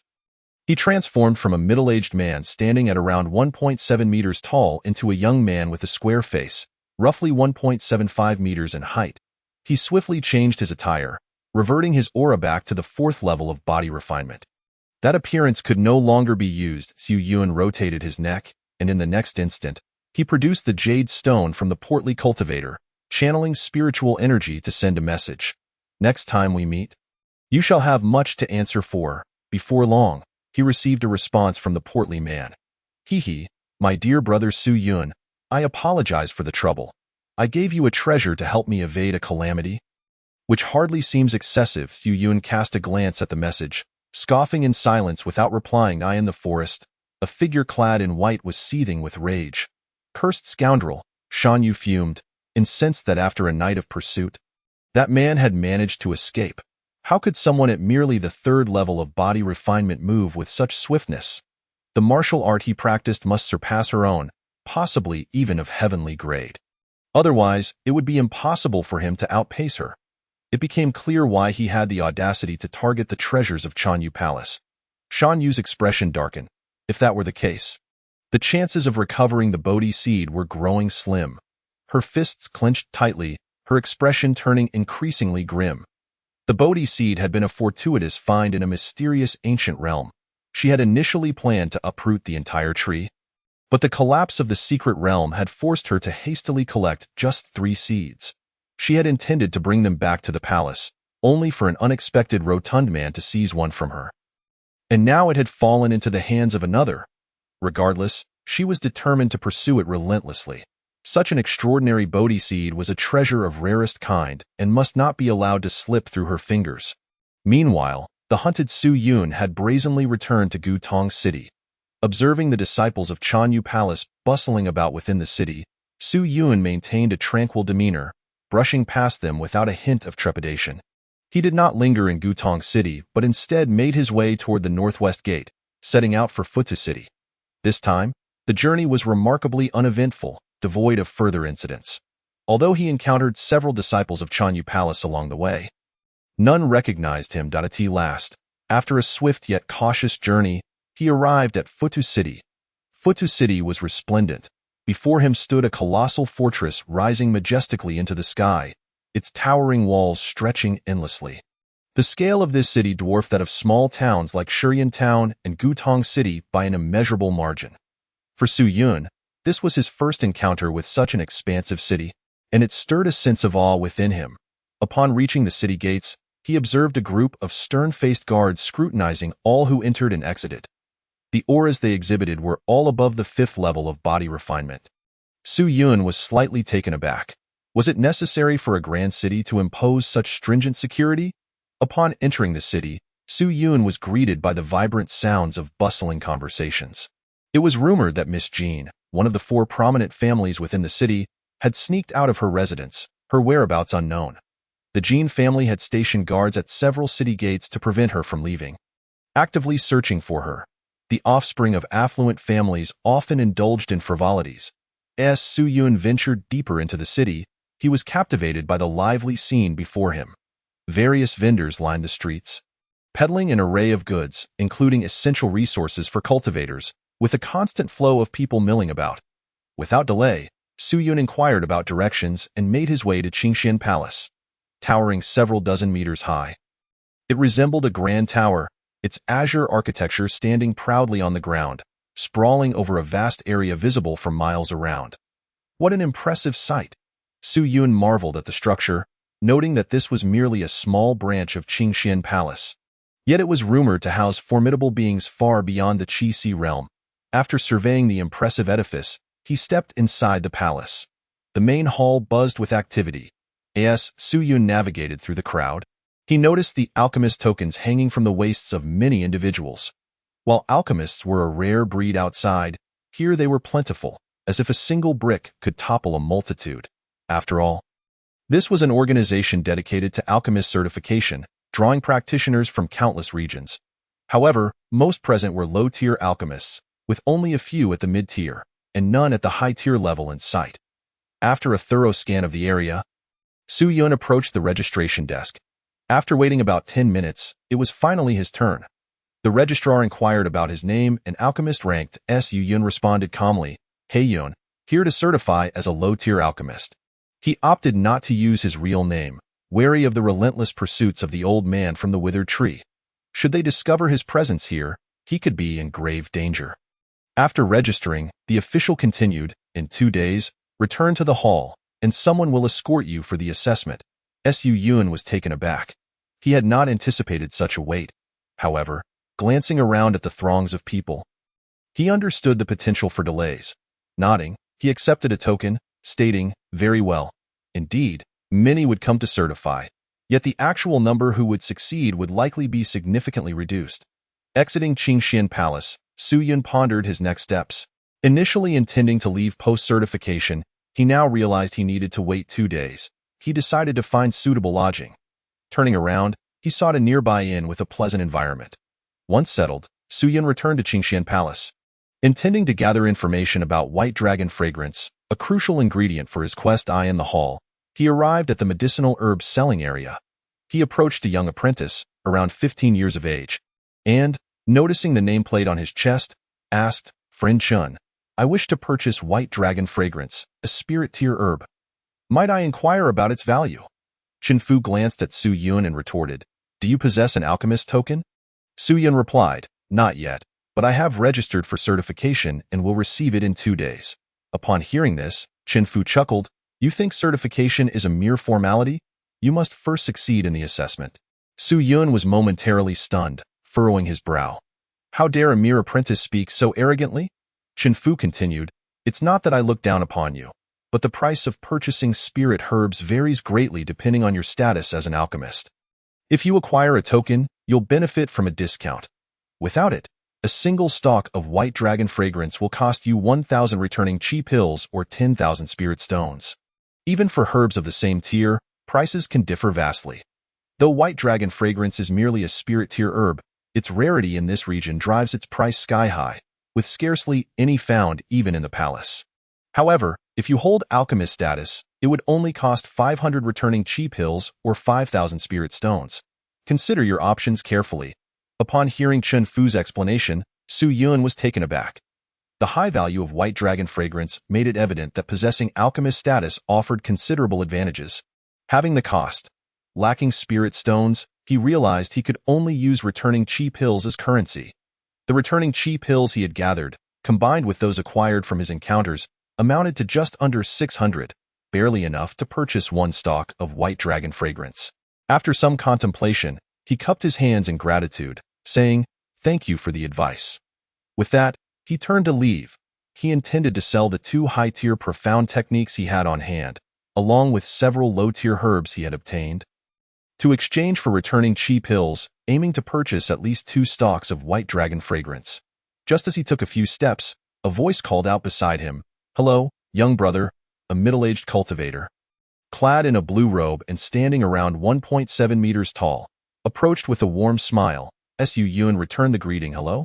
You appear quite young to be pursuing alchemist certification.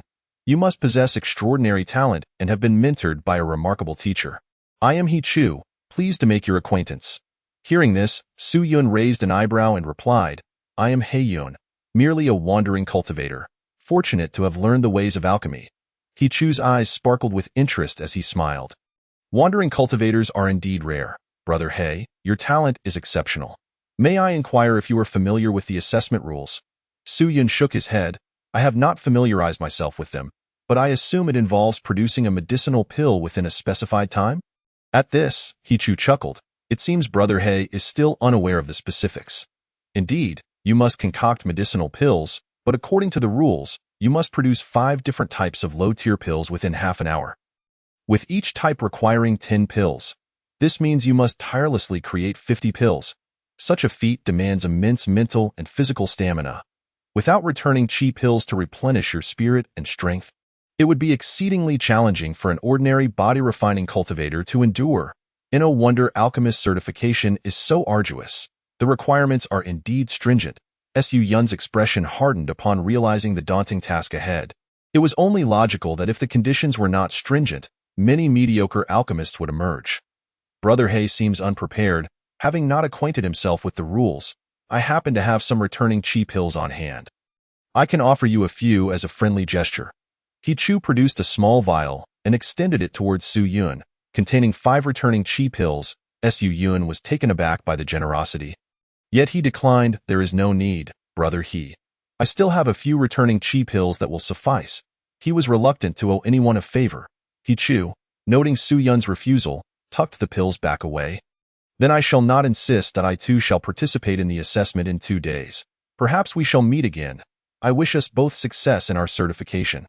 Likewise, Su Yun replied, cupping his hands in farewell. The 2 parted ways as they exited Qingxian Palace. Returning to the inn, Su Yun noticed a group of well-dressed cultivators conducting a search of the registered guests. As he entered, he recognized them as members of the Jin family.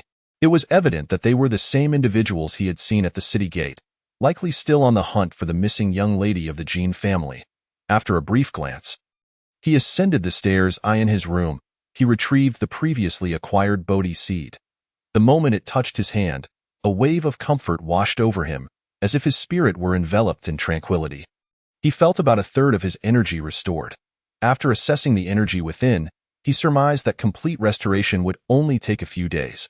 Without hesitation, he began absorbing the energy once more. The pure energy bathed his mental faculties, allowing his spirit to expand like a vine, reaching ever higher. Once he had absorbed it all, Su Yun opened his eyes and contemplated for a moment before closing them again. Extending his mental perception, instantly, everything within the room materialized in his mind's eye. Even the passerby 10 meters away, along with their breaths and physical appearance, were perceptible to him. His mental acuity had received a remarkable enhancement. Su Yun was filled with delight. Previously, his perceptive abilities allowed him to sense movements only within a radius of a few dozen meters without the aid of sight. However, now he could clearly discern everything within approximately 10 meters. The enhancement of his mental acuity not only benefited his alchemical pursuits, but also bolstered his capacity for self-preservation, enabling him to anticipate dangers with heightened sensitivity. With a deep breath, he tucked away the Bodhi seed. During this period, his training progress had been nearly stagnant, and with just 2 days remaining before the assessment, he resolved to dedicate this time to earnest cultivation. The spiritual herbs required for the 10 meridians pill and other matters were distant concerns. His immediate focus must not be neglected. He needed to elevate his strength swiftly. Otherwise, he would forever remain under the watchful gaze of the enigmatic elder of the withered wood, vulnerable to unseen threats. Within the ancient city of Tongqing, Shan Yu, who had searched fruitlessly for several days, found her heart heavy with resentment and frustration. It had been previously agreed that the Bodhi seeds meant to be offered to the goddess would be presented. Yet now not a single one remained.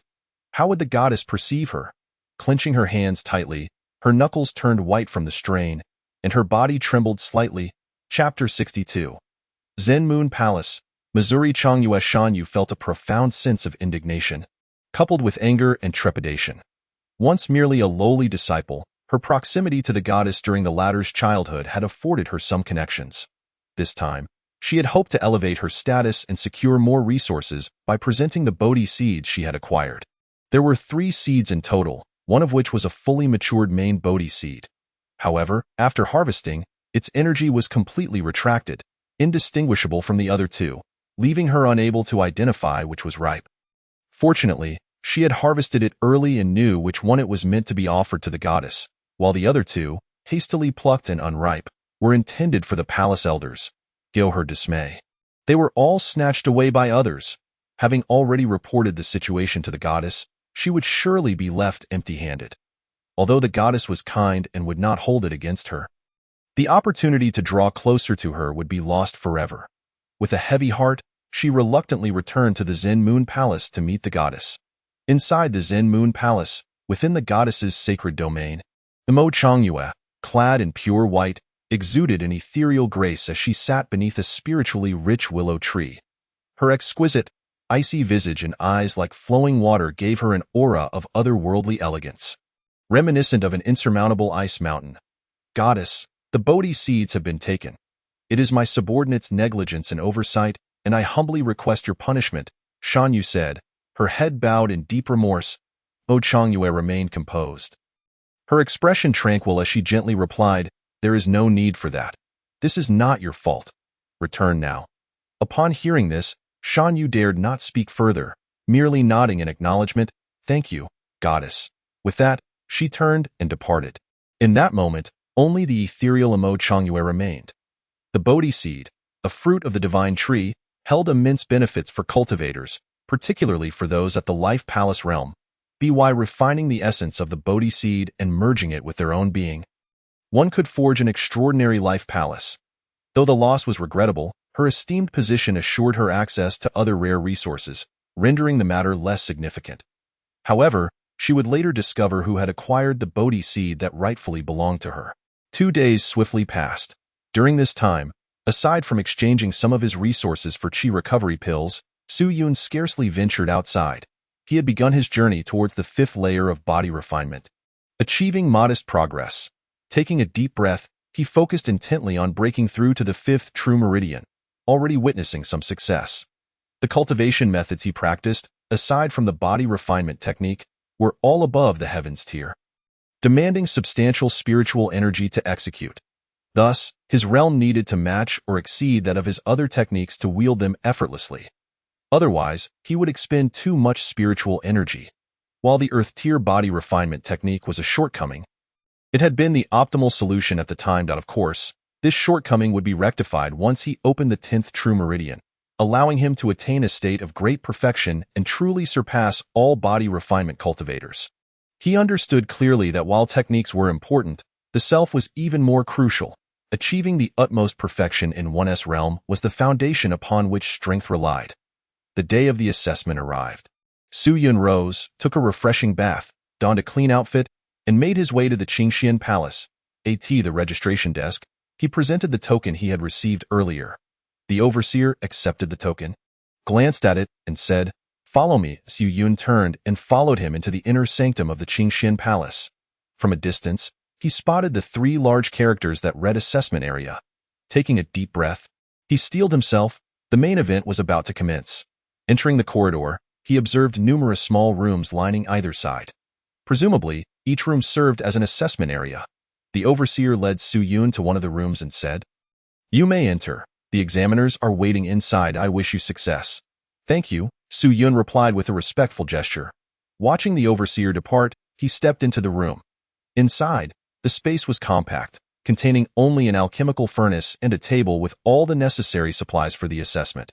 Seated in a chair before him was a low-tier alchemist named Zhou Wan, around 30 years old and wearing the garb of the Qingxian Palace, who regarded Su Yun with keen interest. "Hey Yun?" he inquired. "Yes," came the reply. Once confirmed, Zhou Wan proceeded to explain the assessment rules. Su Yun had already heard these from He Chu, so he remained unperturbed. Once everything was clarified, they could begin preparing for alchemy. From the moment the flames were ignited, if he could not produce a batch of pills within half an hour, he would be deemed to have failed the assessment. Nodding in acknowledgement, Su Yun prepared himself. Zhou Wan continued, "The first assessment task is to concoct 10 qi recovery pills." With a steady breath, Su Yun calmly approached to gather his materials. Given that it was an assessment, he would complete the entire process independently, without assistance. Once everything was prepared, Su Yun ignited the flames beneath the alchemical furnace, officially commencing the pill-making process.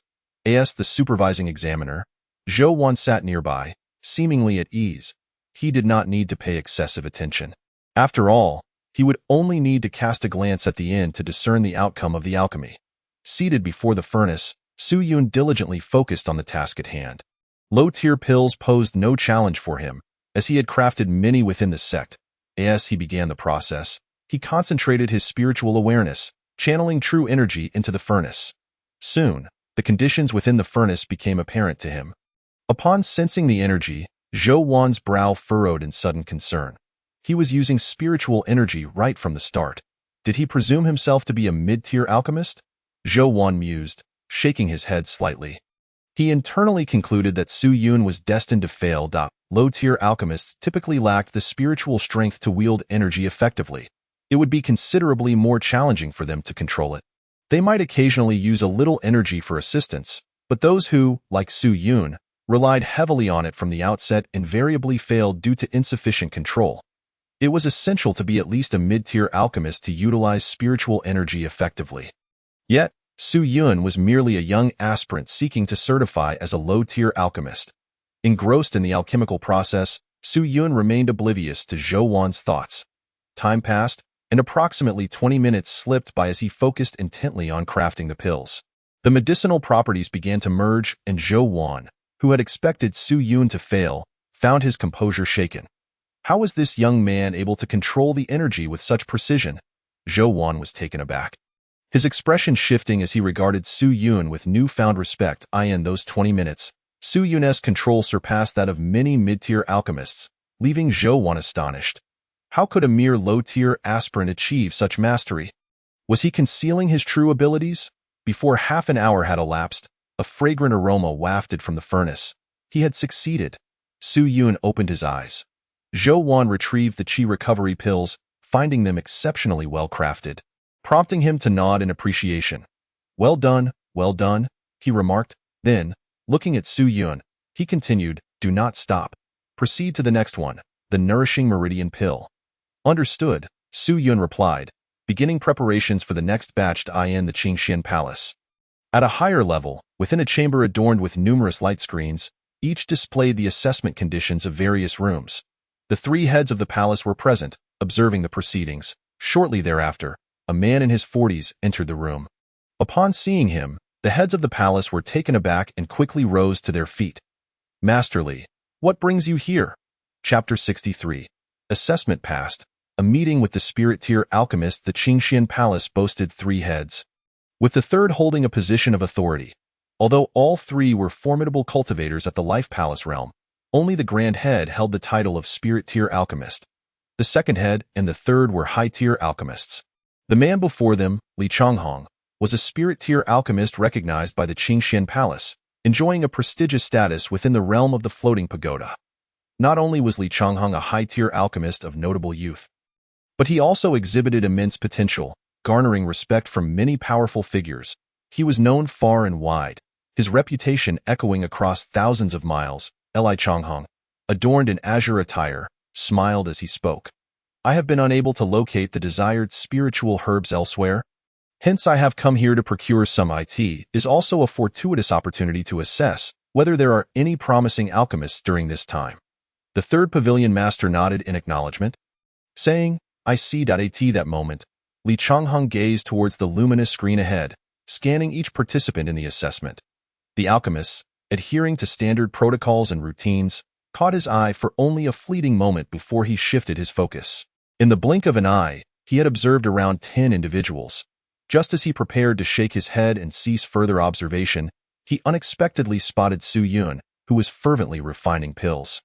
Upon witnessing Su Yun continuously channeling spiritual energy into the alchemical furnace, he was momentarily taken aback. This young man, assessing low-tier alchemists, is expending such a considerable amount of spiritual energy in his pill refinement? The third pavilion master, upon hearing this, finally took notice of Su Yun. Previously, he had merely glanced over, serving as a supervisor to prevent any mishaps. Now, with Li Changhong's mention, he became acutely aware of Su Yun's activities. Before they could deliberate further, Su Yun ceased his refinement, successfully opening the furnace to retrieve 10 vitality pills. Instantly, both men were filled with astonishment. Li Changhong remarked, this young man is indeed remarkable. It was his first encounter with a low-tier alchemist daring enough to be so audacious. Setting him apart from the ordinary, intrigued, he took a seat to continue observing Su Yun's subsequent refining endeavors. Meanwhile, within the confines of the room, Su Yun remained oblivious to the unfolding situation. He wiped the sweat from his brow and continued to refine the third batch of spirit pills. Taking a deep breath, he resumed his task. Before long, this batch was also successfully refined. He then proceeded to the fourth batch. Upon the successful refinement of the fourth batch, Li Changhong expressed his astonishment, stating, this young man is exceptional, possessing a unique refining methodology and an extraordinary control over alchemy. His future in the realm of alchemy is undoubtedly promising. As a spiritual tier alchemist, he understood far better than both high and mid-tier alchemists. The ability to wield spiritual energy during the refinement of low-tier pills with such precision represented a profound talent. The third pavilion master nodded in agreement, affirming, indeed, he is quite remarkable. Li Changhong felt a surge of desire. His visit to Qingxian Palace was precisely to scout for promising talents, with the hope of cultivating them to strengthen his influence and reputation. Presently, Su Yun appeared to be an ideal candidate. After a moment of thought, he declared, I shall retreat to the inner pavilion for a brief respite. Pavilion Master, please have this young man come to meet me shortly. The third pavilion master was taken aback, but then nodded. Responding, understood, as Li Changhong departed, the third pavilion master turned his gaze towards Su Yun, reflecting, you, young man, have struck fortunate. He was acutely aware that countless cultivators yearned to forge connections with Li Changhong, yet here was Su Yun. Basking in such serendipity. Of course, it was also due to the fact that this young man was indeed extraordinary. Within the room, Su Yun finally completed the refinement of all 5 batches of pills. After concluding his efforts, he opened his eyes, his gaze weary as he addressed Zhou Wan, saying, the 5 batches of pills have been successfully refined. Does this count as passing the assessment? Even he, after refining 5 distinct types of pills, was drenched in sweat. The continuous process of crafting 5 different pills exacted a tremendous toll on both his mental and physical faculties. Nevertheless, Su Yun felt elated within. Had this been in the past, he would undoubtedly have needed to consume a recovery pill to recuperate. Yet now, despite his disheveled state, he had persevered without swallowing a single recovery pill. His physical exhaustion was considerable, yet his mental stamina had improved significantly. It was all thanks to the Bodhi seed. Su Yun understood well that had he not acquired the Bodhi seed in recent days, his mental faculties would not have been able to sustain the continuous refinement of 5 distinct batches of pills. Having passed, it was indeed a success. Zhou Wan had already risen to his feet. The way he looked at Su Yun was markedly different. Now imbued with a hint of respect, Su Yun's status had now aligned with his own as a low-tier alchemist. Moreover, Su Yun's talent, techniques, and youth far surpassed his own. Such a young alchemist was certainly deserving of respect. Receiving an affirmative response, Su Yun let out a sigh of relief. Zhou Wan informed him, "Please take a moment to rest here while I report." Very well. After watching Zhou Wan depart, Su Yun seated himself to recuperate. Before long, the official in charge returned. This time, their demeanor was markedly improved, as they addressed Su Yun, saying, "Alchemist He Yun, Alchemist Li wishes to see you. I have come to escort you." Having passed the assessment, Su Yun now rightfully held the title of alchemist. However, he pondered who this alchemist Li might be. He inquired, "Who is this alchemist Li?" The official, now exhibiting an air of reverence, replied, "Alchemist Li Changhong, a spiritual tier alchemist and one of the premier certified alchemists of Qingxian Palace in the floating pagoda city. He is respected within a radius of thousands of miles. Anyone with even a modicum of knowledge is aware of Alchemist Li's esteemed identity." A spiritual tier alchemist? Su Yun's heart jolted. He had not anticipated that such a figure would seek to meet him, especially considering he had only just passed the low-tier alchemist assessment. There lay a vast chasm separating him from mid-tier and high-tier alchemists. The official continued, "It is said that this alchemist Li enjoys befriending young talents with potential." Viewing it as a form of investment, Su Yun began to comprehend. He surmised that the individual must have witnessed his pill refinement process. Just as Zhang Shuiqian had marveled at his successful use of spiritual energy in alchemy, it was likely that alchemist Li Changhong had experienced a similar revelation. He nodded, saying, "Very well, please lead the way." Following the official, they ascended to the higher levels, an area accessible only to those of elevated status. Su Yun felt a surge of excitement. A spiritual tier alchemist was said to be an individual of considerable prowess. He had never encountered such a being before. Chapter 64. Unexpected Joy, Alchemist He Yun at the highest level of Qingxian Palace. Su Yun felt enveloped in tranquility. Surrounding him was an air of noble elegance.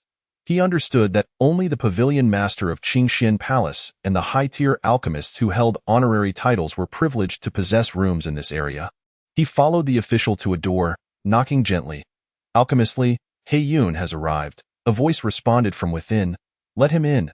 The official glanced at Su Yun, signaling that he could enter. Su Yun nodded, then gently pushed the door open. Upon entering the room, a subtle fragrance of medicinal herbs greeted him. The furnishings appeared exquisite, crafted from materials of significant value. At the forefront, seated upon a rosewood chair, was a middle-aged man clad in blue. Approximately in his 40s, smiling warmly as he regarded Su Yun. Without a doubt, this man was Alchemist Li Changhong. Su Yun stepped forward, respectfully cupping his hands in greeting. "I am He Yun, honored to meet Alchemist Li." Li Changhong nodded slightly, surveying Su Yun from head to toe, and inquired, "How long have you been engaged in the art of alchemy?" Su Yun replied, in response to Alchemist Li, "It has been approximately over a month." A month? Upon receiving this reply, Li Changhong was even more astonished. Tio attained such precise control over alchemy using spiritual energy within just a month was a talent far more remarkable than he had anticipated. He observed Su Yun's youthful visage, recognizing him as a 4th-tier body cultivator and a low-tier alchemist, pondering if he had a distinguished mentor. Thus, he cautiously asked, "Who is your master?" Su Yun answered, in response to the alchemist, "I am an itinerant cultivator who fortuitously acquired knowledge of alchemy, which led me to embark on this path." An itinerant cultivator? Li Changhong was slightly taken aback. If he truly had navigated this path alone, it would be even more impressive. He pondered for a moment before stating, "To chart your own course without systematic knowledge is commendable, but to ascend to the ranks of a spiritual tier alchemist, one must have guidance, otherwise it is utterly impossible. Your talent is commendable, and I hold you in high regard." As he spoke, Li Changhong produced a green token from his hand. "This token is for you. Should you ever find yourself capable of ascending to the ranks of a high-tier alchemist, I can provide guidance on how to master the refinement of spiritual tier pills, helping you avoid unnecessary detours." The token, crafted entirely of bronze, bore 3 engraved characters, Li Changhong. This token would facilitate future communication with him. Moreover, within this region, no one would dare to act against you upon presentation of this token. Su Yun's heart swelled with joy upon hearing this. Gratefully accepting the token, he exclaimed, "Thank you, Alchemist Li." The token of a spiritual tier alchemist was indeed something few would dare to disregard. However, he understood that this item was merely symbolic and should not be wielded lightly. As Alchemist Li had stated, only upon becoming a high-tier alchemist would he be qualified to reach out. If he failed to achieve that status, Alchemist Li would not waste his efforts on him. This was undoubtedly an investment, a notion that Su Yun grasped well. Li Changhong nodded in satisfaction, continuing, "Refining pills must have consumed a considerable amount of your energy and focus. If there are no further matters, you should return to rest." "Thank you, Alchemist Li, I shall take my leave." Su Yun once again clasped his hands and turned to leave. After stepping out of the room, he took a deep breath. He had not anticipated that this assessment would yield unexpected rewards, such as establishing a connection with a spirit-level alchemist. Although it bore little immediate significance, it would undoubtedly prove invaluable in the future. Su Yun tucked the token away. This scene was witnessed by the person in charge outside, who immediately displayed an envious gaze. He was acutely aware of what possessing this token signified. This young man was indeed fortunate. Upon arriving at the main hall below, the person in charge retrieved Su Yun's low-tier alchemist token and handed it to him. "Congratulations, Master Heiyun," he said. Su Yun accepted the token, which bore the inscription, "Heiyun, low-tier alchemist." Although it was not his true name, it sufficed as a mark of his status. The person in charge continued, "Master Heiyun, any alchemist certified by the Qingxian Palace can utilize this token to receive benefits at various branches of the palace, including privileges for lodging." Su Yun nodded in acknowledgement, saying, "Very well, I understand. Should Master Heiyun require assistance in the future, do not hesitate to reach out." The person in charge expressed his respect profusely before taking his leave. In truth, he was also a low-tier alchemist, with a cultivation level of the 8th stage of body refinement. He typically would not spare a glance at ordinary low-tier alchemists. However, Su Yun was valued by Li Changhong, possessing boundless potential, which naturally garnered him considerable respect. Weighing the alchemist's token in his hand, Su Yun was filled with curiosity. The palm-sized token felt weighty, crafted entirely of metal, and adorned with a unique material exclusive to the Qingxian Palace, making it impossible for outsiders to forge. This was a token he had only previously seen in the possession of Sun Wuyan and Song Shuichen, and now it was his dot. He felt no need for excessive lamentation. Instead, he prepared to procure spirit-tier herbs. However, after just a few steps, he encountered He Chu approaching him. He Chu raised his hand in congratulation, saying, "Congratulations, Brother He, on successfully qualifying as a low-tier alchemist." He Chu clearly saw the token in Su Yun's hand. Su Yun replied, "Thank you, thank you." Yet, He Chu shook his head with a wry smile, saying, "I regret to inform you that during my 4th attempt at refining pills, my mental energy was severely depleted, resulting in a miscalculation of the flame's intensity, and I ultimately failed the assessment." Su Yun was momentarily taken aback by this revelation. He then slowly replied, "In that case, I can only wish Brother He success in the upcoming assessment next year." The assessment for alchemist certification at the Qingxian Palace could only be retaken after a year following a failure. He Chu nodded, expressing, "Thank you for your kind wishes, Brother He. May I inquire where you plan to go now?" Su Yun responded, "I intend to procure some spirit herbs." Upon hearing this, He Chu's expression brightened with a glimmer of hope, and he clasped his hands in a gesture of respect, saying, "Brother He, I have a request. Might you be willing to assist me?" Su Yun pondered for a moment before asking, "What is it?" He Chu glanced at the Qingxian Palace personnel and lowered his voice, saying, I had originally intended to purchase 2 rare mid-tier spirit herbs after being certified as an alchemist. But alas, my failure in the assessment has thwarted that plan. I humbly request Brother He to assist me in acquiring those 2 herbs. Su Yun hesitated before responding.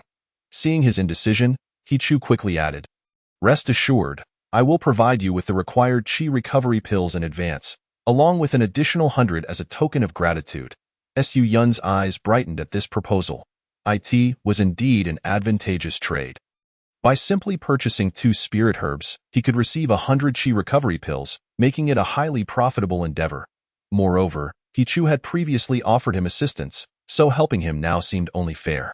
He Chu needed to contribute only 100 chi recovery pills to obtain the rare spirit herbs, which would otherwise cost him double outside the Qingxian Palace and might not even be available for purchase. Thus, it was a mutually beneficial arrangement. With a smile, Su Yun inquired, "In that case, which 2 spirit herbs do you require?" Chapter 65. Miss Jean.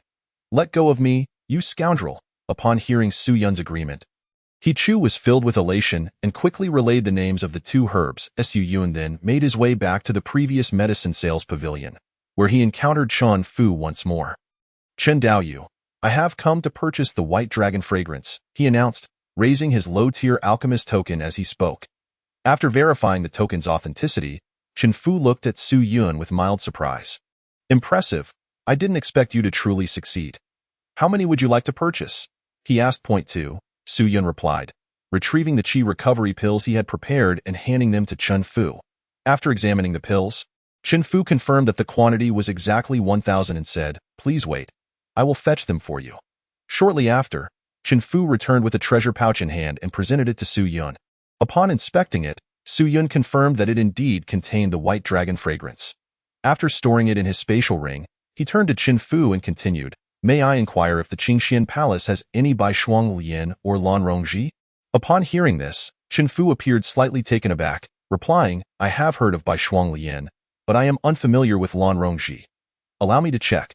Chen Fu then opened the Qingxian Palace's storage records and began searching according to the characteristics listed. Ultimately, he shook his head and said, "These 2 herbs were available previously, but they have been out of stock for several months now." Upon hearing this, Su Yun felt a twinge of disappointment. If the Qingxian Palace lacked them, then these herbs were indeed exceedingly rare. Not only had the formulas for the 10 types of pills been lost, but the spirit herbs were equally scarce. "Why do you need to procure such rare spirit herbs? What kind of pills do you plan to refine?" Chen Fu inquired curiously at this moment. "Chen Daoyu, if you happen to acquire these spirit herbs in the future, please do not hesitate to contact me," Su Yun said without answering the question, handing Chen Fu a piece of jade that would allow them to communicate. "Certainly, no problem," Chen Fu replied, accepting the jade. Since Su Yun did not wish to elaborate, he refrained from pressing further. "Thank you very much, Chen Daoyu," Su Yun said, feeling relieved. He then continued to assist He Chu in purchasing the 2 spirit herbs before turning to leave.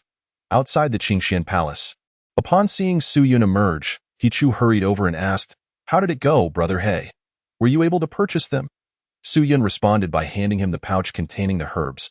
He Chu inspected the contents and exclaimed joyfully, "Thank you, Brother He. Here are 100 chi recovery pills as a token of my gratitude." He Chu presented a pouch filled with the pills to Su Yun. The exchange was made promptly, with Su Yun receiving the pouch without inspecting it closely, simply storing it in his spatial ring. He looked at He Chu and clasped his hands, saying, "In that case, Brother He, I must take my leave for the time being. Farewell, Brother He." After bidding farewell to He Chu, Su Yun returned to the inn. He soaked the White Dragon fragrance he had acquired in medicinal liquid for preservation. Now, only 2 of the 5 spirit herbs he needed remained. Su Yun contemplated. By Shuang Lian and Lan Rongji, he would have to continue waiting to see if the Dianbao Pavilion or the Qingxian Palace would have any news. He took a deep breath. Having successfully qualified as a low-tier alchemist had drained much of his mental and physical energy, leaving him fatigued. He decided to rest for the night at the inn before embarking on his journey back to the sect the following day. As night fell, Su Yun lay asleep in his bed. Suddenly, the door creaked open. Instantly, Su Yun's eyes flew open. His senses heightened. A figure stepped into the dimly lit room. Eye in the darkness, the intruder moved silently. Su Yun, ever vigilant, acted without hesitation. leaping before the figure and swiftly seizing their neck with his right hand. With his left hand, he pinned their arms together, pressing them down onto the table. His actions were decisive. Unaware of the intruder's identity, he had to take the initiative. At present, many enemies surrounded him, including the old tree man, the forces of Mangpan Mountain, and even those from the Zen Moon Palace. Therefore, he had to remain on guard to prevent any surprise attacks. Ah! The figure pinned to the table let out a startled cry. Su Yun paused in surprise. Lowering his gaze, he finally discerned the figure before him. A petite form, frail and seemingly delicate, despite being clad in male attire. He noticed up close that her skin was as smooth as snow, her features exquisitely refined. She was a girl disguised as a boy. This revelation momentarily left him in a daze, filled with confusion. What kind of person would send a mere 16-year-old girl, possessing only a cultivation level of the 5th stage of body refinement, to assassinate him? "Let go of me, you're hurting me," the girl exclaimed. Her voice strained as she was held by the neck, her hands pinned behind her back, her face pressed against the table. This position was not only uncomfortable but also humiliating, causing her fair face to flush crimson as she turned her head to glare at Su Yun. Her eyes sparkled with vitality, reflecting the spirited essence of youth. Su Yun, perplexed, asked, "Who are you?" In a hushed tone, the girl replied, "I am Jin Qingyan." "Now release me, Jin Qingyan." The mention of her name sent a jolt through Su Yun.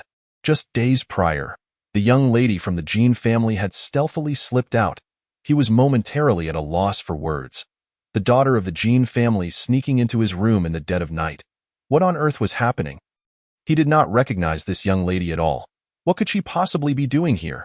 He held no suspicions regarding Jin Qingyan's identity, for she had no reason to deceive him. Thus, he released her hand and took 2 steps back. Jin Qingyan immediately stood up, rubbed her somewhat sore wrist, and glared at Su Yun with a mix of indignation and annoyance, at that moment, gazing upon the spirited young lady of the Jin family, who stood at approximately 1.60 meters and posed no threat. Su Yun's expression turned peculiar. After a brief pause, he spoke, "Miss Jin, I apologize for any offense I may have caused. However, may I inquire why you have come to Qingyuan Inn at such an hour and intruded upon my room?" Upon hearing this, the young lady quickly placed her index finger to her lips and whispered, "Shoo, lower your voice. If anyone hears us, I shall be taken back to my family," Jin Qingyan said softly. Afterward, she approached the door, closed it, and returned to her seat at the table. She scrutinized Su Yun from head to toe and curiously inquired, "So, you are the one who has caught Master Li's favor and received a token?" Su Yun furrowed his brow and replied slowly, "How does Miss Jin come to know of this matter?" Jin Qingyan haughtily snorted and said, "Is it so difficult for one of my status to learn such things? Moreover, Master Li happens to be my uncle. Today, upon hearing that he has taken a liking to a young alchemist, I came to see what sort of talent has attracted my uncle's attention." As she spoke, she fixed her gaze on Su Yun and continued, "Who would have thought you to be so impolite?" At this, Su Yun finally realized the connection between this young lady and Li Changhong. "Nevertheless," he retorted, "Miss Jin, you intrude upon my privacy, yet complain of my rudeness?" Jin Qingyan continued, "What do you know? If I were to knock at the door and linger too long, I might be discovered and forced to return to my family." Chapter 66. Addressing the senior sister. The human heart is hard to gauge as she spoke. Jin Qingyan continued to appraise Su Yun, her eyes widening in surprise. For it was only now that she discerned Su Yun's aura was merely at the 4th stage of body tempering, a realm beneath her own, and yet, despite this, when he had restrained her moments ago, she had felt utterly powerless to resist. How had he accomplished such a feat? She gazed deeply at Su Yun, feeling that he was far more complex than he appeared, which explained why he had garnered her uncle's interest. With a hint of pride, she proclaimed, "I, too, possess a token given by Uncle Li. Therefore, if we are to speak of hierarchy, you should address me as senior sister. Come now, let me hear you call me senior sister." Jin Qingyan sat at the table, her lively eyes sparkling with mischief. Su Yun found himself at a loss for words. Without having formally apprenticed, how could she expect him to call her senior sister? This young lady was clearly attempting to take advantage of him. She was far too playful. He shook his head and said, "Miss Jin, it is growing late. If you have no further matters to discuss, you may take your leave. He wished to avoid further entanglement. Should others learn that the young lady of the Jean family was in his room at such an hour, the Jean family would surely not let him off easily. Jin Qingyan huffed and replied, "You truly are a dull person." With a wave of her hand, she said, "Very well, I shall not hold it against you. Now, when shall we go to Tianyang sect?" Tianyang sect. Su Yun was taken aback. Seeing his expression, Jin Qingyan asked, "What, are you not prepared to go?" Su Yun pondered for a moment before replying, "I have no immediate plans."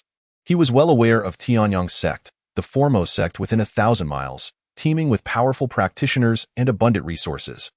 Within this region, various forces, such as Qingyun sect, Hushan sect, and the 4 major sects of Mangpan Mountain, as well as numerous family factions in the cities, like the Jin family, were essentially affiliated with the sect.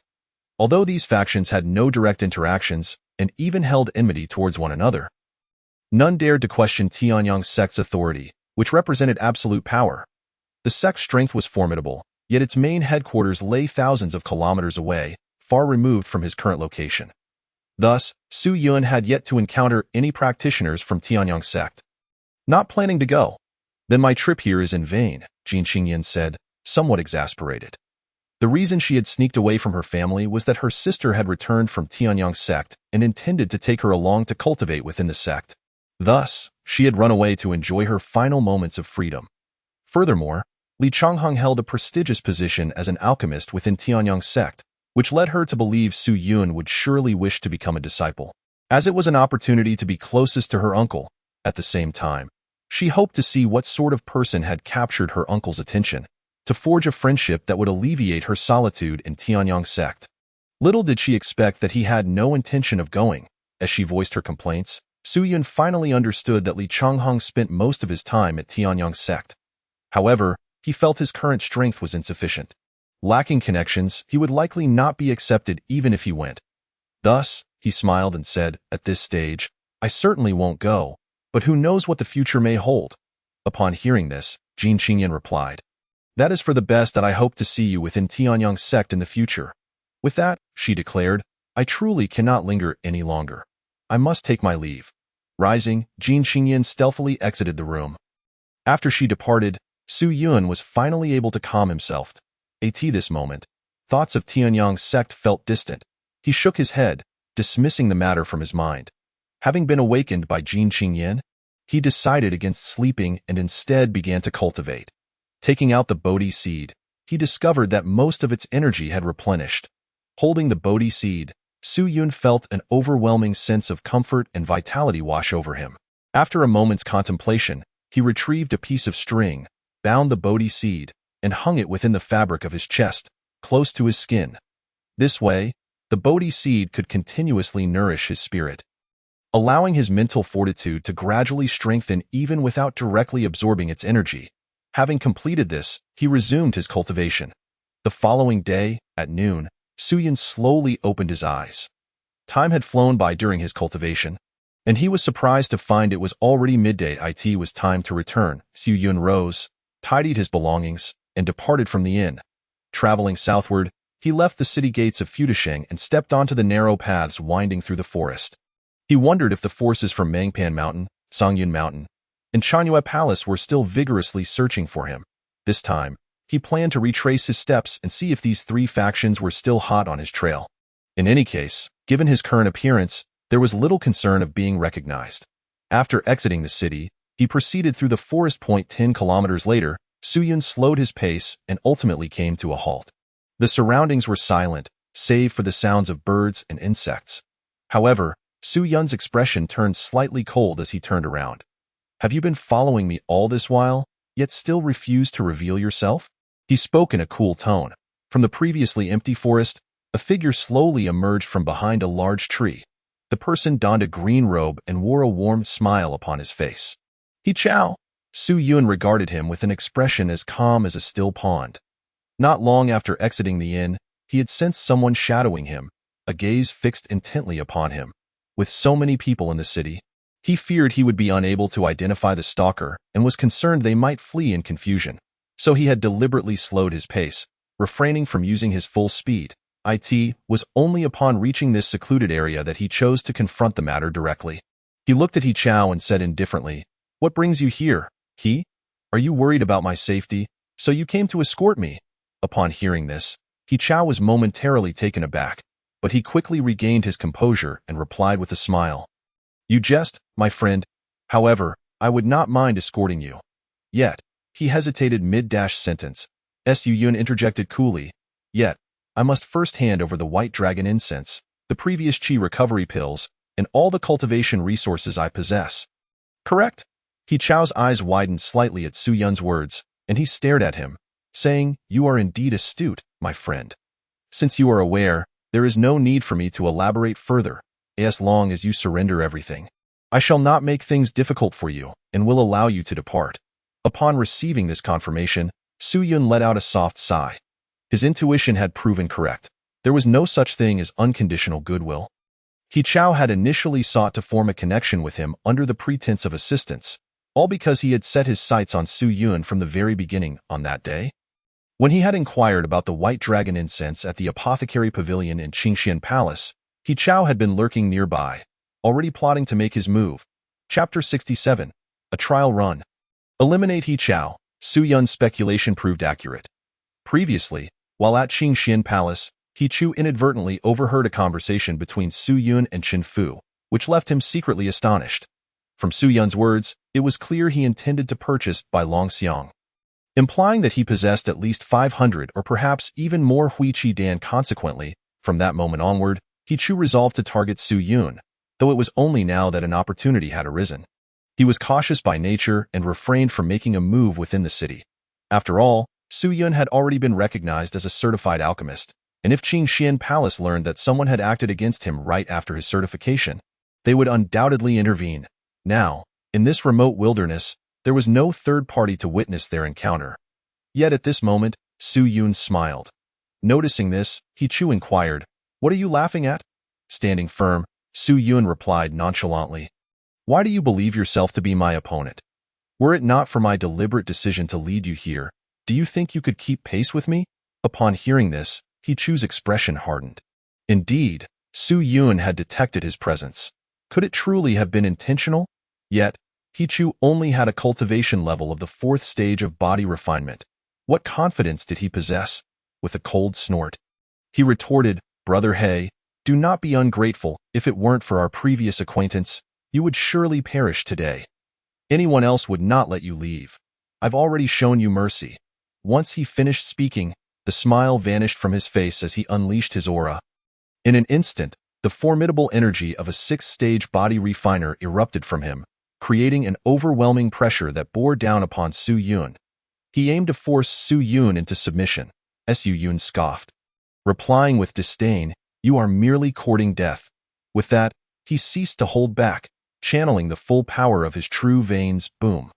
An astonishing surge of vitality and spiritual energy erupted, tumultuous and overwhelming, sweeping through the area. Even the grass around them was swept up, and Su Yun's robe billowed dramatically. In that moment, the pressure of He Chu's 6th-stage body refinement crumbled before the might of Su Yun's unleashed aura. "You!" He Chu's expression shifted dramatically as he stared in shock at Su Yun. The aura of a 4th-stage body refiner was somehow even more formidable than his own. "Just as I have yet to battle anyone at the 6th stage. You will serve as my practice opponent," Su Yun declared coldly, charging forward. His fist struck out like a warrior, the spiritual energy erupting with a fierce intensity. What audacity! He Chu's face turned pale as he retaliated with a powerful punch. Bang! The dull thud echoed. He Chu felt a tremendous force coursing through his arm, nearly overwhelming him. Staggering back several steps, his arm throbbed with numbness, trembling slightly. In contrast, Su Yun remained firmly planted, merely swaying slightly to regain his balance, not retreating a single step. Both combatants refrained from employing techniques, relying solely on the power of their true veins to engage in a physical contest. How could this be possible? He Chu's eyes widened in disbelief. Astonished at the sheer strength of Su Yun's physical prowess for a 4th-stage body refiner, Su Yun, however, remained composed, recognizing this as his first direct confrontation with a 6th-stage practitioner. With that one punch, He gained a clearer understanding of his own strength. You will die. He Chu had now become frantic, his eyes slightly reddening. The situation had spiraled beyond his expectations. He needed to eliminate Su Yun quickly to prevent further complications. With a swift motion, he drew a long sword, slashing it towards Su Yun in an instant.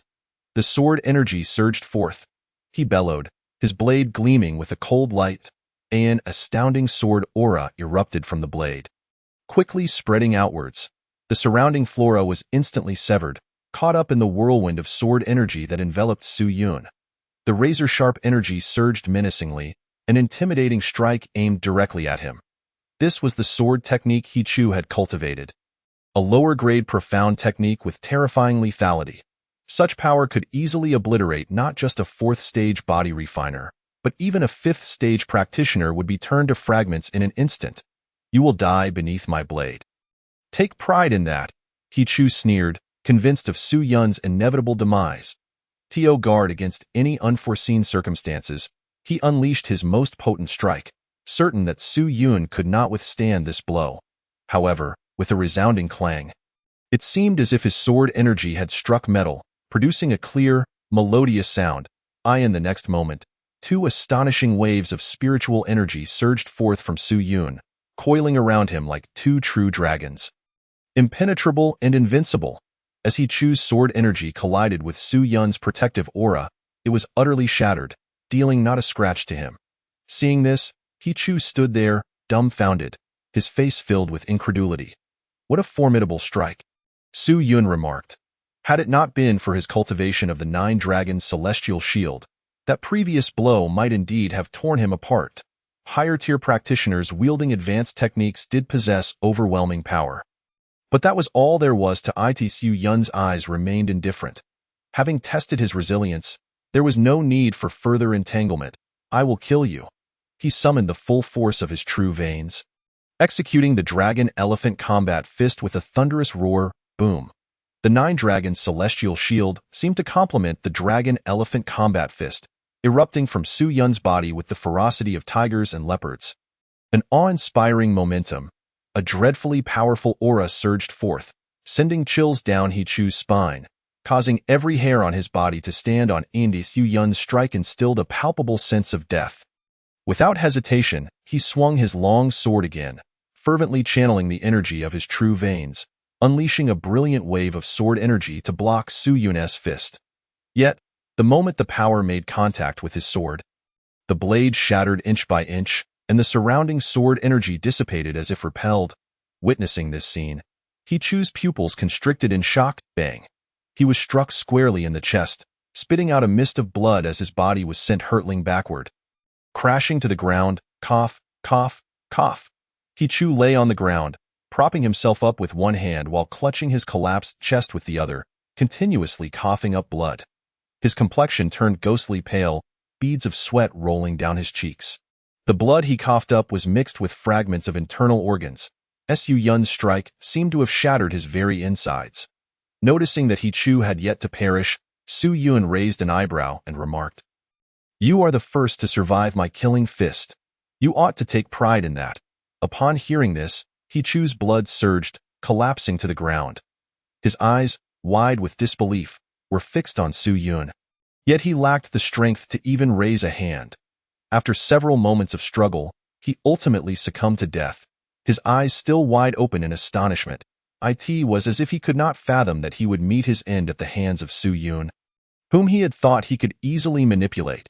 Su Yun then withdrew his gaze. This battle had once again provided him with a clear understanding. With his current strength, he could only be assured of defeating a sixth-stage body refiner. A seventh stage would likely prove too formidable. Although He Chu's profound technique could not withstand his strike, a practitioner of the seventh stage cultivating a profound technique would undoubtedly be able to resist. Thus, it stood to reason that with his current capabilities, he could only match the confrontation he had once faced against Wang Shuiying. Once he reached the fifth stage of body refinement, he must hasten to elevate the Dragon Elephant Combat Fist to its third level for greater assurance. As Su Yun pondered, he bent down to search the corpse. Just as he secured He Chu's storage ring, distant voices reached his ears. Su Yun rose, scanning the area. Were there others nearby? Chapter 68. Another trap for the plump practitioner from afar. Several voices echoed, faintly audible to Su Yun's keen hearing. He stood and stealthily navigated through the thicket. Ahead, he discerned two groups of individuals confronting each other in front of a cave, cautiously advancing and concealing himself within the underbrush. He observed the situation. Upon recognizing the attire of both parties, his eyebrows shot up in surprise. People from Mangpan Mountain and Songyun Mountain? Su Yun was astonished. He had not anticipated encountering both factions here. United in their pursuit of him, what could be their purpose? He noted that each side consisted of approximately 6 or 7 individuals. The leaders were both 6-stage body refiners, flanked by those at the 5th and 6th stages. The atmosphere was tense, charged with animosity, as they faced each other with drawn swords.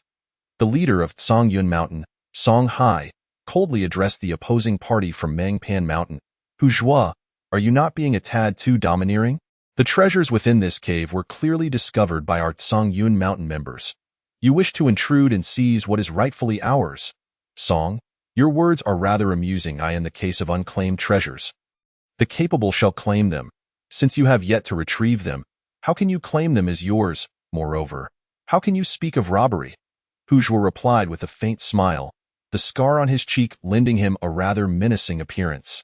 Neither side showed any willingness to yield, leading to a stalemate. After all, their strengths were comparable, and as fellow members of the 4 major mountains, they understood each other well enough not to act rashly. Treasure? What treasure?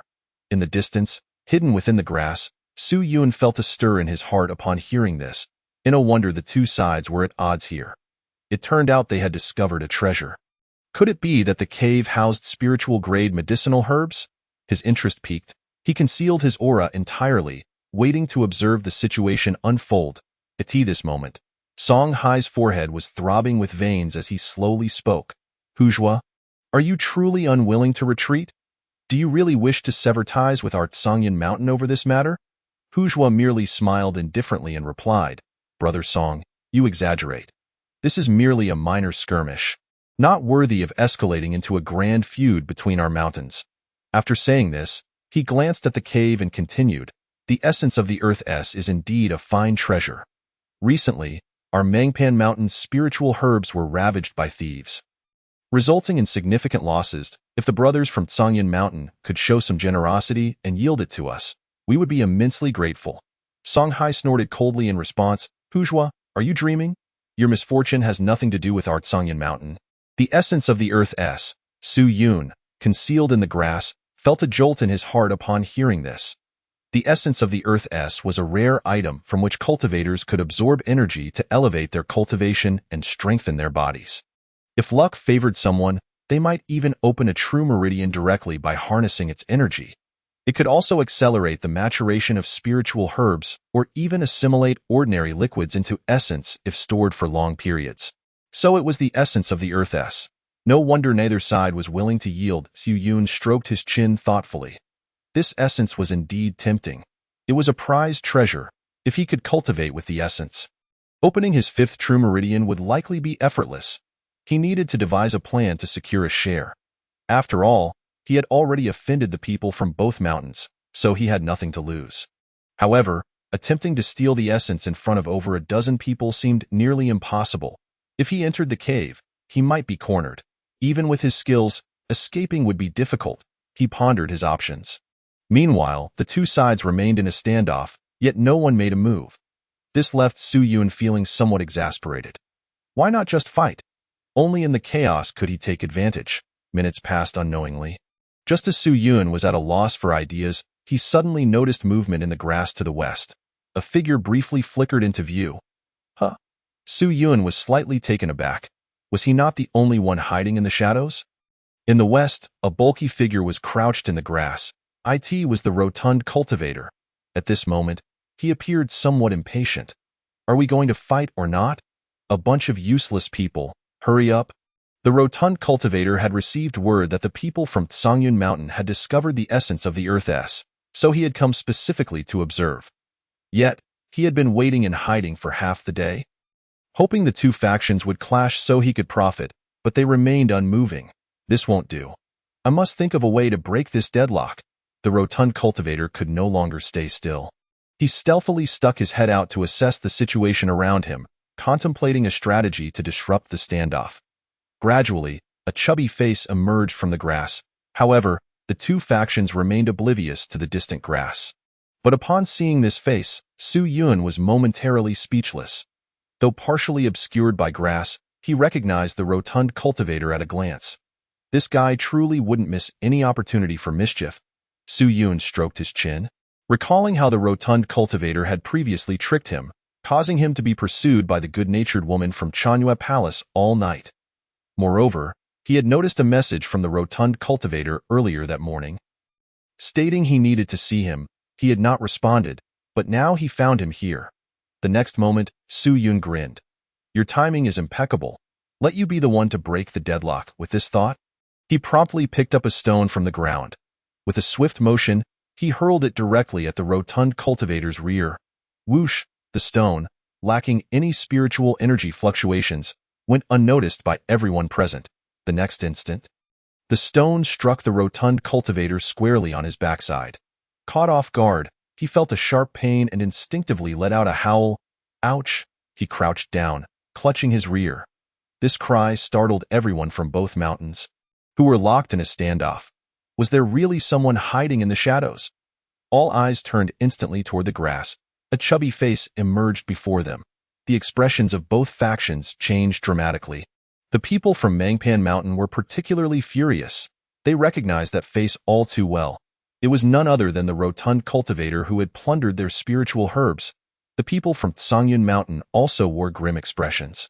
They had been commanded by Elder Kamoku to capture Su Yun, and had seen the images of the rotund cultivator being pursued by Mangpan Mountain, knowing just how cunning he was. Both sides were caught off guard, realizing this rascal had been lurking in the shadows all along. Damn it, you again. Curse that gluttonous fool. He is addicted to sneaking around, Hujua shouted in rage. He had been one of those pursuing the rotund cultivator. No one was angrier than him at this moment. The rotund cultivator, realizing the situation, felt a dark cloud settle over his face as he turned to flee. The people from Mangpan Mountain hated him to the core. He could not linger any longer. Where do you think you're running? Hujua bellowed, eyes wide with fury. He then turned to Song Hai, clasping his hands together, and said, Brother Song, this thief has repeatedly engaged in petty thefts. I implore you to assist us in capturing him this time. If we can catch him, not only will we not demand the essence of the earth, but we can also offer several spiritual herbs as a token of gratitude. Upon hearing this, Song Hai was taken aback. He was aware of how deeply the people from Mangpan Mountain loathed this rotund cultivator, who had plundered dozens of their spiritual herbs, including several spiritual grade ones. Without hesitation, Song Hai agreed, all right, let us capture him first. According to Hujua, this was a lucrative deal, and he certainly wouldn't refuse. Unexpectedly, amidst the standoff, this rotund cultivator had provided an opportunity to break it. Thus, both factions immediately sprang into action, surrounding the rotund cultivator from multiple angles, aiming to cut off his escape. Seeing this unfold, the rotund cultivator broke into a cold sweat. With over a dozen people closing in, even with his impressive agility, he couldn't guarantee he would escape unscathed. Damn it, who's trying to sabotage me? As he fled, he muttered curses under his breath. The recent pain in his rear was no accident. Someone had targeted him intentionally. The mantis stalks the cicada, unaware of the oriole behind. He recalled this saying. However, given the current situation, he had no time for further thoughts. Survival was paramount. Watching the group of pursuers dash out, Su Yun, hidden in the shadows, felt a surge of joy. Just as he prepared to rise, he suddenly froze. He had noticed a figure emerging from the grass to the east. Another person? Su Yun furrowed his brow. What a surprise! In this desolate forest outside Futu City, various factions have converged. His recent battle with Hichu had occurred at a distance from here and ended quickly. Otherwise, he would have surely been detected. He chose to remain concealed, patiently observing the figure ahead. This person wore a purple outfit, with long hair tied back, revealing a beautiful face as she scrutinized the retreating pursuers. To his astonishment, it was a strikingly lovely female cultivator. Appearing to be in her 20s, sixth-layer physique refinement. Which faction does she belong to? Su Yun finally sensed her aura. The purple-clad female cultivator had been farther away, thus escaping his detection until now. As everyone else had left, allowing her aura to surface. Such a restless fool. How fortunate for me. A smile flickered in her beautiful eyes as she turned and entered the cave. Fortunate for you? Dream on. Su Yun snorted coldly. Once the purple-clad female cultivator entered the cave and confirmed that no one was around moments later, he finally made his move. His body crackled as he resumed his original appearance. For now, he wished to avoid using the identity of Heiyun, as he had no enemies in that guise.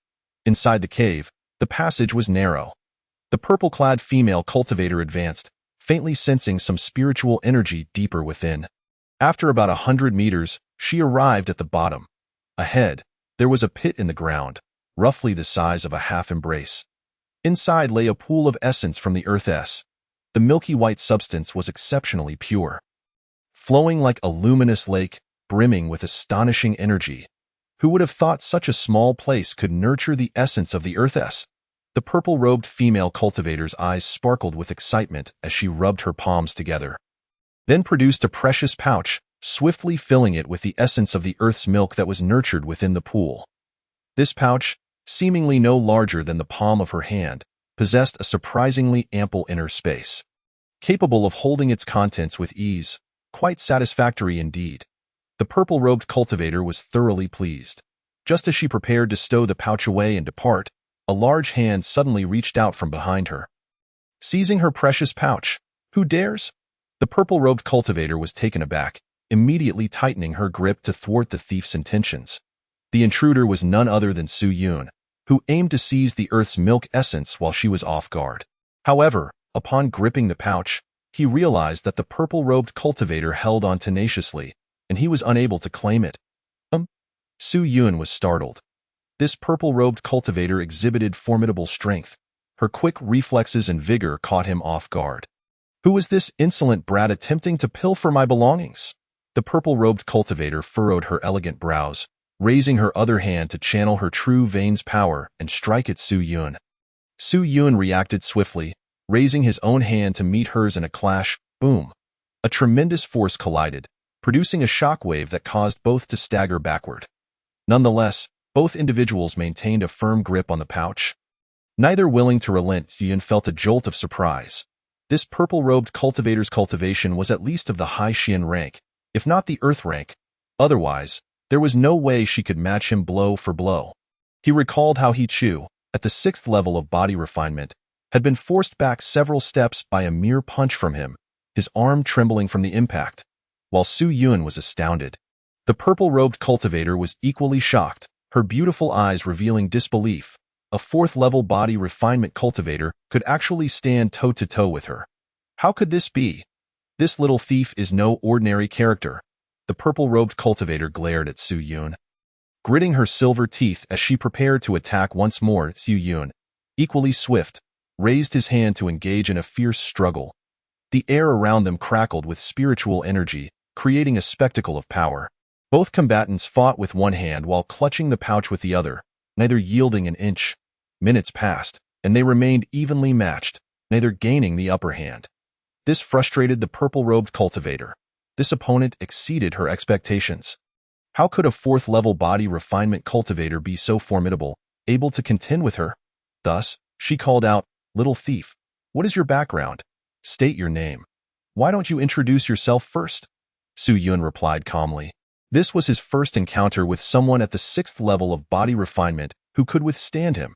He did not dare to use his dragon elephant battle fist, for he sensed that this woman had a hidden trump card. If he were to unleash his full strength and fail to defeat her, he would surely expose himself.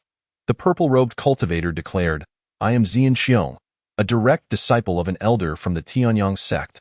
Upon hearing this, Su Yun's expression turned serious. How did a direct disciple of an elder from the Tianyang sect come to be here? Suddenly, he recalled what Jin Qingyin had mentioned. Her elder sister had returned from the Tianyang sect to bring her back for training. It was likely that Zian Xiong had come to Floating Pagoda City alongside Jin Qingyin's elder sister. Su Yun furrowed his brows, realizing that this individual was indeed a formidable opponent. Under different circumstances, he would have relished a proper duel with her. However, this was not the time for a drawn-out battle.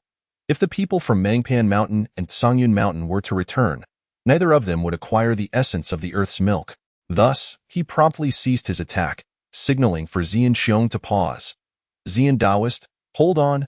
Xianxiong raised her jade-like hand, fixing her gaze upon Su Yun.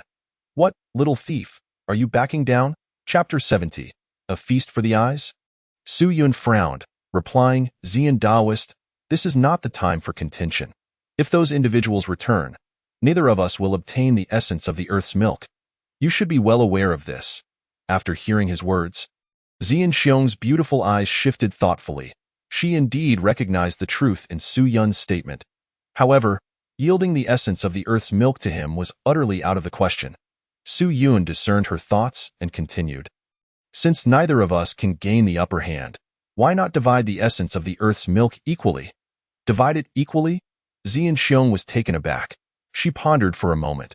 The essence of the earth's milk was, after all, an unclaimed treasure, and the pouch contained approximately a dozen pounds of it. Receiving half would still be a considerable gain, although she was loath to part with even a single drop for this little thief. The current situation was as he had described. If they continued to resist each other, they would both end up empty-handed when the others returned. Thus, she fixed her gaze upon Su Yun, gritting her silver teeth as she said, Fine, consider it a concession to you, little thief. Upon hearing her agreement, Su Yun breathed a sigh of relief. He quickly retrieved an ordinary pouch from his storage ring. Although it was modest in size, it was sufficient to hold half of the essence. He opened the pouch and said, Please, Xian Daoist, do share half with me. Xianxiong had no choice but to open her precious pouch and pour half of the essence into Su Yun's pouch. Are you satisfied now? Xianxiong shot a glare at Su Yun. This was her first time sharing a treasure with someone at the 4th level of body refinement, especially with a young man who appeared to be merely 17 or 18. Thank you, Xian Daoist.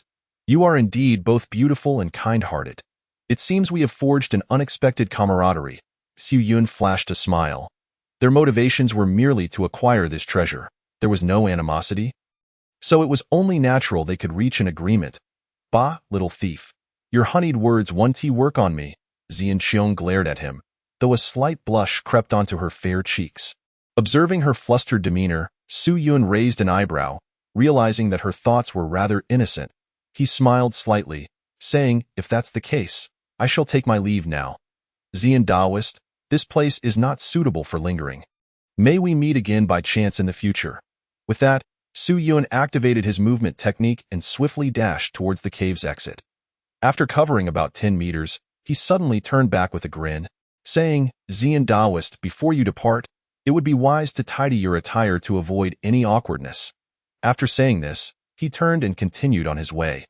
Xianxiong was momentarily stunned, quickly glancing down. She noticed that her clothing around the chest area was somewhat disheveled, with buttons slightly undone, revealing a glimpse of her delicate, snow-white skin and an alluring contour. Her face flushed a deep crimson as she hastily reached to adjust her garments, in the heat of combat with Su Yun. She had focused solely on him and, coupled with the darkness of the cave, had completely overlooked her own appearance. Damn it, little thief! Should I ever encounter you again? Xianxiong glared at the retreating figure of Su Yun. Her beautiful eyes filled with a mixture of embarrassment and anger. This little thief had failed to warn her beforehand and only mentioned it upon leaving, undoubtedly indulging his own eyes. Outside, having left the cave, Su Yun was unaware of the scolding behind him. He glanced into the distance and, to prevent those individuals from returning, swiftly departed in another direction. After flying several kilometers, he finally exhaled in relief, then activated his Bai Xiang Gong to restore his appearance to that of Heiyun. This time, he did not linger, heading south until he arrived at the ancient city of Gutong. Entering the city, he found that night had already fallen. Su Yun arrived at the inn where he had previously stayed, seeking a comfortable environment for cultivation, though he did not intend to sleep. After a night of rigorous cultivation, the following afternoon, Su Yun ascended to the 2nd floor to enjoy a spiritual meal. Just as he was eating, a rather rotund figure plopped down next to him. Su Yun turned to look.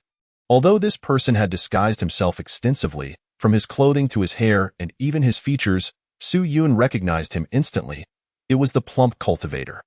not surprised by the plump cultivator's arrival. He feigned astonishment and asked, "What brings you here? Your disguise seems increasingly peculiar.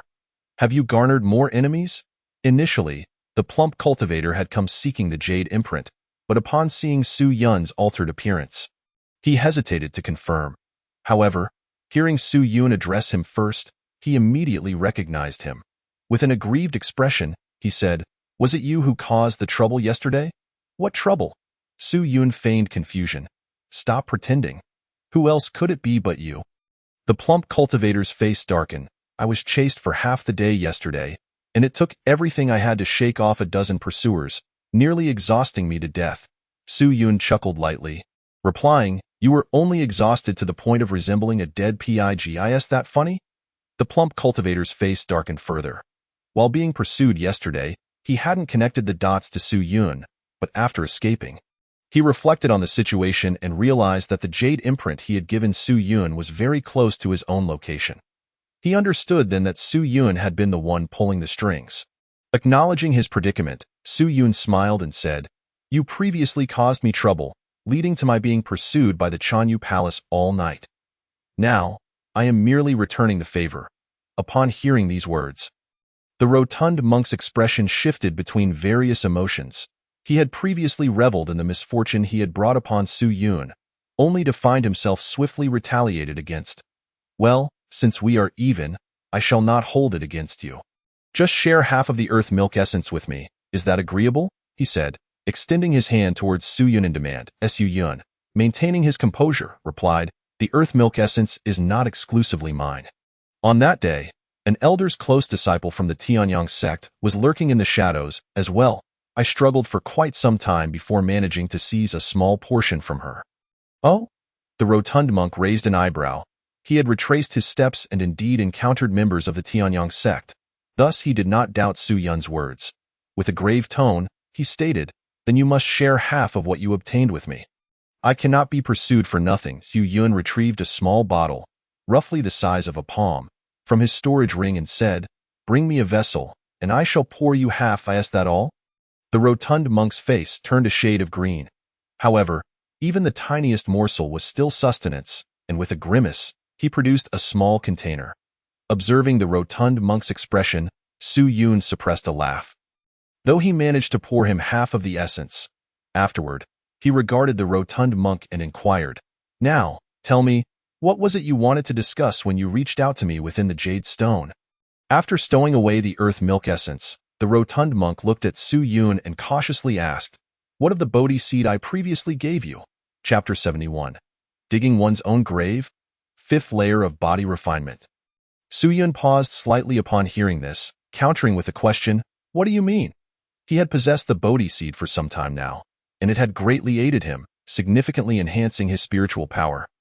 As the rotund monk brought it up again, Su Yun was uncertain of his intentions and thus remained silent.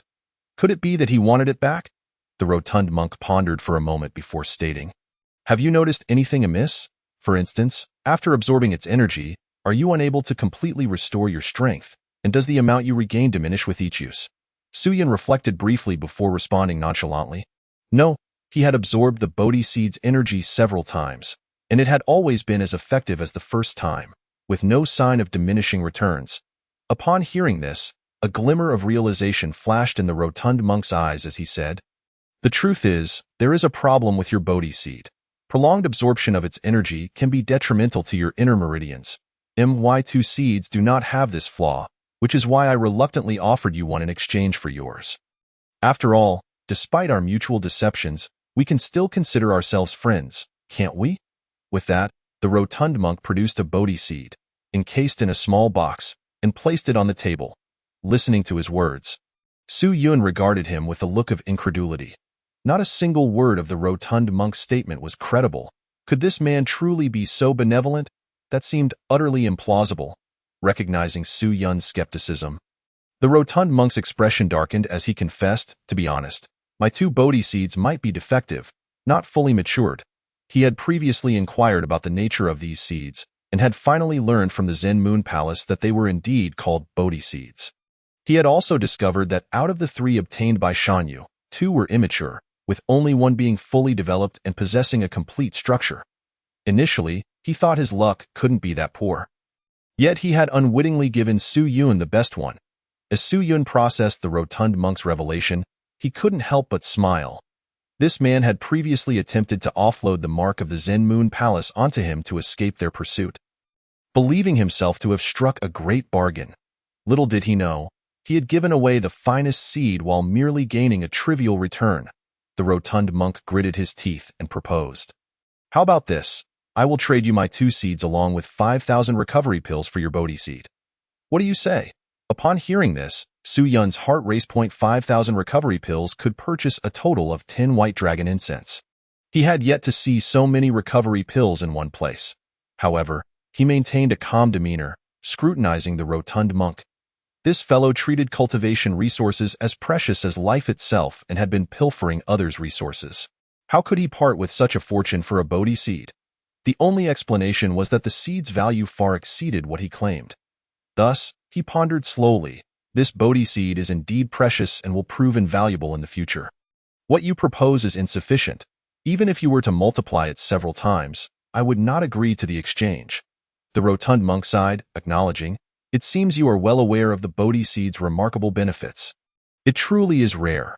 While enhancing one's spiritual abilities is minor, its true worth lies in its potential to fuse with one's life palace when breaking through to the life palace realm. Crafting an extraordinary life palace, its value is immeasurable." Upon hearing this, Su Yun's heart stirred. The Bodhi seed had such an effect? Had the rotund monk not mentioned it, he would have remained unaware, believing it merely related to spiritual power. Thankfully, he had feigned ignorance earlier, which had prompted the rotund monk to divulge this information. No wonder he was willing to part with so many resources for it. Just as the rotund monk was about to say more, he noticed individuals from Mangpan Mountain and Sangyan Mountain passing below the inn. His expression changed instantly. The incident of stealing the earth milk essence had intensified the pursuit from both mountains. "And they were determined to capture him," he whispered. "There are people all around looking to apprehend me. I think it best to distance myself from this place for a while. You should also be cautious. They will surely suspect you of stealing the earth milk essence since we previously collaborated. I must take my leave." With that, the rotund monk rose and exited the inn, and Su Yun glanced at the bustling street below, his expression unperturbed. Given his current identity as He-Yun, he had no enemies and had no cause for concern. After resting briefly in the inn, he departed from Gyuding City and continued his journey. Along the way, he strolled and paused, taking considerable time to focus primarily on his cultivation. Ultimately, within an inn in Shurian Town, he achieved another breakthrough, opening the 5th true meridian eye in his room. Spiritual energy radiated from Su Yun, his skin emanating a faint glow as the energy coursed through his meridians, making him appear like a resplendent treasure, shimmering and pulsating with vitality. At last, he had reached the 5th layer of body refinement. Once he had absorbed the benefits of his breakthrough, Su Yun opened his eyes. He had not utilized the earth milk essence to aid his advancement, as he intended to reserve it for when he practiced the dragon-elephant combat technique, which was particularly arduous. It was crucial to apply the essence at the right moment to minimize the time required for cultivation. Time had passed, and the Tao source had significantly enhanced his physique and innate talents. He was no longer the same inferior servant he once was. Su Yun reflected on his upcoming objectives. He aimed to break through as swiftly as possible and elevate his cultivation techniques to higher tiers. Once he had sufficient resources, he must first eliminate the withered wood elder. Clenching his fist, he felt a surge of killing intent at the thought of this man, who harbored a relentless vendetta against him. Yet, his current strength was insufficient to confront him, so he had no choice but to bide his time. Moreover, ascending to the status of a mid-tier alchemist would also require an elevation in his realm. With an increase in spiritual power, he would be capable of attempting to concoct mid-tier pills. Although he could effortlessly produce low-tier pills with the assistance of the Tao source, the mental and spiritual energy required for mid-tier pills far exceeded that of low-tier ones. At the 5th layer of body refinement, he was still lacking. After all, Sun Wuyan, who had been at the 3rd layer of body refinement, had managed to concoct low-tier pills over a decade ago but had only succeeded in crafting a mid-tier pill after years of effort. Of course, these were all long-term goals. The most pressing matter upon returning to the sect was to identify the individual covertly watching him. Su Yun rose, his gaze icy. He had not forgotten that upon his departure from Qingyun's sect, the withered wood elder had pursued him immediately, indicating that someone within the sect had leaked information to him. He pondered, "Hey Chong, is it you?" Chapter 72. Returning to the sect, Lu Heming Qingyun's sect, Su Yun had finally returned. At the foot of the mountain, he had already changed into his sect robes and restored his appearance. Upon entering the sect, he headed straight for the residence of the formal disciples, at this hour. The formal disciples were still nearby, not engaged in any tasks. Upon returning to the sect, Su Yun observed several formal disciples milling about. Just as he reached the entrance to his quarters, he spotted Haichong stepping out of a room. Haichong appeared slightly surprised upon seeing Su Yun, then greeted him with a smile. "Su Yun, you've returned. How did it go? Were you able to handle things?"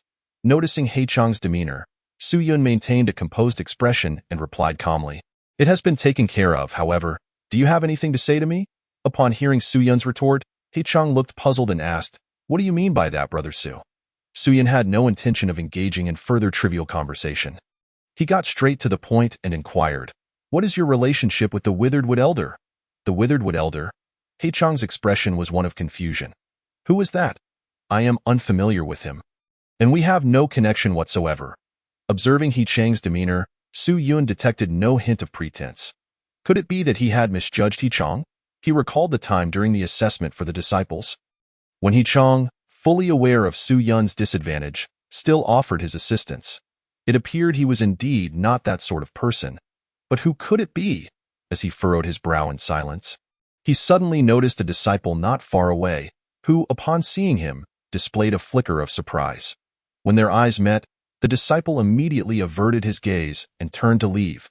This behavior deepened Su Yun's frown. It was quite abnormal. He remembered that during his last conversation with Haichong before his departure, this same individual had been nearby. With this thought in mind, Su Yun slowly narrowed his eyes.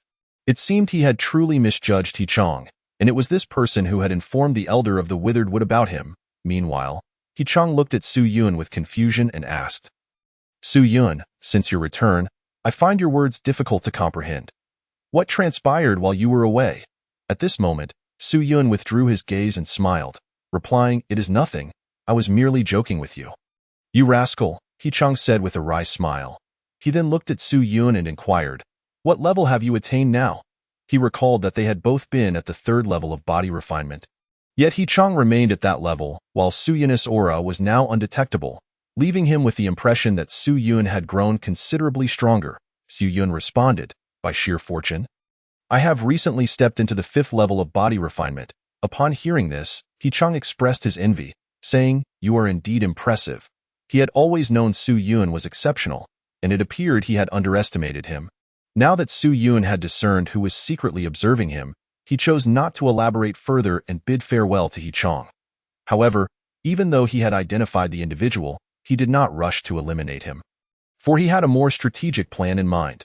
The 5th level of body refinement was no threat to him.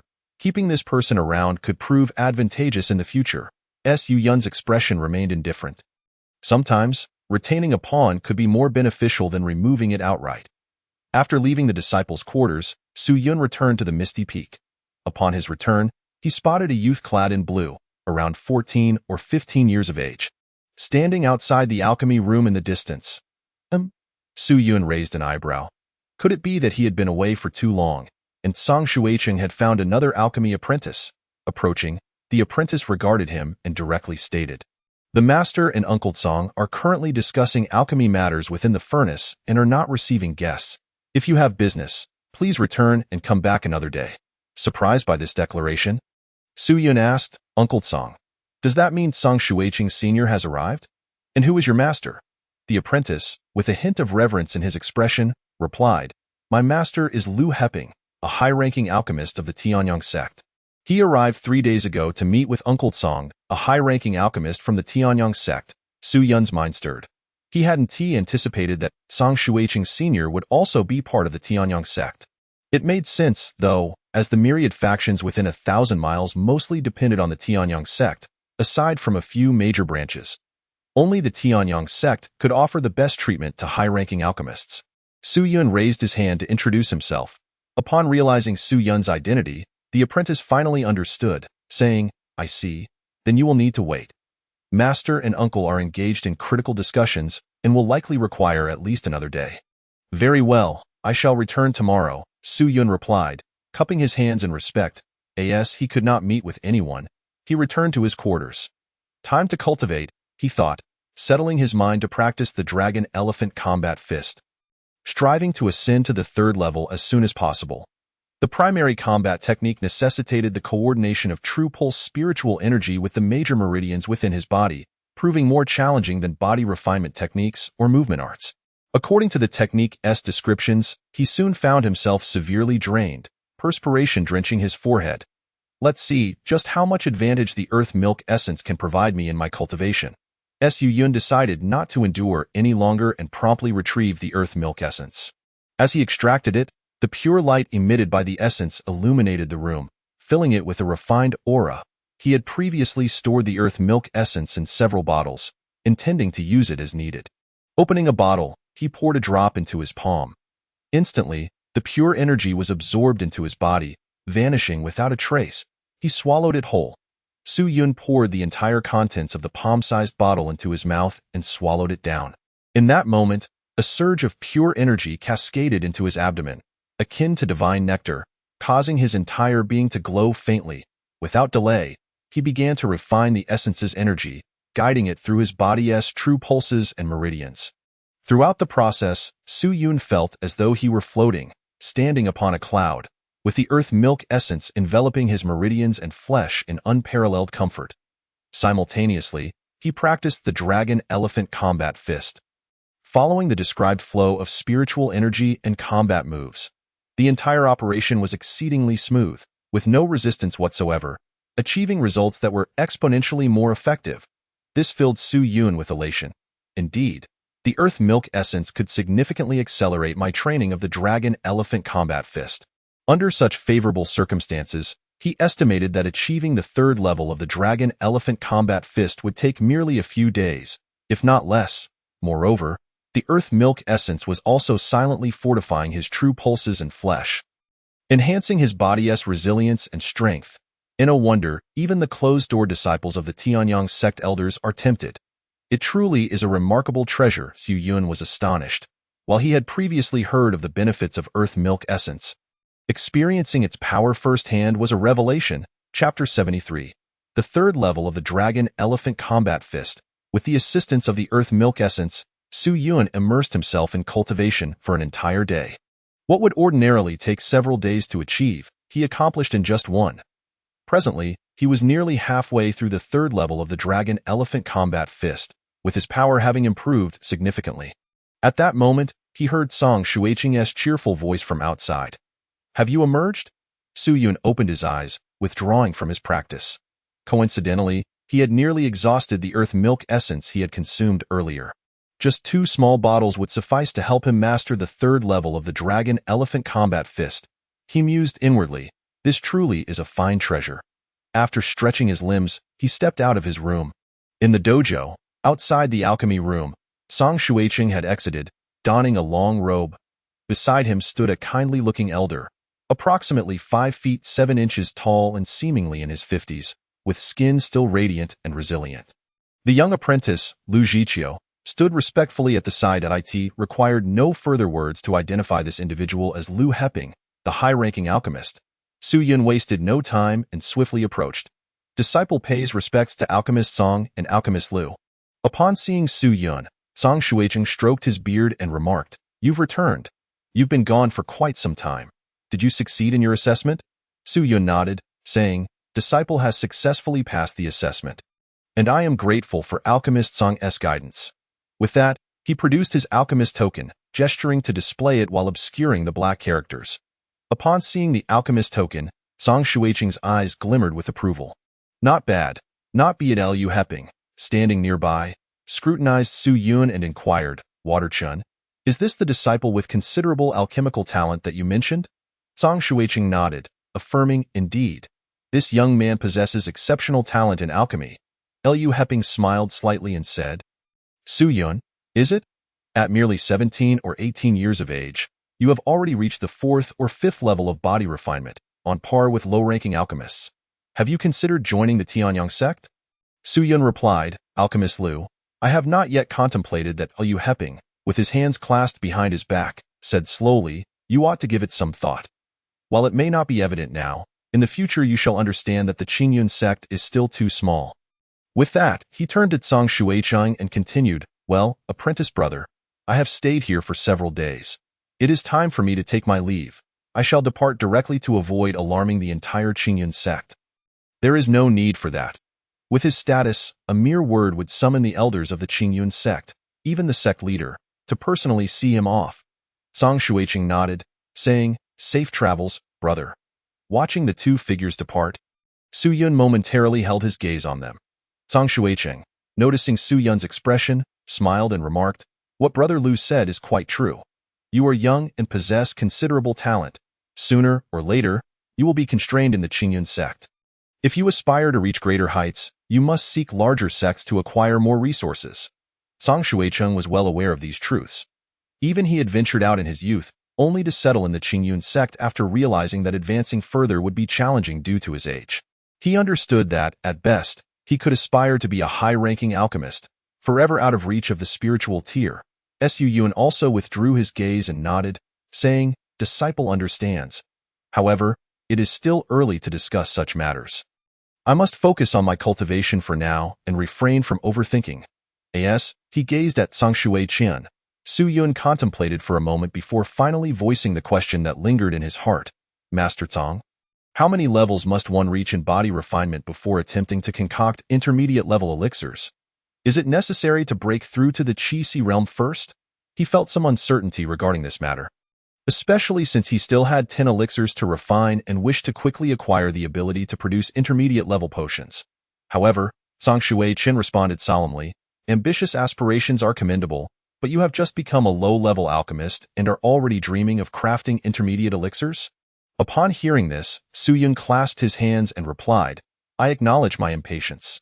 Yet Zhang Shuichang waved his hand and continued, I understand the eagerness of youth, but you must at least reach the 7th level of body refinement before you embark on the endeavor of refining intermediate elixirs. Furthermore, if you cannot succeed within 100 attempts, then wait until you reach the 8th or even 9th level to continue your efforts. Upon hearing this, Su Yun finally breathed a sigh of relief. The fact that he could attempt it at the 7th level indicated that there was still time. Currently, he had already reached the 5th level of body refinement, and with the aid of the earth milk essence, a breakthrough would not take long. Zhang Shuichang continued, what you need to focus on now is solidifying your ability to refine low-level elixirs, striving to be able to concoct every type of elixir with ease. Su Yun replied, I understand. Thank you for your guidance, Master Zhang. Upon returning to the Qingyun sect, Su Yun commenced an intensive training regimen. Each day, aside from assisting Zhang Shuichang and managing the medicinal herb garden, he devoted the remainder of his time to cultivation. With the assistance of the earth milk essence, he effortlessly mastered the 3rd level of the Dragon Elephant Combat Fist in less than 3 days. On the hillside behind the mountain, as Su Yun unleashed a punch, an astonishing force of lethality erupted in an instant. A faint yellow imprint of his fist formed a phantom, flying approximately 20 meters into the air before exploding with a thunderous roar. At the 3rd level, the punch's power had solidified into a faint phantom, significantly enhancing its might. Feeling the power of his recent strike, Su Yun was filled with joy. Had he faced this punch earlier, he would undoubtedly have been obliterated, his bones shattered, with no chance to breathe. As thoughts of this crossed his mind, the visage of the withered old man emerged, causing his gaze to grow increasingly cold. With the 6th level of body refinement and the 4th level of the Dragon Elephant Combat Fist, coupled with the previous gravity array, he should be able to eliminate the withered old man. Su Yun calculated in his mind. The presence of this withered old man continued to be a thorn in his side, as he posed the greatest threat to him. He had also discreetly investigated the disciple within the sect who had reached the 5th level of body refinement. This individual was namely Shu Wen and had previously had some dealings with Wang Shuiying, further solidifying the connection between him and the withered old man. There will come a day when I will make use of you. That day is not far off, Su Yun coldly huffed. After assessing his own combat prowess, he returned to the dojo. He recalled the rumor that the earth milk essence could assimilate with ordinary liquids, wondering whether it held any truth. After all, he had but a limited supply of the earth milk essence, which seemed to diminish with every use, and he would eventually exhaust it. This substance was a precious treasure, and he desired more. Thus, he brought a basin of water and combined it with the remaining earth milk essence. Upon mixing them, he observed that the earth milk essence and water completely separated. Unable to merge, it resembled the separation of oil and water, only more pronounced. Can it really assimilate? Su Yun pondered skeptically, yet he decided to set it aside and observe the situation over the next few days. Chapter 74. Arms like elephants, strength like dragons. During the days of Su Yun's engrossed cultivation, the Qingyun sect continued to operate as usual. Outside, Mangpan Mountain and Songyan Mountain were still hunting for the plump cultivator and his accomplice, oblivious to the fact that he had already returned to the Qingyun sect. All the clamor was temporarily distanced from Su Yunai in the blink of an eye. Half a month past .1 midday. After refining a batch of qi recovery pills, Su Yun went on to concoct a batch of meridian-nourishing pills, totaling over 200. After completing the process, his mental energy remained as robust as ever, showing no signs of severe depletion. He appeared quite unremarkable. Beside him, Songshui Chun, noticing Su Yun's demeanor, expressed his surprise. Your mental energy seems to have progressed remarkably fast.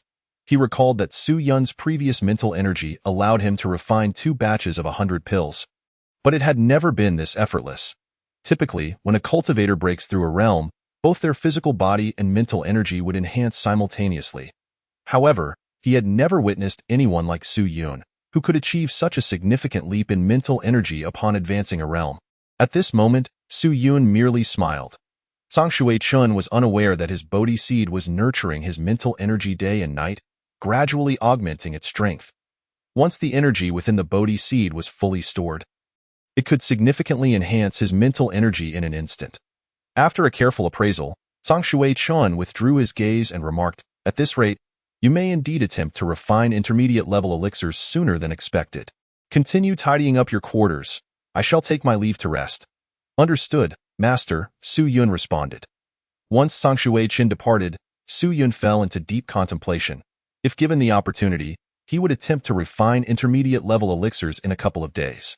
He was well aware that his mental energy far exceeded that of an ordinary 5th-level body refinement cultivator, rendering the advice of needing to reach the 7th level before attempting unnecessary.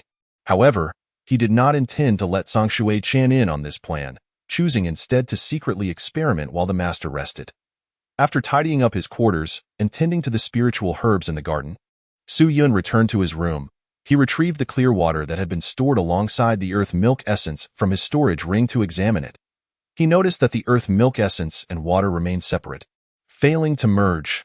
However, the originally crystal clear water now bore a faint white halo, akin to a drop of milk falling into a basin of water. It had not transformed into earth milk essence. Yet it was no longer ordinary water. It now contained a hint of spiritual energy. Su Yun stroked his chin, pondering. It seemed the rumor about the earth milk essence being able to assimilate liquids into itself was indeed true. However, the time required for true assimilation into earth milk essence was exceedingly long. In just half a month, it had only assimilated a trace amount, with the energy being almost negligible. He estimated that to fully assimilate into low-grade earth milk essence would take at least a year, if not several. Shaking his head, he had already given up hope on that front. After storing it away, he took out a small vial and sat cross-legged on his bed, striving to reach the 4th level of the Dragon-Elephant Combat Fist. After consuming the earth milk essence, he closed his eyes and activated the true vessel's power, beginning to refine the energy within to aid his cultivation. Over the past half-month, he had successfully cultivated the 9-dragon Heavenly Gang to the 3rd level. When he manifested it, 3 streams of dragon chi enveloped him, causing a shimmering scale-like aura to appear on his skin, as though he were clad in a suit of dragon scales. His defensive capabilities surged to new heights. He had conducted tests, and while the 3rd level of the Dragon-Elephant Combat Fist struck his own body, the 2nd level of the 9-dragon Heavenly Gang could not fully withstand it. Yet it did not inflict substantial harm. Coupled with the earlier attack from He Chu, he deduced he could withstand assaults from cultivators at the 7th level of body refinement, practicing profound techniques. But anything beyond that would be beyond his current capacity. To be prudent, he advanced the 9-dragon Heavenly Gang to the 3rd level, significantly boosting his defense. Of course, he did not utilize the Earth Milk Essence during this process, as he feared that excessive use would diminish his body's efficiency in absorbing its energy. Hence, after a span of half a month, he resumed his training in the Dragon Elephant Combat Fist. Once again absorbing the energy from the Earth Milk Essence, he practiced the fist technique as he had before, feeling invigorated and facing no hindrances. Everything flowed effortlessly, unbeknownst to him. An entire day slipped by. Crack! At this moment, Su Yun's arms appeared to have swelled considerably, emitting a resounding noise.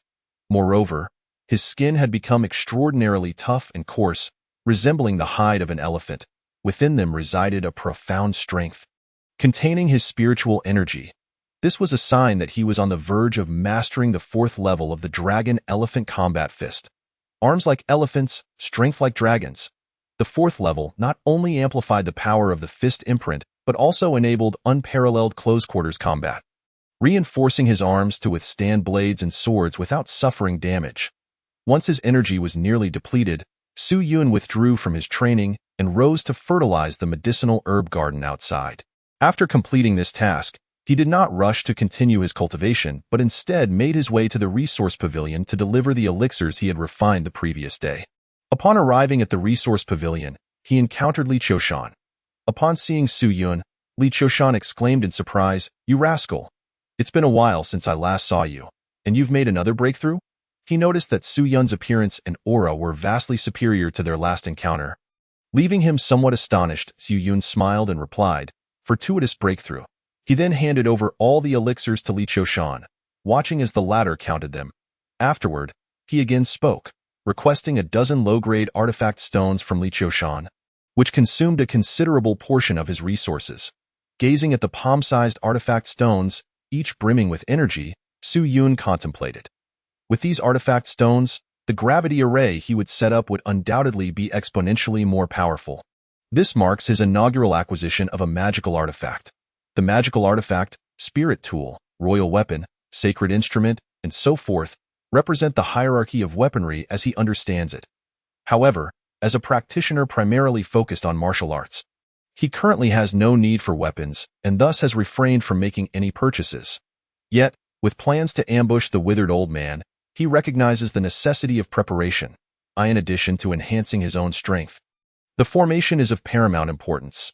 The ordinary jade stones he previously possessed could ensnare Wang Shuiying, yet they would undoubtedly prove ineffective against the withered old man.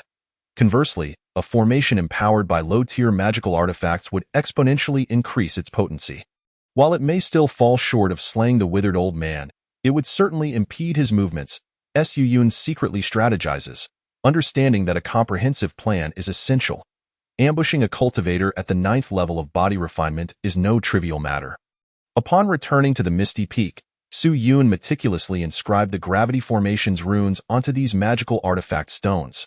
Once completed, he pondered the true extent of their power. What might their capabilities be? He remained uncertain, wishing he could find someone to experiment on. Nevertheless, he was aware that this formation would not harm a 9th level body refinement cultivator, thus he felt no trepidation. He merely wished to ascertain whether this formation could restrain a practitioner of that caliber. This was crucial, as it pertained to his ability to subdue the withered old man. He was acquainted with several 9th level body refinement cultivators within the sect. Chapter 75. Attempting intermediate medicinal pills around dawn. Li Qiushan exited the resource pavilion, exchanging responsibilities with another individual. During the day, he managed the affairs, while the night shift was taken over by someone else. At this moment, he strolled leisurely along the path of Qingyun sect. Returning to his residence, as an elder within the sect, he naturally had his own private quarters, separate from the common disciples. However, as he approached a path obscured by overgrown grass, a sudden burst of light enveloped him. In an instant, a terrifying force of attraction seized him, causing his legs to weaken uncontrollably, and he fell to one knee. "What on earth is happening?" Li Qiushan exclaimed in alarm, utterly bewildered by the unfolding events. Just as he prepared to summon his inner essence, The force abruptly vanished, leaving the surroundings shrouded in silence once more. What is going on? Who is playing tricks? Enraged, Li Qiushan rose, but before he could assess his surroundings, he heard a whoosh nearby. Who is it? He swiftly turned to see a patch of grass in the nearby woods rustling ominously. How dare you toy with this elder? Seeking death, he rapidly darted forward, intent on capturing the culprit. Yet, as he moved away from the area, a shadowy figure materialized where he had just been standing. This figure was none other than Su Yun. Effectively restraining the movements of a ninth-level body refinement cultivator was sufficient. He had just concealed his presence in the shadows, observing everything clearly, and then employed his wits to draw Li Qiushan away. Why apologies, elderly? Watching Li Qiushan depart, Su Yun smirked. He was aware that this formation would not harm a ninth-level body refinement cultivator, which emboldened him to conduct his experiment. Otherwise, he would never recklessly risk Li Qiushan's life. He bent down and swiftly retrieved the magical artifact stones hidden beneath the grass, vanishing from sight in an instant. Meanwhile, Li Qiushan pursued for several hundred meters, yet found not a single trace of his target. Frowning, he muttered, "There must be something amiss here. What sort of formation is this?" He promptly returned to his previous location. Scrutinizing the area closely, however, the grass appeared entirely ordinary, without any sign of wrongdoing. Damn it! Li Qiushan's expression darkened. He could hardly believe he had been outsmarted. Yet, with no evidence to pursue, he could only begrudgingly concede defeat. Meanwhile, Su Yun returned to Misty Peak, feeling immensely satisfied. Having successfully tested the formation on Li Qiushan, he felt at ease and resumed his training within his quarters. The following day, as the sun climbed high in the sky, in the alchemy chamber, Zhang Shuichen was drenched in sweat, his face pale and looking rather weakened. Another failure. Previously, his senior brother, Lu Heping, had visited the sect and imparted considerable knowledge and experience regarding the crafting of high-tier medicinal pills. Over the past half-month, he had accumulated a wealth of information, and today marked his first attempt, yet predictably, it ended in failure. Nearby, Su Yun spoke up, "Songdan Master, gather your insights. I am certain that it will not be long before you successfully concoct a high-tier medicinal pill." Zhang Shuichen wiped the sweat from his brow and replied, "Let us hope for your good fortune." After saying this, he leaned against a nearby stool to rise and continued, "I am quite fatigued. I shall take my leave for rest. You may manage things here." "Very well, Songdan Master, rest well." After seeing Zhang Shuichen off, Su Yun tidied up the mess he left behind. Once he finished, a thought struck him. Seizing the opportunity, he decided to attempt crafting some intermediate medicinal pills. Su Yun's heart raced slightly. Given Zhang Shuichen's exhaustion from failing to create a high-tier pill, he was unlikely to wake soon. Making this an opportune moment, without hesitation, he retrieved the recipe for blood-strengthening pill from the nearby cabinet. The blood-strengthening pill, a rather common intermediate medicinal pill, upon consumption, would invigorate the practitioner's vitality, exponentially enhancing their strength, with minimal side effects. Crafting the blood-strengthening pill required 10 types of spiritual herbs, all of which must be of at least intermediate grade. Su Yun swiftly gathered the necessary herbs and liquid materials according to the recipe, preparing a total of 10 portions. Many of these materials were ones he had previously gathered, and Zhang Shuichen seldom inquired about them. He sat cross-legged before the alchemy furnace, taking a deep breath to calm his emotions. He had heard Zhang Shuichen mention that crafting intermediate medicinal pills demanded significantly more mental energy and physical spirit than low-tier pills. The precision required in controlling the process must be exact, or the endeavor would fail. As Su Yun contemplated Zhang Shuichen's teachings, he ignited the flame and enveloped one portion of the materials in spiritual energy, placing it into the furnace. He similarly utilized his Tao source to perceive the internal workings of the furnace. This time, Su Yun truly grasped the meaning behind Zhang Shuichen's words. In a mere 5 minutes, he felt an immense drain on his mental faculties, since the blood-strengthening pill was of a higher grade. The medicinal energies required for fusion were stronger, more abundant, and far more challenging to control. If the difficulty of controlling a low-tier medicinal pill was rated as 10, the challenge for an intermediate pill soared above 50. Perhaps even nearing 100. His mind had to be wholly concentrated, meticulously observing every nuance of the medicinal energies, injecting spiritual energy precisely without excess or deficiency. With a soft puff, he failed. Xu Yun opened his eyes. He did not feel disheartened. After all, it was merely his first attempt. He pressed on.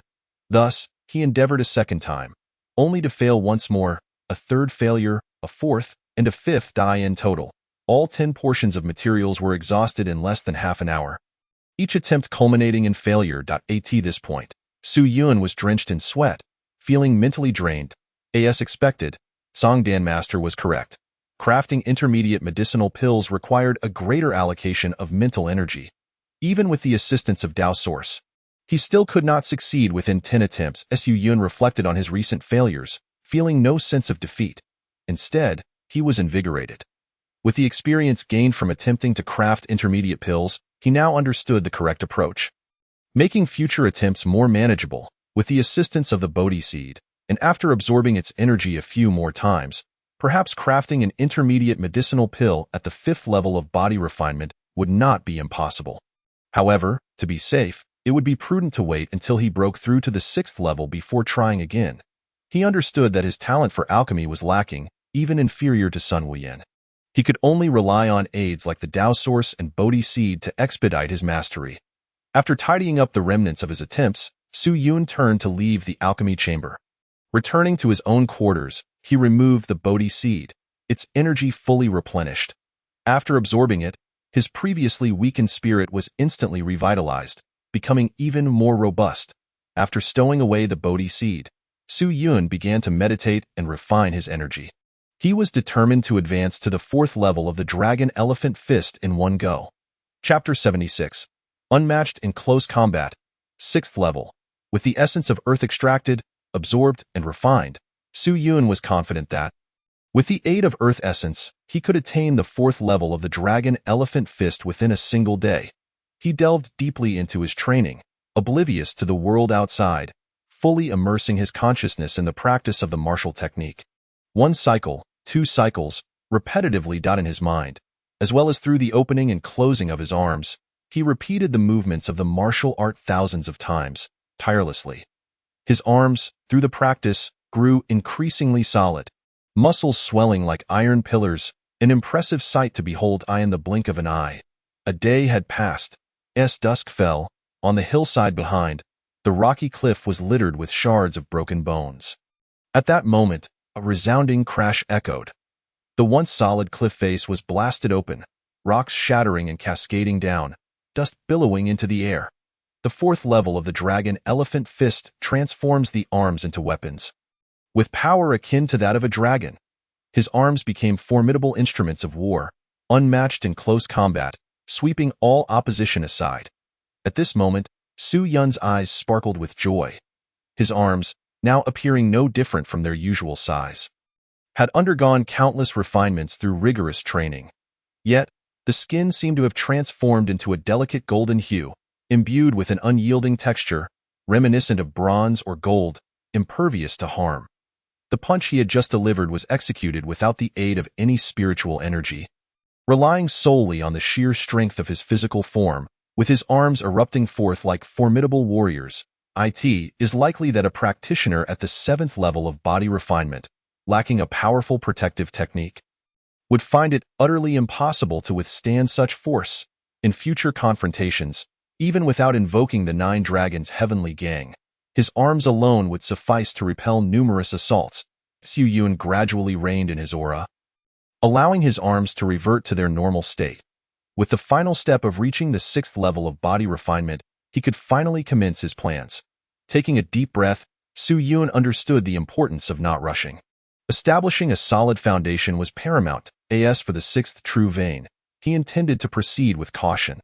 After all, there was no need to hurry for the final step at this moment. In the ensuing days, Xu Yun focused on breaking through the 6th true vein. During his spare moments, unbeknownst to Zhang Shuai-chun, he endeavored once more to concoct intermediate-grade pills. Unsurprisingly, all his attempts ended in failure. Cumulatively, he had attempted dozens of times, each resulting in disappointment. However, Xu Yun could distinctly sense his progress. What once took him merely 5 minutes to fail now extended to nearly 20 minutes of perseverance. This was all thanks to the Bodhi seeds. whose energy had increasingly fortified his mental prowess. Su Yun was acutely aware of this transformation. Previously, his mental strength had been a significant weakness, relying solely on the Tao source for the formulation of low-grade pills.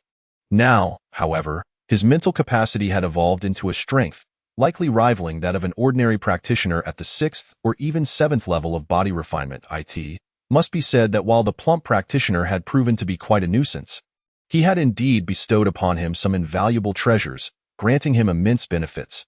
Thus, he continued to challenge the 6th true vein while simultaneously attempting to concoct intermediate-grade pills. This cycle persisted for a month. On this particular day, Su Yun finally succeeded in opening the 6th true vein, stepping into the 6th level of body refinement. The essence of the earth's milk had significantly shortened his cultivation time. As Su Yun felt the power of the 6 true veins coursing through him, he couldn't help but reflect on his journey with a sense of awe.